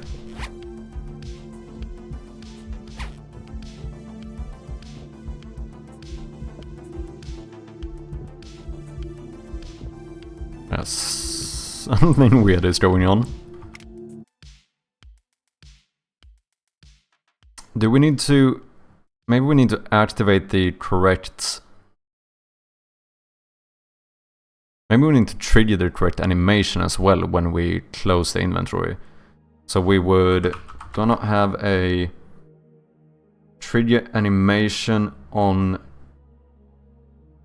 Click? Yeah, trigger animation on click. The animator should be the inventory hitbox, right? Do you see you have an animator? Yes. And the one you should trigger is pointer exit. So we pretend like we exited that one. That means that it should go down again, if I'm not mistaken. Let's see if this works.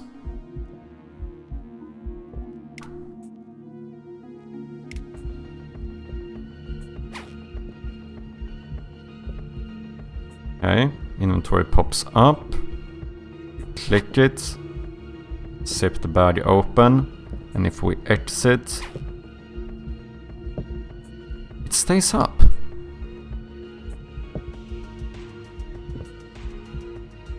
And then it's all buggy.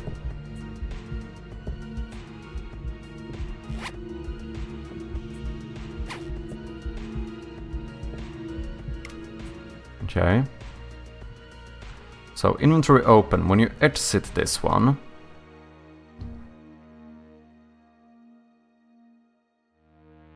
we deactivate the open inventory. Or maybe we should do this.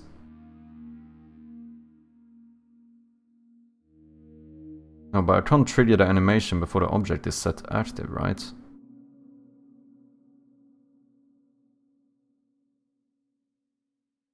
Pointer exit inventory hitbox. That should make the inventory go down.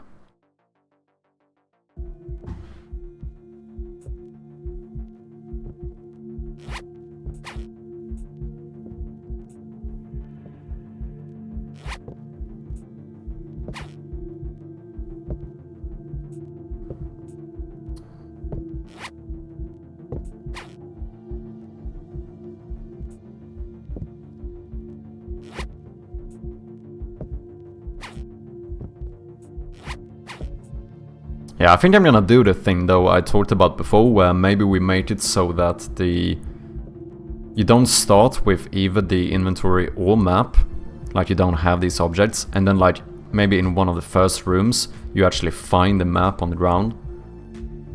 I mean, I suppose we would need... Oh, sorry, did I say map? I meant badge. But later on find the map as well. But I suppose we do need to make it so that the bag would be the first item you collect, because otherwise you don't have anywhere to store other items. So maybe in the first room... Oh yeah! Ooh, this is good. In the first room, the only thing you can pick up is the backpack. And then to make sure that the player knows how to interact with the backpack, what if the key is to like exit the first room is already in the backpack? Because then in the first room we can also teach them how to use items. And that makes sure that they can't exit the first room without picking up the backpack. But they also can't pick something else up before picking up the backpack. Ooh, that should be good. That should work. I need to figure out, why are you not going down? So when I exit, I wonder if it is because it's... I mean, what we could do... I do have the trigger animation on enable. The only time the inventory hitbox is enabled is now. So I think that should work. If we trigger animation on enable, and we do the pointer exit one. I feel like that should force it down.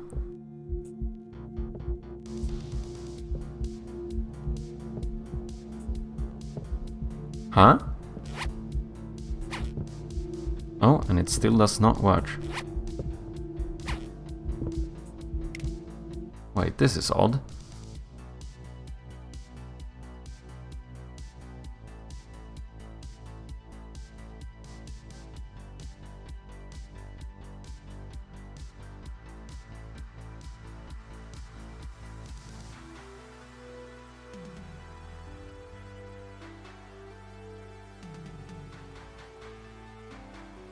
But I can't trigger the animation if the object isn't active, right?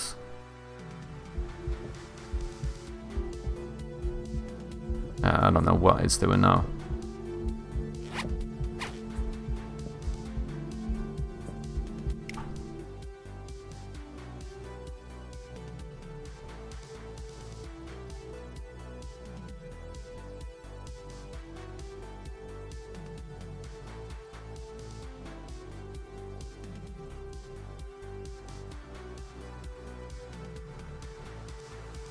Let's remove this component too.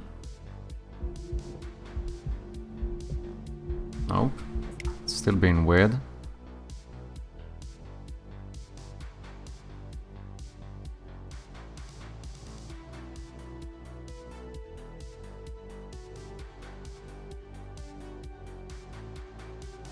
Trigger animation on enable. But you're not in. Let's remove that one too. Oh yeah, because now. No wait, trigger animation on enable. You should not have the interface, you don't. No, this it should work. But I assume that was the issue why it was acting weird now. Yeah, because now it's working. The badge is still not going down when we exit.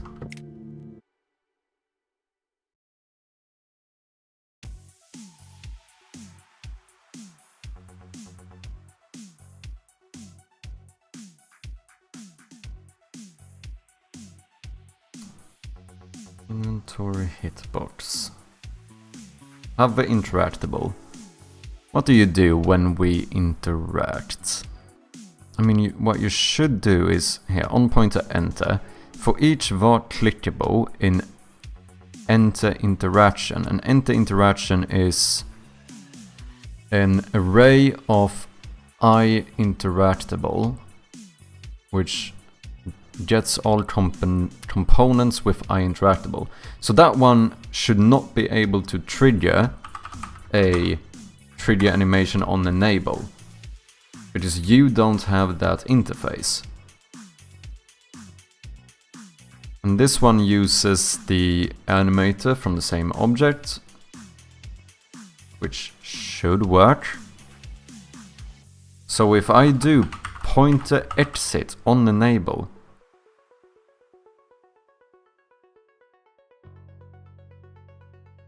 that must work.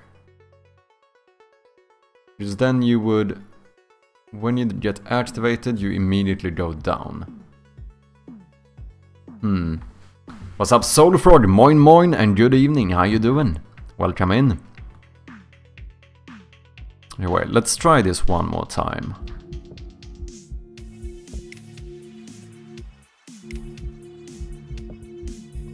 No, now it's acting weird again. So somehow it is triggering the on pointer exit.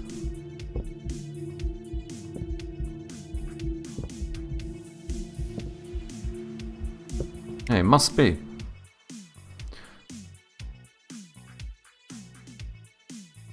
Wait, inventory button, highlight object, yes.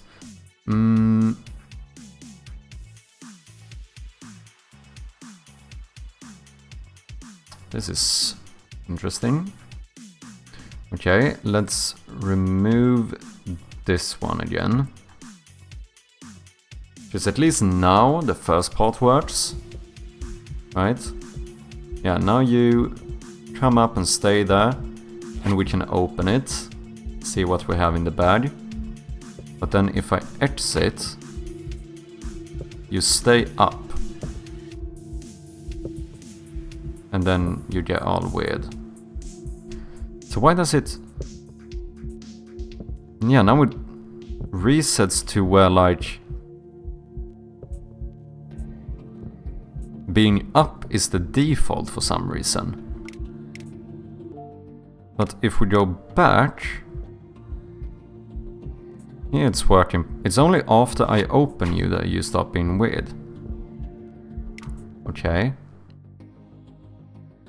So what have you been up to, Soulfrog? Did you have a good weekend?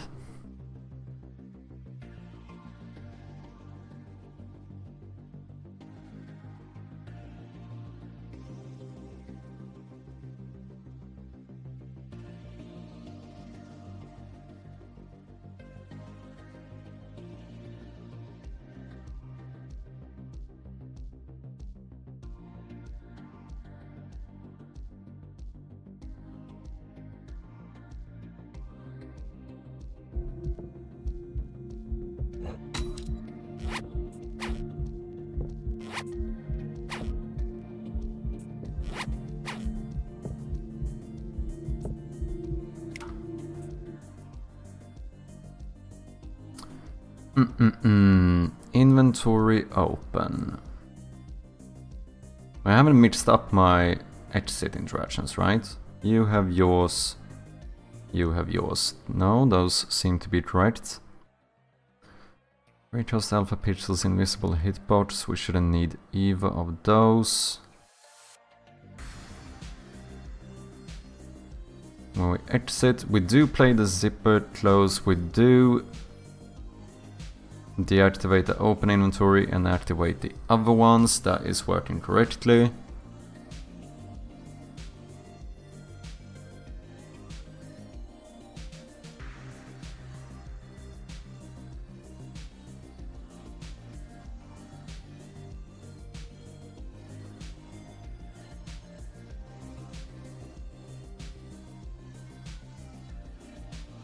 Clickable dot interact. Trigger animation on enable.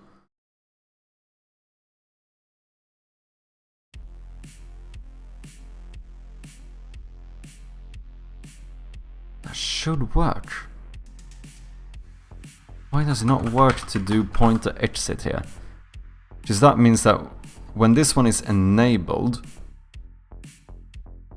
it's going to think that I'm still, like, just moved the cursor away from it. And that should make it pop down.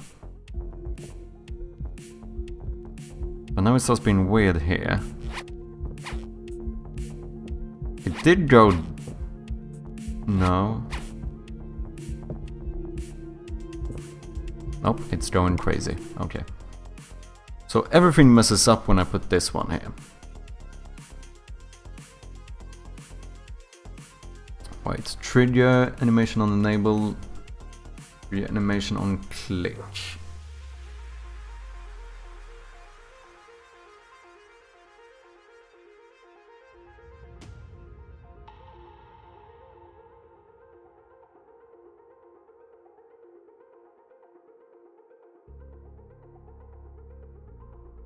Maybe instead of switch objects on click, what if we play the zipper sound? What's up, Atrium? Morning! Did you just wake up, man? How you doing? Welcome in. How is life as a indie developer? Nice to have you, man. Okay, let's see. We play the sound effect, and then let's do this step by step instead. Let's... Do I have enable? No. I'm good, stressful, don't know if I can do it. Actually, I think you can do it, man. I mean, you definitely got the skills for it. I believe in you. I don't know if that means anything to you, but I do.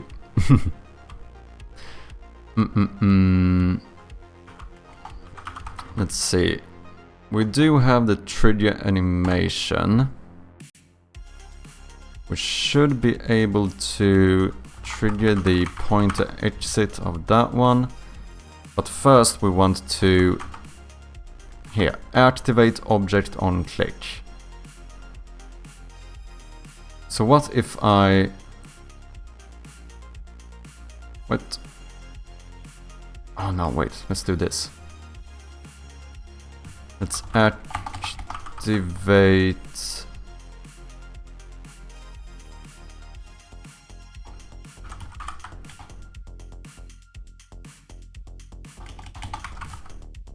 yeah, because we also have deactivate on click.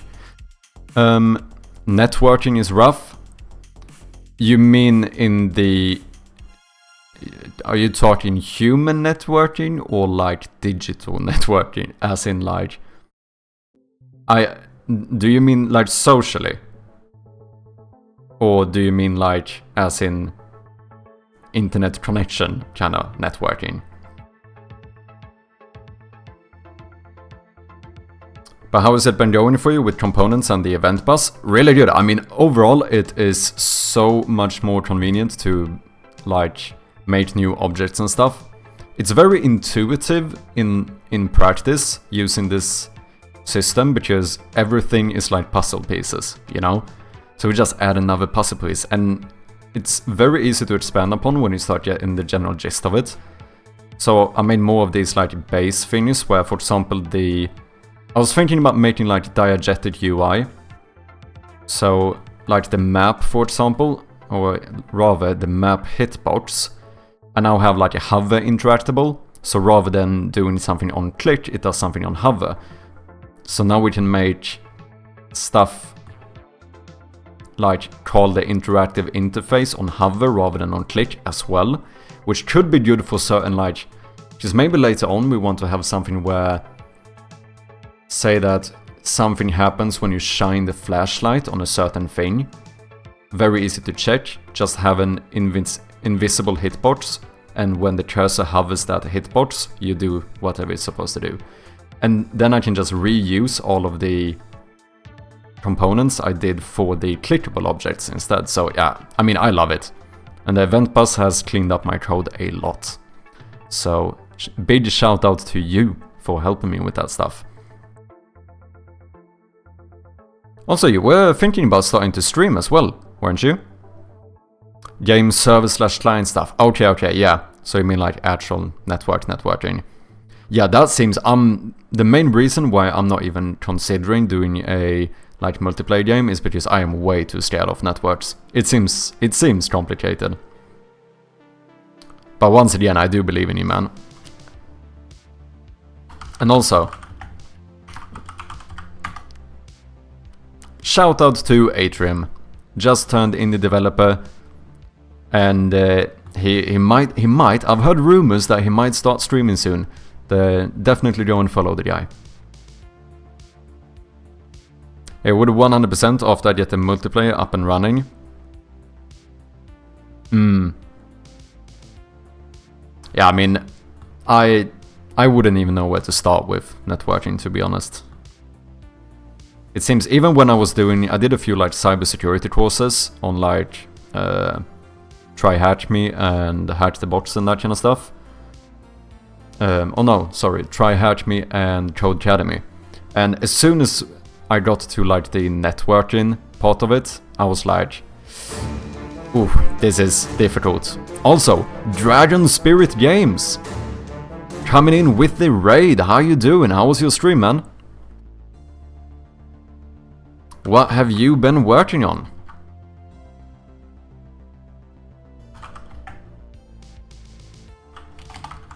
I am currently working on my first Steam release. I just finished, or just a few months ago, I finished this game for a game jam, and now the plan is to turn it into a full Steam release. It's like a point-and-click puzzle / horror game.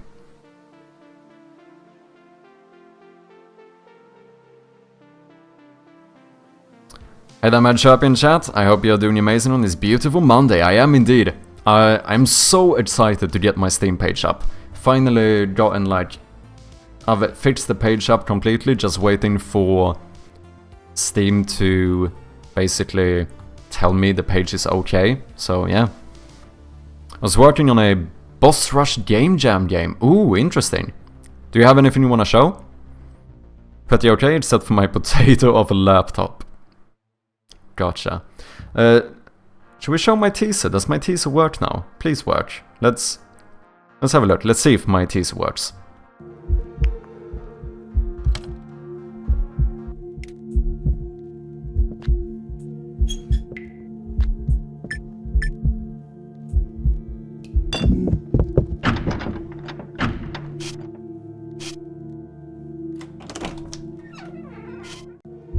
That is the teaser.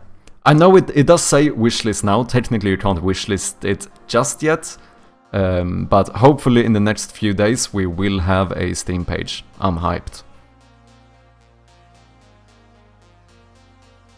I have a Steam page up for the game I usually work on. What is it? Let's have a look.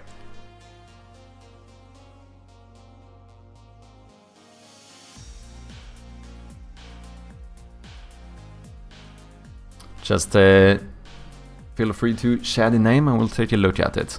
Looks cool to me. Thank you, man. I appreciate that. Yeah, I'm feeling good about this. It's gonna be... It feels like a huge milestone just to get the Steam page. Even though technically nothing else really has happened to the game. I mean, some things have, of course, but... Gaia. Oh wait, is it not this one? Second one in the list? Is it this one? Yeah, Dragon Spirit Games. A personal game about a mage's daughter with a link to our world's problems. Gaia is a story-driven platform that takes the player through the world of Greek mythology and leaves the player with the feeling that everyone can change the world for the better. Ooh.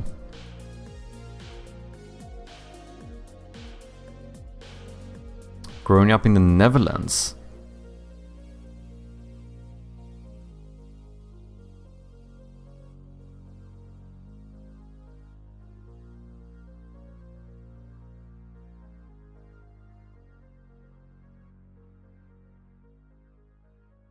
Interesting. This looks cool, man. Do you have to be announced? Interesting. If anyone else wants to check it out, here's the link. Let's show some support to our fellow developers here. Make sure to wishlist the game. Oh, fully voice acted. Customizable controls. Oh, fight epic bosses by using your brain or by force. You decide. This sounds cool, man.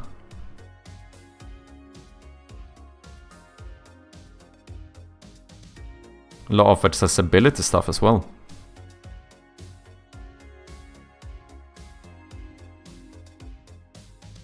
Quality text to speech.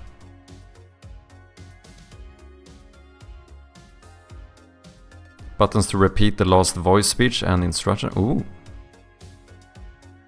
Yeah, I think this stuff is good. Larger fonts, increased contrast. Yeah, adapted tutorials. This looks dope, man. Oh, interesting. Similar to games you played, Portal 2 and Mind Over Magnet. Oh yeah, puzzle platformer. Made sense. Yeah, it's the puzzle platformer and puzzle tag, isn't it? And I mean, for Mind Over Magnet, they probably have the side-scroller tag, I assume. Yeah, side-scroller. Pixel art as well. Hey, let me go back. There we go.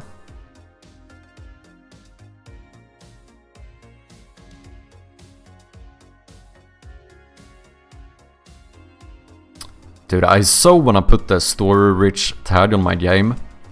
Because, like, all the games that my game is somewhat similar to, or... Basically, the games that have the target audience that I think I'm going for, almost all of those games are story rich. But I feel like I just can't put story rich on my game yet because I don't know, I haven't fully figured out the story. Kinda bad, but I think, yeah, I said it before, and I think I'm actually gonna need to take some time soon and just sit down and really try and like figure out, write up like a good story for my game. But yeah, your Steam page looks good as well. Oh, interesting, since you have a page up, how long from when you marked your game as what is it, like mark as ready for review, how long did it take you for Steam to like review your game? How long did you have to wait, just out of curiosity? As long as you get it there before release, you could always alter after if you feel you don't live up to it. I suppose that is true. Yeah, that is a fair point. But I feel like, I think the thing for me is that I'm very scared about, like, I want to really make sure that I don't overpromise on stuff. So I feel like I rather promise too little at this point and then over-deliver rather than vice versa. About 1 week, I think, but it has been a while. Okay, gotcha. Yeah, just I think it said 3 to 5 days. I'm just being an impatient child, to be honest. Just really want to get my page up. I did mark it as ready for review on Saturday, but today is obviously the first business day. So since they say 3 to 5 weeks, I assume that my page might be up on like Wednesday to Friday. If they think it's fine, of course. I don't know. Maybe they find some issue with it. In that case, it might take longer. But hopefully not. I feel like I was pretty thorough trying to look through like the guidelines and like the rules and stuff. So I feel like we should be at a... I think it should be okay.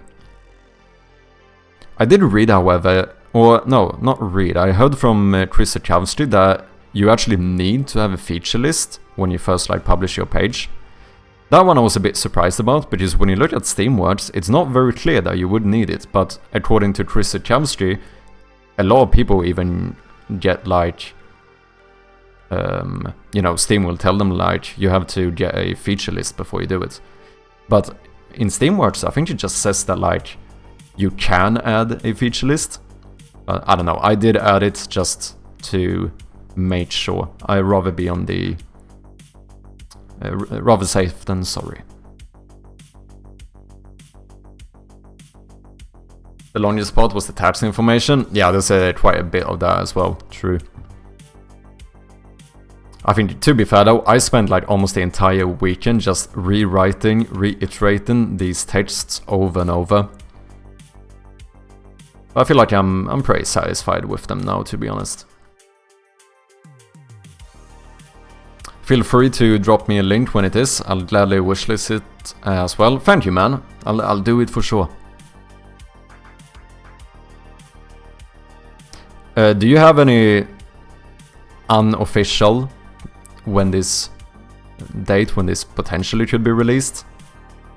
Just out of curiosity. And those images you need, yeah, there's so many like art assets. Oh, Atrium, if you're still here, how long did it take for you with like Yanguard to get the page up from like when you marked it as ready?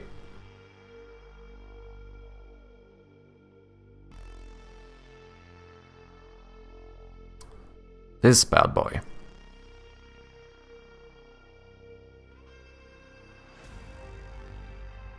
After working so much on my Steam page, I realized that you get like... I don't know, you get obsessive about Steam pages. Now I can't look at a single Steam page without like checking all the tags they have and like, you know, just analyzing, saying like, oh, can I improve on my stuff? Can I do something similar? I do think this is good, this kind of stuff, like actually adding GIFs and stuff. Probably something I should do at some point.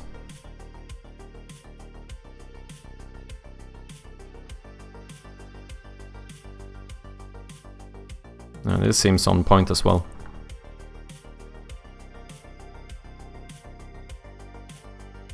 This is a game made by Atrium, if anyone wants to check that out as well.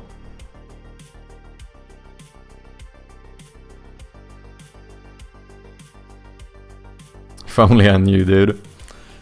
I have only a few hours a week to work on it. I'm doing it solo, next to a full-time job, wife and 2 kids. Yeah, I get it, man. That makes full sense. I mean, as long as you don't feel like you have any rush either with it, I don't see an issue.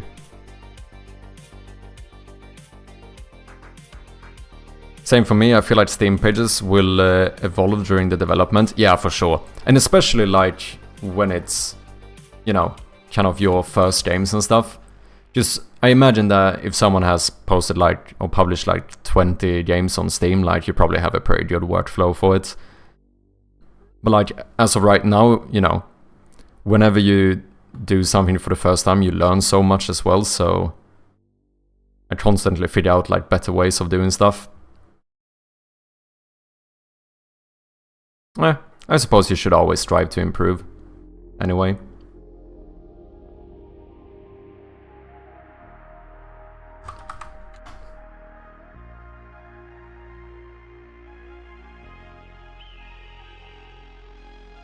Okay, I think I have an idea what might fix this. What if we activate the inventory hitbox? Also, I shouldn't do it before because I just did a shoutout. But let me do a little shoutout here for Dragon Spirit Games as well. Go and give him a follow.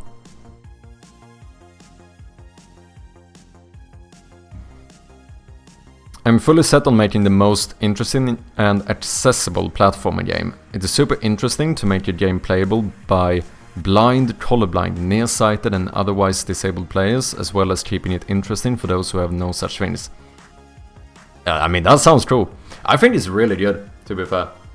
Because it's, you know, obviously if you're, for example, for blind people, there's not like a huge pool of games that are accessible enough. So I think it's, you know, I think it's cool, man.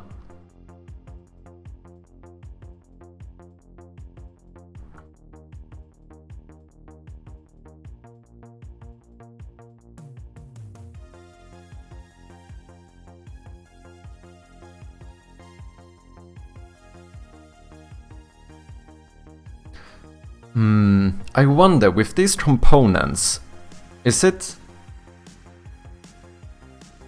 Does the order here matter? How does it decide which one to activate first? I assume it might go by this order. I hope it does, because in that case, I do feel like this could work.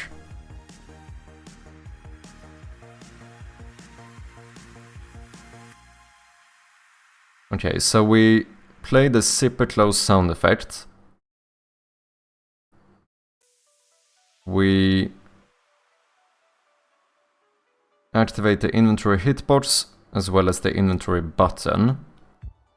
And then last but not least, we trigger the animation for it to disappear. And then we deactivate...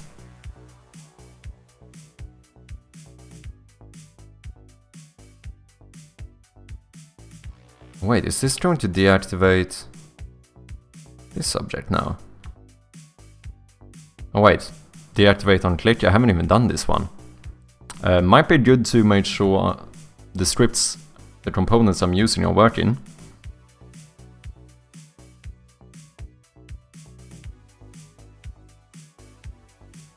And this should be fine. Anyway, I better get to resting. It's 10:24 PM and my alarm goes at 5 AM. Yeah, for sure, man, go and get yourself some rest. Thank you very much again for the raid. I do appreciate it, man. And best of luck with your devin and all.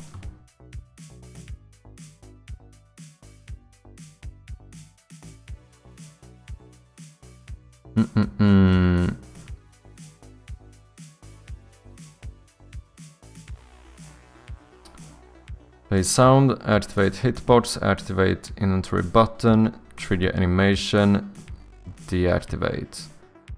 Oh yeah, this one doesn't even have the eye interactable. Deactivate on click.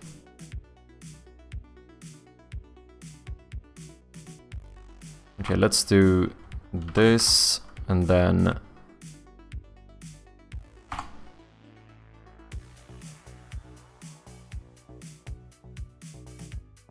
I mean, if I just say game object, it's going to deactivate this one instead of the parent object, I assume. So I think what we're gonna do here is serialize a private field and then go game object, private game object, object to deactivate.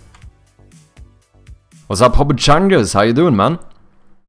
Good to see you continuing game dev. Yeah, you know it. I'm very close to getting my Steam page live. I'm really excited.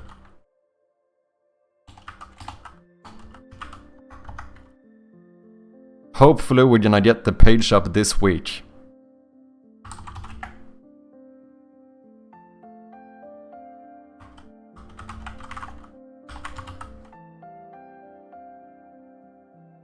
Okay, I think that should work. And then we do...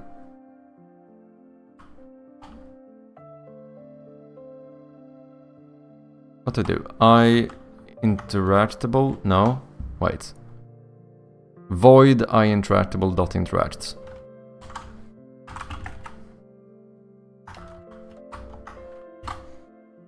And then we're gonna check if deactivate self, then game object dot set active false.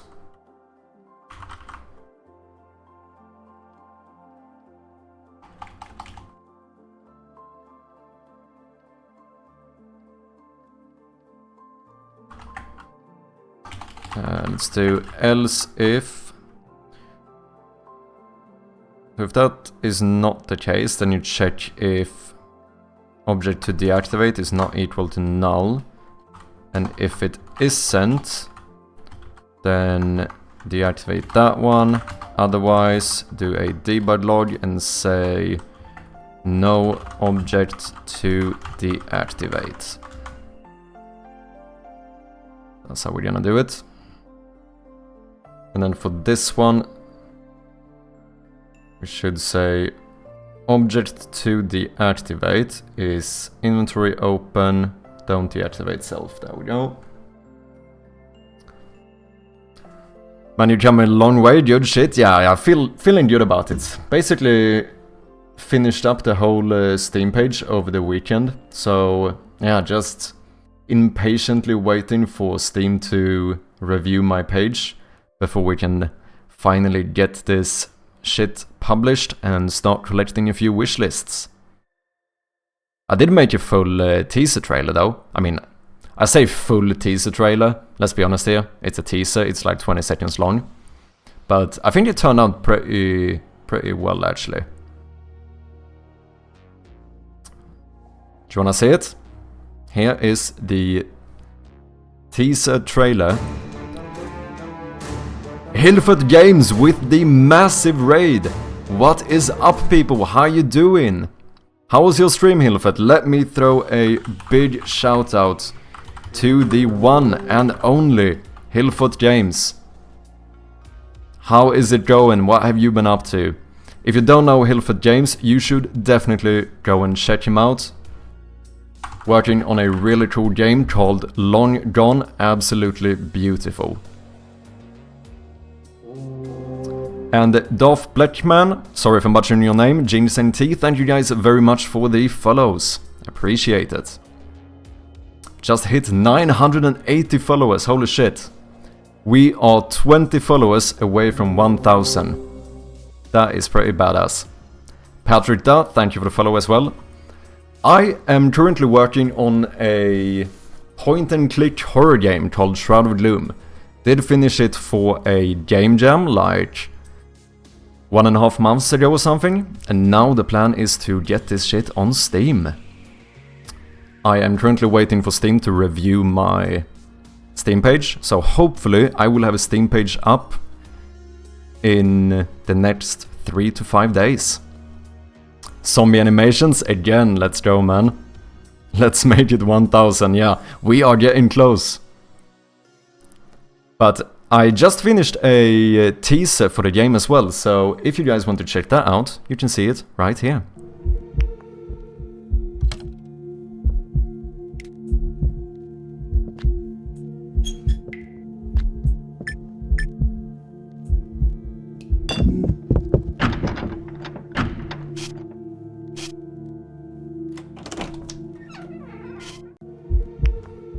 So obviously it does say wishlist now, you can't actually wishlist it yet, but in just a few days, we should have the Steam page up. And yeah, I'm very excited. Nice. That was it. Thank you. Yeah, I'm feeling quite good about it. It was a few iterations, to be honest. I've been working on basically nothing but Steam page stuff the entire weekend. I am becoming a workaholic, but I'm here for it. Let's go. Proud of you, dude. Fingers crossed. Thank you, man. Thank you. I really do appreciate it. And also, since I showed it, if anyone wants to check out Hillfoot Games Long Gone, definitely do so. Make sure to wishlist it. Such a cool game. I mean, the art is so sick.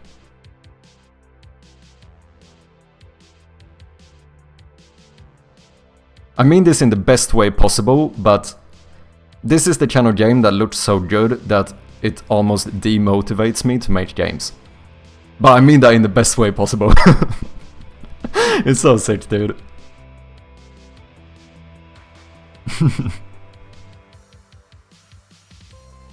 Also, do you have a new light? You look different. I do. I paid way too much for a massive light panel. So yeah. I also bought this little boom arm thing here. Pretty nice. Finally free to use my keyboard. I did invest a little bit now into the stream setup here.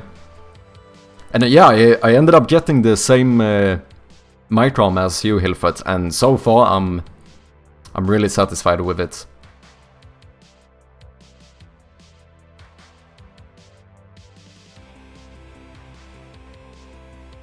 Thanks, man. I appreciate your support as always, of course, man. Dude, I'm hyped for your journey as a indie developer as well, man. Same, yeah. I feel that it inspires me to work harder, definitely. Oh, you got a boom arm as well, Hobo. Nice, dude. Yeah, it's so... all of a sudden my desk is so much cleaner, not having to have my mic stand. I need to eat, going to lurch, keep going, man. Thank you very much once again for that massive raid. Really do appreciate it, Hillfoot. You are a legend. Enjoy your food. And thank you for lurking. Much appreciated. So currently what we've been working on here, I don't know if this is going to work now or not, but I'm trying to make the UI in the game a little bit more diegetic. So for example, we have this map you can open here, rather than just having like a map button. Because in the Game Jam version, we have this. We have a little inventory button up here. But I started thinking, what if we make this diegetic instead? So the plan is kind of to do something similar to the map, where you kind of bring the inventory badge up and zip it open. So it's not fully diegetic, and it's also a little bit glitchy. But other than that, I think it could be a cool thing. I feel like it kind of adds to the immersion of the game a bit. Rather than having like straight up UI elements. Also don't need to worry if you're too far away from the mic. Exactly. Because I feel like that was the biggest thing for me, where I always felt like either I needed to have my mic behind my keyboard, but then it was slightly too far away for like optimal sound quality, or I put it in front of my keyboard, which gave me better quality, but now like the cable and stuff, it is covering my keyboard, and like when I'm programming, it's, you know, it's not fun. So yeah, I feel like the boom arm was definitely a worthy investment. And not only that, to be honest, the light is very nice as well, because before, what I used to do, legitimately, it's so scuffed, I used to always have to keep Wikipedia open on one of my monitors. Completely white page, that was the light I used to make sure I was seen on the camera. Whereas now, I don't have to worry about that, so I finally have full 3 monitors to use.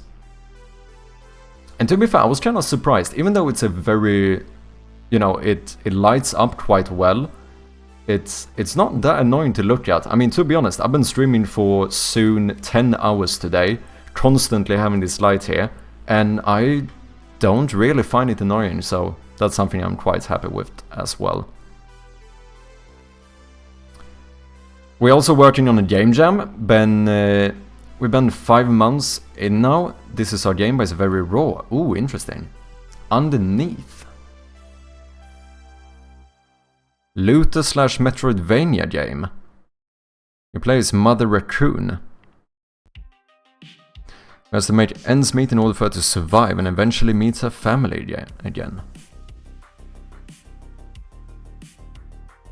This game was made for the July 2024 Ignite Game Jam, hosted by P1, I think.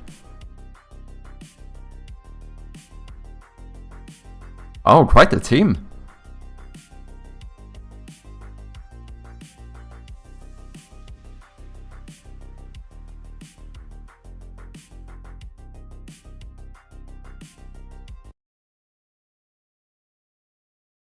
Let's check it out.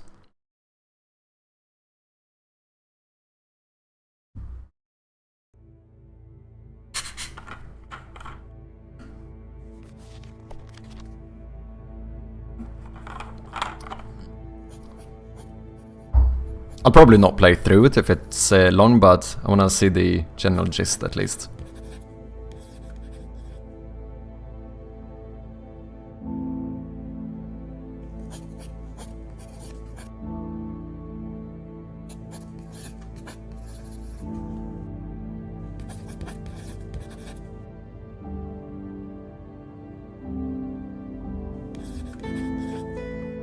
Sometimes in life we have to make hard decisions in order to do what's right, and nothing was harder for me than having to leave the 3 of you.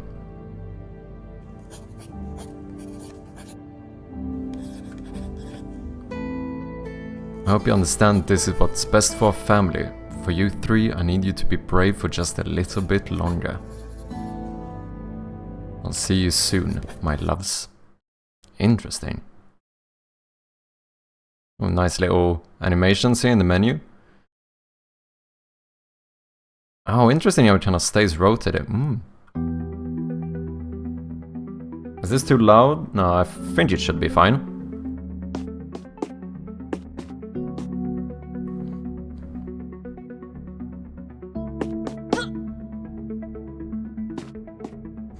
A lot of folks live higher up. More people means more trash.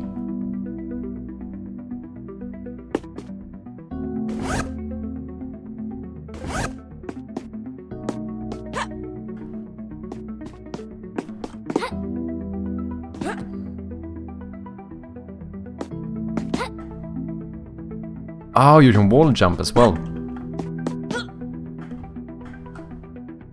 You can slide down and even stick to walls depending on what the wall is made out of.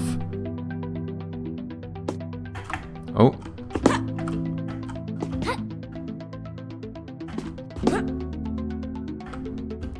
Ah, okay, okay.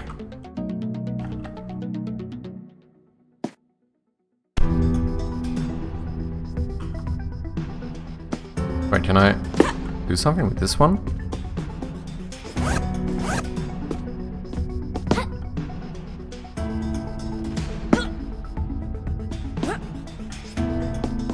Oh, so this one I can't slide on. Okay, okay. Let me lower a little bit.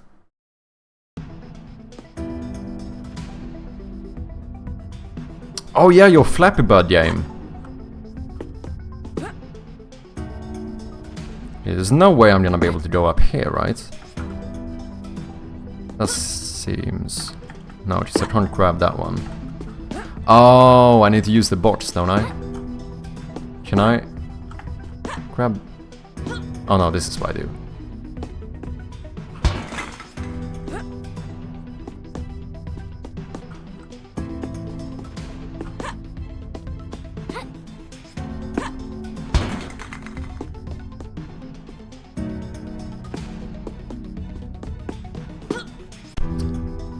Oh, do I have to return down now? Because I have 21 of 20. Oh, but there's something here too.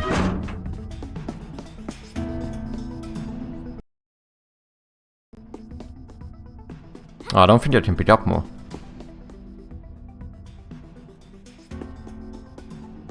Can I?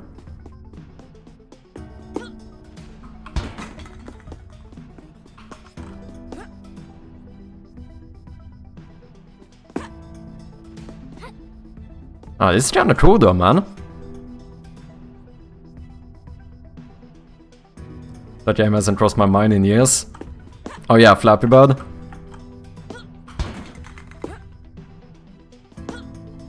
I do like the sound effects. Oh shit.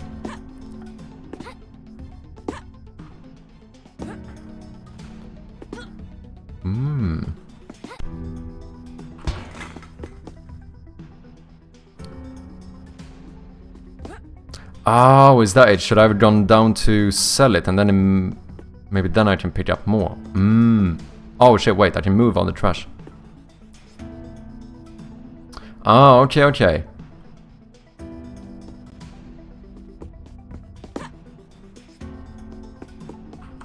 So do I sell to him?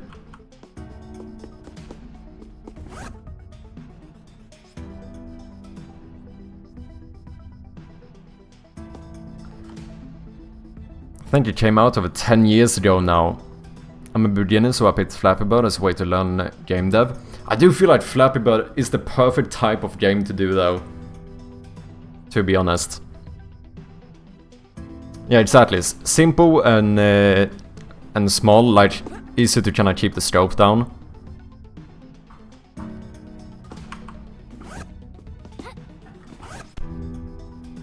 This bag is kind of cool as well.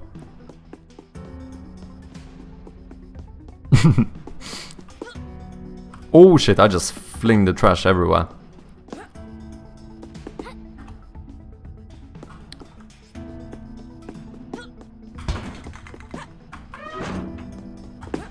Can I go up here? Oh, I can.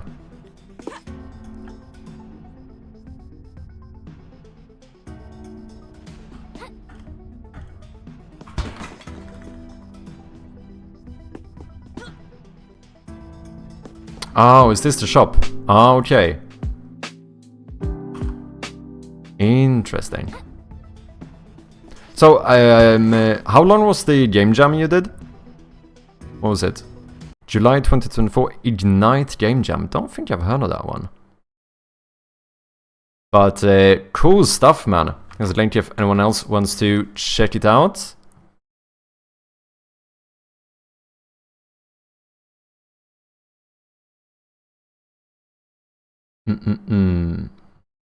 Cool stuff. Was a month? Nice. Same one, I also did a month-long one. I feel like that was kind of nice as the first game jam to not have... Because I don't think I could have done a game in like 24 hours, you know.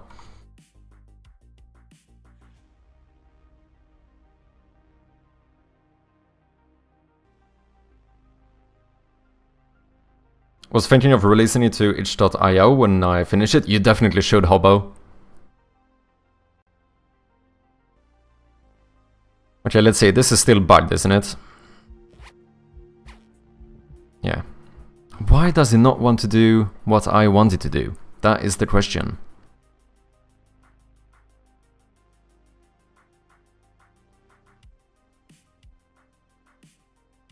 Mm-mm-mm.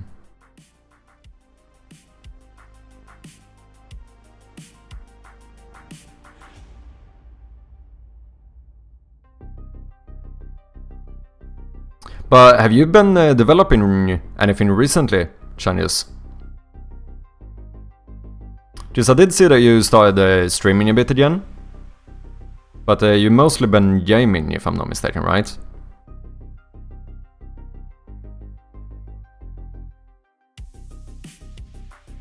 Okay, something weird is going on where this bad just... Okay, so here everything works. But when I exit the bag, it stays open and then gets all glitchy. But before then...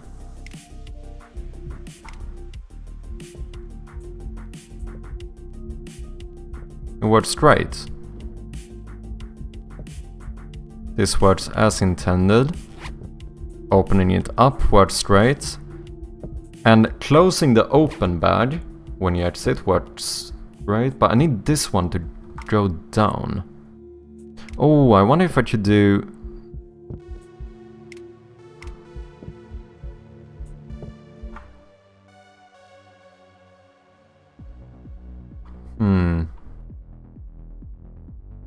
Okay, so what I'm trying to do is to force trigger the animation, but that doesn't seem to work.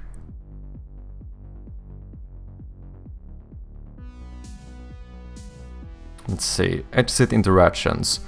Pointer exit, that should be the correct trigger of the inventory hitbox. So that should do the same thing as when I exit it, meaning you should go down. And since the pointer is far away, I don't see why you would open again. But I think we can remove this one, because it just does not seem to work. The other thing I tried before was to make it trigger the animation on enable pointer exit, but that does not seem to work either, because now it starts getting weird here instead.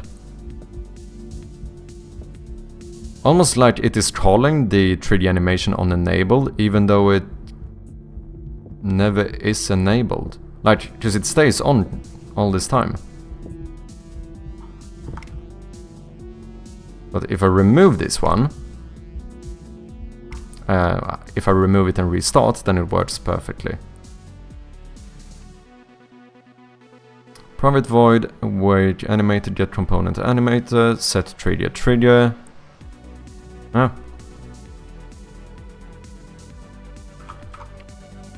And it does not have the interactable interface, so it should not trigger when you hover.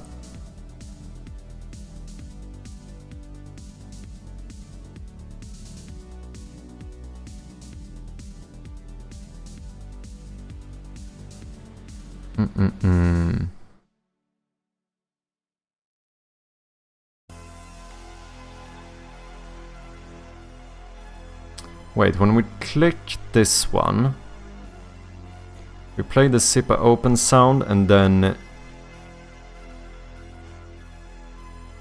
turn off this button as well as the hitbox and activate the new one.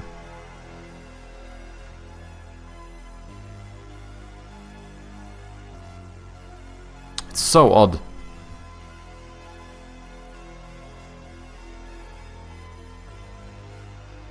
Now nothing, unfortunately, it's been dirt dry. I want to finish Flappy Bird and then move on to another project, something more interesting but still small. Yeah, I think that's a good plan. I think it's so easy to overscope. Like, I think I have almost overscoped the game in between every game I've made. Like, first I tried to make a massive RPG game, realized I was too out of scope, so I made a really small one. And immediately after that I tried making a massive RPG game again, and I cannot keep going like this. Like, every other game I do, I try something way too big until I realize that this is out of scope. And then I come back to my senses and do something small and simple. I feel like it's kind of like my the eternal balance. It's swinging back and forth, you know. Maybe thinking of a side-scroll platformer, or maybe a top-down maze game. Ooh, interesting. Yeah, sounds like good ideas. What do you guys think about my map? Isn't this a great map? It's definitely a map.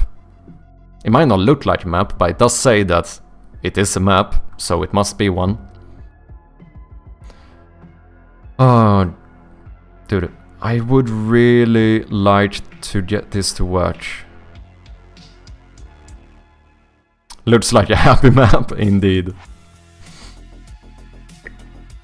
I do wonder, what do you guys think? Do you think it's having this type of like diegetic UI? I mean, obviously I would need to teach it to the player somehow.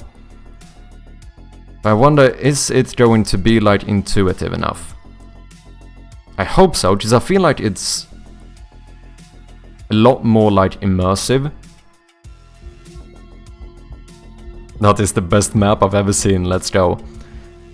What's busted? Well, basically everything seems to be working here. Like, I can pop this one up when I hover down here. If I click it, it opens up perfectly.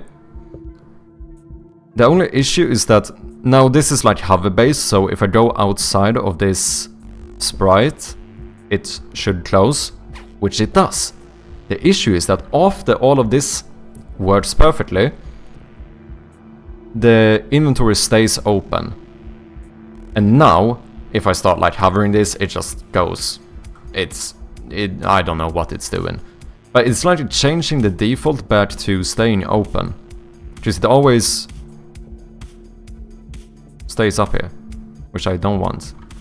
And I'm trying to solve it by like trying to trigger the animation for it to go down again, but it just does not want to work.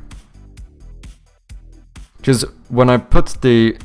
I have a script that will trigger an animation on enable, so I thought when you close the open one, you actually enable this one. So then I could just make it trigger the animation to go down again. But when I add that one, it starts messing around at first instead. Like, trigger animation, we do pointer exit, because we're pretending that we are hovering away from it. But now, it gets all weird here instead. Which is weird, because it is kind of like it's automatically triggering another pointer exit. You know? But the hover thing should only trigger things with the interface, which this specific script I added does not have. And it still doesn't work here either.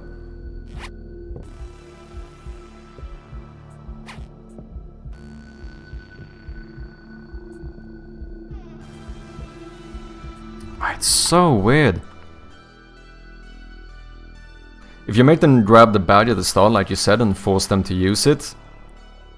Yeah, because we could even do a good animation, like when you first pick up the badge, we do an animation of like showing, maybe slightly lighting up the badge and showing it like drop into place. So that kind of tells the player that this corner is where you have the badge. And then maybe having some like tutorial toast show up or something and say like, I don't know, open your inventory here. I feel like it should work. And I feel like it should be more immersive than having the UI button. Is this done with twinning or is it animated? This is done with animator. So basically this hover interactable, when I hover over this invisible hitbox, it triggers animation on click, but technically in this case it's trigger animation on hover, which all that does is, you know, set the trigger for the badge to pop up. Then when I add this one, it doesn't work, but if I remove that one, it works great until I open it. So wait, let's think about what happens here. When I click on the badge, it deactivates the hitbox, which does not count as me exiting. Oh, so that's the issue. I never exited the hitbox. So when I exit this one and close it, the bad button here has still never called the on pointer exit since it was disabled, and that does not count as an exit.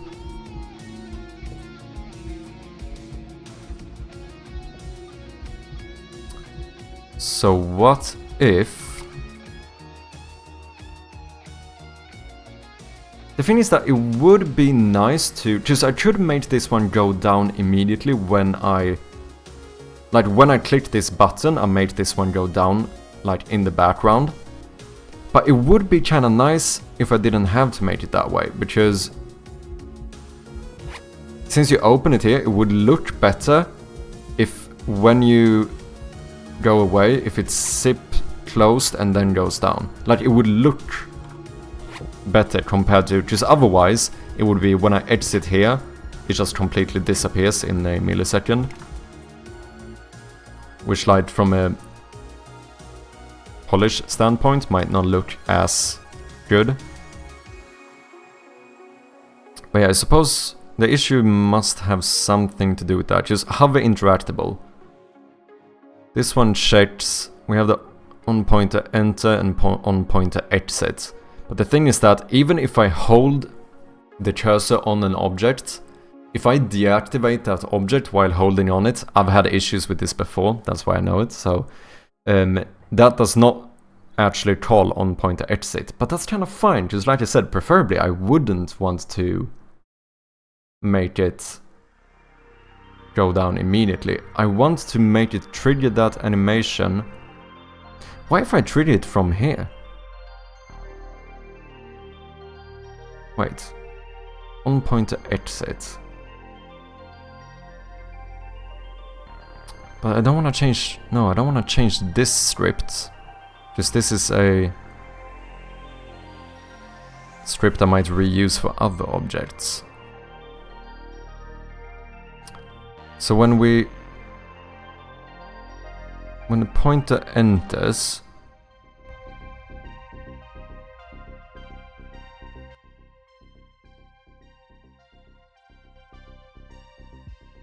We trigger animation to pull it up.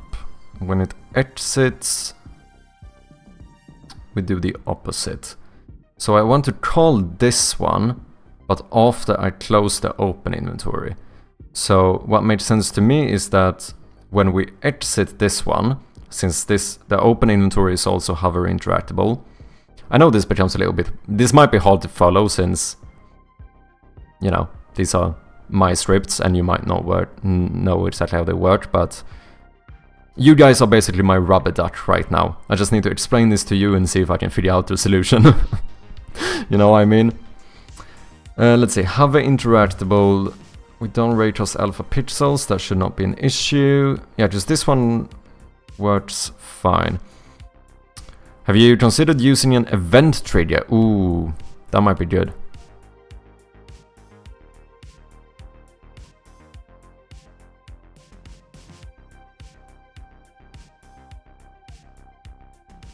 Yeah, maybe. Oh wait, event trigger, is that an actual... Oh.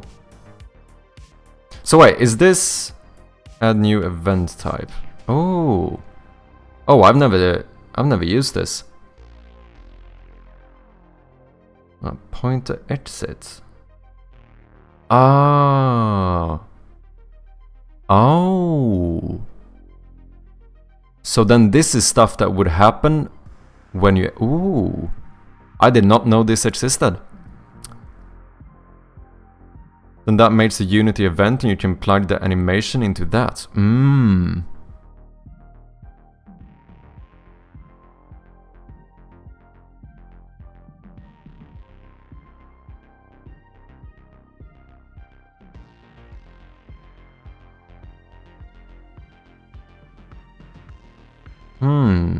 That might actually be a good solution.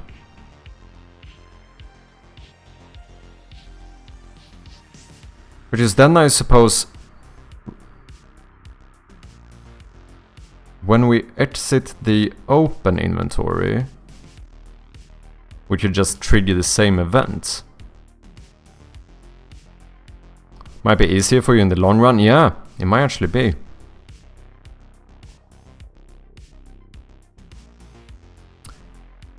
The only thing that's annoying is that you know when you do something and you feel like you're doing it correctly, but it still doesn't work. That's kind of what I'm at. Like, I feel like logically when I go through what I'm doing, I feel like this should work, but it just doesn't. And now I get like, I really want to know why it doesn't work, but I do think that sometimes you just have to let go. Do you know what I mean?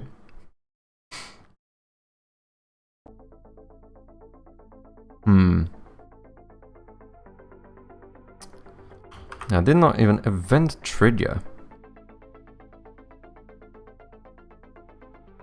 Drag drop. This seems quite intuitive to use, to be honest. Why have I never heard of this? I did not know this component existed. Like, every time I've used stuff like on pointer down, exit, enter and stuff, I've always done it programmatically. Because I assume all I need, like, if I add this on pointer enter event trigger, yeah, now if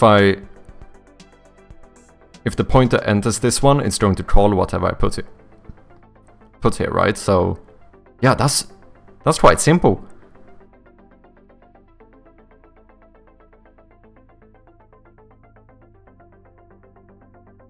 Drag, drop, scroll. Update selected. Initialize potential drag. Begin drag, end drag, submit, cancel. Dude, I feel like I'm gonna need to read a bit of Unity documentation.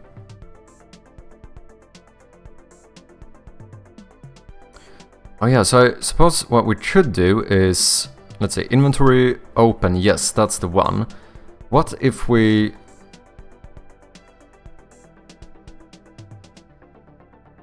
Okay, so not on pointer enter. How do I remove? There we go. Let's do... If we do on pointer exit, and then we do inventory hitbox. Yeah, I guess we go straight for the animator, right? Because I suppose we have something here that says, let's say, reset trigger.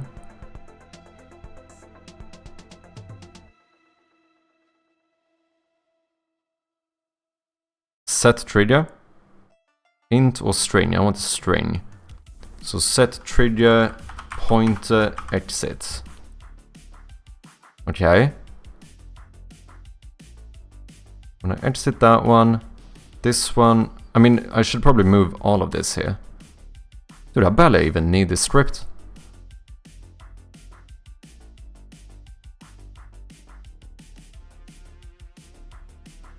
So, yeah, this is... Damn. This is the kind of moments when you realize that you should look around more and like learn what you can and can't do with your engine.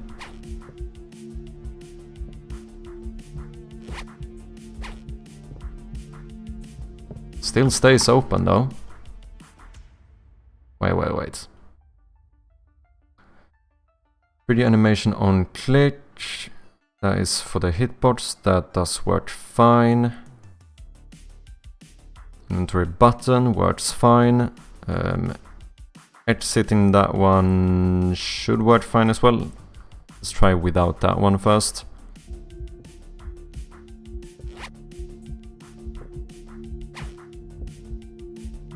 Then it still becomes messy. Oh, wait.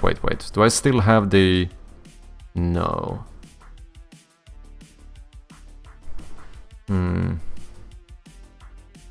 Add a bunch of events to it onto one thing, so you're basically calling functions in engine instead of in script, yeah. Which is interesting because it's almost doing the same kind of strategy I do now, but without like the amount of work I had to put into it at first. Just basically I've done a very like components-based kind of thing for this game after I did the refactor.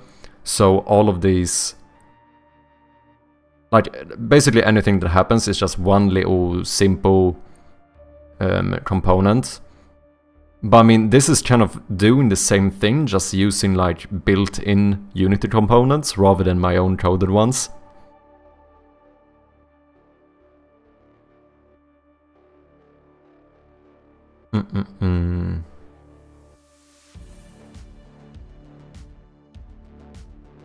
I mean, I still think mine are good for all the interactable objects and stuff, just obviously I have a little bit more control when I do it fully programmatically of like the exact execution order and stuff.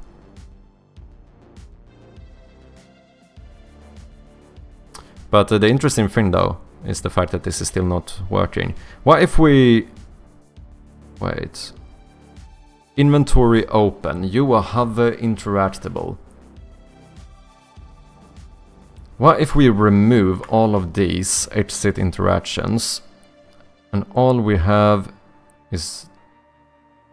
No, wait, I need one more.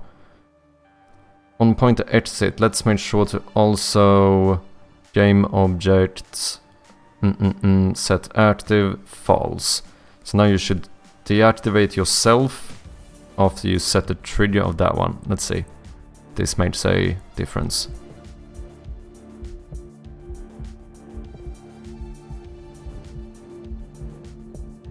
Yeah, it's just more flexible. If it works, man. Yeah, true. Do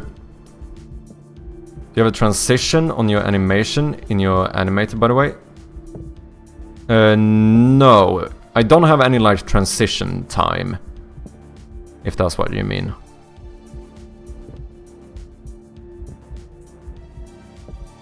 This is working. We open up. Wait, type not supported. Oh, I think that's my script. Did seem to close though. Let's completely remove hover interactable.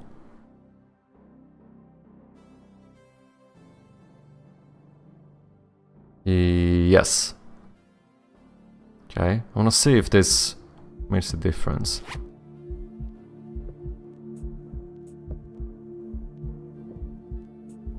Oh, I'm not turning the other ones on. Okay, we need to make sure we do everything. So, we need two more things to happen here.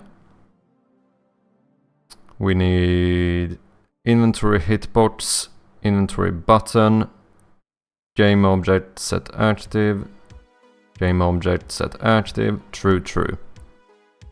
Now you should activate those, trigger the animation, and then turn yourself off. Should be all I need. I mean, we do need to play sound effect as well, but I just want to see if this works. Open up. It stays open. And then it gets glitchy.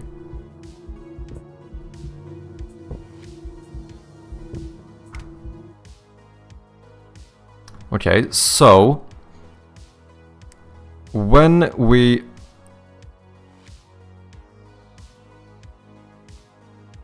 hover down, we trigger on pointer enter to show the badge, and then this is like an idle animation of it just staying up. But then when I click the badge, it's in this animation, but we deactivate it, meaning that we don't trigger the pointer exit.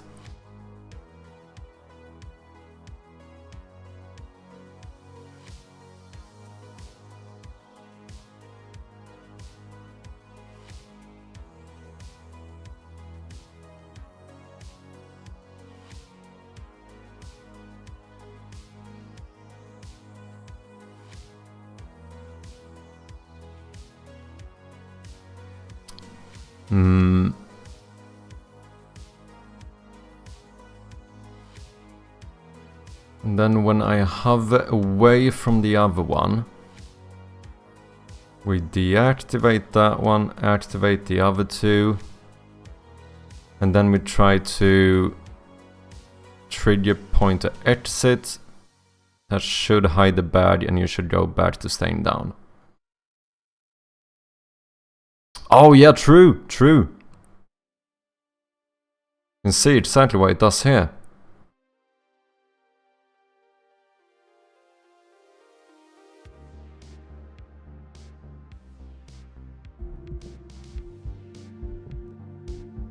Okay, so baddie down. I have it down.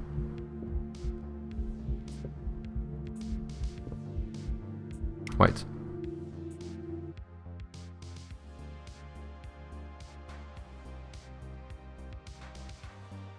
There we go. Okay, baddie down. Show baddie up. This is working as intended. We click to open it. And now it's deactivated, so we can't see anything. But then when I exit this one...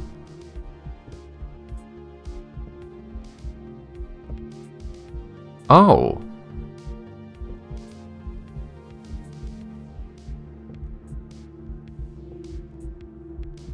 It says that it's playing the baddie down one.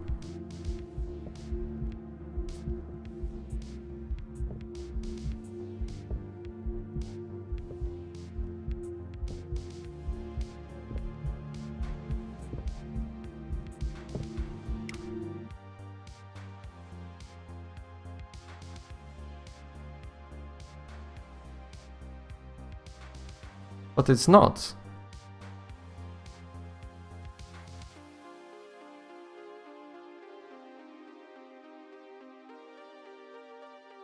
Wait a second. Baddie down.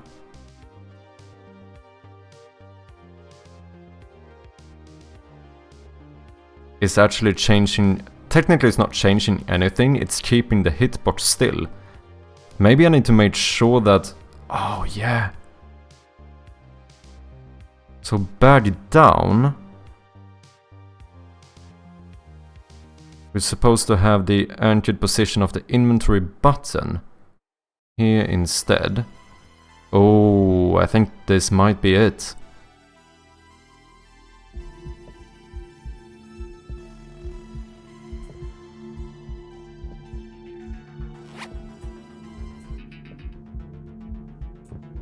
At least now it goes down. It's still just a bit weird here though. So now it looks like it's immediately skipping to hide pointer exit. Oh. That one stays on. What? This is so confusing. Wait.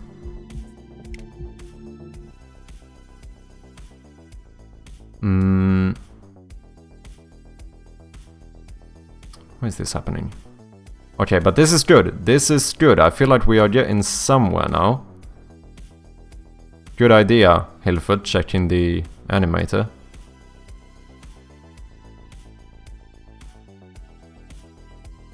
I feel like something is wrong with how they're being triggered.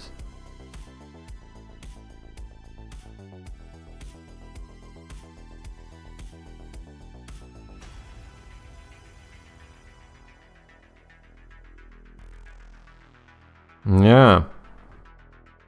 And this we don't use now. I mean, it did get... I mean, I did mess up one of the animations a little bit as well. Trigger animation on click.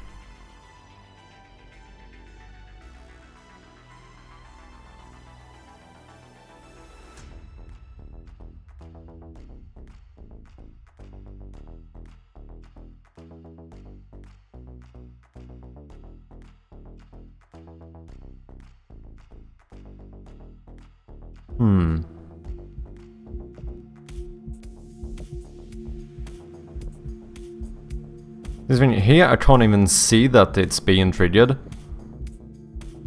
It is, but I think it's just that, you know, it triggers for like a millisecond. However, now the pointer exit is like It looks like it's continuously being triggered.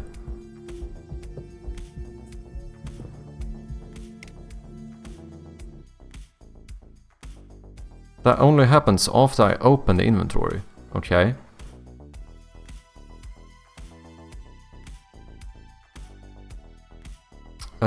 So this is hover interactable, which means that when I exit this one, but I don't, because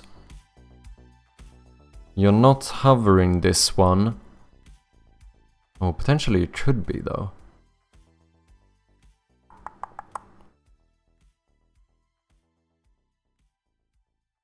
So do know that on-pointer exit should not be called if you deactivate an object while hovering it. That does not constitute as a on-pointer exit.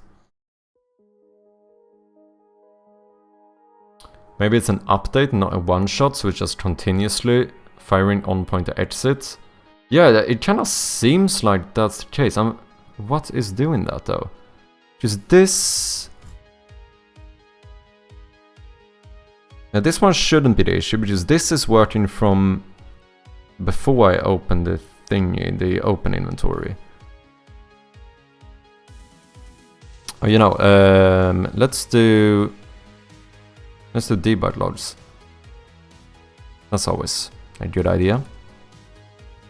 Trigger animation on click. Let's try this one. Let's do a debug log.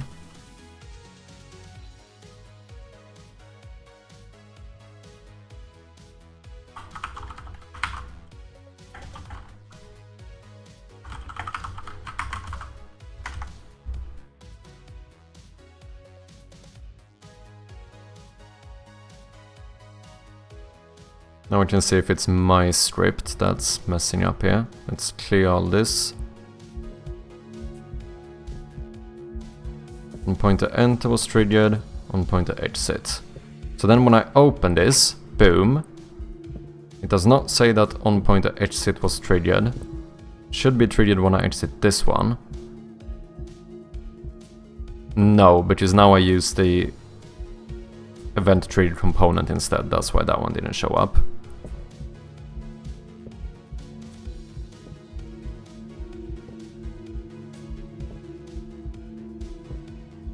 Mine, yeah, my component is still showing this kind of correctly. So something else is triggering on pointer exit.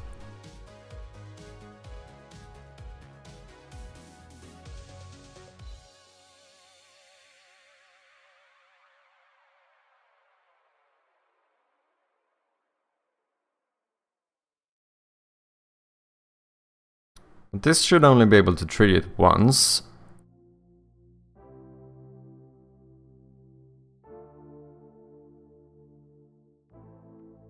This is never used.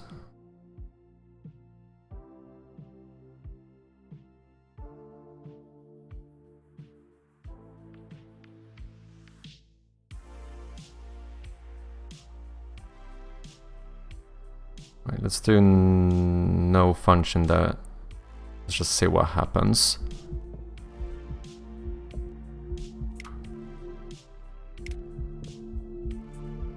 Is this working?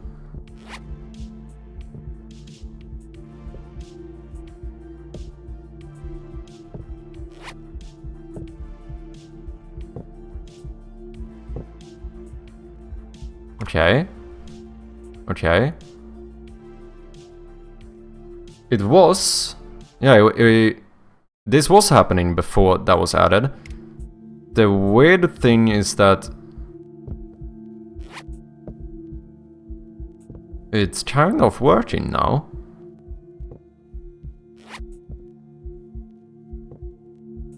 I don't know if is... Oh no, yeah, we're not triggering a hide thing now. Yeah, just you go straight from entry. This is so weird. Why?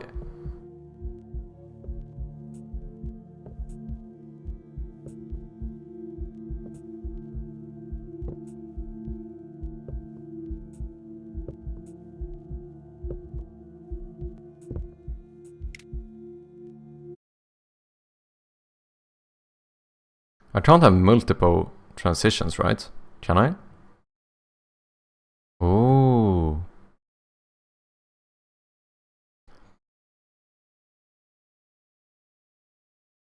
Did you leave the animation of bad exit on a loop or something?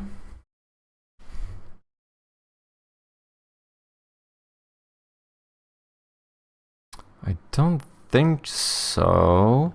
Because now it's sort of working, just that we can't get the bad is not going down. I mean, is the issue that...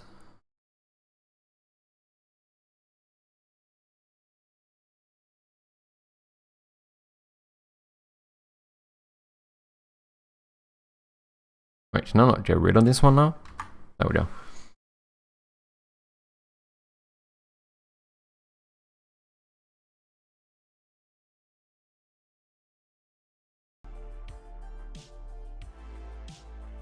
This is so odd.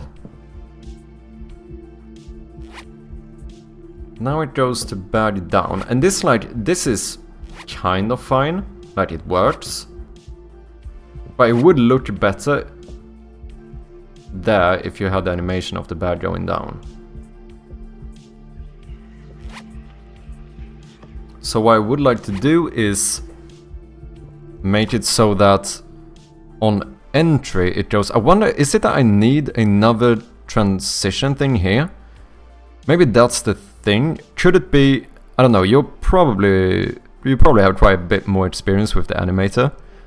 Could it be the fact that from entry it always goes to the bad being down, but then I'm trying to force a point exit trigger, which is only used here, so something weird happens. Do I need to... Can I have 2 entry transitions, but put a condition here that on pointer... If you on like entry have the on pointer exit, then you start at the bad... I don't know if this makes any sense. I think I got it. I know what you need to do. Okay, let's go. Hilfert has a solution. Is it the, like, animator tree thing here that I messed something up?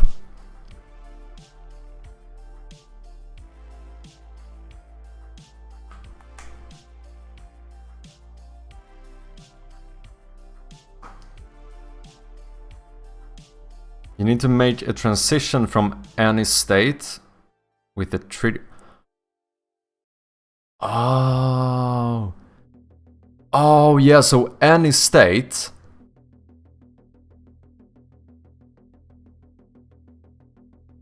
Yeah, not too... No. Yeah, exactly. Not too bad up. You don't need to do that. You want to be able to trigger the... From whatever state we're in, if we ever have the pointer exit trigger, then you should hide the bag.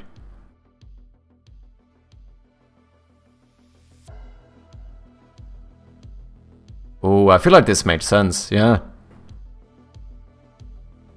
So now, even if the... When it's activated, it technically should enter to bag down, but it will immediately get the pointer exit trigger. So now, since that can be done from any state, it's going to... Yeah, this is probably the issue, right? Oh, come on now. Now we need to... I don't think we have the... We don't trigger it now, right? Yeah. Animator... Nope, that's not the one. Set trigger string, and then we do pointer exit. You can remove the trigger from the old transition too. So... Oh yeah, true.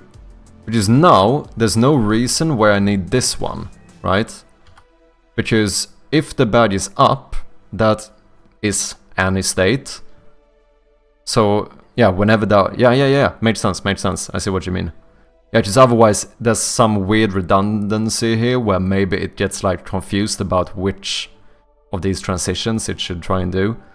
I should also make sure here that we don't... Yeah, exactly. We don't want any transition time. No HC time, just immediately pop the bag down. Oh, come on now.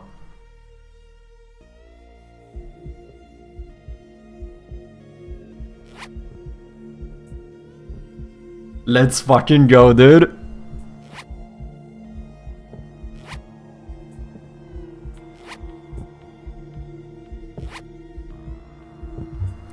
G fucking G.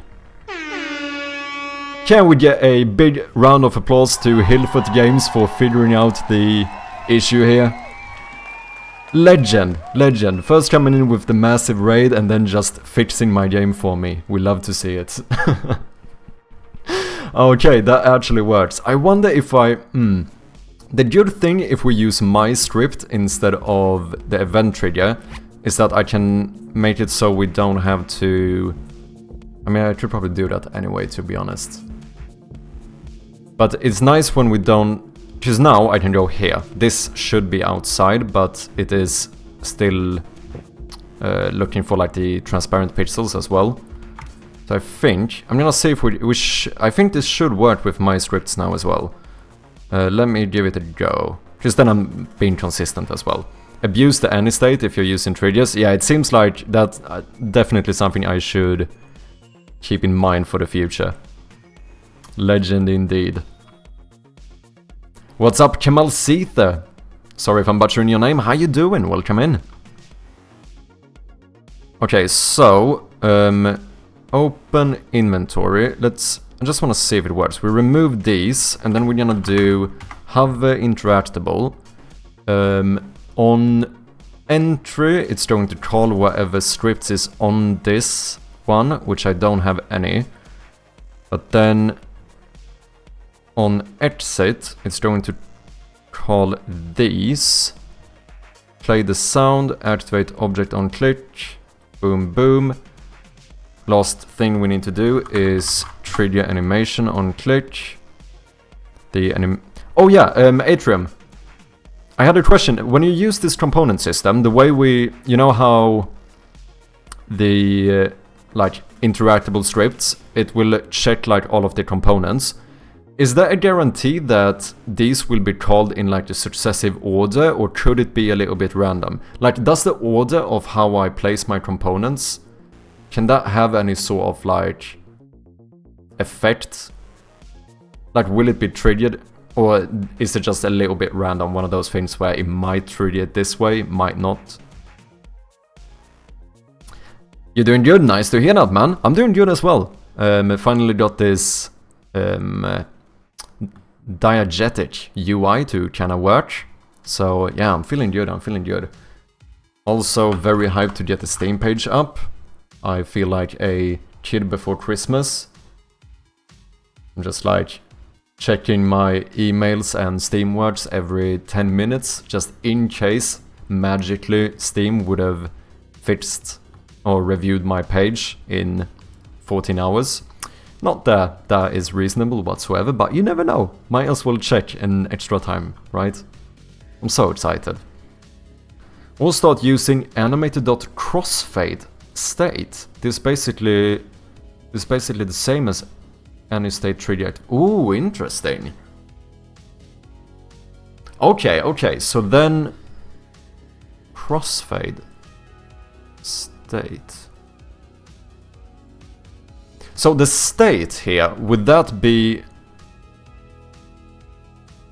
like one of these? Is this what is considered like the state? Am I understanding? Yes, okay. Ah, so then you can kind of do it programmatically like that as well. So that is kind of like saying from any state, go to this one. And then, depending on what transitions you have, it might do... Okay, I see. Get components should be ordered from top to bottom, if I recall right, but await/stars update, etc. doesn't care about the order. Okay. Yeah, because I think that's the one I was thinking about. That I know it said that, like, you actually can't be certain, like, in what order those functions are going to be called. But okay, so for get... Yeah, just get component is the one we're using to make those lists. Okay, so we probably should do it from top to bottom then. I feel like that should be good to know in case I ever need to make sure that I like, I don't know, activate a certain object before I try to do something with it, or whatever might be the case.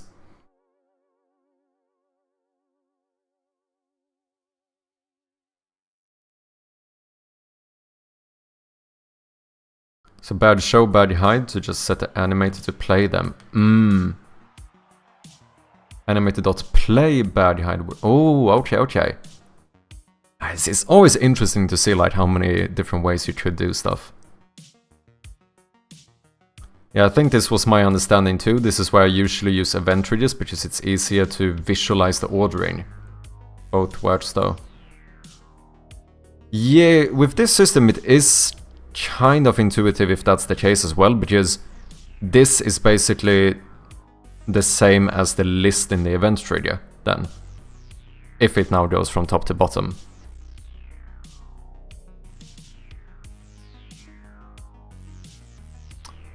What's up, Crimson Muffin? How far are ya? Dude, it seems like we got the inventory system to work now, finally. We should check this though, just to make sure. Inventory, hitbox, animator, set trigger, pointer, exit. Then we should be able to use our scripts, which means that we don't have to raycast alpha pixels, which is kind of cool.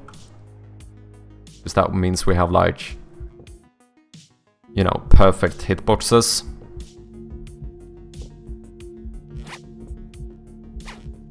Let's go!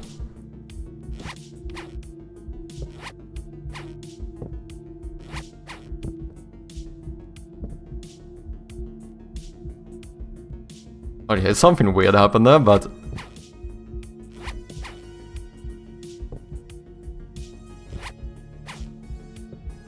yeah. I'm gonna need to do a little bit of...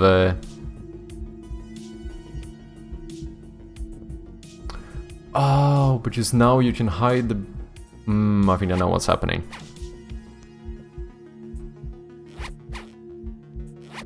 Yeah, I'm gonna need to polish this a little bit, but overall it's kind of working. I think I know the issue here as well. Which is basically...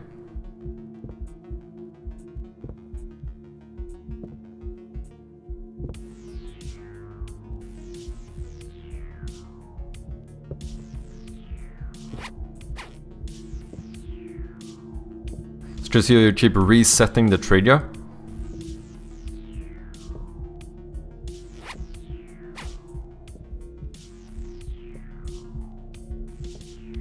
Oh yeah, this one...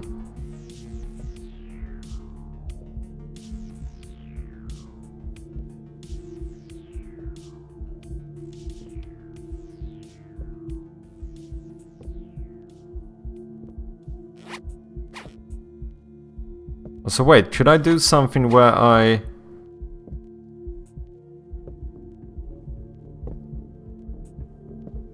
No, wait, that's not gonna work either. Oh, wait. Now we're confused again. I say we, I just bring you in on it. I'm confused. Really depends if you're more programmer or engine person, both methods are totally valid.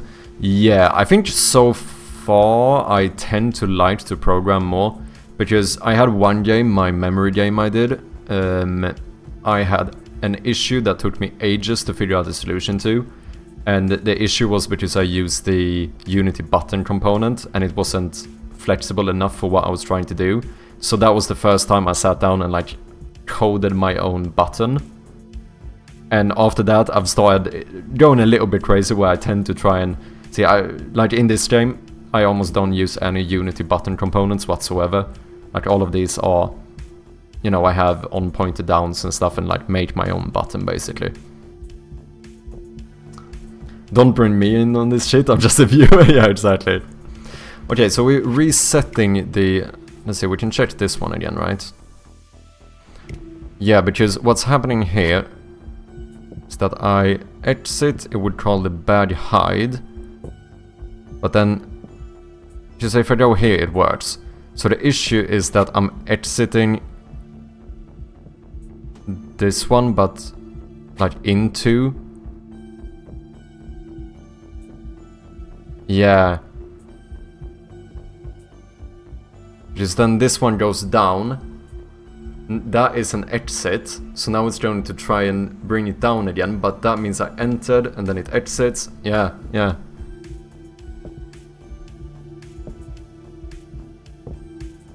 Okay, so is it possible to do something where, like...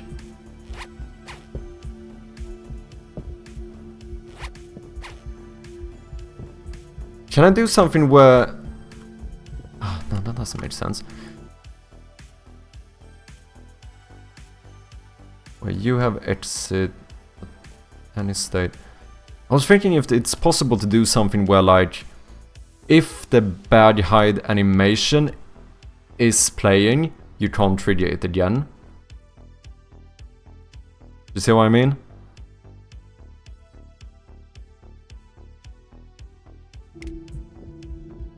Because that would force it to go all the way down.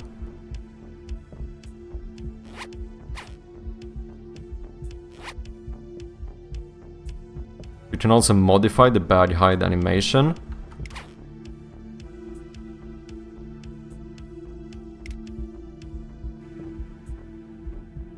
How so? Oh, wait, can I not... Make the object non-raycast target.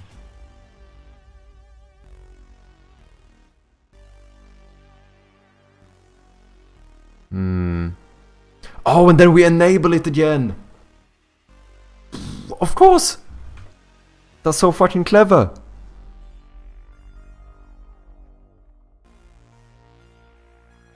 Okay. Wait. So, we have...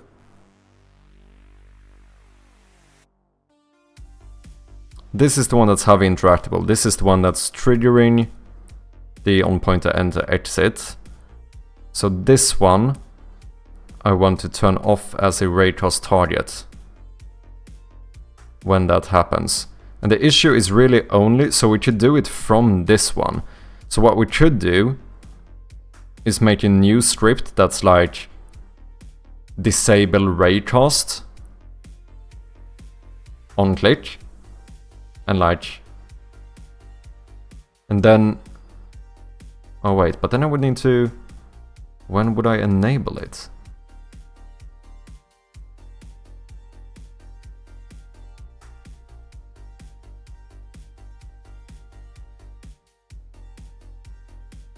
I have to head out, but have a good session, man. Looking forward to see you more progress on this. Thank you very much, man. Once again, thank you so much for that huge raid. And thank you for just being a stand-up guy, dude. And thank you for the help fixing this stuff. This would have taken me ages. Have a good one, Hilfert. And everyone, once again, make sure to give Hilfert Games a follow. He's an awesome developer, currently working on Long Gone. Really, really dope looking game. Definitely check it out.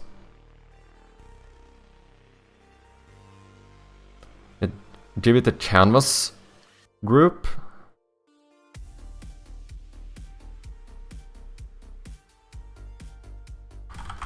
I've only used canvas groups to change the alpha value. Oh yeah, you can change like interactable and block.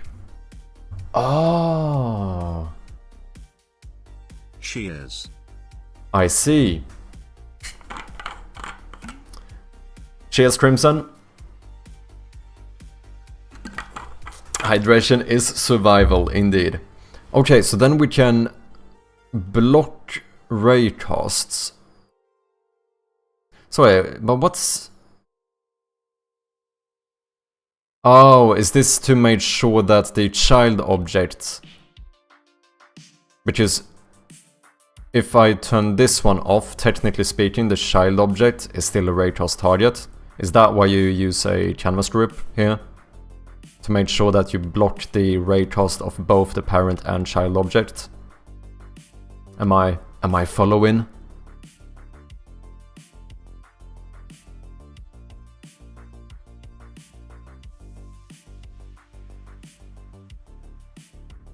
I have to go, sorry, I'll be back tomorrow if you're streaming, but have a good day or night. Thank you very much for dropping by today, Crimson. I will not be streaming tomorrow, but I am live on Wednesday again.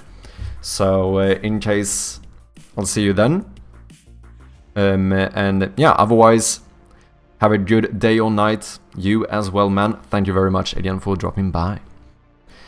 Okay, so I should turn this one.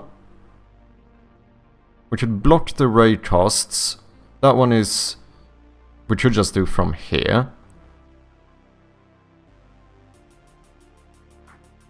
Damn, you've been streaming a while?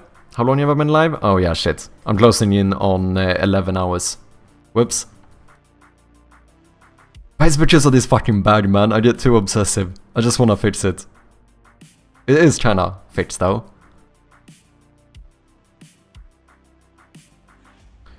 Okay, let's see. Where do I activate that one though? Just that is the thing. I mean, I could do it on a time thing, but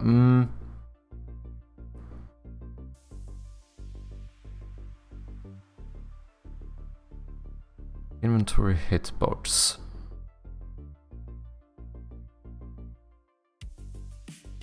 I would block your raycasts when we exit the open inventory. But then I want to re-enable you when you've gone down all the way.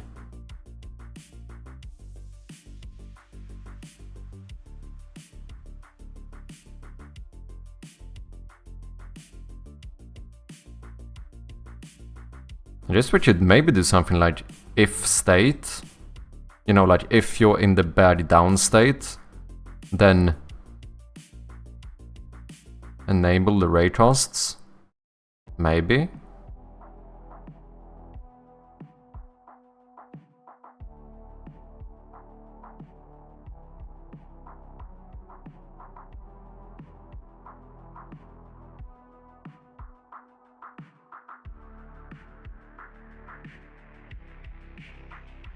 Let's try one thing at a time. I'll figure out how to enable it. Because I feel like we should be able to make a new strip. Wait, now we have a canvas group. And I suppose inventory hitbox.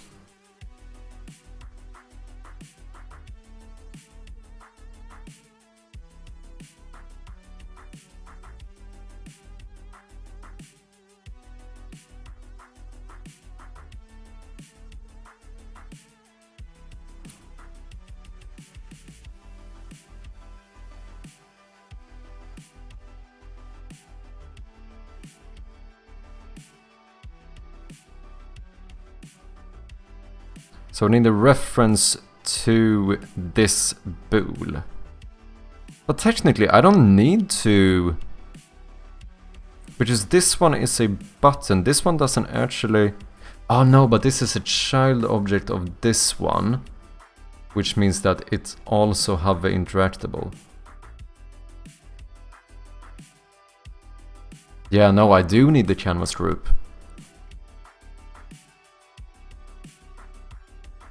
Since this...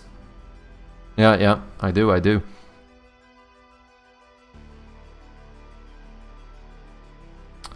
Or, which should be blocks interactable and raycasts. Oh yeah, wait, yeah, that's the issue, because... No. So you can make it non-hoverable. But is it not true that if I turned off these raycast targets on the images, and then we don't block raycasts here, it's not hoverable, right? So, but I assume... Yeah, exactly, the canvas group does it for every child object, that is true. Because the issue is that if this one is a raycast target... Oh well, now it wouldn't do anything. because I can't reach that one. But when it's on the way down, I would be able to, and then it's gonna like re-trigger it again.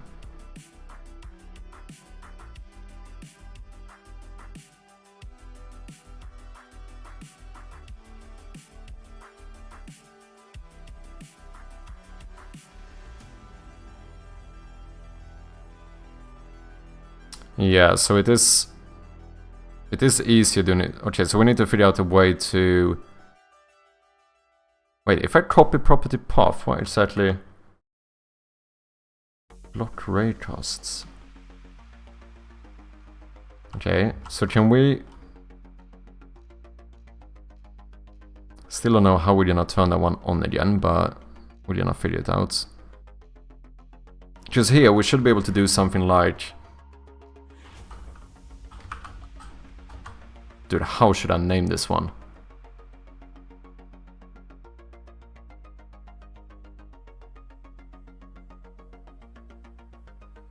Sorry, got a bunch of in real life stuff, so can't focus fully. Oh, no worries, Atrium. No worries whatsoever. Oh, Daniel's still on. I should consider sleeping early and waking up early. That way I'll catch you in game dev mode. Yeah, true.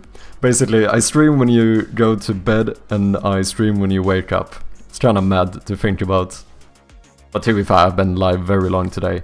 I'm not gonna be able to stay on for super much longer, but I'm gonna see if I can figure this out. I mean, the most difficult thing here is figuring out what to name this thing. But yeah, we're working on a bit of diegetic UI here. I think it could be pretty cool. 11 hours is crazy. It's a little bit mad. I think I got a little bit obsessive about this little inventory here. To be fair, most of it is working now. And I know the solution to this. This shouldn't be too difficult, he says. In before. I'm still here 4 hours later.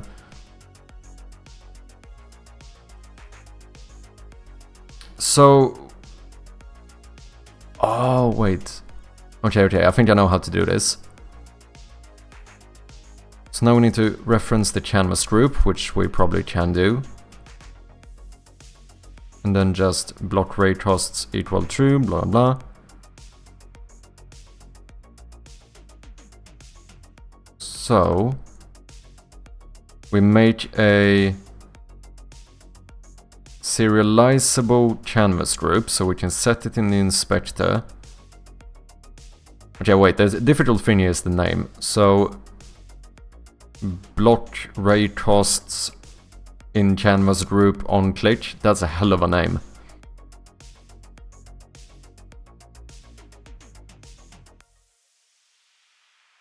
So when we exit this one, block raycasts. I don't know. Block raycasts on click. Fuck it. Smooth sailing when a particular struggles. Yeah, I did have a bit of struggles with the animation, kind of messing up a little bit, because I was trying to...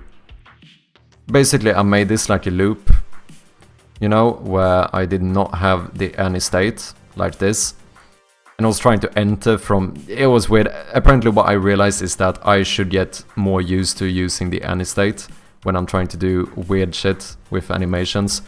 Kinda easy fix, but it took way too long for me to figure out. I mean, I didn't even really figure it out. It was basically all thanks to Hillfoot, to be honest. But now, it's kinda working.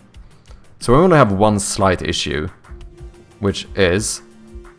Just basically we made this. Whoops. Give me a second. Inventory hitbox. Raycast target, yeah. Raycast target. You're not blocking... Wait. Why didn't that work?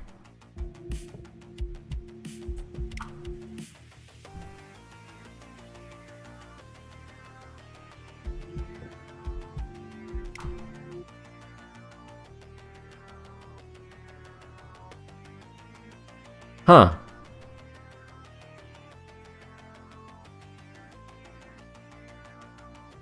Right, let's remove this, just to see.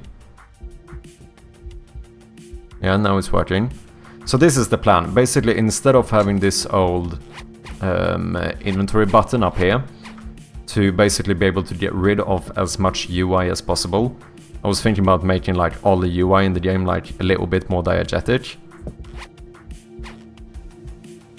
And this is working quite well now. The only issue we have left is this. If I exit very close to the edge of the bag, we get like infinite repeating of the... Because it's resetting the trigger. So now we want to block raycasts when we exit and then turn them on once it's down. But apparently there's some issue here with using a canvas group, because now the first thing did not work anymore. I'm not supposed to block raycasts, right? Because... Oh, I am. Oh, that was counterintuitive for me. I thought that block raycasts mean that I'm not gonna be able to use it as a raycast target. But that's not what it means, because if I didn't block raycasts, that means that the raycast is gonna go through it, which means that nothing happens. Okay. I see. I thought about it a little bit the wrong way. Makes sense. Okay, so what I do want to do is turn this off and then re-enable it.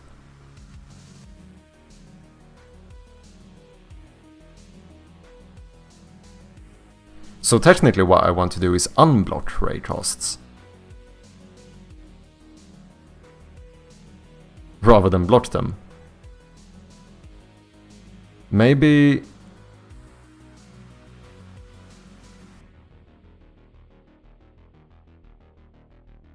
I think that works. I have no clue really. No, I think it should work. It seems to work. I mean, when I try it manually. I do need to figure out a way to, like, when and how I should enable it. But, I mean, that can't be impossible. Let's see, block raycasts on click. Should I make this a little bit more... Let's make it more flexible. Let's have a bool so we can choose whether to turn it on or off. It's impossible. What are we talking about? We are trying to use a canvas group to basically unblock and block raycast pixels to fix my little diegetic inventory here.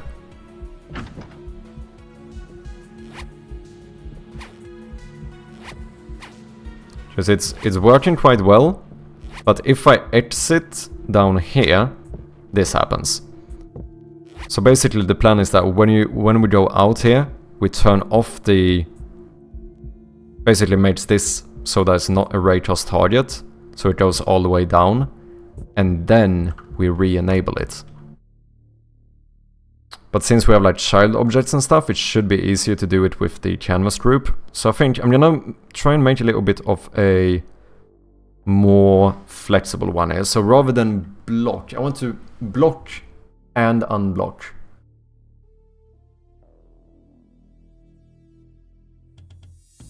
I mean, I could just make 2. Should I make 2?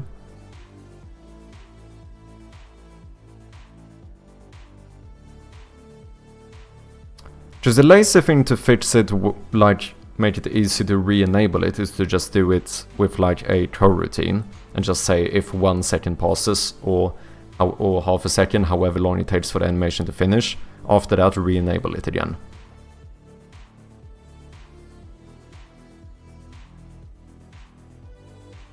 That would be like the easy way of doing it.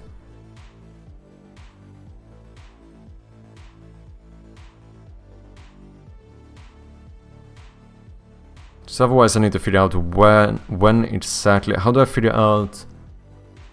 How does the game know when this one is down? And when to re-enable it? Maybe I should be cheeky and just do a coroutine.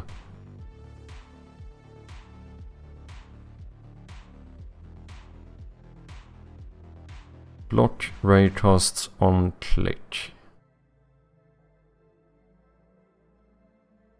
Okay, so this is to block it. So what we should have here is a serialized field private. Can we do a canvas group Can I do that? You can use the clip length to know the delay amount on a coroutine. Wait, the clip length? Do you mean like of the animation?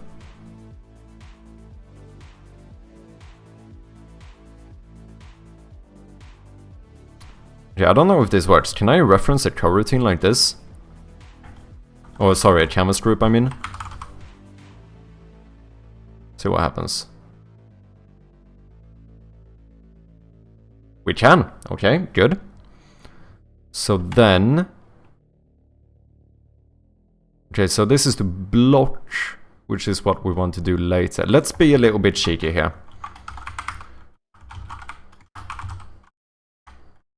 Let's do a private float called delay. And then we're going to make this eye interactable. And we're gonna make a void eye interactable dot interact. Yeah, the animation clip. Yes, canvas group is a component as any. Yeah. Yeah, I think this should work. I think this should work. So then what we do to make this a little bit... We do a check if delay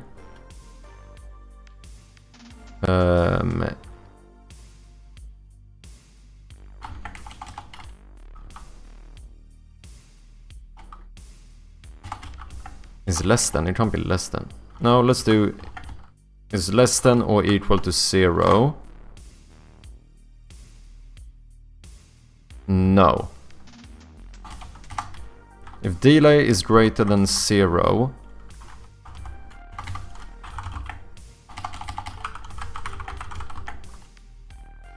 no, we want a private coroutine. No, i.e. numerator called, I don't know, wait.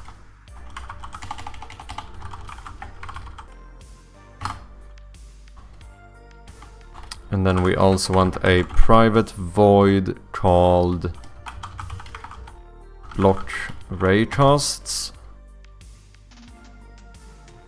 Now, if the delay is greater than 0, that means you want to have a delay. In that case, we should wait the delay and then return early from this function. Otherwise, if you don't have a delay, you should immediately block raycasts.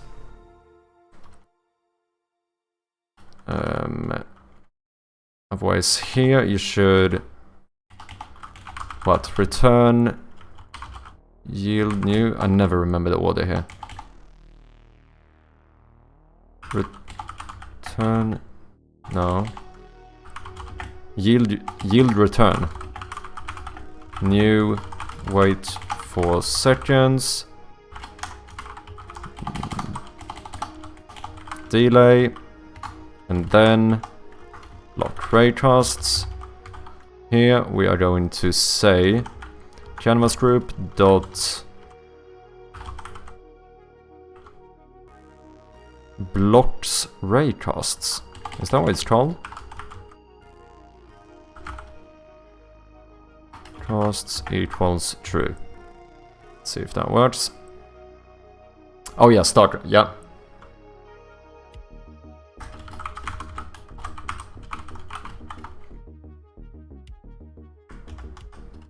Thank you. Canvas groups does not contain... Okay, so it's not blocks raycasts. Why did that one lie to me? Block raycasts? No. Block raycasts? No.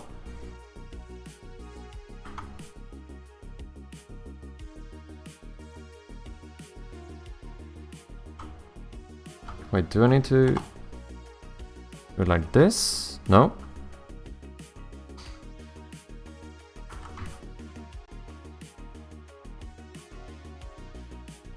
Is it not capitalized, maybe?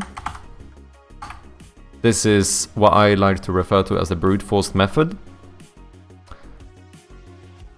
Ideally, all of your logic should be inside a coroutine function. It's not going to wait as you intended.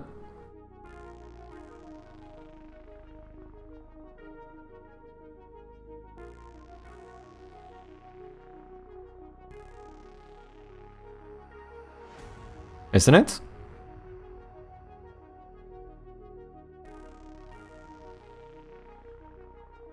Because it can't reach this, since if we have a delay, we're going to return.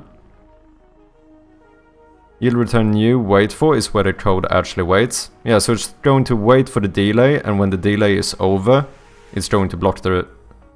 Oh, wait, I see. You mean that I was going to... Yeah, I think I know what you're getting at. I'm doing this a bit weirdly now, where this is only to re-enable it after a certain time. Which might not be the best way of doing it. But I suppose it should be a little bit more flexible.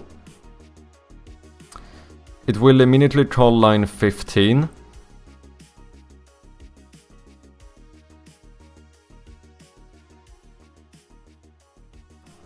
Yeah, but when it returns here, it stops this one, right? So it doesn't go down to block raycasts.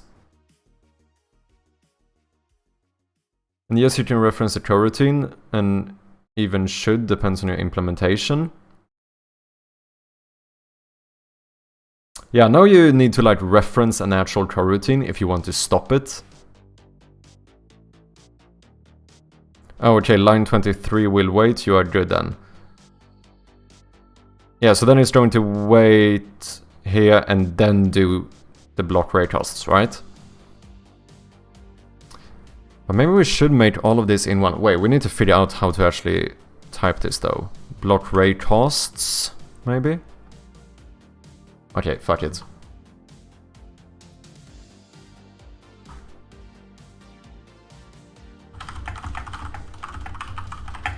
I can't brute force for too long.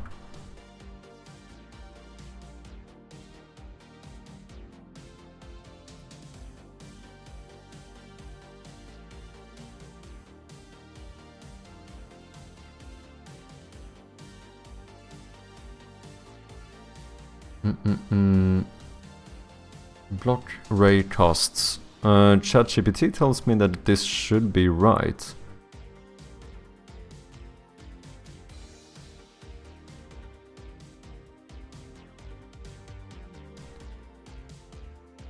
Block raycasts.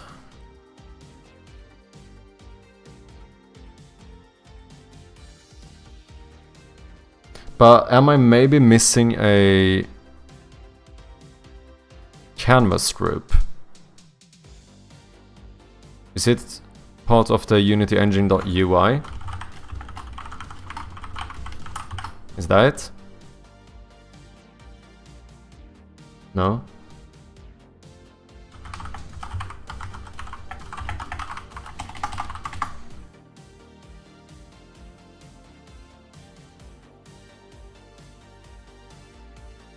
Unity is giving you an error, but not Visual Studio.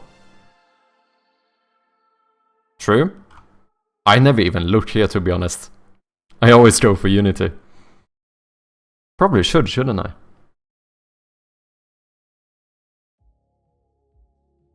If you're working with UI elements, you might also want to include Unity UI.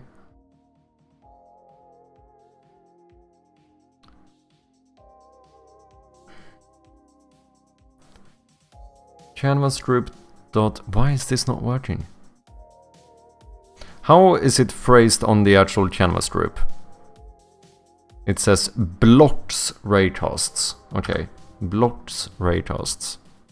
Oh, there we go. Okay. So that should work.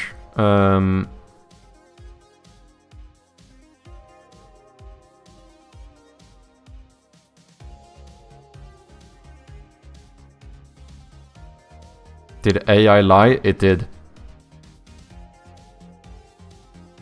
I asked him, why is this not working? The issue was that this block raycasts actually needs to be blocks raycasts. He did not say a single thing about that, this little bugger. And look, he even keeps writing it multiple times. Never seen an issue with it.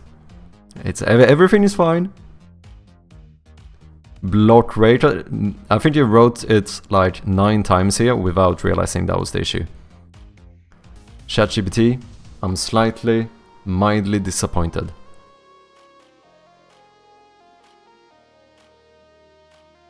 Confidently? Yeah. Tell him he's a liar, I should.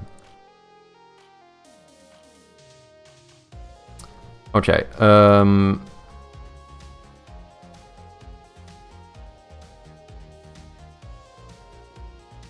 okay, I'm just gonna do multiple scripts now just because it's easy and flexible. It's fine, I just wanna see if this works. Exit, blah blah blah. Block raycasts on click. We have a delay. Should we check the animation maybe? We could check the bad hide animations. This is half a second. Which means that we're gonna do a 0.5 delay. The canvas group is this one. And then we are going to unblock raycasts on click.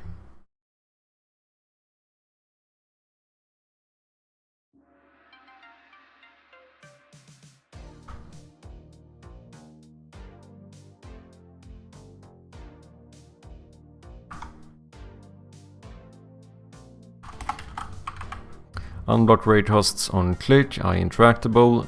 Might as well be able to do a delay on this as well. Gonna rename this function though into unblock raycasts instead. And then here, this should be set to false. Boom. He'll probably put you in the naughty humans list for future reference. That could be the case. I have said a few mean words every now and then to ChatGPT when I've had too much writing. Sometimes I end up writing to ChatGPT in all capital letters with like 2 exclamation marks at the end. That's at the point when you know when you've asked ChatGPT the same question formatted in like 19 different ways to try and get an answer from him, and he still doesn't understand what you're trying to say or what you're looking for, and he keeps giving you a like completely irrelevant answer. That's when after a while there will be a few capital letters, maybe an extra exclamation mark or 2.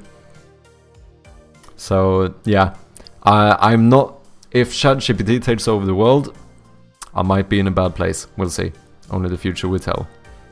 ChatGPT is a conversation bot. It will always agree with you, always double check. Yeah, true.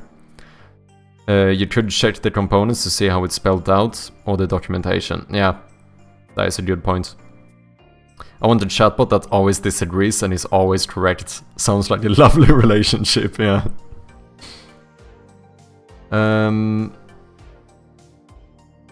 Okay, so we're going to unblock the raycasts with no delay.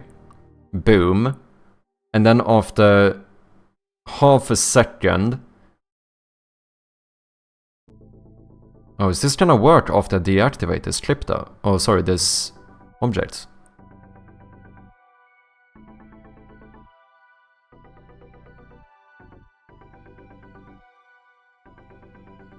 Well, only one way to find out.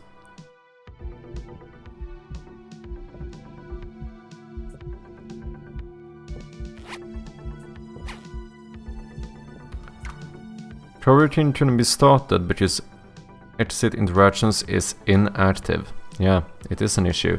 But I can't deactivate it after this is done either, because then we're not gonna see... Okay, so we can't do it from here, is basically what's going on.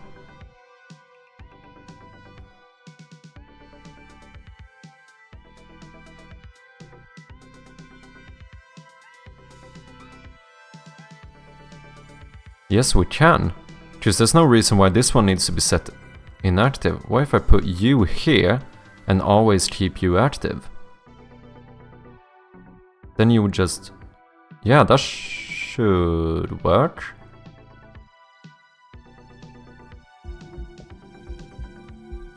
I think. I do notice you are striving for single responsibility. How is it feeling? Getting too complicated? So far so good, to be honest. I kinda like the puzzle aspect of this like component-based approach where I just have different components that are very specific. I quite like it, to be honest. It's a lot less chaotic to what I had before, that's for sure. I consider making the backpack unlit, not shaded. Do you think so?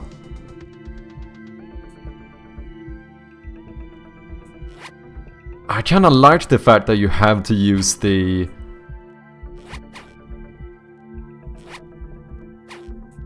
It works. I kinda like that you need to use the flashlight to be able to see like what you have in the inventory. I even did it for the map as well. Like you actually have to use the flashlight for it. I feel like it adds a little bit to the immersion. The only thing that's technically not fully shaded in the entire game. I mean, before it was also this, the inventory button, I kinda showed a little bit. But now, since you need to bring the cursor down here to be able to get the backpack up anyway, I feel like it's kinda fine. The only other thing is the flashlight, because obviously if you have the light off, you still need to be able to tell where the flashlight is to be able to turn it on. This is working.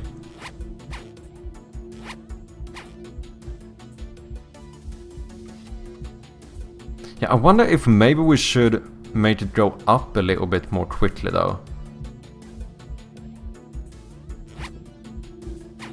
Because it is a little bit slow going up. Badge show. If we do it in like 0.2 instead. Yeah, it works, gives it a more spooky feel. Yeah, that's what I kind of feel like. And in some regard it feels more realistic too, since you're, you know, like in real life, if you were here, you would need to use your flashlight to be able to look in the backpack.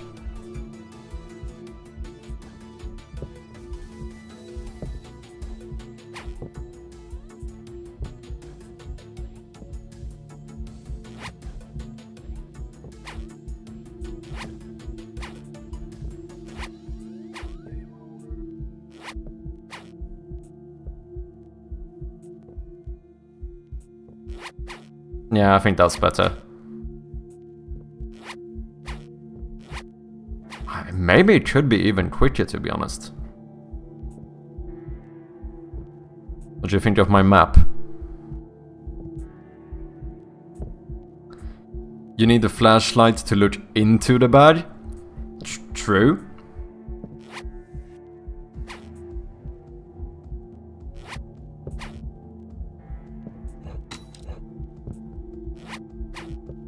I feel like this is...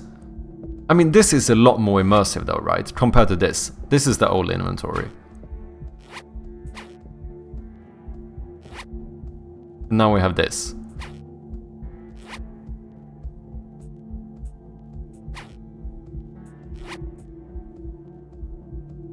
I think I like it. And also it's gonna be nice since this means that we don't need to have the UI button there, which means that normally in game like this, there's nothing you can see normally that's at least not diegetic UI.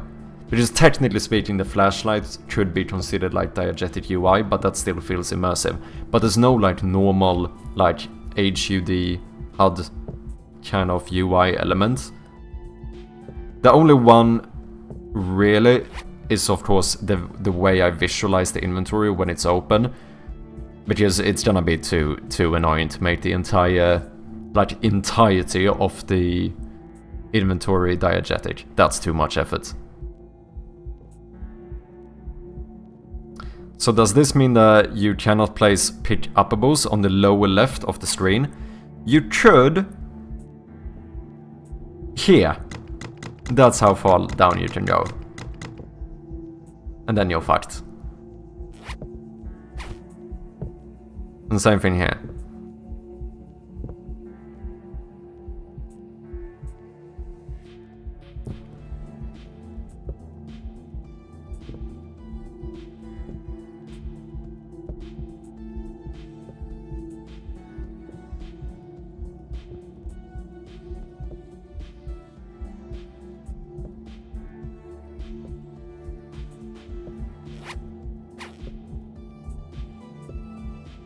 Okay. It still goes a little bit weird sometimes. I don't know what triggered that.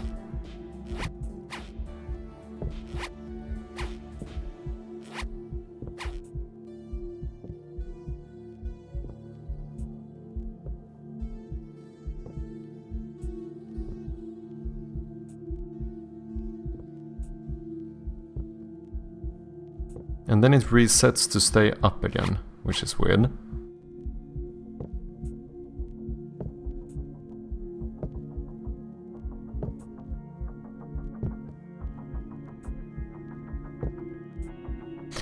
Ah, I need to do the same thing here. When I exit this one, I also want to unblock and block the raycasts.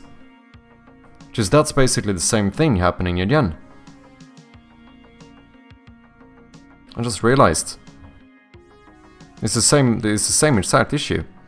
So the inventory...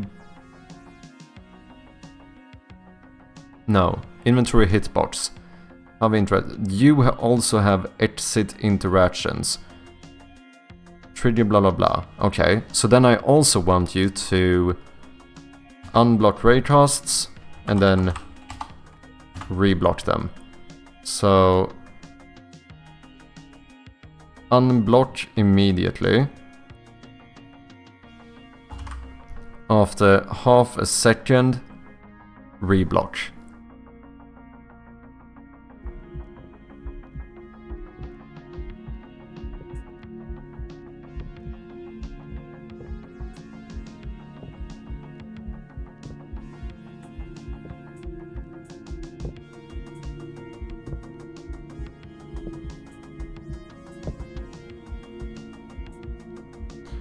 Oh, which means... Now if we do that, we should actually make it so this one doesn't raycast... Oh wait, invisible... No, this one. You don't need to raycast alpha pixels anymore. Which means that we now have a perfect hitbox for the... This one as well. Like if I go here, boom.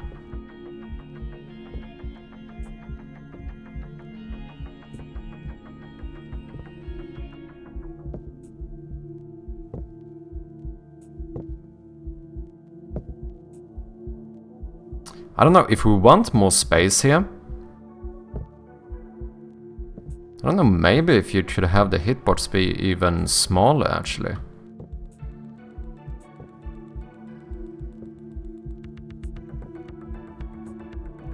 Like maybe you have to bring the cursor down like this far down for the bag to actually pop up. Because maybe it is a little bit... Because we do lose quite a bit of space here. To be fair though, the hitbox is not as big as the whole backpack. It is slightly smaller. Like the invisible hitbox basically starts here. Even though the bag then goes up a bit above that.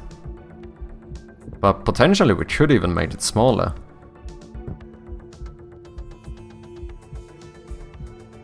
One pixel. Yeah, let's just do 1 pixel they have to hold on to bring up the bag. Classic. Imagine you create a scenario where you must click something in a rushed panic situation and you end up fighting with that bag popping up. Would be funny to watch people struggle on stream. Yeah, true. Let me see how this looks in China full screen. Yeah, I think we actually should make the hitbox a little bit smaller though.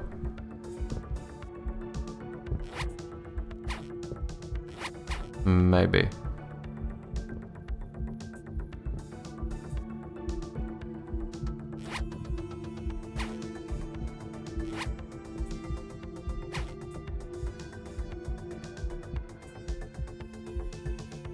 Oh yeah, I haven't fully reformatted, or refactored, I mean, my flashlight yet.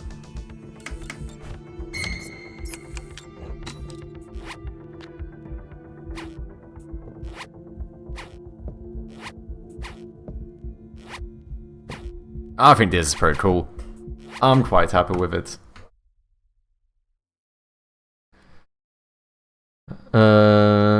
Let's do a final check. I don't know why I do this. This is so dumb. I keep on checking whether or not they have reviewed my Steam page. I know they won't.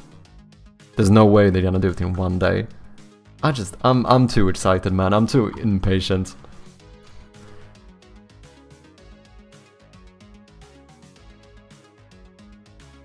Oh, something I need to do as well. I need to make sure that these are on.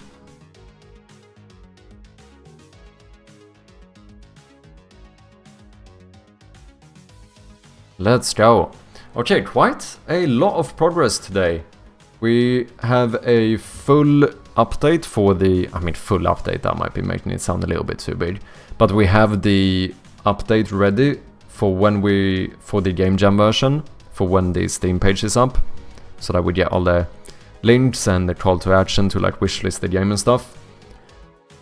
I've prepared... sorry. I prepared almost like every single post I'm gonna do, like announcement on social media and stuff for when the Steam page goes live. We have the teaser trailer done. I mean, that I did earlier though. Got quite a bit of small things done, but I mean the badge was quite nice, but also a lot of like small polished stuff. These little buttons here, as well as I do think the credits look a lot better now. I do like the new having a bit of color in here as well. I feel like it kind of works. It makes the names pop a little bit more as well.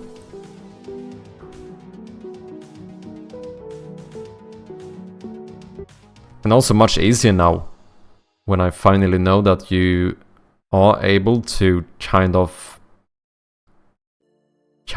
code in the text editor, which is pretty nice. Since before I had like a bunch of TextMesh Pro texts, like text objects in a row in like a vertical layout group. Now I just have one massive one, and I just, the formatting I do through like Markdown or whatever. Pretty sweet. I had no idea you could do that. But it's quite nice. However, ladies and gentlemen, I have been live for 11.5 hours.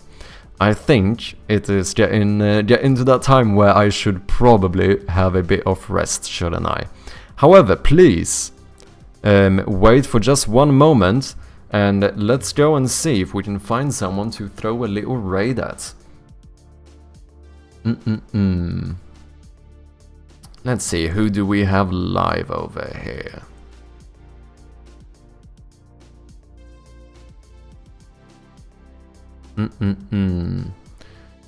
You know what? Let's go over to Automate's games. Let me just double check, so he's gonna... he seems to be working, I think he's gonna stay live for a bit.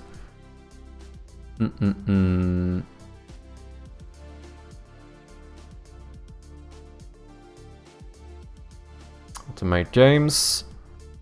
Let's do it. If you join the raid, you don't only support another fellow artist, but you also do get a little bit of channel points. That's pretty nice. Yeah, like always, thank you guys very much for watching today.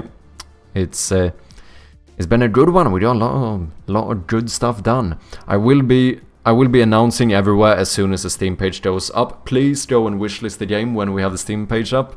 It would mean a lot to me. But like I said, it might take another week or so, we'll see. Hopefully by the end of the week we have the page up. That's what I'm hoping for. But yeah, I will be back on Wednesday for a bit. Probably a bit more game development. We'll see. But until then, have a good one. Thank you guys for watching. Peace.